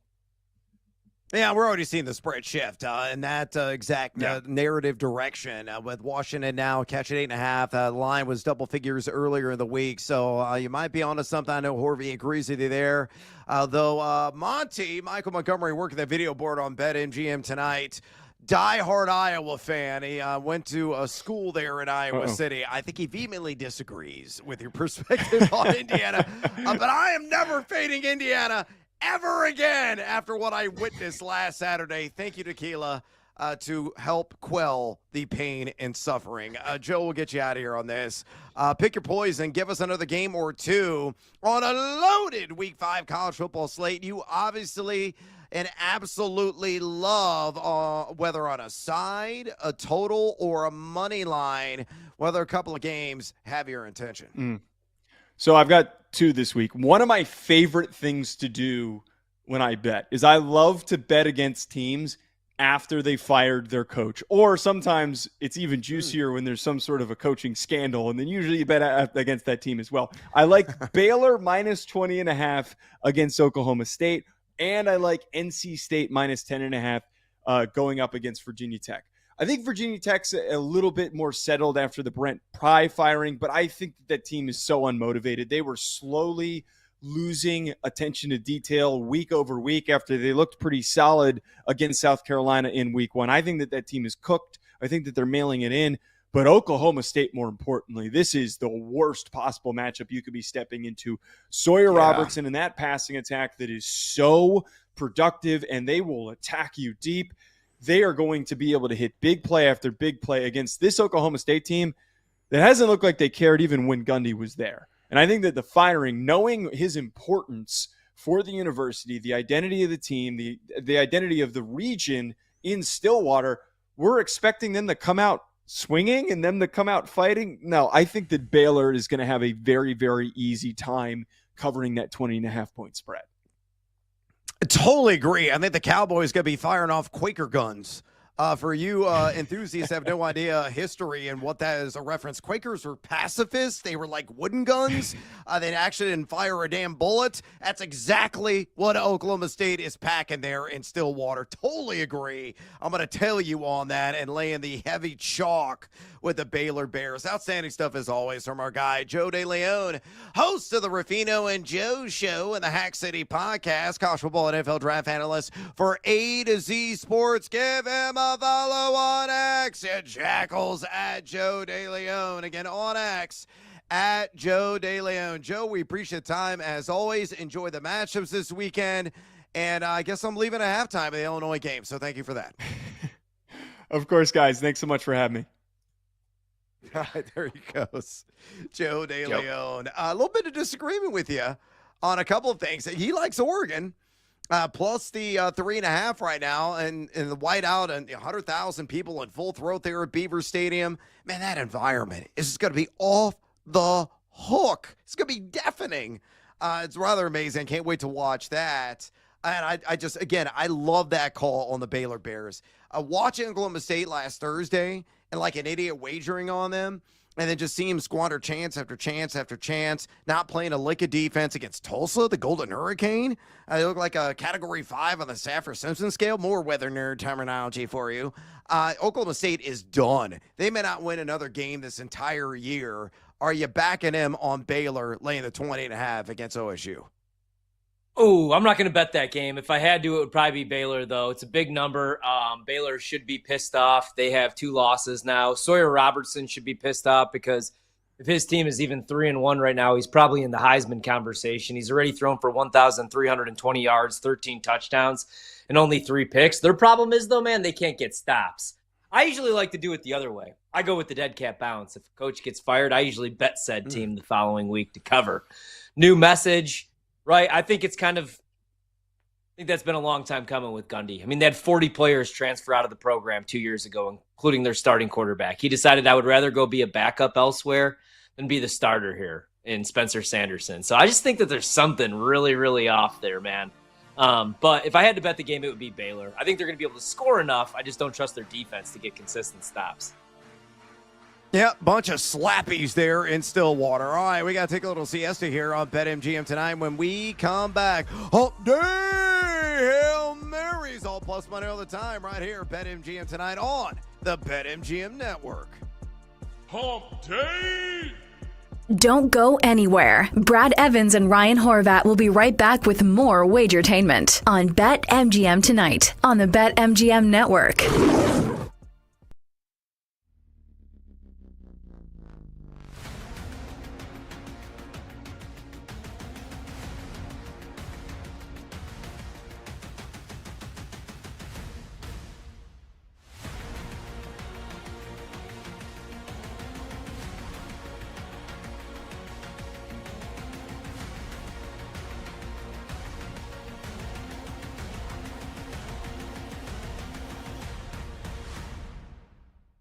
And of course, we all saw what happened. Like, they suck. I'll say it. As I was Mr. Arizona Cardinal before the season. Like, Kyler sucks. He doesn't suck. He just hasn't gotten better in 5 years. He's the same quarterback now that he was in 2020. The same exact quarterback. Can the defense carry them, though? Because that's the thing. Like, Gotta the get defenses healthy. look pretty good. And when they do get healthy, especially at corner, like, this defense is good. And in a division where Brock Purdy obviously is coming back from his injury, but the Niners have a bunch of injuries, and we're all just holding our breath. Hopefully he stays healthy, but McCaffrey... The Cardinals have the worst quarterback in the division. Situation. I'm being serious. Like, that's not facetious. No. Like, it's impossible that you'd rather have Darnold than Kyler Murray. I'm being serious. I think it's a conversation. It might be a conversation, but it's a quick one for me. I would rather have Kyler Murray than Sam Darnold. Yeah, I'm not there with Sam Darnold. As someone who has money invested in Arizona, I'd consider right now, if you could a straight up trade, I'd consider Sam Darnold. So do you want to bet Seattle around that 7-1? I guess 6-1 right now on the right rail, but I saw some 7-1 earlier today at BetMGM. Yes, it's since moved since I saw it earlier today. Say it's 6-1 right now. Like, do you want to bet Seattle? Because they're now the favorite on Thursday night. So I want to. Like, so the injury, we had like an estimated injury report yesterday on Monday for the Thursday night game. So obviously both of these are West Coast teams. So we're not going to get an injury report until like maybe honestly like in the next like hour. I think that's usually when they come out. Like we're usually on the air when the West Coast injury reports come out. So let's see who's practicing for Arizona. It looks like based on the estimated injury report that like everyone's going to be back for Seattle. Or at least it's possible that they're going to be back. Like Witherspoon's going to be back, Charbonnet's going to be back, Julian Love's going to be back, Evan Warry's going to be back. Now, they might not. Like, we don't have the injury report yet. But this might be like a Seahawks team that's pretty healthy against a banged-up Cardinals team. If all things are equal and we get the injury reports today and tomorrow and it looks like Arizona is pretty good health and we'll see what happens with Seattle, I'm going to bet the Cardinals. So that's my stance here. I can't do it right now until I know what the injury situations look like for both teams. So let's say Seattle's healthy, Arizona, like a couple guys, like let's say Paris Johnson comes back at offensive tackle, but like the corners are still hurt. Seattle's like laying 2.5. You betting Arizona in the game? I mean, if the spread's going to be like 2.5, then yeah, I'll probably bet Arizona. Yeah, but if it's like Seattle -1. I already, the funny thing is, and like I appreciate you're right to ask the question. I would ask the question if I were you also. Like, I basically have a bet on the Cardinals already. You're leveraged. I'd really like for them to win.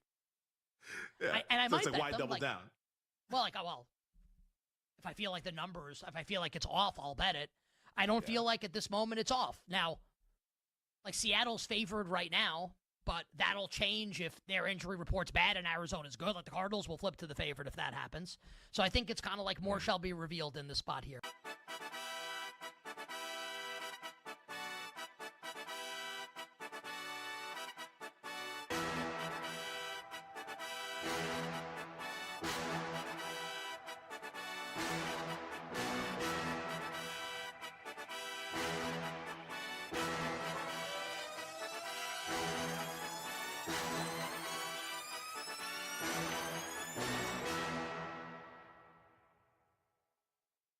You have a best bet for us for the weekend?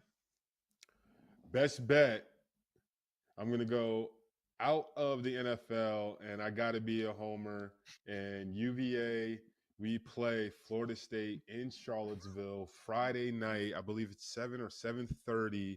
It's going to be absolutely electric. The Who's are playing great football. Maybe should be 4-0, but we're 3-1 right now. Tony Elliott. We hired Tony Elliott some years back for points because Clemson, they were known for just putting up points. And up until this year, it really hasn't been what we wanted. But this year, we got the team. We did well in the portal. I'm excited. FSU, they're having a great season. Start the season knocking off Alabama. Time to place your bets with Brad Evans and Ryan Horvat on BetMGM tonight. Gets the call. Touchdown with ease.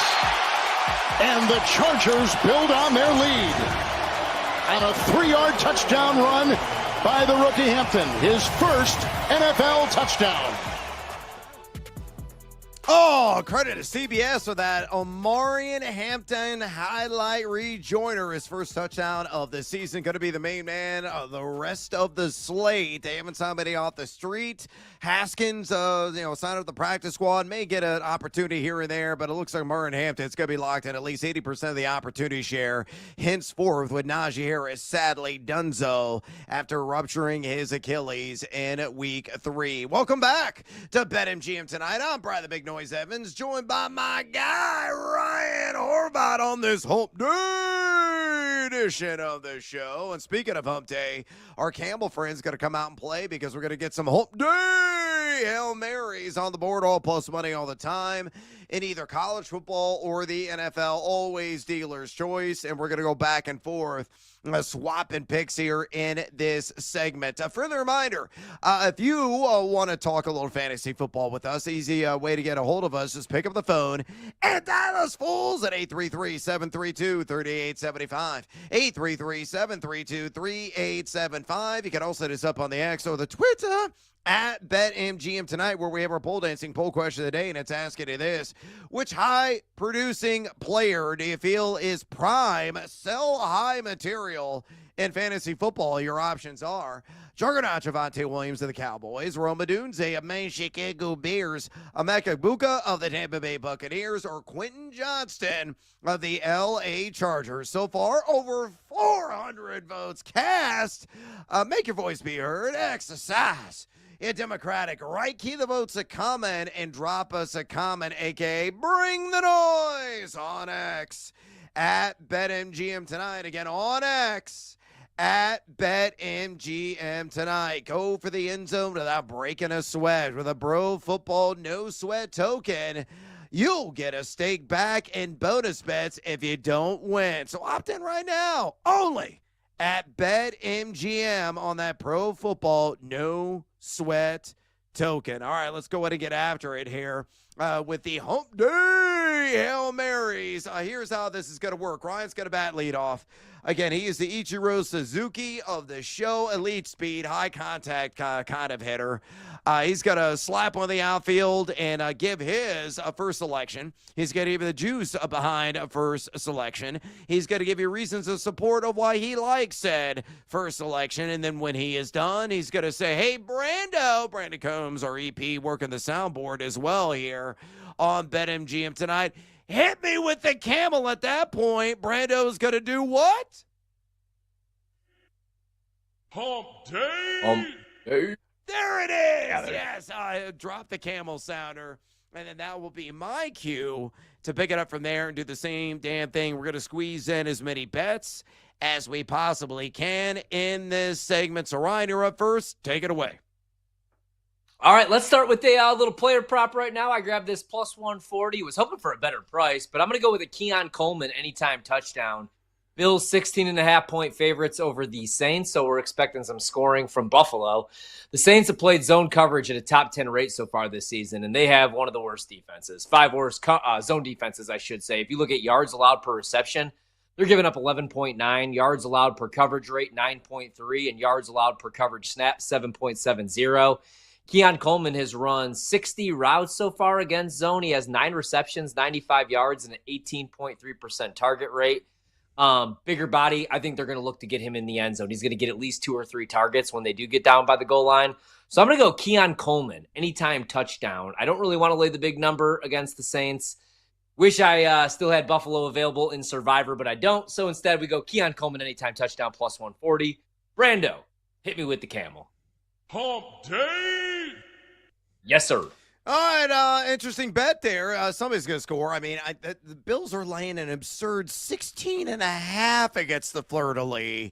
I kind of like New Orleans in the backdoor cover because the spread's just so sky high, kind of ridiculous. But I'm also a sicko and a degenerate, which explains this next selection. You heard the highlight rejoiner on Amari and Hampton. Thank God I didn't trade him. Everybody was knocking at my door. Hey, man, you want to trade Amari and Hampton? I'll give you this like a 40-ouncer of OE for him. And I said, no, I'm not a big fan of Old English. How about Colt 45? No, man, no, I'm not really there. Hey, with maybe a 6-pack of Silver Bullets. No, I want something a little bit more premium. So I waited on it, and thank God I did. Unfortunately, with the Harris injury news, it really springboarded his overall value for the season. So here's what I'm going to do. Same game parlay. I think he's going to get touchdown numero dos. So give me Amari and Hampton, anytime touchdown, and give me the L.A. Chargers to win straight up against the Giants and the Jackson Dart debut. That works out in the simple two-legger. Hampton anytime touchdown, Chargers to win, plus 108, built there at BetMGM. Let me give the reasons to support for this. Betalytics, our buddy Rachel Dory, she's going to be joining us, I think, tomorrow on the show. Gives him a 66% chance of Hampton splashing 6 in back-to-back weeks. A guy who's going to see probably 80% of the opportunity share, as I mentioned. He's not going to really leave the field a whole lot in this game. Even with Harris healthy, he's number 8 in red zone touches, has 8 to be exact in that category. Impressive 2.89 yards after contact per attempt. He's number 2 in total missed tackles force, only trailing Bijan Robinson on the season. He's got 13. Bijan, I think, has got like 18 overall. The Giants are only number 30 in rush EPA defense. They're going to 5.18 yards per carry. They've allowed 4 touchdowns to running backs. So pull together, and as hot as Justin Herbert is, I can't fade this Chargers team. They're going to remain undefeated, so they're going to score the win on the money line, and Amari and Hampton is going to score a touchdown as well, plus 108 on that same game parlay. Brando, hit me with a camel. Hump day.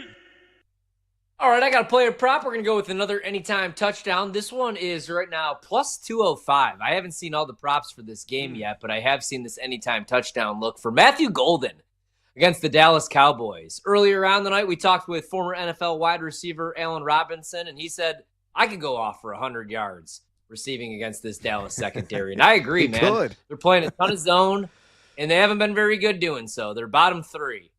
In yards allowed per reception, 13 yards per reception while playing zone. Passer rating allowed, they're giving up a 126.4. Open target rate, 79.2%. And yards allowed per coverage snap, 8.46. Jaden Reed's on the IR. Matthew Golden is the vertical threat.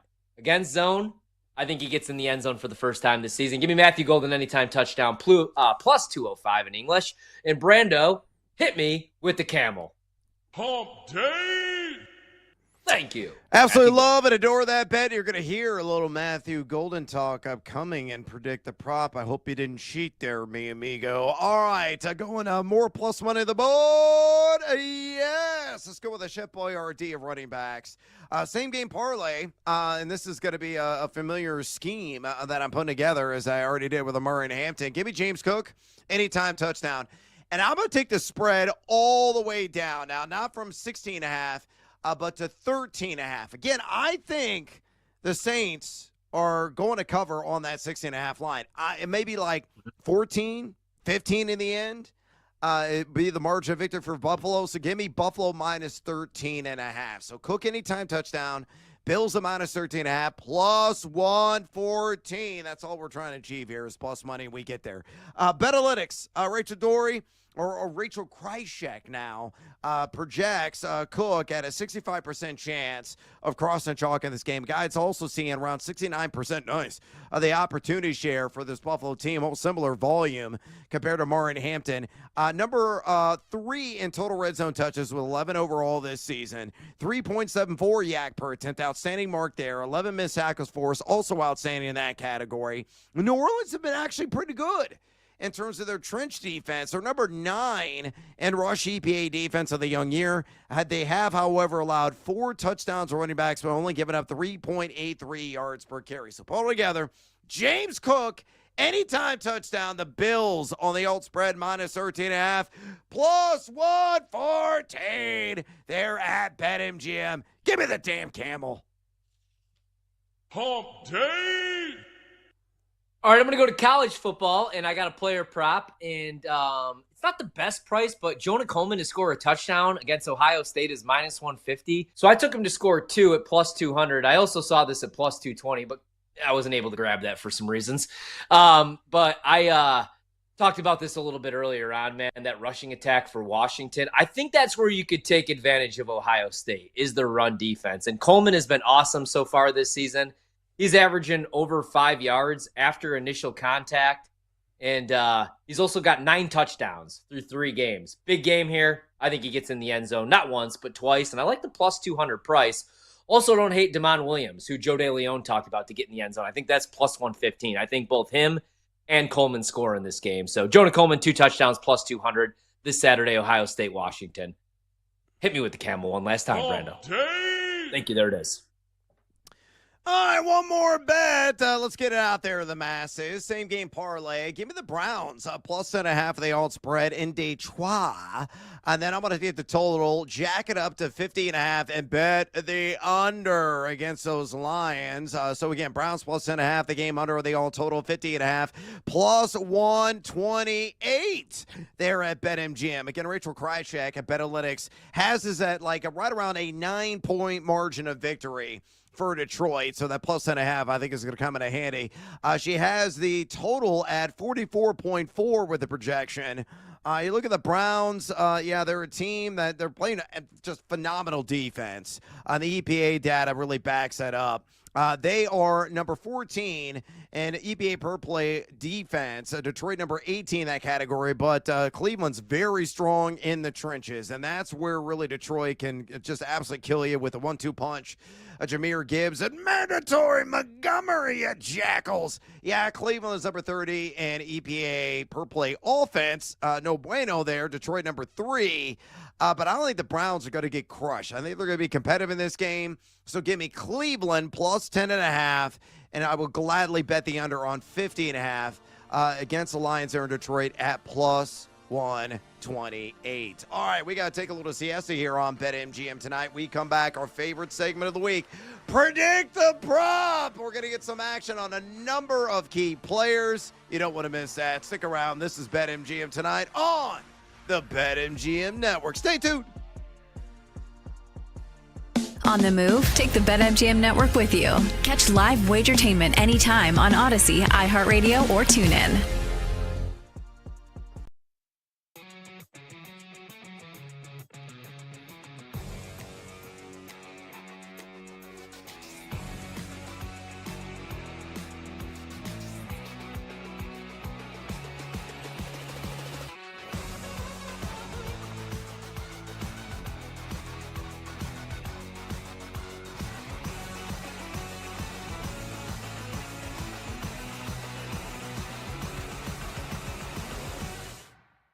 Let's start with the favorite right now that's jumping out to me on the board currently. Again, it's a Wednesday. This stuff can change. My picks can move, and I can have different opinions on what I like for these different spots. But as of right now, the favorite that's jumping out to me, Duke is a 6-point favorite on the road at Syracuse on Saturday, and I think Duke is the play in that game. Now, I've bet this Duke team once too many times so far this season, and it's one of those teams that it feels like the professionals really like. You know, that game against Illinois, the game against Tulane, all these games, the game against NC State, all the professionals, they like Duke. These underlying metrics, the spots, they're liking the Blue Devils, And now here we are again. You have a Syracuse team coming off the big upset against Clemson, and they're 6-point home dogs. So naturally, a lot of the public is going to be on Syracuse, yet we're seeing reverse line movement, and it just keeps going up towards Duke.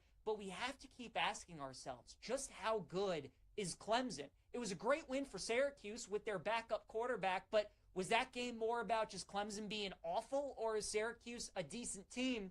Remains to be seen. They should have lost to UConn a couple weeks ago at home. So Duke being a 6-point favorite on the road at Syracuse, I think, is telling. You always have to worry about an emotional letdown after a big upset win like that for Syracuse. So anything under a touchdown right now, I think Duke is a good bet. I like them at -6.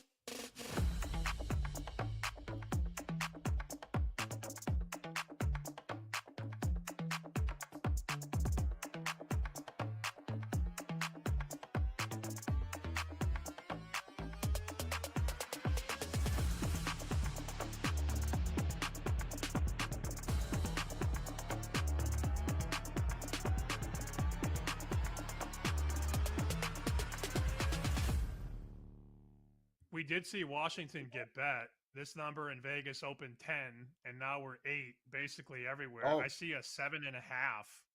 Are you supporting that move on the Huskies, or do you think they're in trouble? Give me the points and give me a money line ticket on the Huskies in that game. Ooh, man. Julian That- Saint's first real road start. First real road start, and you're going into a very, very tough environment. As you guys know, in Seattle, that's one of the harder stadiums to play in. The fans are kind of on top of you, and the road trip, you're going back a couple of time zones. And then the other thing, Washington, their defense, it's run like an NFL defense, sort of run like the old Seahawk defenses, honestly. They have the 2 pterodactyl cornerbacks on the outside, Ephesians Prisock and Takario Davis. Both of them are 6'3" or taller, and both of them have ludicrous wingspans, like 6'6" or above wingspans on those guys. So they can mug you off the line. They're very, very active on defense. And then on offense, I just love their pieces. Williams is one of the funnest players in the nation. If people haven't seen him before, you're going to enjoy seeing him. Denzel Boston on the outside. You have a legitimate dude out there, a guy who could be a top 3 wide receiver taken in April. And then Jonah Coleman's a stud. They're running back. He could be a top 5 running back taken in April as well. Washington has way more talent than people think. Maybe they missed it because last year was Judd Fish's first year. But the second year with the staff there, you have a whole bunch of NFL players on that team. I like Washington. I think Washington could upset Ohio State.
It's time to bet and sweat. The sweat is on.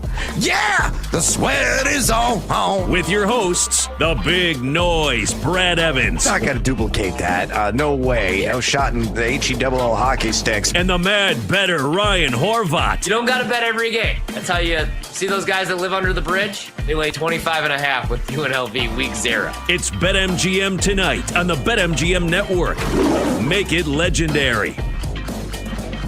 Welcome back to BetMGM tonight. Brad the Big Noise Evans with you. Ryan Horvat in the house on this hump day. Tuesday edition of the show. Just rifle through a whole bunch of hump day Hail Marys at plus money in the NFL and even some player propage tossed out there by Ryan Horvath in college football. Speaking of propage, we're going to predict the prop, one of our favorite segments here on BetMGM tonight. Here in a minute, all NFL player props. Horvath's going to have to guess the player prop, and there's fun sounders, and we'll have a discussion, a lot of over-under. Heck, we love the segment so much, we're just going to run it back again tomorrow with a different five-pack of players because we know how popular player props have become at BetMGM. They're the bee's knees, folks. A ton of fun. That's where you can find some value. My always free, transparent, and public spreadsheet. I have usually 40 to 60 bets, primarily player props on that bad boy every single week. By the way, you can view that for free. Again, for free at my site, thegamingjuice.com. Fade or follow, as I always say, that is up to you. Of course, keep it abreast of some of our live bets we got going on right now. The Cubs, all bases juiced, bottom of the third inning, nobody out. Taking on the Mets. Ian Happ right now at the dish. So hopefully the Cubs can actually get some runs on the board. Nothing but donuts right now against the Metropolitans. Jonah Tang going against Matthew Boyd. And the Cubs, of course, still licking their wounds after last night, up 6-1. And the bullpen just came in and squandered the lead. They ended up tying the game again at 7-7, but then lost it late. 9-7 was the final by the Mets, who have come from behind a number of games this season. Hopefully, that's not going to be the story tonight. But Ian Happ has got to go out there and club one into a gap or preferably over the fence, even with the wind blowing. And then there on the north side, again, 0-0. Bases loaded for the Cubbies in the bottom of the third inning. And Happ puts one to play. Oh, fair ball down the line. One run is in. Presumably a second run is in. And the Cubs go up 2-0. Way to go, Ian Happ. The original big dumper. He really is. He's got a wide derriere, that Ian Happ, and he used it on that hit down the line. Cubs get the lead. Matthew Boyd look great tonight. Hopefully, he will not screw it up, and the bullpen can come in and actually finish this thing. All right. Yeah.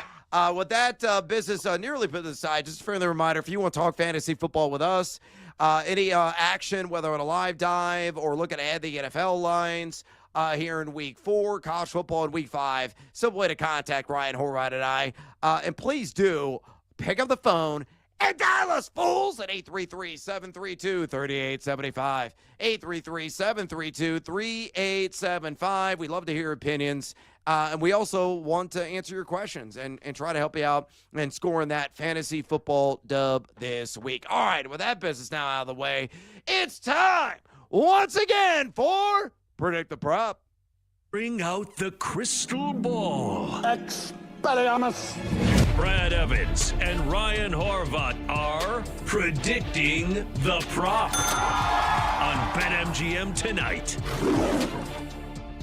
All right, we do this game sometimes, multiple times every single week, but every single Wednesday here on BetMGM tonight, it is a featured segment for shizzle. Faux show, and it's a 5-pack of players. Here's how this is going to work. I'm going to give a player, I'm going to give a statistical category and the matchup. Then I'm going to ask Ryan Horvath to predict the prop. If he is within 5 yards of what the line actually is right now on BetMGM, he is going to get a ding, ding, ding, ding, ding. If he is outside that 5 range, he is going to get a hopefully, he's going to break out the brooms and go for a sweep. After we give you the prop and I do all my cheesy sound effects, we're going to have a conversation. We'll give you our real lean over or under said player prop. Another base hit for the Cubs. More runs to the board. All right, so Patty Mahomes is prop number 1. Pass yards in that monstrous matchup taking on Lamar Jackson and the Baltimore Ravens. Horvath, predict the prop. Oh, this is tough, man, because Mahomes is having some struggles. Xavier Worthy may be coming back, though, this weekend. Let's go with 235.5 passing yards. Ding, ding, ding, ding, ding, within the range. The actual number, 238.5. So, is it a slight underlean for you, or are you willing to go over? What's your answer on that? You know, It's tough, man, because it hasn't looked all that great, and I still have an MVP ticket for Pat Mahomes. I lean over here. I think this is going to be a close game, and they just haven't been able to get the ground game going. Once again, last weekend against the Giants, I bet an Isaiah Pacheco anytime touchdown, only to wake up and see Kareem Hunt get in the end zone. But slightly into the over. I don't want to run out and bet this right now, but if Xavier Worthy could come back, I think things are going to look up, or get a little bit better, I should say. Things are looking up for the Chiefs. All right, I'm actually going to lean under, quite frankly. I think the number's too high. I think he's going to be somewhere around 230, maybe the high 220s. Betalytics agrees. Rachel Kryshak has him at 229.2. I look at Mahomes. He's number 9 in air yards. Okay, nothing to scoff at there. What is really taking people aback, and me too, number 32. Again, number 32 in adjusted completion percentage. He's looked out of sorts, just confused, bewildered, befuddled at times. It's just odd what we are witnessing with this offense right now. The Baltimore Ravens only number 21 in dropback EPA defense, but the under has cash on the 238.5 number in 2 of their 3 matchups against the opposing quarterback. So I'm taking the under. Horvat's barely going over on Patrick Mahomes, 238.5 pass yards against the Baltimore Ravens. Next up, let's buck up. Bucky Irving, rush yards. The starting running back there for the Tampa Bay Buccaneers are at home, taking on Fly, Eagles Fly in Philly. So Irving, rush yards. Predict the prop. I'll go with 62.5. Ooh, ding, ding, ding, ding, ding. Only 1 yard off. 61.5 is technically the line. So what are your thoughts on this one? Over, under? This one seems a little low, but it is Philly. Yeah, man, it's a low number. I actually lean over here, man. I think they're going to have to get the ground game going. I like Tampa a little bit in this game. I just don't know that they could get blown out, or they're going to be blown out. So I think they could cover this number. It's a tough matchup against that Philly defense, but I don't know that dropping Baker back 40-plus times is the answer either, if they could get pressure on him. So slightly into the over. A guy had 25 carries last week. And the volume is going to be tireless and exhausting. It could be 20-plus yet again. I'm going to lean over as well. Rachel Kryshak at Betalytics has him at 66.3, so Algo is suggesting the same. He has gone over in 2 of his first 3 games. He's seen 18.7 attempts per game. He has a 9th lowest, and this is shocking, 9th lowest yards after contact per attempt at 2.14 in that category, but he is number 8 in missed tackles for us with 9. Philadelphia, middle of the road, number 18 in rush EPA defense, nothing too overly intimidating. Kyron Williams, though, the only running back through 3 games to go over this prop, and he had an exhaustive workload. Philly also giving up 4.68 yards per carry, very encouraging there, and 103.0 rush yards per game to opposing running back. So both of us on Bucky Irving. What the buck? I will take it on rush yards, 61.5 at a minus 115 juice. All right, you already talked about this guy. We got a bet on him in the anytime touchdown market.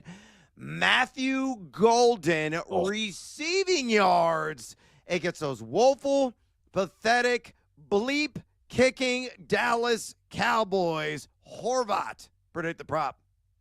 Yeah, I didn't see it earlier, so I did not cheat. I did bet the anytime touchdown plus 220 just because that was all that I found on the board, or all I could find on the board, other than first touchdown and last touchdown. So, all right, let's go with, it's the Dallas secondary here. I'm going to say 42.5. Oh, no, wait a minute. Ding, ding, ding, ding, ding. The line adjusted. Originally, it was but the line's come up. It opened at 36.5. Actually bet on it yesterday at that number. It's now 40.5 receiving yards. Are you still over? I'm thinking like windmill slam dunk. Maybe say hello to my little friend kind of over. How about you? Yeah, I think this is a big weekend for Matthew Golden, man. Against this Dallas secondary, they play a ton of zone coverage, and they're bottom 5 in like every single metric. Guys are just running wide open, streaking down the field. And I think, this could be 1 reception for Matthew Golden. So I like longest reception, whatever that number's at. I like the over, anything around 40. And that's a little lower than I thought. So love it. That's a sledgehammer for me, for sure. Oh, you know what? Let's just do it. Daddy want, daddy need, daddy gotta have it brand new. Yeah. Oh, Matthew's yes. Feels so good. Sweet release.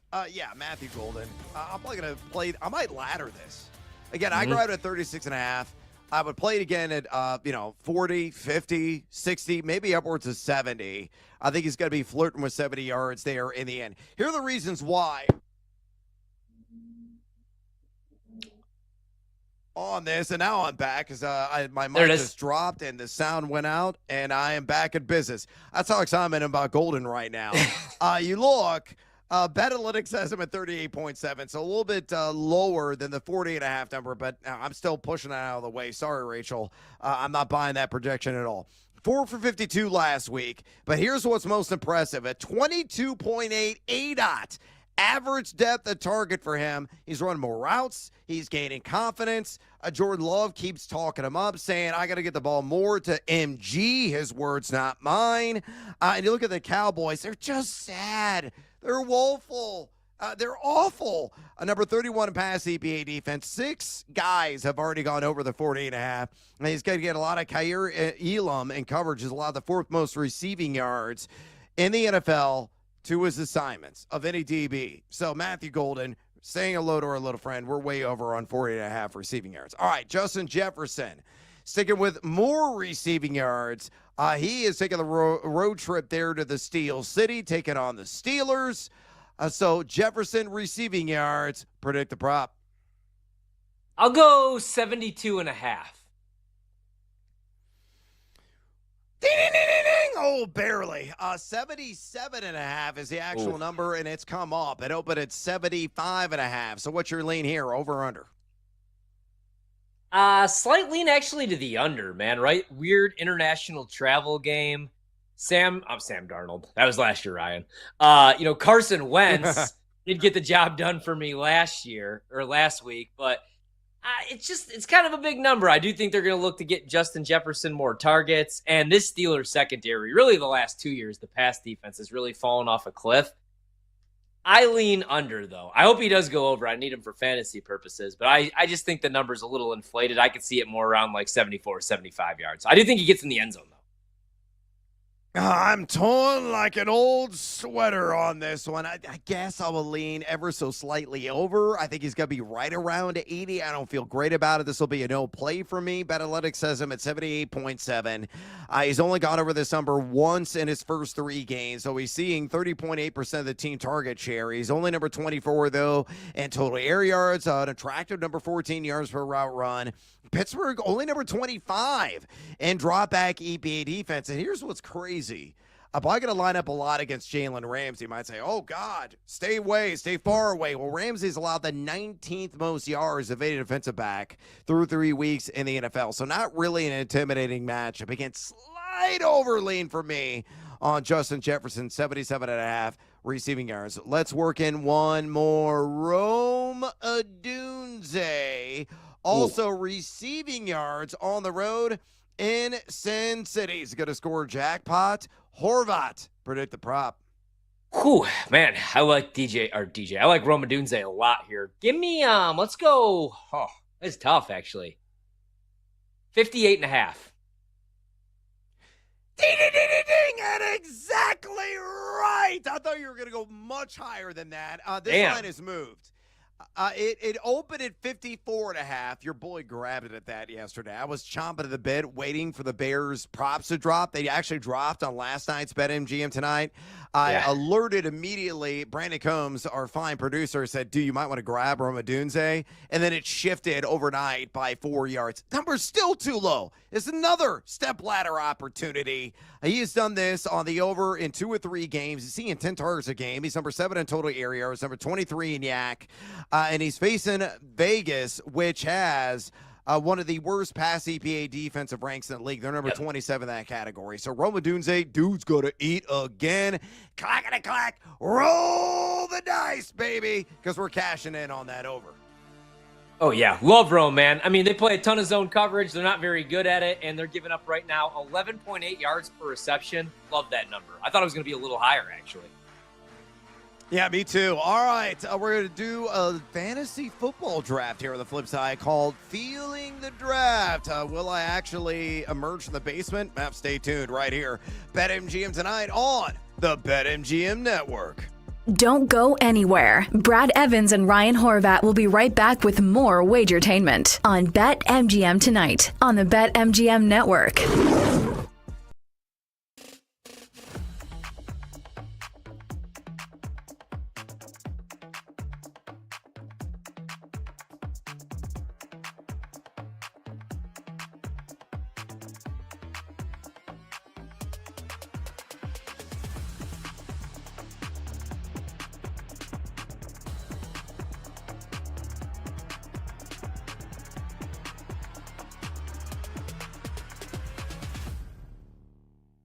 The market says that this is a literal coin flip. And you know where I'm going here. American League MVP. Aaron Judge has been unbelievable. Cal Raleigh does it all. Hits for power, runs the pitching staff, calls the game, runs the defense. Vegas says it's a coin flip. BetMGM says it's a coin flip. Who do you got? I'm taking Cal Raleigh. It's been my pick all season long as they've gotten into the MVP conversation. The reason being for all the reasons that you just said, plus don't forget he's a switch hitter. This is a guy that has meant more, in my opinion, meant more to the Mariners than Judge has meant to the Yankees. And I know that that sounds ridiculous because of who Aaron Judge is. But the year that Cal Raleigh is having is a historic season for any position, let alone a catcher. We will never see, in my opinion, we will never see a season like this again from a starting catcher. Aaron Judge is so talented that he could very well repeat this feat again. But Cal Raleigh, the Mariners are in no way in the position that they are in without Cal Raleigh. And to me, that's what most valuable means. It means that all of the things that you suggested, the way he manages the pitching staff, the way that he, obviously the only person on the field that's involved in every single play. Obviously, the power is there. I think what's going to hurt him, obviously, is the average and the OPS when it comes to pairing up against Aaron Judge. We'll see numbers like this from Judge. We'll never see numbers like this again from a catcher. And I just think that he's more valuable to the Mariners than Aaron Judge is to the Yankees in this season in particular. So if the odds are a coin flip, I'm going with Cal Raleigh.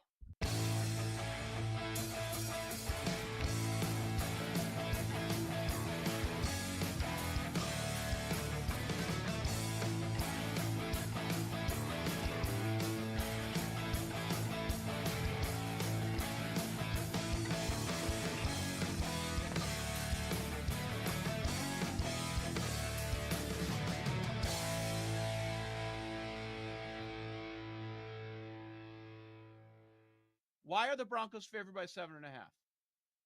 Somebody riddle me this. Because the Broncos got had their a ass good whooped? season last year. The Broncos were good last year. Yeah, I don't understand this at all, man. Look, Cincinnati looked awful without Burrow. We all understand what happened. But we're flipping that much? We went from Jake Browning is not a bad backup. Jake Browning's won games. He has weapons to, nope, we got to make a trade. You got to bring in a different quarterback for Cincinnati. Let's pump the brakes a little bit. First off, the team that's favored by more than a touchdown, their only win is against Tennessee, where they looked terrible, and maybe against the worst team in football. And then after that, they lose at Indianapolis, giving up a ton of points. And then last week, they lose a tight game at the Chargers, sitting 1-2. They could easily be sitting here 0-3. And then I think this is a very different point spread than the 7.5. This is a total overreaction. If you look at last week, yes, that was brutal, but it got away from Cincinnati early. It was 34-3 at halftime. Isaiah Rodgers had 2 fumbles that he returned for touchdowns. I don't think that's going to happen for the Broncos defense. Maybe it will, and I'm completely wrong. But I don't expect that to happen. And this Broncos defense does not look like the same defense it did a year ago. And you have those 2 terrific wideouts on the outside for Browning. We're going to get a much better effort. I think Cincinnati's live in this game. There is no chance I'm putting any of my survivor plays on the Broncos, even though they're favored by 7.5.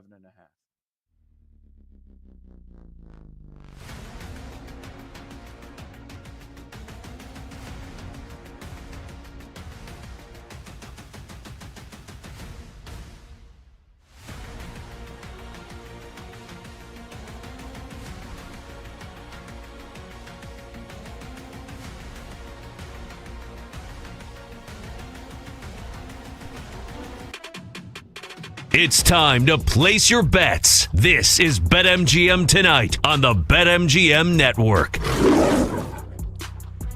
Welcome back to BetMGM Tonight. Brother Big Noise Evans with you. Ryan Horvat in the house on this update edition of the show. We're going to do another Feeling the Draft, our fantasy football draft entering the Week 4 action in the National Football League. I'm going to explain all the gory details here momentarily, but a couple of things. One, friendly reminder, phone line still wide ass open, and we want to talk to you, the 2.02 average listeners and viewers of this fine program. If you have any fantasy football questions for us, if you have any sports betting, hot, sizzling, spicy takes that you want to share, by all means, don't be shy. Don't be a wallflower.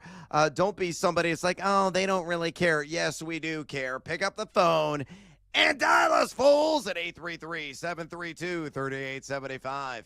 833-732-3875. You can also fire off your questions and comments via the X or the Twitter at BetMGM Tonight. Again, bring the noise on X at BetMGM Tonight. Also, a reminder, make sure you catch the Daily Tip with Michael Jenks and Chelsea Messenger tomorrow at 8 a.m. Eastern for the conversation with MLB insider Buster Olney. The playoffs, they're nearly here. Cubs just put another run on the board. Matt Shaw just jacked a solo home run.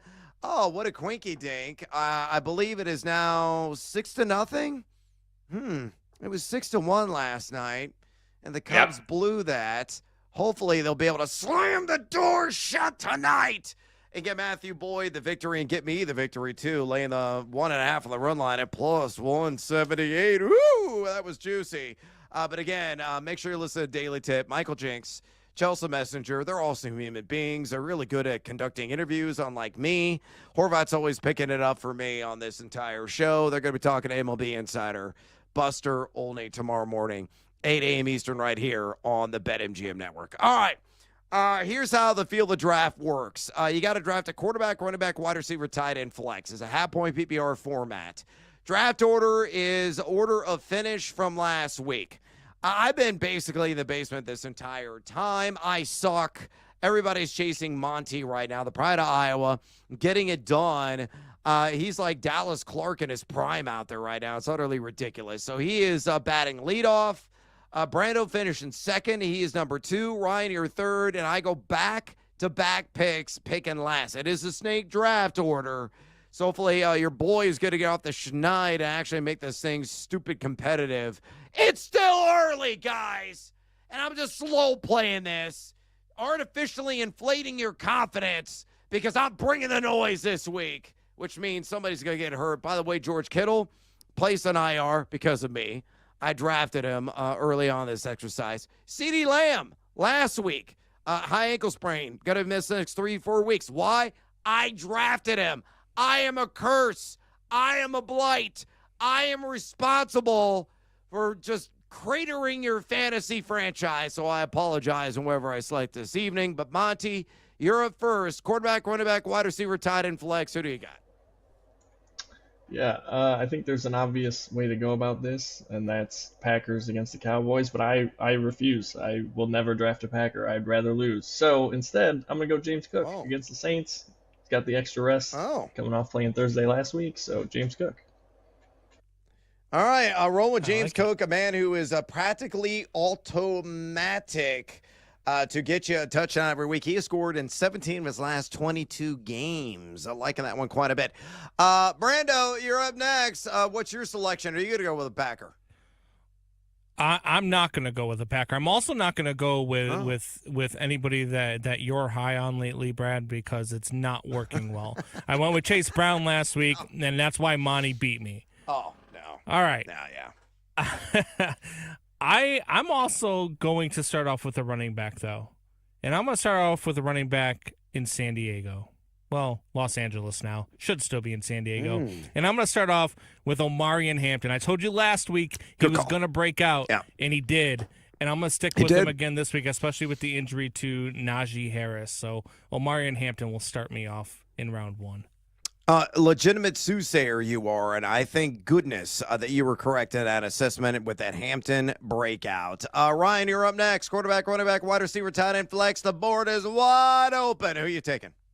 I'm going to go with Jonathan Taylor, who right now is averaging 112 rushing yards per game. I know Philly just held Saquon Barkley in check, only 2.6 yards per carry, but overall this season, giving up 127 yards on the ground. And JT could still catch a couple balls out of the backfield as well. So I'll go Jonathan Taylor. Yeah, my pick to lead the NFL in rushing yards come years in at plus 250. You can still get that. All right, I'm wearing the poop emoji for a reason. Again, I am dead last by a wide margin, a guy who covers fantasy football for a living, so I've been cursing this, which is only appropriate that I should curse a Green Bay Packer. You guys aren't taking one? I'll take them. Love ya. Jordan Love is pick number 1 for me. I will go ahead and take him. And then pick number 2. All right, I'm checking the list right now. Oh, yeah. Let's just go ahead and do this. Bijan Robinson. The comeback is beginning. I can feel it right now. At least 5 touchdowns and roughly 550 yards for the Atlanta Falcons, taking on the Washington Commanders there at home. Ryan, back to you. Again, you went Jonathan Taylor with their first pick, so you got a quarterback, wide receiver, tight end, or flex. And, folks, also it is a standard flex, not a super flex position. All right, I'm going to go with Jackson Smith and Jigba tomorrow night against Arizona. I like this matchup quite a bit. Sam Darnold has been excellent on play-action passes. Arizona right now allowing a perfect passer rating on play-action passes. JSN, the yards per route run, all the numbers, all the metrics are outstanding right now. So I'll roll with him tomorrow night.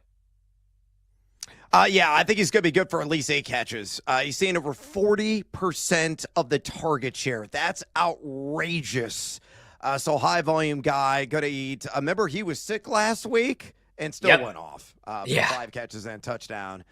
He was tremendous. He's going to be one of the league leaders in receiving yards and receptions this year. All right, Brando, you went with one of my guys that was targeting Omarion Hampton with your first pick. So give me a quarterback, wide receiver, tight end, or a flex. Yeah, so I'm going to go quarterback here, and I'm going to go with my guy. I'm going to go with Caleb Williams, the guy that Mike Montgomery last week chose and won the week with. He's going to do it again this week against the Las Vegas Raiders. Give me Caleb Williams.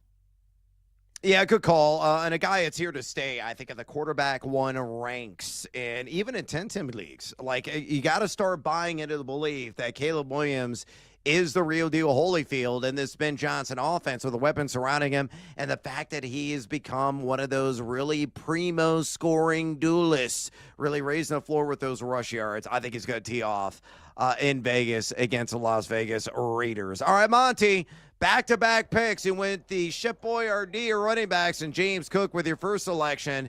Give me 2 and preferably lousy picks at quarterback, wide receiver, tight end, or flex. It could turn out lousy, we'll see, but I'm going to go on the flip side of Caleb Williams. I'm going to go Geno Smith. I don't really see what's changed for the Bears other than they played a bad Cowboys team without their best weapon. So give me Geno Smith, and then I'm going to stack him with Jacoby Myers. Maybe. We'll see. I like my chances. All right, Jacoby Myers. Yeah, I like that stack quite a bit. Jacoby Myers, I feel, is one of the most underrated wide receivers in the league. Guy line up in the slot, can work outside. Hasn't scored a touchdown yet, but his floor is 4 catches for like 60 yards, especially against Chicago. It could be like a 5, 6, maybe as much as a 7-catch game, northward of 75 yards at a touchdown. And I also bet Geno Smith today over 1.5 passing touchdowns. I got it -120. Love that wager. I think it's going to be a multi-TD performance. Probably going to be his finest fantasy performance to date this season because the Bears, they stink. Not as bad as Dallas in that defensive backfield, but they're pretty bad.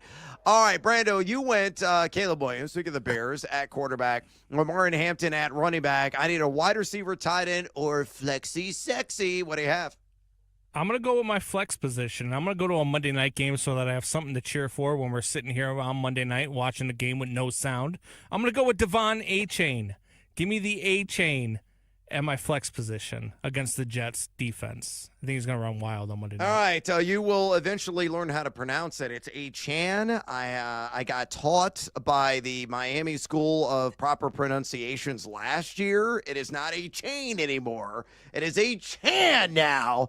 And if you have a plan, well, you do, because having him there in the flex is a sweat out Monday night. He's probably going to catch 6-7 balls. I love betting that guy on live receiving yard props, especially if Miami gets any kind of deficit, and I'm praying they will, against possibly the Justin Fields. He's trending in the right direction to return, led in NY Jets, Jets. Ryan, you're up next. Jonathan Taylor, running back. You went with your first pick, JSN, Jackson Smith, and Jigba, who should go off tomorrow night down there in the desert. I need a quarterback, a tight end, or a flex. Give it to me. I'm going to go quarterback, and I'm going to go Drake May, actually, against the Carolina Panthers this weekend. Bad defense, and I think he might even score a rushing touchdown. I've been impressed the last couple of weeks. We'll go back to Drake May this weekend. All right, Drake May is the play. Mayday, a borderline QB1 right now in fantasy leagues. No matter the scoring system, it's Carolina. There's no way in hell they're going to be able to duplicate the defensive effort they showed last week. 30-0? 30-0 over Atlanta.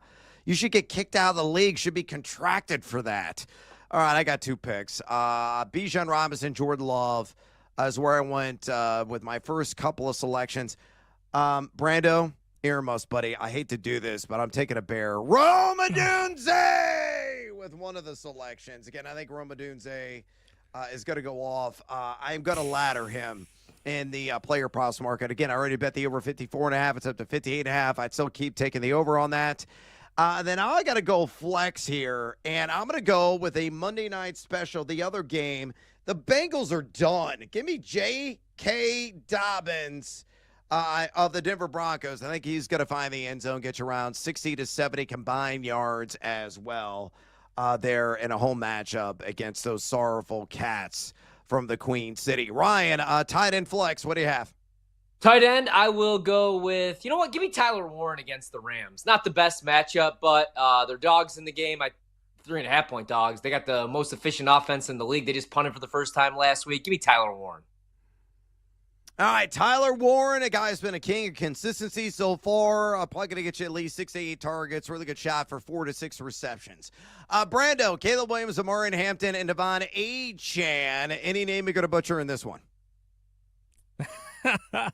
Yeah, absolutely. Actually, I'm going to go tight end here. I'm going to go with Dalton Kincaid. I almost did butcher it. I called him Concade. Dalton Kincaid. I'm going to go Dalton Kincaid against the New Orleans Saints because it's the Saints, and why not? Yeah, and it's pronounced acetaminophen as well. Monty, you went Geno Smith, James Cook, Jacoby Myers. I need a tight end or a flex. What do you have? Well, first, I'm going to be really annoyed when J.K. Dobbins gets out for the year, so thanks for picking him. And then I'm going to go Jake Ferguson at tight end. Packers have been successful to them, and they're going to be throwing a lot, so give me him. Good pick. And he had a 13-catch game last week, and he had no CD Lamb. You got another pick here because you got back-to-back, so give me your flex. Give me Keenan Allen against the Giants. Hopefully he can keep it up. Yeah, that's a good call. Keenan Allen's been like throwback good so far this season, and that high-flying Chargers offense. All right, that's a team. Geno Smith, James Cook, Jacoby Myers, Jake Ferguson. I'm jealous of that one. And Keenan Allen. Brando, Caleb Williams, Amari Hampton, Dalton Kincaid, Devon A-Chan. I need a wide receiver. All right, well, I'm going to go with one that I've said is going to be good all year long, and he has proven me right. Give me Quentin Johnston. Quentin Johnston this week. I think he's a stud. We got about 90 seconds left, so I'll be quick. All right, good. And I will be quick too. Ryan, Drake May, Jonathan Taylor, Jackson Smith and Jigba, Tyler Warren, Flexi Sexy time. Give me a pick. I'm going to go Josh Jacobs, even though he's questionable against Dallas. He only averaged about 1.9 yard per carry against the Browns. I think he bounces back this weekend. All right, and I got one more selection at tight end. Jordan Love, Bijan Robinson, Roma Dunze, J.K. Dobbins. I'm going to go with Hunter Henry of the New England Patriots, coming off a monster performance last week. I love the matchup against Carolina Panthers. They've been susceptible to the tight end position. You have to repick for J.K. Dobbins because you already picked him once this year. Oh. I did? You did. First one of the year, fellas. First one of the year goes to the dunce cap. Proud of myself. Yeah, I'm a giant boob for that one. I'm going to have to figure this out because I crossed everybody off my list. I tell you what, we got to take a little siesta. I will figure this out during the break. I'll give you the pick on the flip side. We're going to break down our cards as well. And the Cubs just gave up a 2-run home run. Is it happening again? Damn it, Matthew Boyd. Stick around. This is BetMGM tonight on the BetMGM Network. Poop emoji.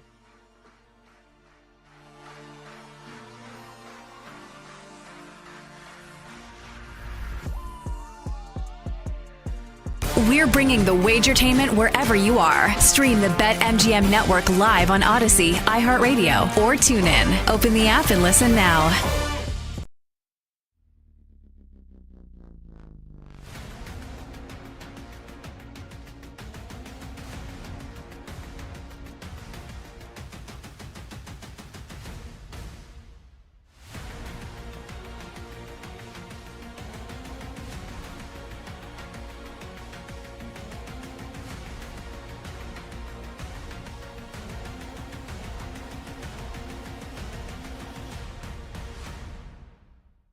And of course, we all saw what happened. Like, they suck. I'll say it. As I was Mr. Arizona Cardinal before the season. Like, Kyler sucks. He doesn't suck. He just hasn't gotten better in 5 years. He's the same quarterback now that he was in 2020. The same exact quarterback. Can the defense carry them, though? Because that's the thing. Like, Gotta the get defenses healthy. look pretty good. And when they do get healthy, especially at corner, like, this defense is good. And in a division where Brock Purdy, obviously, is coming back from his injury, but the Niners have a bunch of injuries, and we're all just holding our breath. Hopefully, he stays healthy, but McCaffrey... The Cardinals have the worst quarterback in the division. Situation. I'm being serious. Like, that's not facetious. No. Like, it's impossible that you'd rather have Darnold than Kyler Murray. I'm being serious. I think it's a conversation. It might be a conversation, but it's a quick one for me. I would rather have Kyler Murray than Sam Darnold. Yeah, I'm not there with Sam Darnold. As someone who has money invested in Arizona, I'd consider right now, if you could a straight up trade, I'd consider Sam Darnold. So do you want to bet Seattle around that 7-1? I guess 6-1 right now on the right rail, but I saw some 7-1 earlier today at BetMGM. Yes, it's since moved since I saw it earlier today. Say it's 6-1 right now. Like, do you want to bet Seattle? Because they're now the favorite on Thursday night. So I want to. So the injury, we had like an estimated injury report yesterday on Monday for the Thursday night game. So obviously both of these are West Coast teams. So we're not going to get an injury report until maybe honestly like in the next hour. I think that's usually when they come out. They're usually on the air when the West Coast injury reports come out. So let's see who's practicing for Arizona. It looks like based on the estimated injury report that everyone's going to be back for Seattle. Or at least it's possible that they're going to be back. Like Witherspoon's going to be back, Charbonnet's going to be back, Julian Love's going to be back, Evan Warry's going to be back. Now, they might not.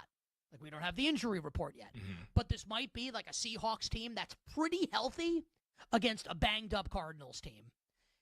If all things are equal and we get the injury reports today and tomorrow and it looks like Arizona is pretty good health and we'll see what happens with Seattle, I'm going to bet the Cardinals.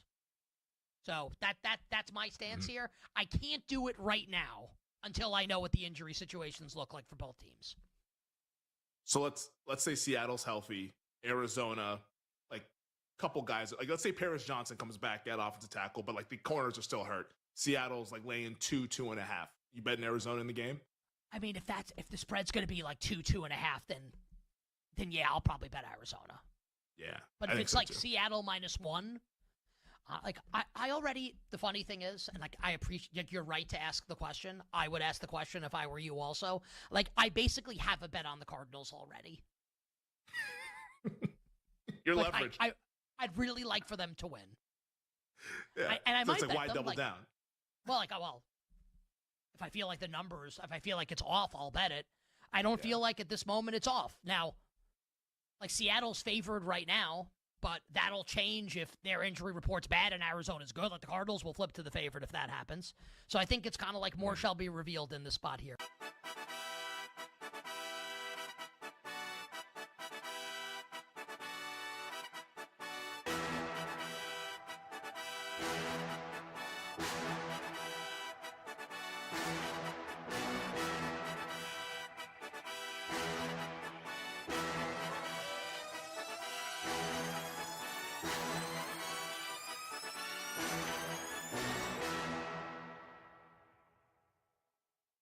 You have a best bet for us for the weekend? Best bet. I'm going to go out of the NFL, and I got to be a homer. And UVA, we play Florida State in Charlottesville Friday night. I believe it's 7 or 7:30. It's going to be absolutely electric. The Who's are playing great football. Maybe should be 4-0, but we're 3-1 right now. Tony Elliott. We hired Tony Elliott some years back for points because Clemson, they were known for just putting up points. And up until this year, it really hasn't been what we wanted. But this year, we got the team. We did well in the portal. I'm excited. FSU, they're having a great season, start the season, knocking off Alabama. But you're coming to Charlottesville this week. And It's time to place your bets. This is BetMGM Tonight on the BetMGM Network.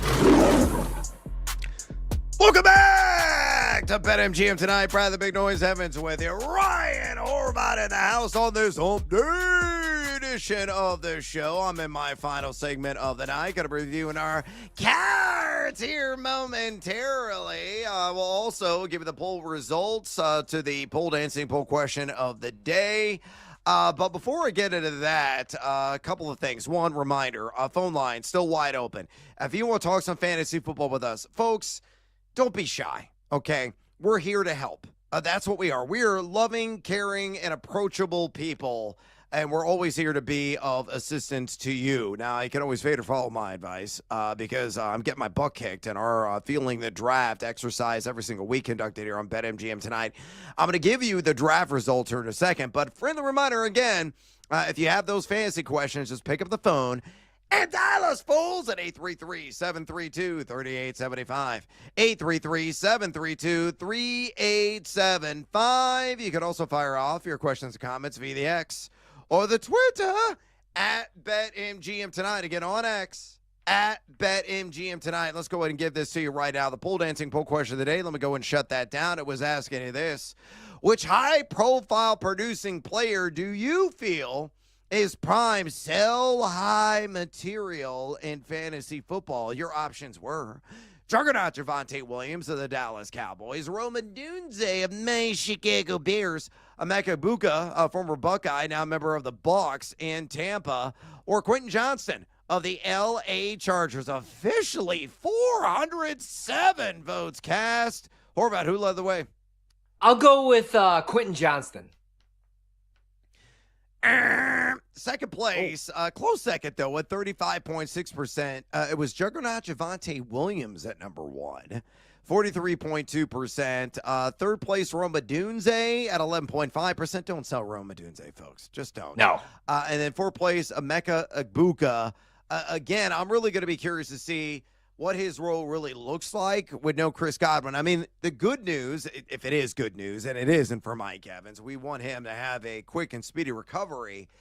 But with Evans out, Egbuka is still going to get the targets. But when Evans returns, assuming a healthy Chris Godwin, assuming a healthy Sterling Shepard, you know, what's the target share really going to look like? There's a lot of weapons there for Baker Mayfield in this Tampa offense. By the way, Emeka Egbuka, 9.6%. We had one comment from Subscribe to the Ball Knowers podcast. Oh, credit to you for getting that plug in. Roman Abuka are just good. Do not sell. Kind of agree with that. The other two I'm still wary on, being Quentin Johnson and Javonte Williams. So interesting take there. Again, would you sell Javonte Williams? Do you have him on your roster right now? I would certainly shop him because Dallas, they're cratering. Yeah, right. And especially with the schedule coming up for Dallas, I would look, right? But I mean, I'm really desperate at the running back position right now. And I don't think that the carries are going anywhere. He doesn't have a whole lot of, bodies, I guess would be the word, challenging him for snaps right now. So I probably would look to get the best offer available, but I'm looking for a running back. So I'd probably actually take Javonte Williams right now. Yeah, I would too. I mean, I wouldn't be selling like 75 cents on a dollar. It's got to be an even Steven trade. The one guy I would certainly entertain selling his services is Quentin Johnston. I don't know really how sustainable it is now. With Keenan Allen there, Lamb McConkey has been a bit of a disappointment. Ronald Gadsden had a nice game last week. So if his target share starts to creep up, somebody's going to lose out in this offense. I think long term, it could be Quentin Johnson, who could be really boom or bust week in and week out. But credit to him, man.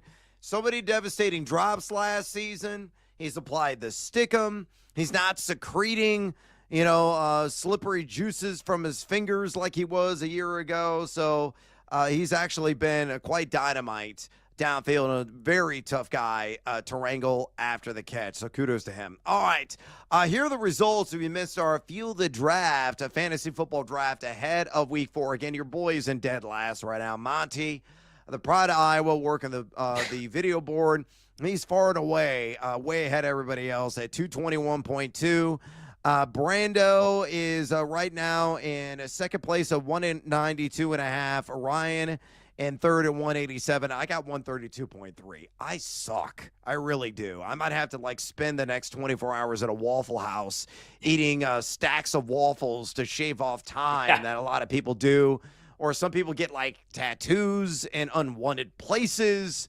Right now, I'm imagining, that couple that was caught at the Coldplay concert being on my inner thigh here in short order. So I got to get my crap together and in a hurry. So here are the rosters of our Field the Draft fantasy football exercise that we just did in the last segment. Monty went first. He went Geno Smith, James Cook, Jacoby Myers, so that Geno and Jacoby stack against our Chicago Bears and Keenan Allen. Next up was Brandon. Staying in that game, Caleb Williams, great pick. Maureen Hampton, Quentin Johnston, he ain't scared that he is going to have a letdown. Dalton Kincaid and Devon Achane catches a lot of balls and certainly could be the case against the Jets. Ryan was picking third when Drake May, Jonathan Taylor, Jackson Smith and Jigbo, who's going to see in action tomorrow. I'm going to have some action on him in the player props market, I can tell you that. Tyler Warren and Josh Jacobs, a touchdown scoring machine. And I went Jordan Love ya, in a great match against the Cowboys, which means 5 yards, 5 picks, and probably an injury, knowing my luck. Bijan Robinson, Roma Dunze, Hunter Henry, and I screwed up. And Brandon corrected me and said, hey, man, you already took J.K. Dobbins. And once you take a play, you can't take him again. I'm going with the double tight end formation. I need a sweat for tomorrow. I'm going with the Bridezilla, Trey McBride of the Arizona Cardinals. The Seahawks rank inside the top 5 in most fantasy points allowed so far this season of plus-size targets, and that dude is a beast. Horvat, what do you think about that swap out? A good one? Yeah, I think that's a good swap, man. Also, I'm kind of glad that you were the first person to draft the player that you had already previously drafted, because every show I'm like, don't be that guy. Don't be that guy. So much that I even asked Brando for, the list. And so I'm glad that you took the honors. Now I won't feel bad when I do it probably next week, the week after, and then after again, because it's going to get a little trickier, trying to remember who you picked up. Like right now, I'm in only 2 leagues, but they're dynasty leagues. So I've had the same damn team for 3 years, so I know all my players. So it's going to get a little tricky, but I do like that swap right there quite a bit. All right, let's get after with our cards this evening. These are our top 3 plays of the night, or were they of tonight? They could have been looking ahead on the immediate horizon. Ryan, how are your selections looking? If you have anything going right now or upcoming, what are your thoughts? Yeah, this is why I don't bet baseball. Had the under out at Wrigley, under 7. It's 6-2 in the bottom of the 5th. So hopefully just the Cubs win because I lost the bet. I have Sonny Gray under 17.5 outs. That game is literally just getting underway. Feel okay about it against the Giants, but we only got 2 outs in the top of the 1st. So that one's still to be determined. And then I went Europe plus 165 to lift the Ryder Cup. I'll be cheering for the Americans and Scotty Scheffler, but 2 years ago, they got lit up, man, and I don't know what's really changed. So at that price, anything better than plus 140, I like Europe to raise the cup. Really quick, I did, for tomorrow night, I played the Aces as 4.5-point favorites against the Fever. I guess that's Friday night. Tomorrow's only Thursday. I played Atlanta on the money line against the Commanders. That's my favorite NFL bet. And then bonus time, Rory McIlroy in a matchup against Scotty Scheffler. What could go wrong? We'll take the plus money, plus 125. All right, my carrot tonight, I have the Cubbies minus 1.5 the run line at plus 178. Some sexy juice there. They're up 6-2 at the bottom of the 5th. I got a bad feeling they're going to screw this up for me, but hopefully not. Number 2, this game just got underway. Again, fading the Colorado Pebbles. Same game parlay, Luis Castillo over 17.5 outs for the Seattle Mariners, and the Mariners covering the minus 1.5 run line at plus 126. That one will be determined a little bit later. This game hadn't even started yet, so if you want to ride with me, Hunter Brown to get the dub against the Athletics in the sack at plus 145. So we'll see what shapes out for me. It could be a sweep. These were all plus money bets, which would be outstanding. My sledgehammer was Caleb Williams over 1.5 passing touchdowns at plus 100. I'm going to grab that now at BetMGM before that gets into minus territory. Seduced by Juice, Trey Benson, anytime touchdown tomorrow, plus 110 against the Hawks. Bonus time, DeAndre Swift under 51.5 rush yards against Vegas, who've been outstanding in run coverage this year. True story.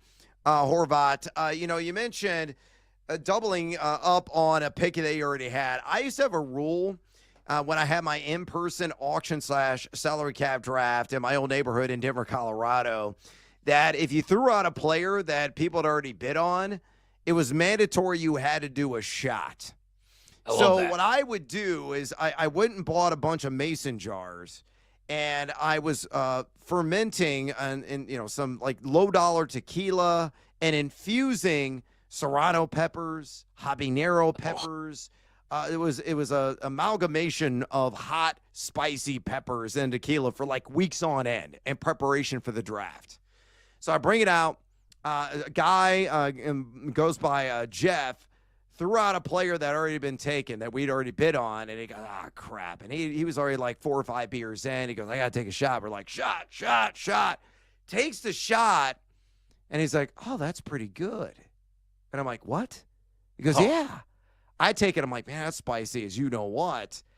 He purposely, I swear to God, kept throwing out players that we had already bid on, so we get more shots of that spicy infused tequila. He blacked out mid-draft. I was gonna say, I would assume so, man. Why didn't you could have just asked for some shots, right? Like, hey, I really like the tequila that's infused with the peppers and whatnot. Give me a couple of these for the draft. No, there is always that guy. We had different rules as well. It was usually in our fantasy baseball draft because it's such a long-ass draft, and we would do the thing where you'd pick out the name. Sometimes the names wouldn't even be available, and you go up and you put it on the board, and yeah. We would always have guys looking for people that were picked like 3 rounds, earlier. So that is a good rule right there. I'm a little worried about your buddy, though. I'm a little worried about Jeff. That's nasty. Oh, yeah, he was all right. His son drove him home. It was all good. His son didn't have a single drop and was of legal age, so everything worked out there in the end. All right, I got to have the stage left. Stick around for a bonus time hour of BetMGM tonight with the one, the only Ryan Horvat. Until tomorrow, adios, amigos. Finish him, Cubs. Don't screw this bad boy up. Don't go anywhere. BetMGM tonight will be right back. If you missed any part of the show, check out our podcast on the Odyssey, iHeartRadio, or TuneIn apps.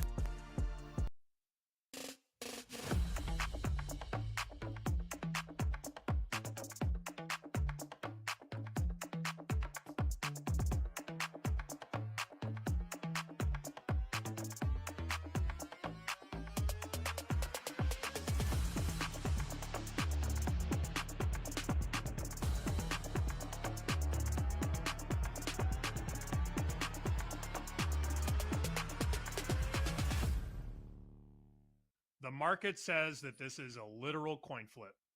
And you know where I'm going here. American League MVP. Aaron Judge has been unbelievable.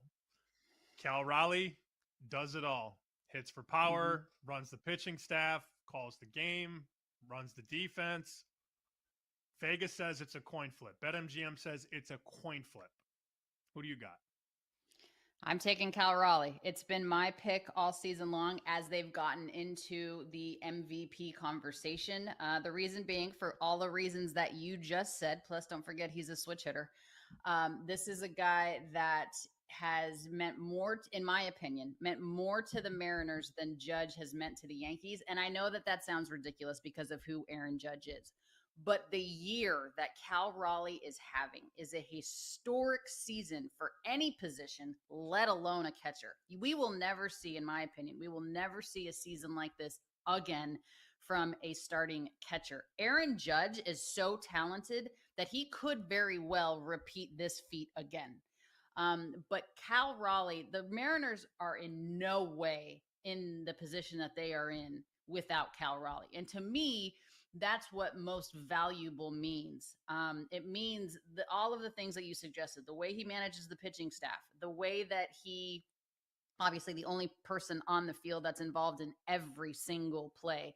Obviously, the power is there. I think what's going to hurt him, obviously, is the average and the OPS when it comes to pairing up against Aaron Judge. We'll see numbers like this from Judge. We'll never see numbers like this again from a catcher. And I just think that he's more valuable to the Mariners than Aaron Judge is to the Yankees in this season in particular. So if the odds are a coin flip, I'm going with Cal Raleigh.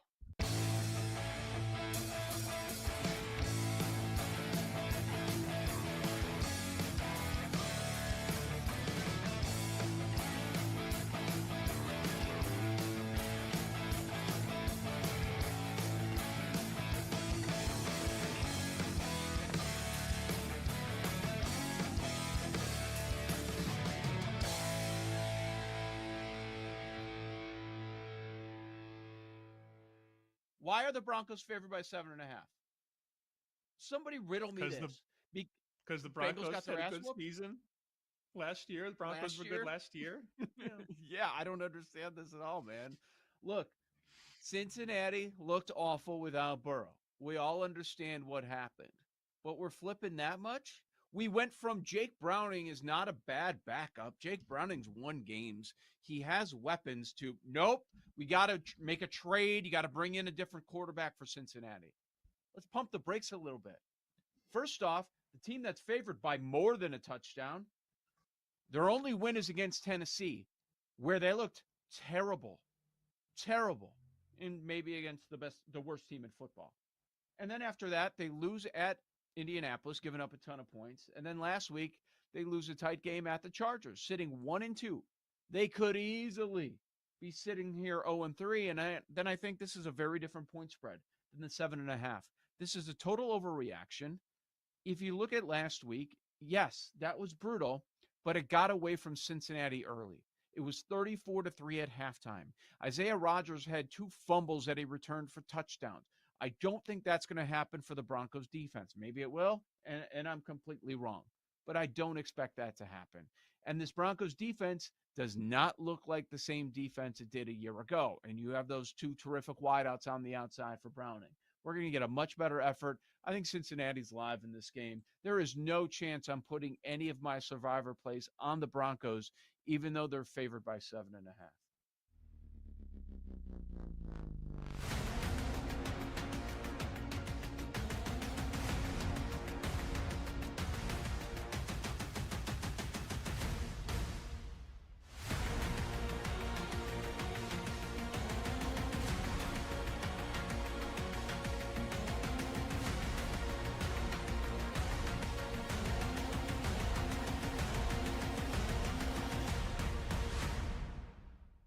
And of course, we all saw what happened. Like, they suck. I'll say it. As I was.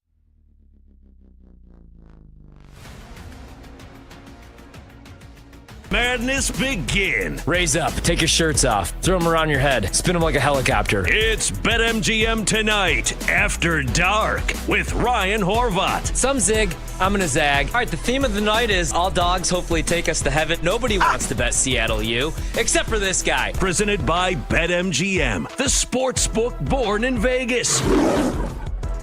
BetMGM Tonight, After Dark version. Ryan Horvat with you here solo for the next 60 minutes. We're going to do a couple big game breakdowns in college football. I want to talk about some of these games coming up this Saturday, even if I don't have a bet on a couple of them, because we got some exciting matchups and a lot to be determined. Conference championships, win totals, Heisman futures. We still have no idea who's even going to be invited to New York for the Heisman ceremony. Still a lot of season to be played, but this week it really gets exciting. Right now, we don't have any WNBA. Playoffs continue tomorrow. I'm sorry. Playoffs actually continue on Friday. Keep saying tomorrow. Friday. And that's where we'll see Indiana as a 4.5-point dog taking on Vegas in the playoffs. We'll see Minnesota as a 4-point favorite taking on Phoenix. Tonight, all we got is Major League Baseball. Right now, the Pittsburgh Pirates up 4-3 on the Reds. That game's in the top of the 11th. Minnesota trails out in Texas. Rangers with a 4-1 lead in the top of the 8th. Cubs beating up on the Mets. They've actually went over the total just by themselves. The total in the game closed at 7 with the wind blowing in at Wrigley. Does not matter, though. The Cubs have scored 8 runs themselves. They're up 8-2 on the Mets. Kansas City and Los Angeles, the Angels, scoreless right now in the bottom of the 2nd. The other team from Los Angeles, the good one, the Dodgers, tied up at 1 with Arizona in the bottom of the 1st. Colorado already trails out in Seattle 3-0 to the Mariners. St. Louis and San Francisco scoreless in the top of the 2nd. Earlier games that have been completed, we had Washington 4-3 winners over the Atlanta Braves. The Brewers win 3-1 over the Padres. Tampa 6-2 winners over the Orioles.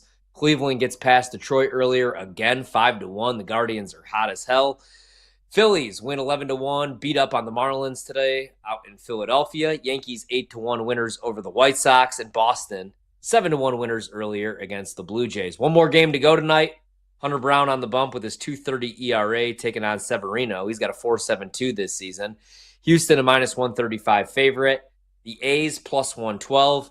Total in the game is 9. NFL Thursday Night Football will be live on the air 7 to 11 p.m. Eastern here on the BetMGM Network. Myself and Brad Evans. No line movement. Seattle right now, actually we have had line movement because Arizona was a 1.5-point favorite when we talked about this game on Monday. So we've had a little bit of reverse line movement. And now you're seeing Seattle on the road as a 1.5-point favorite. Total in the game, 43.5. So we'll be live on the air with our best bets, prop bets, side, total, all that fun stuff coming up tomorrow. Also on Friday, we get some college football that I'm excited about. I already talked about this game. I did bet Virginia. It's 7.5 against Florida State. The 7.5s are all gone. We're down to 7. Florida State, they had a couple guys that were questionable for this game that are going to go, including their starting quarterback, Thomas Castellanos, who's been an absolute stud. Florida State's 3-0 so far this season, off to a hot start, number 8 in the country. Their win total, we bought over on that at +150. It's 6.5. I think this team definitely wins 7 games. So excited for that one. Also on Friday night, we have Arizona State. They take a little bit of money as well. They go from a 2.5 now to a 3-point favorite over TCU, who's a perfect 3-0 for the first time since Sonny Dykes took them a couple years ago to the national title game.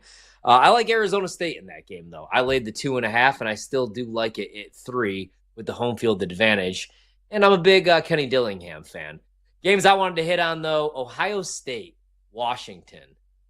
I think this might be the sneaky game of the weekend. I really like this Washington team. We talked about it a little bit earlier. I did bet Washington at 8.5.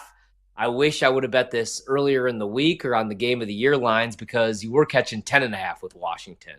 But the 10s immediately evaporated, and all the sharp money came in on Washington here. Ohio State's awesome, right? They're the number 1 team in the country. But since they beat Texas, they haven't really played anybody. They smashed Grambling in Ohio. Looking at it, they won those games by a combined score of 107-9. They only scored a single touchdown, though, against Texas. I should say, actually, they only gave up a single touchdown. The touchdown to Texas is the only touchdown that the defense has given up all season long. So you really have to go back to the Texas game for a real data point for Ohio State. But Texas, last year, their issue was they couldn't run the ball in any of those big games. And their 3 losses, they only averaged 1.9 yard per carry. They weren't able to run the ball against Ohio State. They were picking up first downs. They were moving the chains. The problem was Arch wasn't very good in his first start on the road in the shoe. The Texas rushing attack, though, was stuffed on only 16% of their attempts, only half of the national average. Ohio State right now, on paper, a top 10 defense, really no drop-off with Matt Patricia taking over as coordinator. I thought that was going to be a downgrade moving on from Jim Knowles. But right now, the only area where, maybe you could find a flaw would be defensive line yards. They're 89th. They're outside the top 75. And Washington's going to look to run the ball. And I think Washington's going to be able to keep this game close also because Ohio State, while they can hit explosive plays, they're right now playing at one of the slower tempos in the entire country. 31.4 seconds per play. And the explosive just really haven't been there so far. They're bottom 15 in passing EPA through 3 games. And now you have Julian Sayin making a really tough road start here in Washington, on the West Coast, in Seattle, right? Tough place to play. And the offensive line has struggled a little bit for Ohio State. They've struggled to give Julian Sayin clean pockets. Luckily for him, though, he does have Jeremiah Smith, who's most likely going to be a top 10 pick in the NFL draft next year, right now averaging 4.4 yards per route run, which is just super explosive. Washington also hasn't really played anybody yet. That would be the case maybe you can make against the Huskies, but I really like this offense. Right now, they're running the ball at a 64% clip. They have Jonah Coleman, their stud running back, and then Damon Williams has been really damn good. He's only 19 years old, dual threat quarterback. Coleman scored 9 touchdowns through 3 games. Big step up in class going against this Ohio State defense, but I do like him to get in the end zone again this weekend, which is priced right now minus 150. He's averaging 5.1 yards after initial contact, over 7 yards per carry. And Washington is top 10 in numerous offensive categories, including right now they're the best FBS team in havoc allowed and quality drives allowed. They're top 15 in rushing and passing EPA as well. So Damon Williams is a freshman, man, is a sophomore, playing much better than he did as a freshman. That experience definitely helps. And he hasn't even recorded a turnover-worthy play through the air. And he's got 259 rushing yards as well on plays that were either design calls or scrambles. So dual threat quarterback. And I also, like the defense, I didn't know what to expect from Washington this season, but they've held up pretty well. First year for Ryan Walters, new defensive coordinator. They had to move on from Steve Belichick. So I'm going to roll here with Washington to cover the 8.5. I won't be surprised if they pull off the outright upset. I still think Ohio State gets into the playoff, but right now Ohio State's defense is 118th in defensive stuff rate, and they're going against a Washington team that has one of the highest efficiencies of inside runs. It's 73% success rate. I think they're going to be able to get the ball going, or the ground game going here. Also, I don't trust Julian Sayin making his first road start. Against this Washington nickel package, especially, they're going to mix man coverage and cover one. And Julian Sayin, only 16 career dropbacks against cover one schemes, but he has a 44% success rate. So that's why you're seeing that number go from 10 to 8.5, even though on paper right now, Ohio State looks like the best team in the country. People are sleeping on Washington, and I think they keep this game close. So I did grab the 8.5, and you can still grab the same price right now. Another big game coming up this weekend I'm excited for Saturday. Let's go Ole Miss money line against LSU. This opened at 2.5. LSU took some money. We were down to 1.5. I know some people are confused why Ole Miss is the favorite in this game. LSU has the wins over Clemson and Florida, but those wins don't look as good, right? Clemson almost lost a couple weeks ago to Troy. They lost to Georgia Tech. And then last week, they were 17.5-point favorites against Syracuse, and they lost outright by double digits. Still, like, LSU probably feels a little disrespected, right? They probably have some bulletin board material, people saying, hey, those wins over Clemson and Florida don't look so good. And also, you have your head coach, Brian Kelly, spiraling out for whatever reason. It is pressers this weekend. He calls media members spoiled. It doesn't really make a whole lot of sense why he's so fired up. They are undefeated and looking like one of the favorites to make the college football playoff. Also, a lot of cool storylines here when you get in this game, right? Like 2 teams that actually hate each other. You have Ole Miss's new quarterback, Trinidad Chambliss. He's going to start over Austin Simmons, who was dealing with an injury, but now I just think he gives them the better chance to win. And I think Lane knows that, more of a dual threat quarterback. You have the headline stuff like Whit Weeks, who's LSU's stud linebacker. He's dating Lane Kiffin's daughter, and nobody even knew about this until yesterday, the day before. On game week, on LSU week, is when Ole Miss's daughter announces that she's dating the stud linebacker from the other team. It's like something that you would see in a 90s movie or on Full House or something like that. But I do think, with the quarterback change for Ole Miss, I really do think that Trinidad gives them the better shot to win here. He's the better athlete. He adds more to the design run game, which Lane Kiffin has been drawn up more and more the last couple of weeks. And I said this earlier on in the show, Austin Simmons, solid arm, but he's more of a one-read quarterback. When the plays break down, Chambliss has been really good getting to the second or third read and also using his legs when things break down. So I think he gives them the better shot to win here. I was really high on LSU, especially on the offensive side of the ball coming into the season. The reason that they're undefeated right now is their defense. Their defense has been legit good with the with getting Harold Perkins back, with Whit Weeks being a stud. But their offense has actually struggled at times. I know they're undefeated right now, and I know that Garrett Nussmeier is one of the favorites to win the Heisman, one of the better quarterbacks in the country when he's kept clean. In fact, he's a top 5 quarterback when he's thrown from a clean pocket. But when he's under pressure, that drops all the way down to number 40. He's quarterback number 40 in passing grade when under pressure. When he's blitzed, he's number 42. Ole Miss right now, 23rd in the country in pressure rate. They're getting after the quarterback on 38% of dropbacks. They're only 95th, though, in blitz rate. They're getting a lot of natural pressure. Also, what's interesting is they're only blitzing right now on one of 3 dropbacks, but they're getting natural pressure, like I just said. But their secondary has actually helped out a lot as well with coverage pressures. They have the 6th most in the country this season after 3 seconds. Problem is there, though, Nussmeier is getting rid of the ball in 2.5 seconds. One of the quickest throw rates in the country. So if he could get rid of the ball quick and LSU could get the ground game going, even though they're going to be without their starting running back, we just found out a couple hours ago in this game, then LSU could roll. But I just don't know that happens, man. I think Ole Miss is going to get creative with their pass rush. I think they're going to be able to score enough points against that LSU defense. I lean under, but I did bet Ole Miss in this game, man. I need to see more from the LSU offense, right? They only scored 13 offensive points against Florida. They did score a defensive touchdown, and then they only scored 17 on Clemson. And turns out that Clemson defense, not so great. So big game coming up for LSU this weekend, and big game obviously for Ole Miss. I like Ole Miss to win that game as a 1.5-point favorite. Texas A&M is laying 6.5 against Auburn. I'm also intrigued by this game because you have Auburn looking to bounce back from their loss to Oklahoma last week. They got absolutely screwed. I had Oklahoma in the game, and at the time I thought John Mateer had a legit shot to win the Heisman, so I was fine with it. But even the SEC, even the conference had to come out, release a statement saying that one of Oklahoma's touchdowns shouldn't even have counted in the game. Meanwhile, you got Texas A&M, who has a signature win already this season over Notre Dame, even if they are a little down this season at 1-2. You have year 2 for Mike Elko. They're paying him a ton of money. They just bought out Jimbo Fisher for a ton of money a couple of years ago.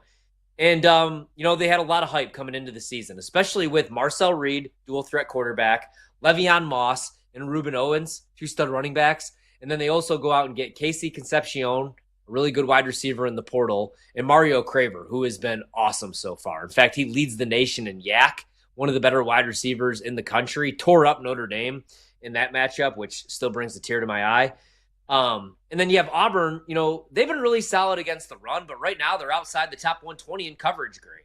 So I think they're going to be able to hold their own. But if Marcel Reed is able to throw for 250 yards and a couple touchdowns, I might be on the wrong side. The reason I like Auburn, I think they're going to be able to move the ball here on the ground.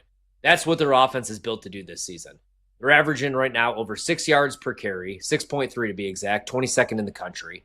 They have an 84.4 rushing grade, which is inside the top 30 in the country. They have a 68.1 run blocking grade, which is 34th in the country. And I like their pieces, man. Jeremiah Cobb is top 10 right now in college football in rushing yards and missed tackles. Jackson Arnold, their quarterback, has the most forced missed tackles, 4th most yards rushing for a quarterback. Problem is, though, if he has to throw the ball, he's a liability. And that's why Oklahoma last week won that game. They stacked the box. They said, Jackson Arnold, you played here for 2 years, for a year. We know what you can do, and we know what you can't do. You can't throw the football. And they're right. He's only 76 so far this season in passing grade. And a lot of these sacks he's taken are on him. He's been pressured 51.5% of the pressures he's faced have turned into sacks, which is the highest rate in college football. He took 10 sacks against Oklahoma, 10 sacks in one game. But it's all on him, man. He held onto the ball way too long. 6 of those sacks, if you go back and you look, all on him. He's holding the ball for more than 4 seconds in the pocket against Oklahoma's defense. He can't do that. He hasn't had a whole lot of help, though. Like, the receiving grade right now at Pro Football Focus isn't all that great, even though they have some studs like Cam Coleman, who's going to be a pro. I think Auburn, though, bounces back and at least keeps this game close. I also think they're live in this game against A&M, so I grabbed the 6.5. We'll take a quick look at some of these other games as well after we take a quick break here on BetMGM Tonight. After Dark version, Ryan Horvath with you for another 40 minutes.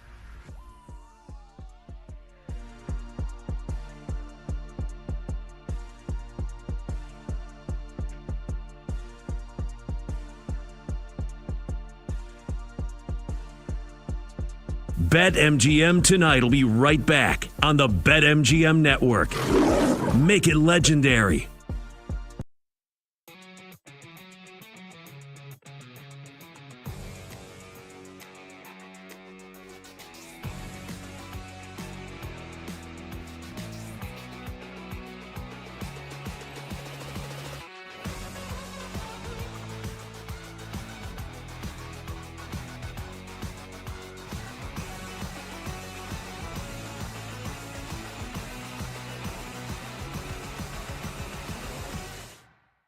Let's start with the favorite right now that's jumping out to me on the board currently. Again, it's a Wednesday. This stuff can change. My picks can move, and I can have different opinions on what I like for these different spots. But as of right now, the favorite that's jumping out to me, Duke is a 6-point favorite on the road at Syracuse on Saturday, and I think Duke is the play in that game.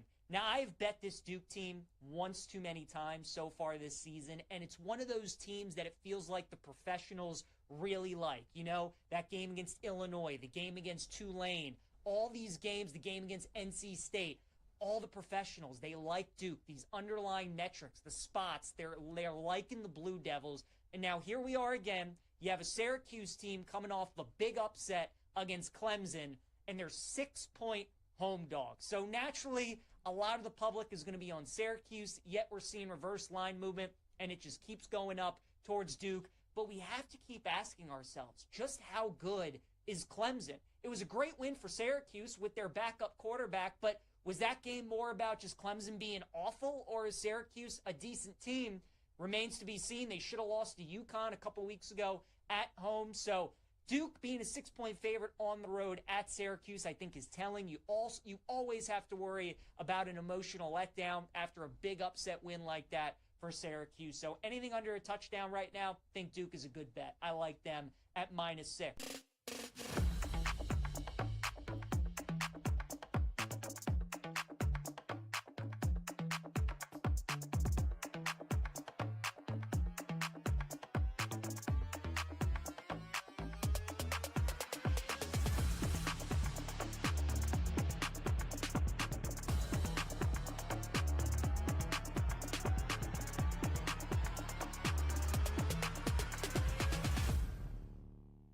We did see Washington get bet. This number in Vegas opened 10, and now we're 8 basically everywhere. Oh. I see a 7.5.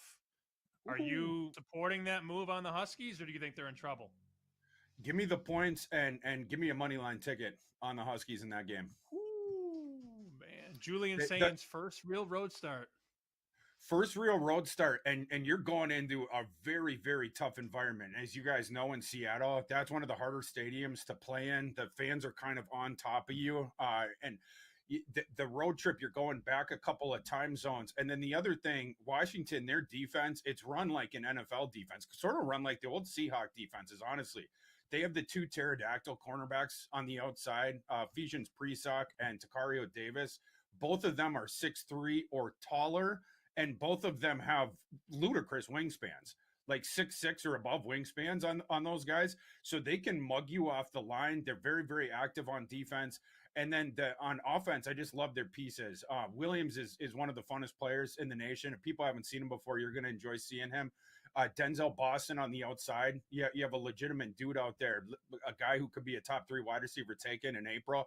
And then Jonah Coleman's a stud. They're running back. He could be a top 5 running back taken in April as well. Washington has way more talent than people think.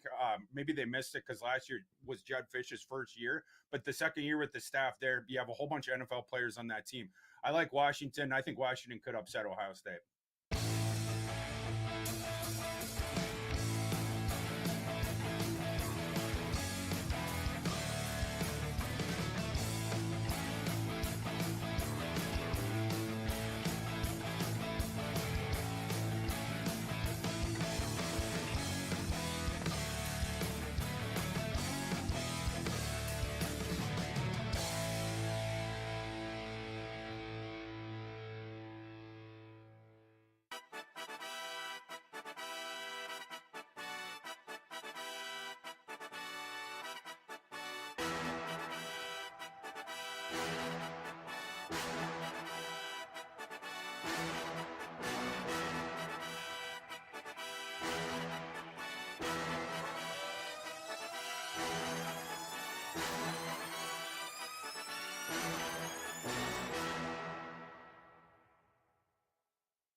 Let's get back to the madness. It's BetMGM Tonight After Dark with Ryan Horvat. BetMGM Tonight After Dark. Back to the madness. We're talking some college football week 5. Trying to spit out sentences is what I'm doing. It's 10:20 p.m. on a Wednesday night, and I'm old. My birthday's coming up in about a week and getting older. So we left off, and I was talking about why I took the points with Auburn. I think 6.5 is too many points. I think that Auburn is going to be able to run the ball against Texas A&M.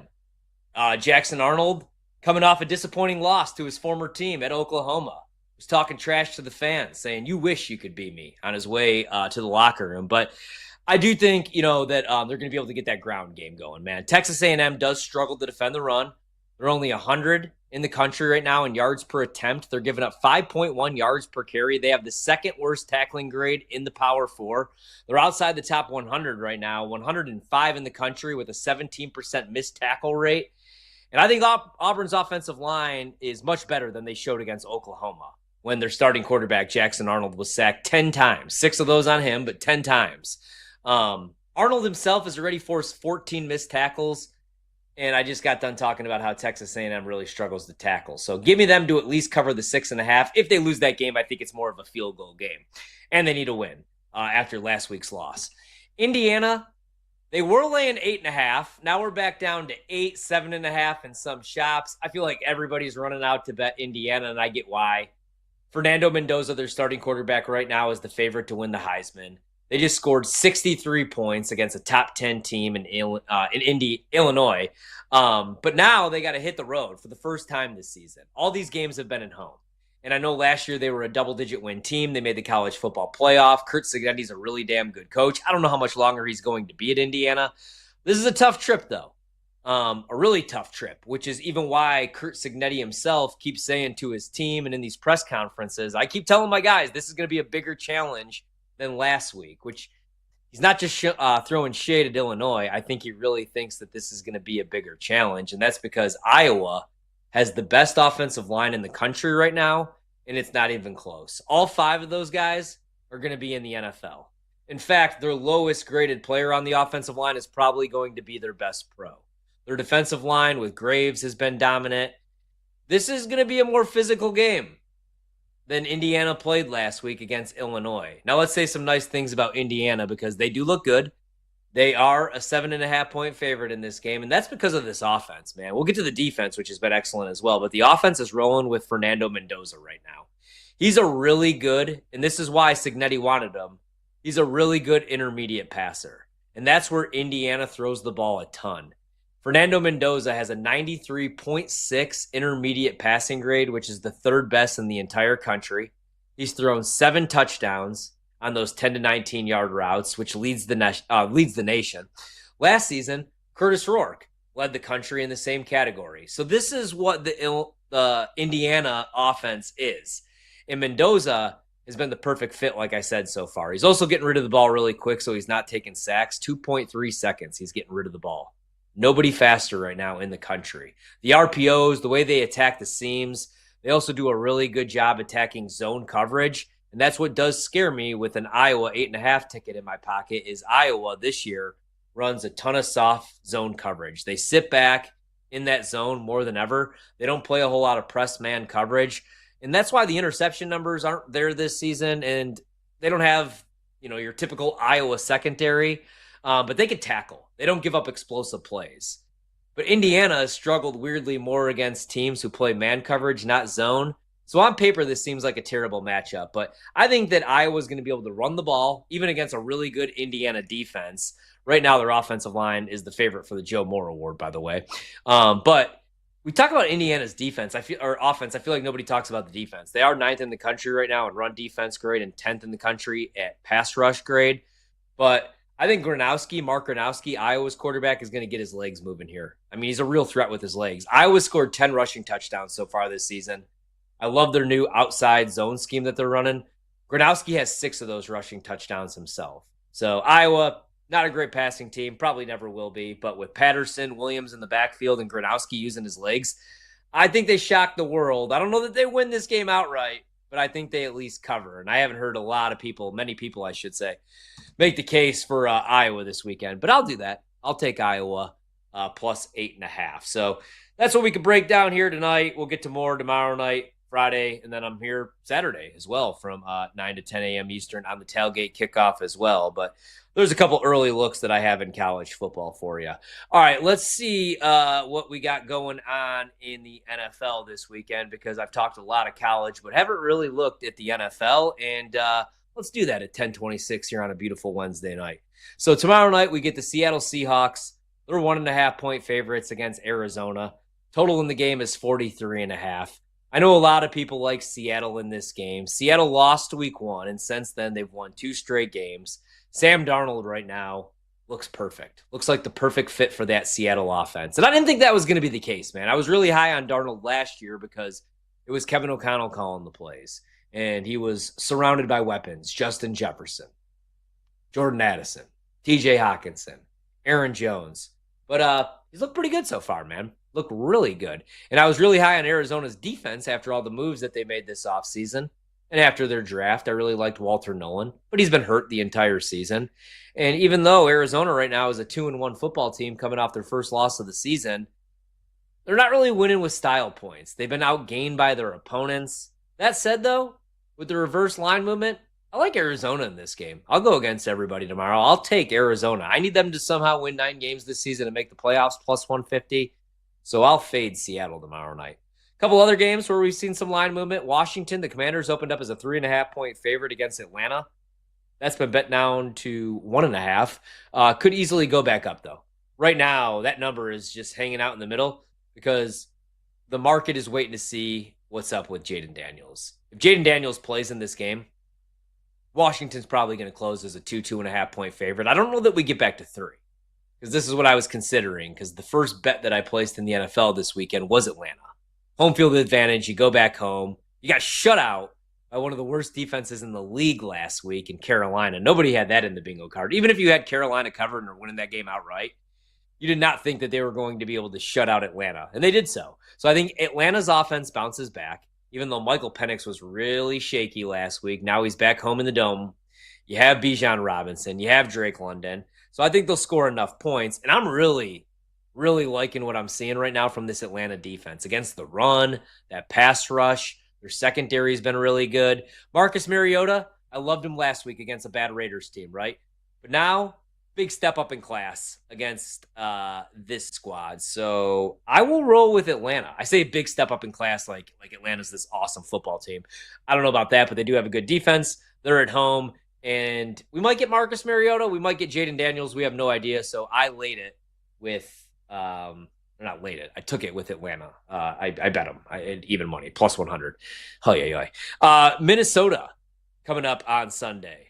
9:30 a.m. kickoff, you got to remember, because this game is going to be played in Dublin, Ireland. We get a neutral site, first, I almost said London game, first overseas game, international game this year. You have Minnesota right now, a 2.5-point favorite over Pittsburgh. I'm staying away from this game. I really like what I saw from Carson Wentz running that offense last week. That was my hot take. Every year, one of these quarterbacks comes back from the dead. Why can't it be Carson Wentz, especially in the Kevin O'Connell offense? We saw Sam Darnold run it last year. But man, I don't know what the Steelers are yet, right? I mean, they should be 3-0. They made a bunch of mistakes in their one loss this season against Seattle. You had Caleb Johnson just watch the ball bounce into the end zone on a kickoff. He doesn't go return it. Rodgers has looked decent. I mean, he looks 41 years old, but he's definitely serviceable, and he can make all the throws. I just worry about Pittsburgh's defense. I don't think I've ever said that about this Steelers team, but the last 2 years, their secondary, their pass defense has been shaky. So I'm staying away from this game. If I had to bet it, we're getting 2.5. If we could get to 3, I'll bet the Steelers. But at 2.5, I want a full field goal because I could see this being a 17-14, 24-21 type game. You lean the under, though. Total's low, though. 41, one of the lowest of the week. Also coming up on Sunday, we got the New York Football Giants, and we got Jackson Dart making his first start of the season. They are now 6.5-point dogs in that game. Total 44. You got a rookie quarterback making his first start against a really good defense. Usually that would be an auto bet for me on the Chargers, but I don't want to lay 6.5.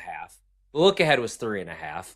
And I also worry a little bit that Jackson Dart's at home, so it's not like it's a road start. You got Cam Scadaboo, who's playing out of his mind right now as a rookie back.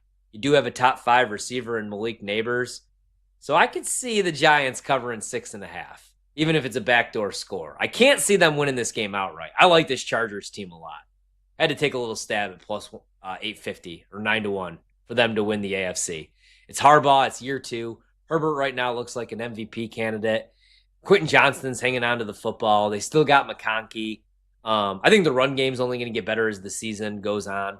I do like that they're letting Justin Herbert throw the ball on early downs. It doesn't look like a classic Greg Roman offense. So I think the Chargers win, but I can see the Giants covering in that game. Can't see it enough to where I want to bet it with my own money, though. So we'll stay away from that one. New England laying 5.5 against Carolina. So Carolina on paper still has one of the worst defenses in the league, but they're coming off a shutout against Atlanta. Granted, it was their first home game. They needed it because they were 0-2, but the defense looked good. They won that game 30-0. That's why we're seeing this total 43. Kind of lean over. Right? I think Carolina's defense comes back to earth now that they hit the road. And I've been impressed with Drake May so far this season. I like his props against Carolina. If I had to bet the game, I would probably take the 5.5, though, with the Panthers. Again, I'm not there with the market on this New England team. Last year, they win 4 games. Win total bumps up to 8.5. Every week, they're favored pretty much this season, and I just don't get it. So they probably win, but I don't know about by 6. So I will take Carolina with the 5.5 most likely if I decide to bet this game. Tampa Bay, actually Philadelphia took a little bit of money in this one. I'm excited for this game. 2 3-0 teams.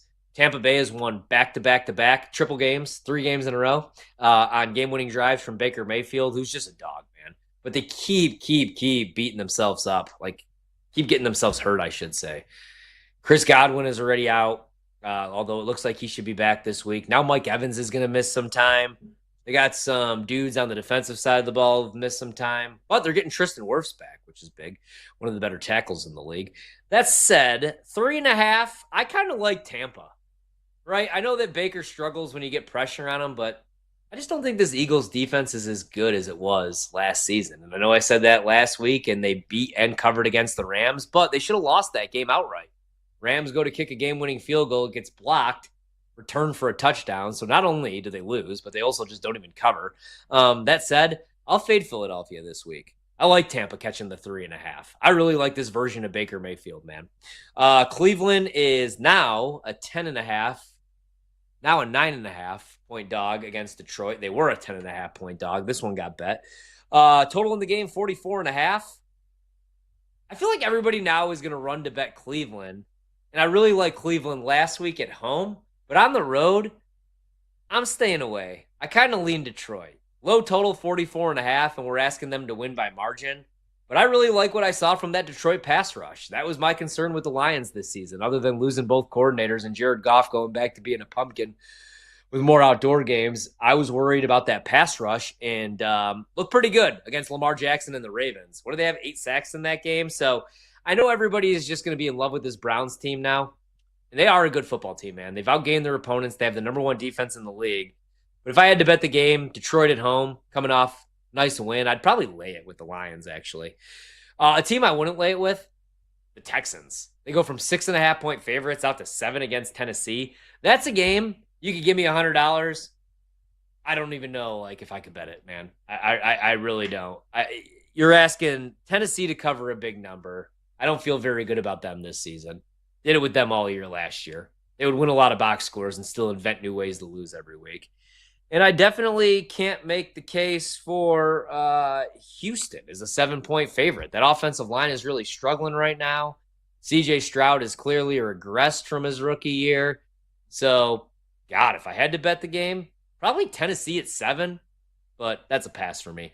Another big spread, Buffalo laying 15.5 against the Saints, total in the game 48. I would probably bet the Saints if I had to bet the game. 15.5 is a lot of points, and it's actually come down a little bit. We were at 16.5. The Saints haven't completely given up yet.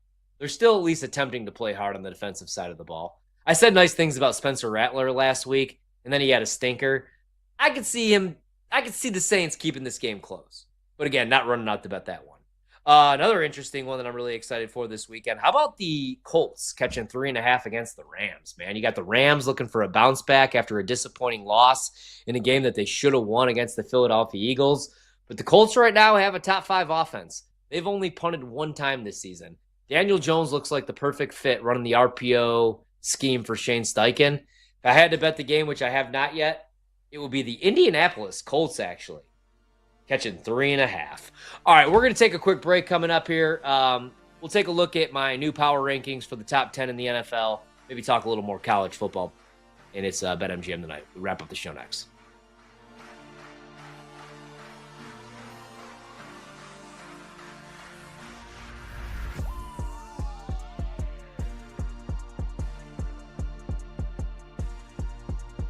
We're bringing the Wagertainment wherever you are. Stream the BetMGM network live on Odyssey, iHeartRadio, or TuneIn. Open the app and listen now.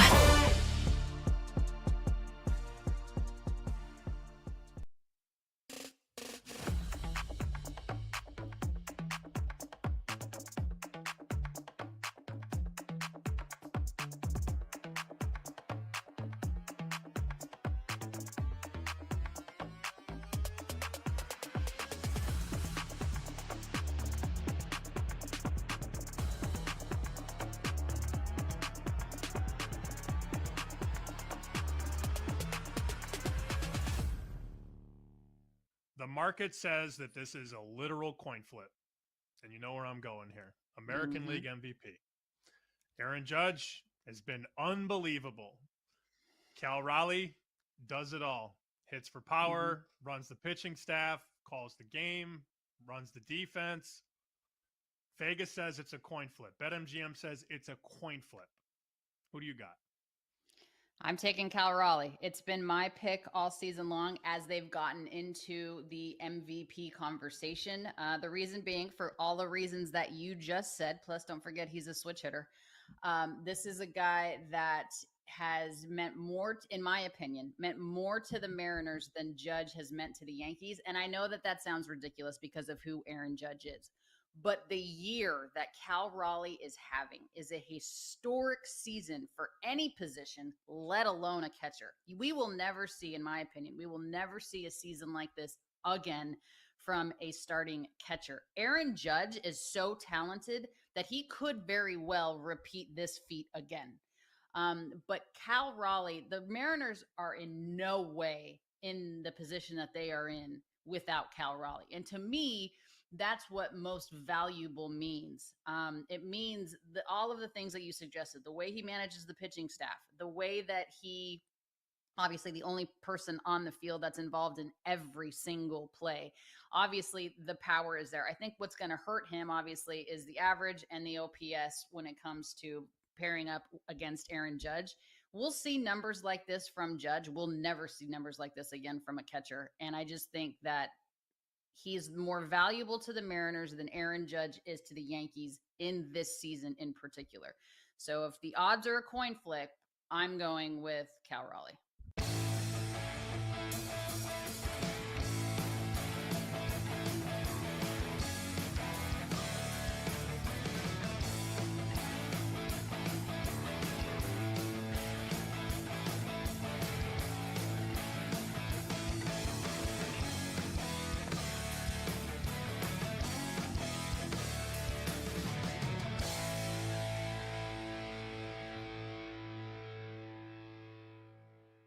Why are the Broncos favored by 7.5? Somebody riddle me this. Because the Bengals Broncos got their had a ass good whooped? season last year. The Broncos were good last year. Yeah, I don't understand this at all, man. Look, Cincinnati looked awful without Burrow. We all understand what happened. But we're flipping that much? We went from Jake Browning is not a bad backup. Jake Browning's won games. He has weapons to, nope, we got to make a trade. You got to bring in a different quarterback for Cincinnati. Let's pump the brakes a little bit. First off, the team that's favored by more than a touchdown, their only win is against Tennessee, where they looked terrible, and maybe against the worst team in football. And then after that, they lose at Indianapolis, giving up a ton of points. And then last week, they lose a tight game at the Chargers, sitting 1-2. They could easily be sitting here 0-3. And then I think this is a very different point spread than the 7.5. This is a total overreaction. If you look at last week, yes, that was brutal, but it got away from Cincinnati early. It was 34-3 at halftime. Isaiah Rodgers had 2 fumbles that he returned for touchdowns. I don't think that's going to happen for the Broncos defense. Maybe it will, and I'm completely wrong. But I don't expect that to happen. And this Broncos defense does not look like the same defense it did a year ago. And you have those 2 terrific wideouts on the outside for Browning. We're going to get a much better effort. I think Cincinnati's live in this game. There is no chance I'm putting any of my survivor plays on the Broncos, even though they're favored by 7.5.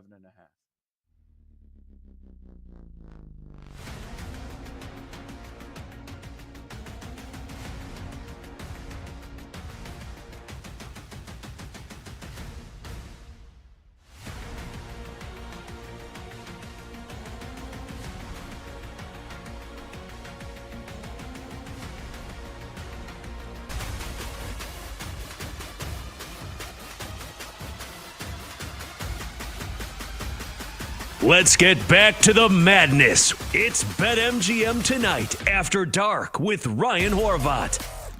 BetMGM Tonight After Dark. Ryan Horvat with you. Final segment of the night. I want to talk college football tonight, so we did that instead of power rankings. Those will return tomorrow night in the NFL. Nothing's really changed in the NFL. For me, at least. I think I thought San Francisco was the team to beat in the NFC.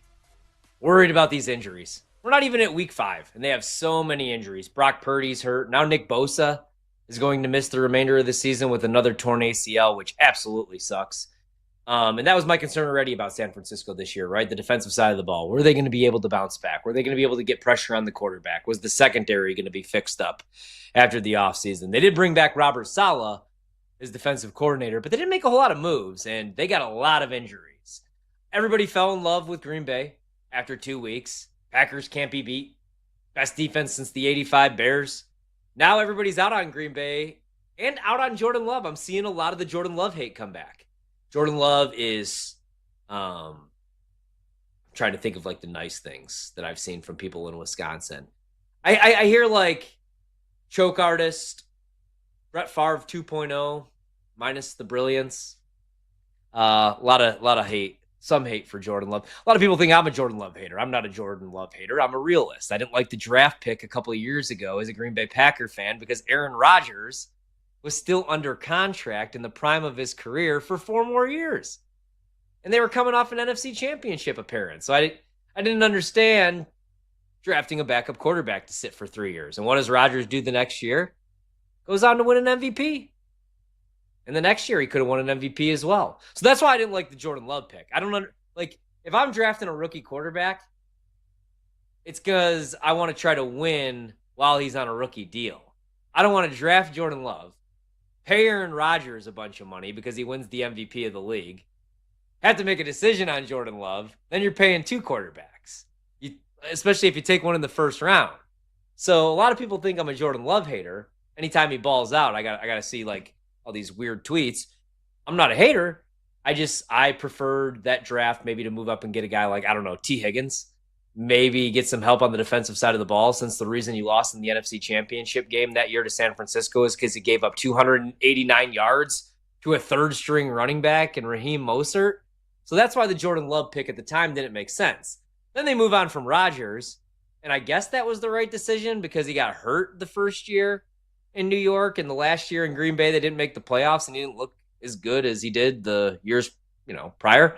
But we'll see. I still think Green Bay is going to be fine, but I love how everybody's off the train because they're non-ball knowers and they think the Browns are just this terrible football team.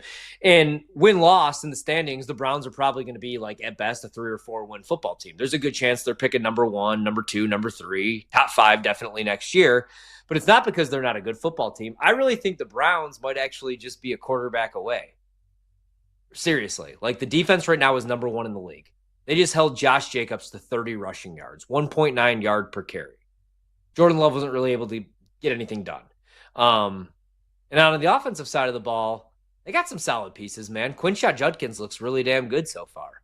So I think the Browns might only be a quarterback away. And I'm not ready to jump off Green Bay futures in the NFC just because they lost to the Browns. That was always a scheduled loss for me. You start off the season with 2 back-to-back games at Lambeau, and you had an advantage because you hadn't beaten the Lions in forever. So they clearly wanted that game against Detroit, who was playing their first game without both coordinators, right? Aiden Hutchinson was playing his first game back from a broken frickin' leg. So that was a really good spot for Green Bay at Lambeau. And then it was a short week against the Commanders, who I don't like this year. I think they regress. And you're at home at Lambeau. So that was their first road game, early start, noon kickoff. Not worried about Green Bay at all. I don't even really know how I got on this conversation, to be honest. How about some baseball news? How about Aaron Judge reaching 50 homers for the 4th time?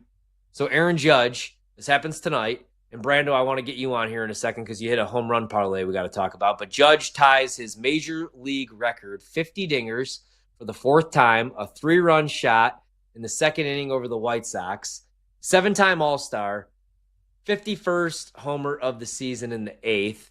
And then he hits 50. He hit 52 as a rookie in 2017. Well, I don't like to do like player rankings or like Mount Rushmore or anything. And I don't want to get crazy and be like, Aaron Judge is the greatest hitter of all time. But dude, he's working his way up into being one of the all-time greats, right? At least home run hitters. Yeah, he's working his way up to being one of the great all-time players, period, right? Because when you look at a guy like Aaron Judge and you not only just his power numbers, but he's just one of those guys that just hits every way you go. And he's patient at the plate. He doesn't strike out a ton. He's one of those guys that you would like to build a team around for the next 10 years. He's just a stud. I like him a lot. He's not a guy that I think he's a DH. I think he's a liability in the outfield, as we saw last year in the playoffs. But to have that bat in your lineup every day, he's a guy you can build around for sure. I used to do, when I did mornings, and I don't want to say where, damn it. Hold on. When I used to do a morning show, Brando, the midday host, though, he was making a lot of money, and he's a big name.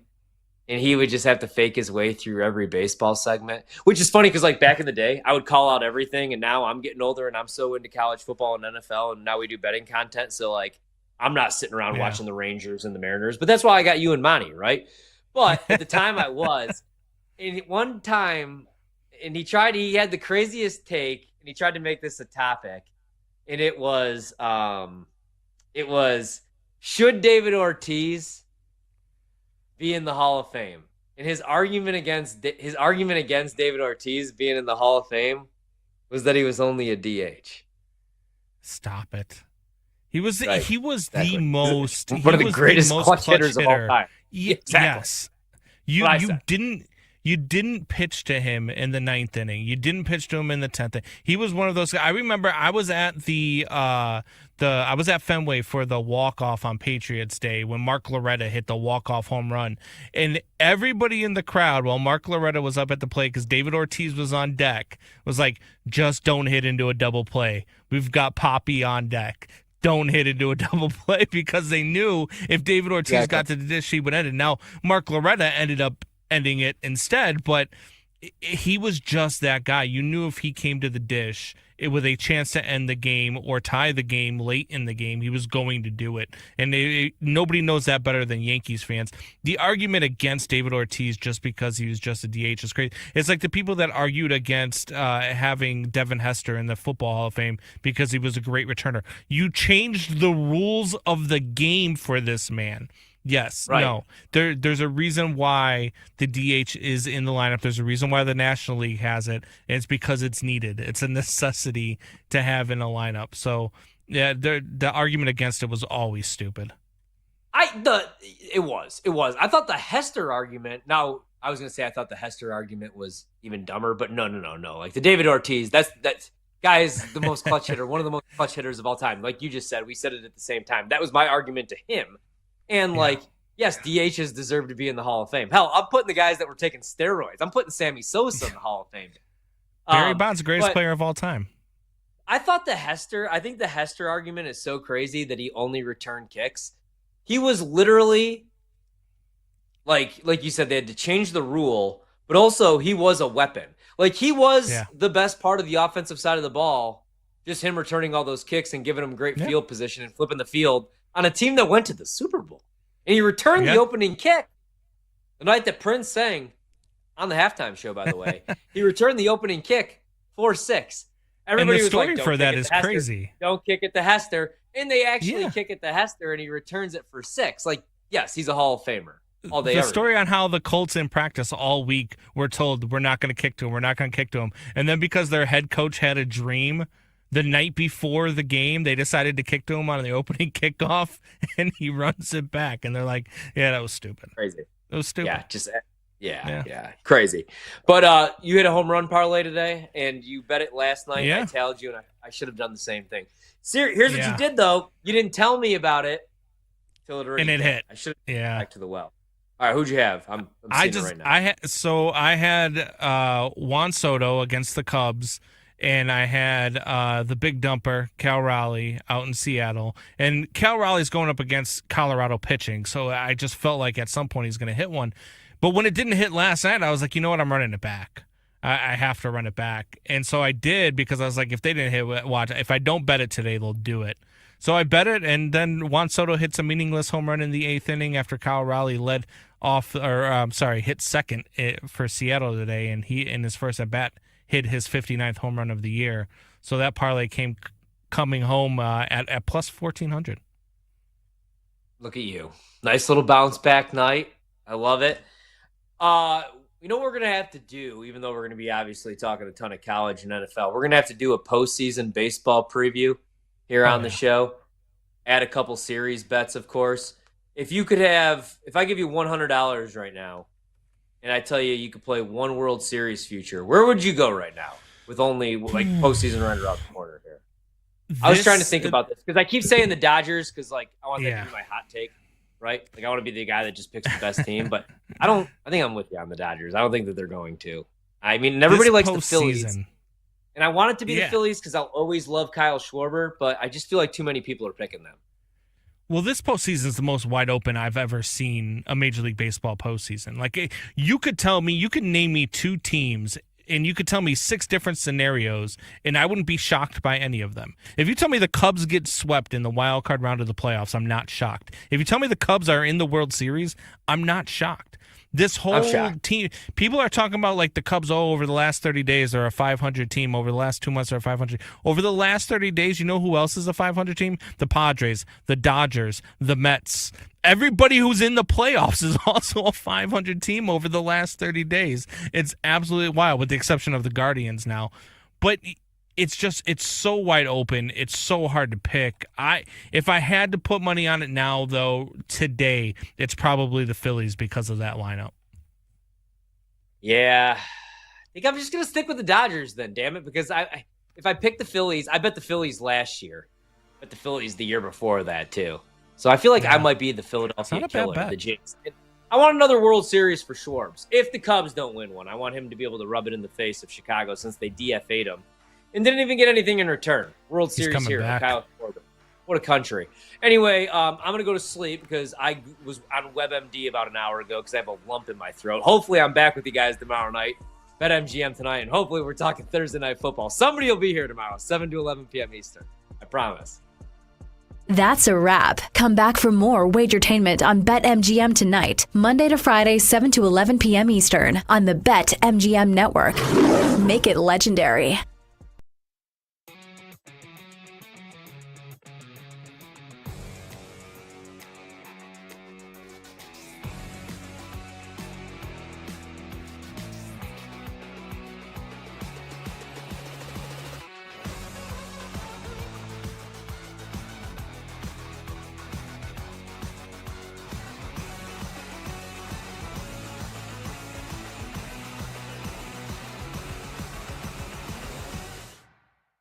Let's start with the favorite right now that's jumping out to me on the board currently. Again, it's a Wednesday. This stuff can change. My picks can move, and I can have different opinions on what I like for these different spots. But as of right now, the favorite that's jumping out to me, Duke is a 6-point favorite on the road at Syracuse on Saturday, and I think Duke is the play in that game. Now, I've bet this Duke team once too many times so far this season, and it's one of those teams that it feels like the professionals really like. You know, that game against Illinois, the game against Tulane, all these games, the game against NC State, all the professionals, they like Duke. These underlying metrics, the spots, they're liking the Blue Devils. And now here we are again. You have a Syracuse team coming off a big upset against Clemson, and they're 6-point home dogs. So naturally, a lot of the public is going to be on Syracuse, yet we're seeing reverse line movement, and it just keeps going up towards Duke. But we have to keep asking ourselves, just how good is Clemson? It was a great win for Syracuse with their backup quarterback, but was that game more about just Clemson being awful, or is Syracuse a decent team? Remains to be seen. They should have lost to UConn a couple weeks ago at home. So Duke being a 6-point favorite on the road at Syracuse, I think, is telling. You always have to worry about an emotional letdown after a big upset win like that for Syracuse. So anything under a touchdown right now, I think Duke is a good bet. I like them at -6.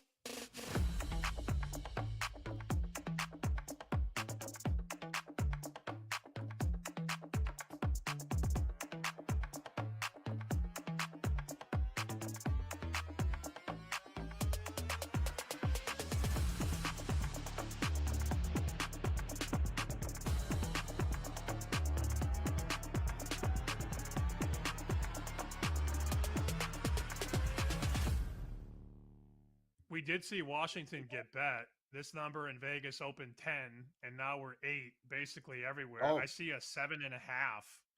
Are you supporting that move on the Huskies, or do you think they're in trouble? Give me the points and give me a money line ticket on the Huskies in that game. Ooh, man. Julian Th- Saint's first real road start.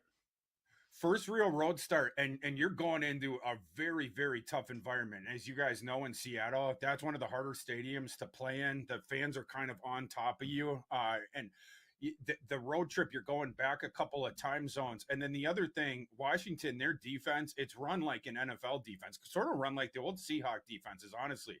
They have the 2 pterodactyl cornerbacks on the outside, Ephesians Prisak and Takario Davis. Both of them are 6'3" or taller, and both of them have ludicrous wingspans, like 6'6" or above wingspans on those guys. So they can mug you off the line. They're very, very active on defense. And then on offense, I just love their pieces. Williams is one of the funnest players in the nation. If people haven't seen him before, you're going to enjoy seeing him. Denzel Boston on the outside. Yeah, you have a legitimate dude out there, a guy who could be a top 3 wide receiver taken in April. And then Jonah Coleman's a stud, their running back. He could be a top 5 running back taken in April as well. Washington has way more talent than people think. Maybe they missed it because last year was Judd Fish's first year. But the second year with the staff there, you have a whole bunch of NFL players on that team. I like Washington. I think Washington could upset Ohio State.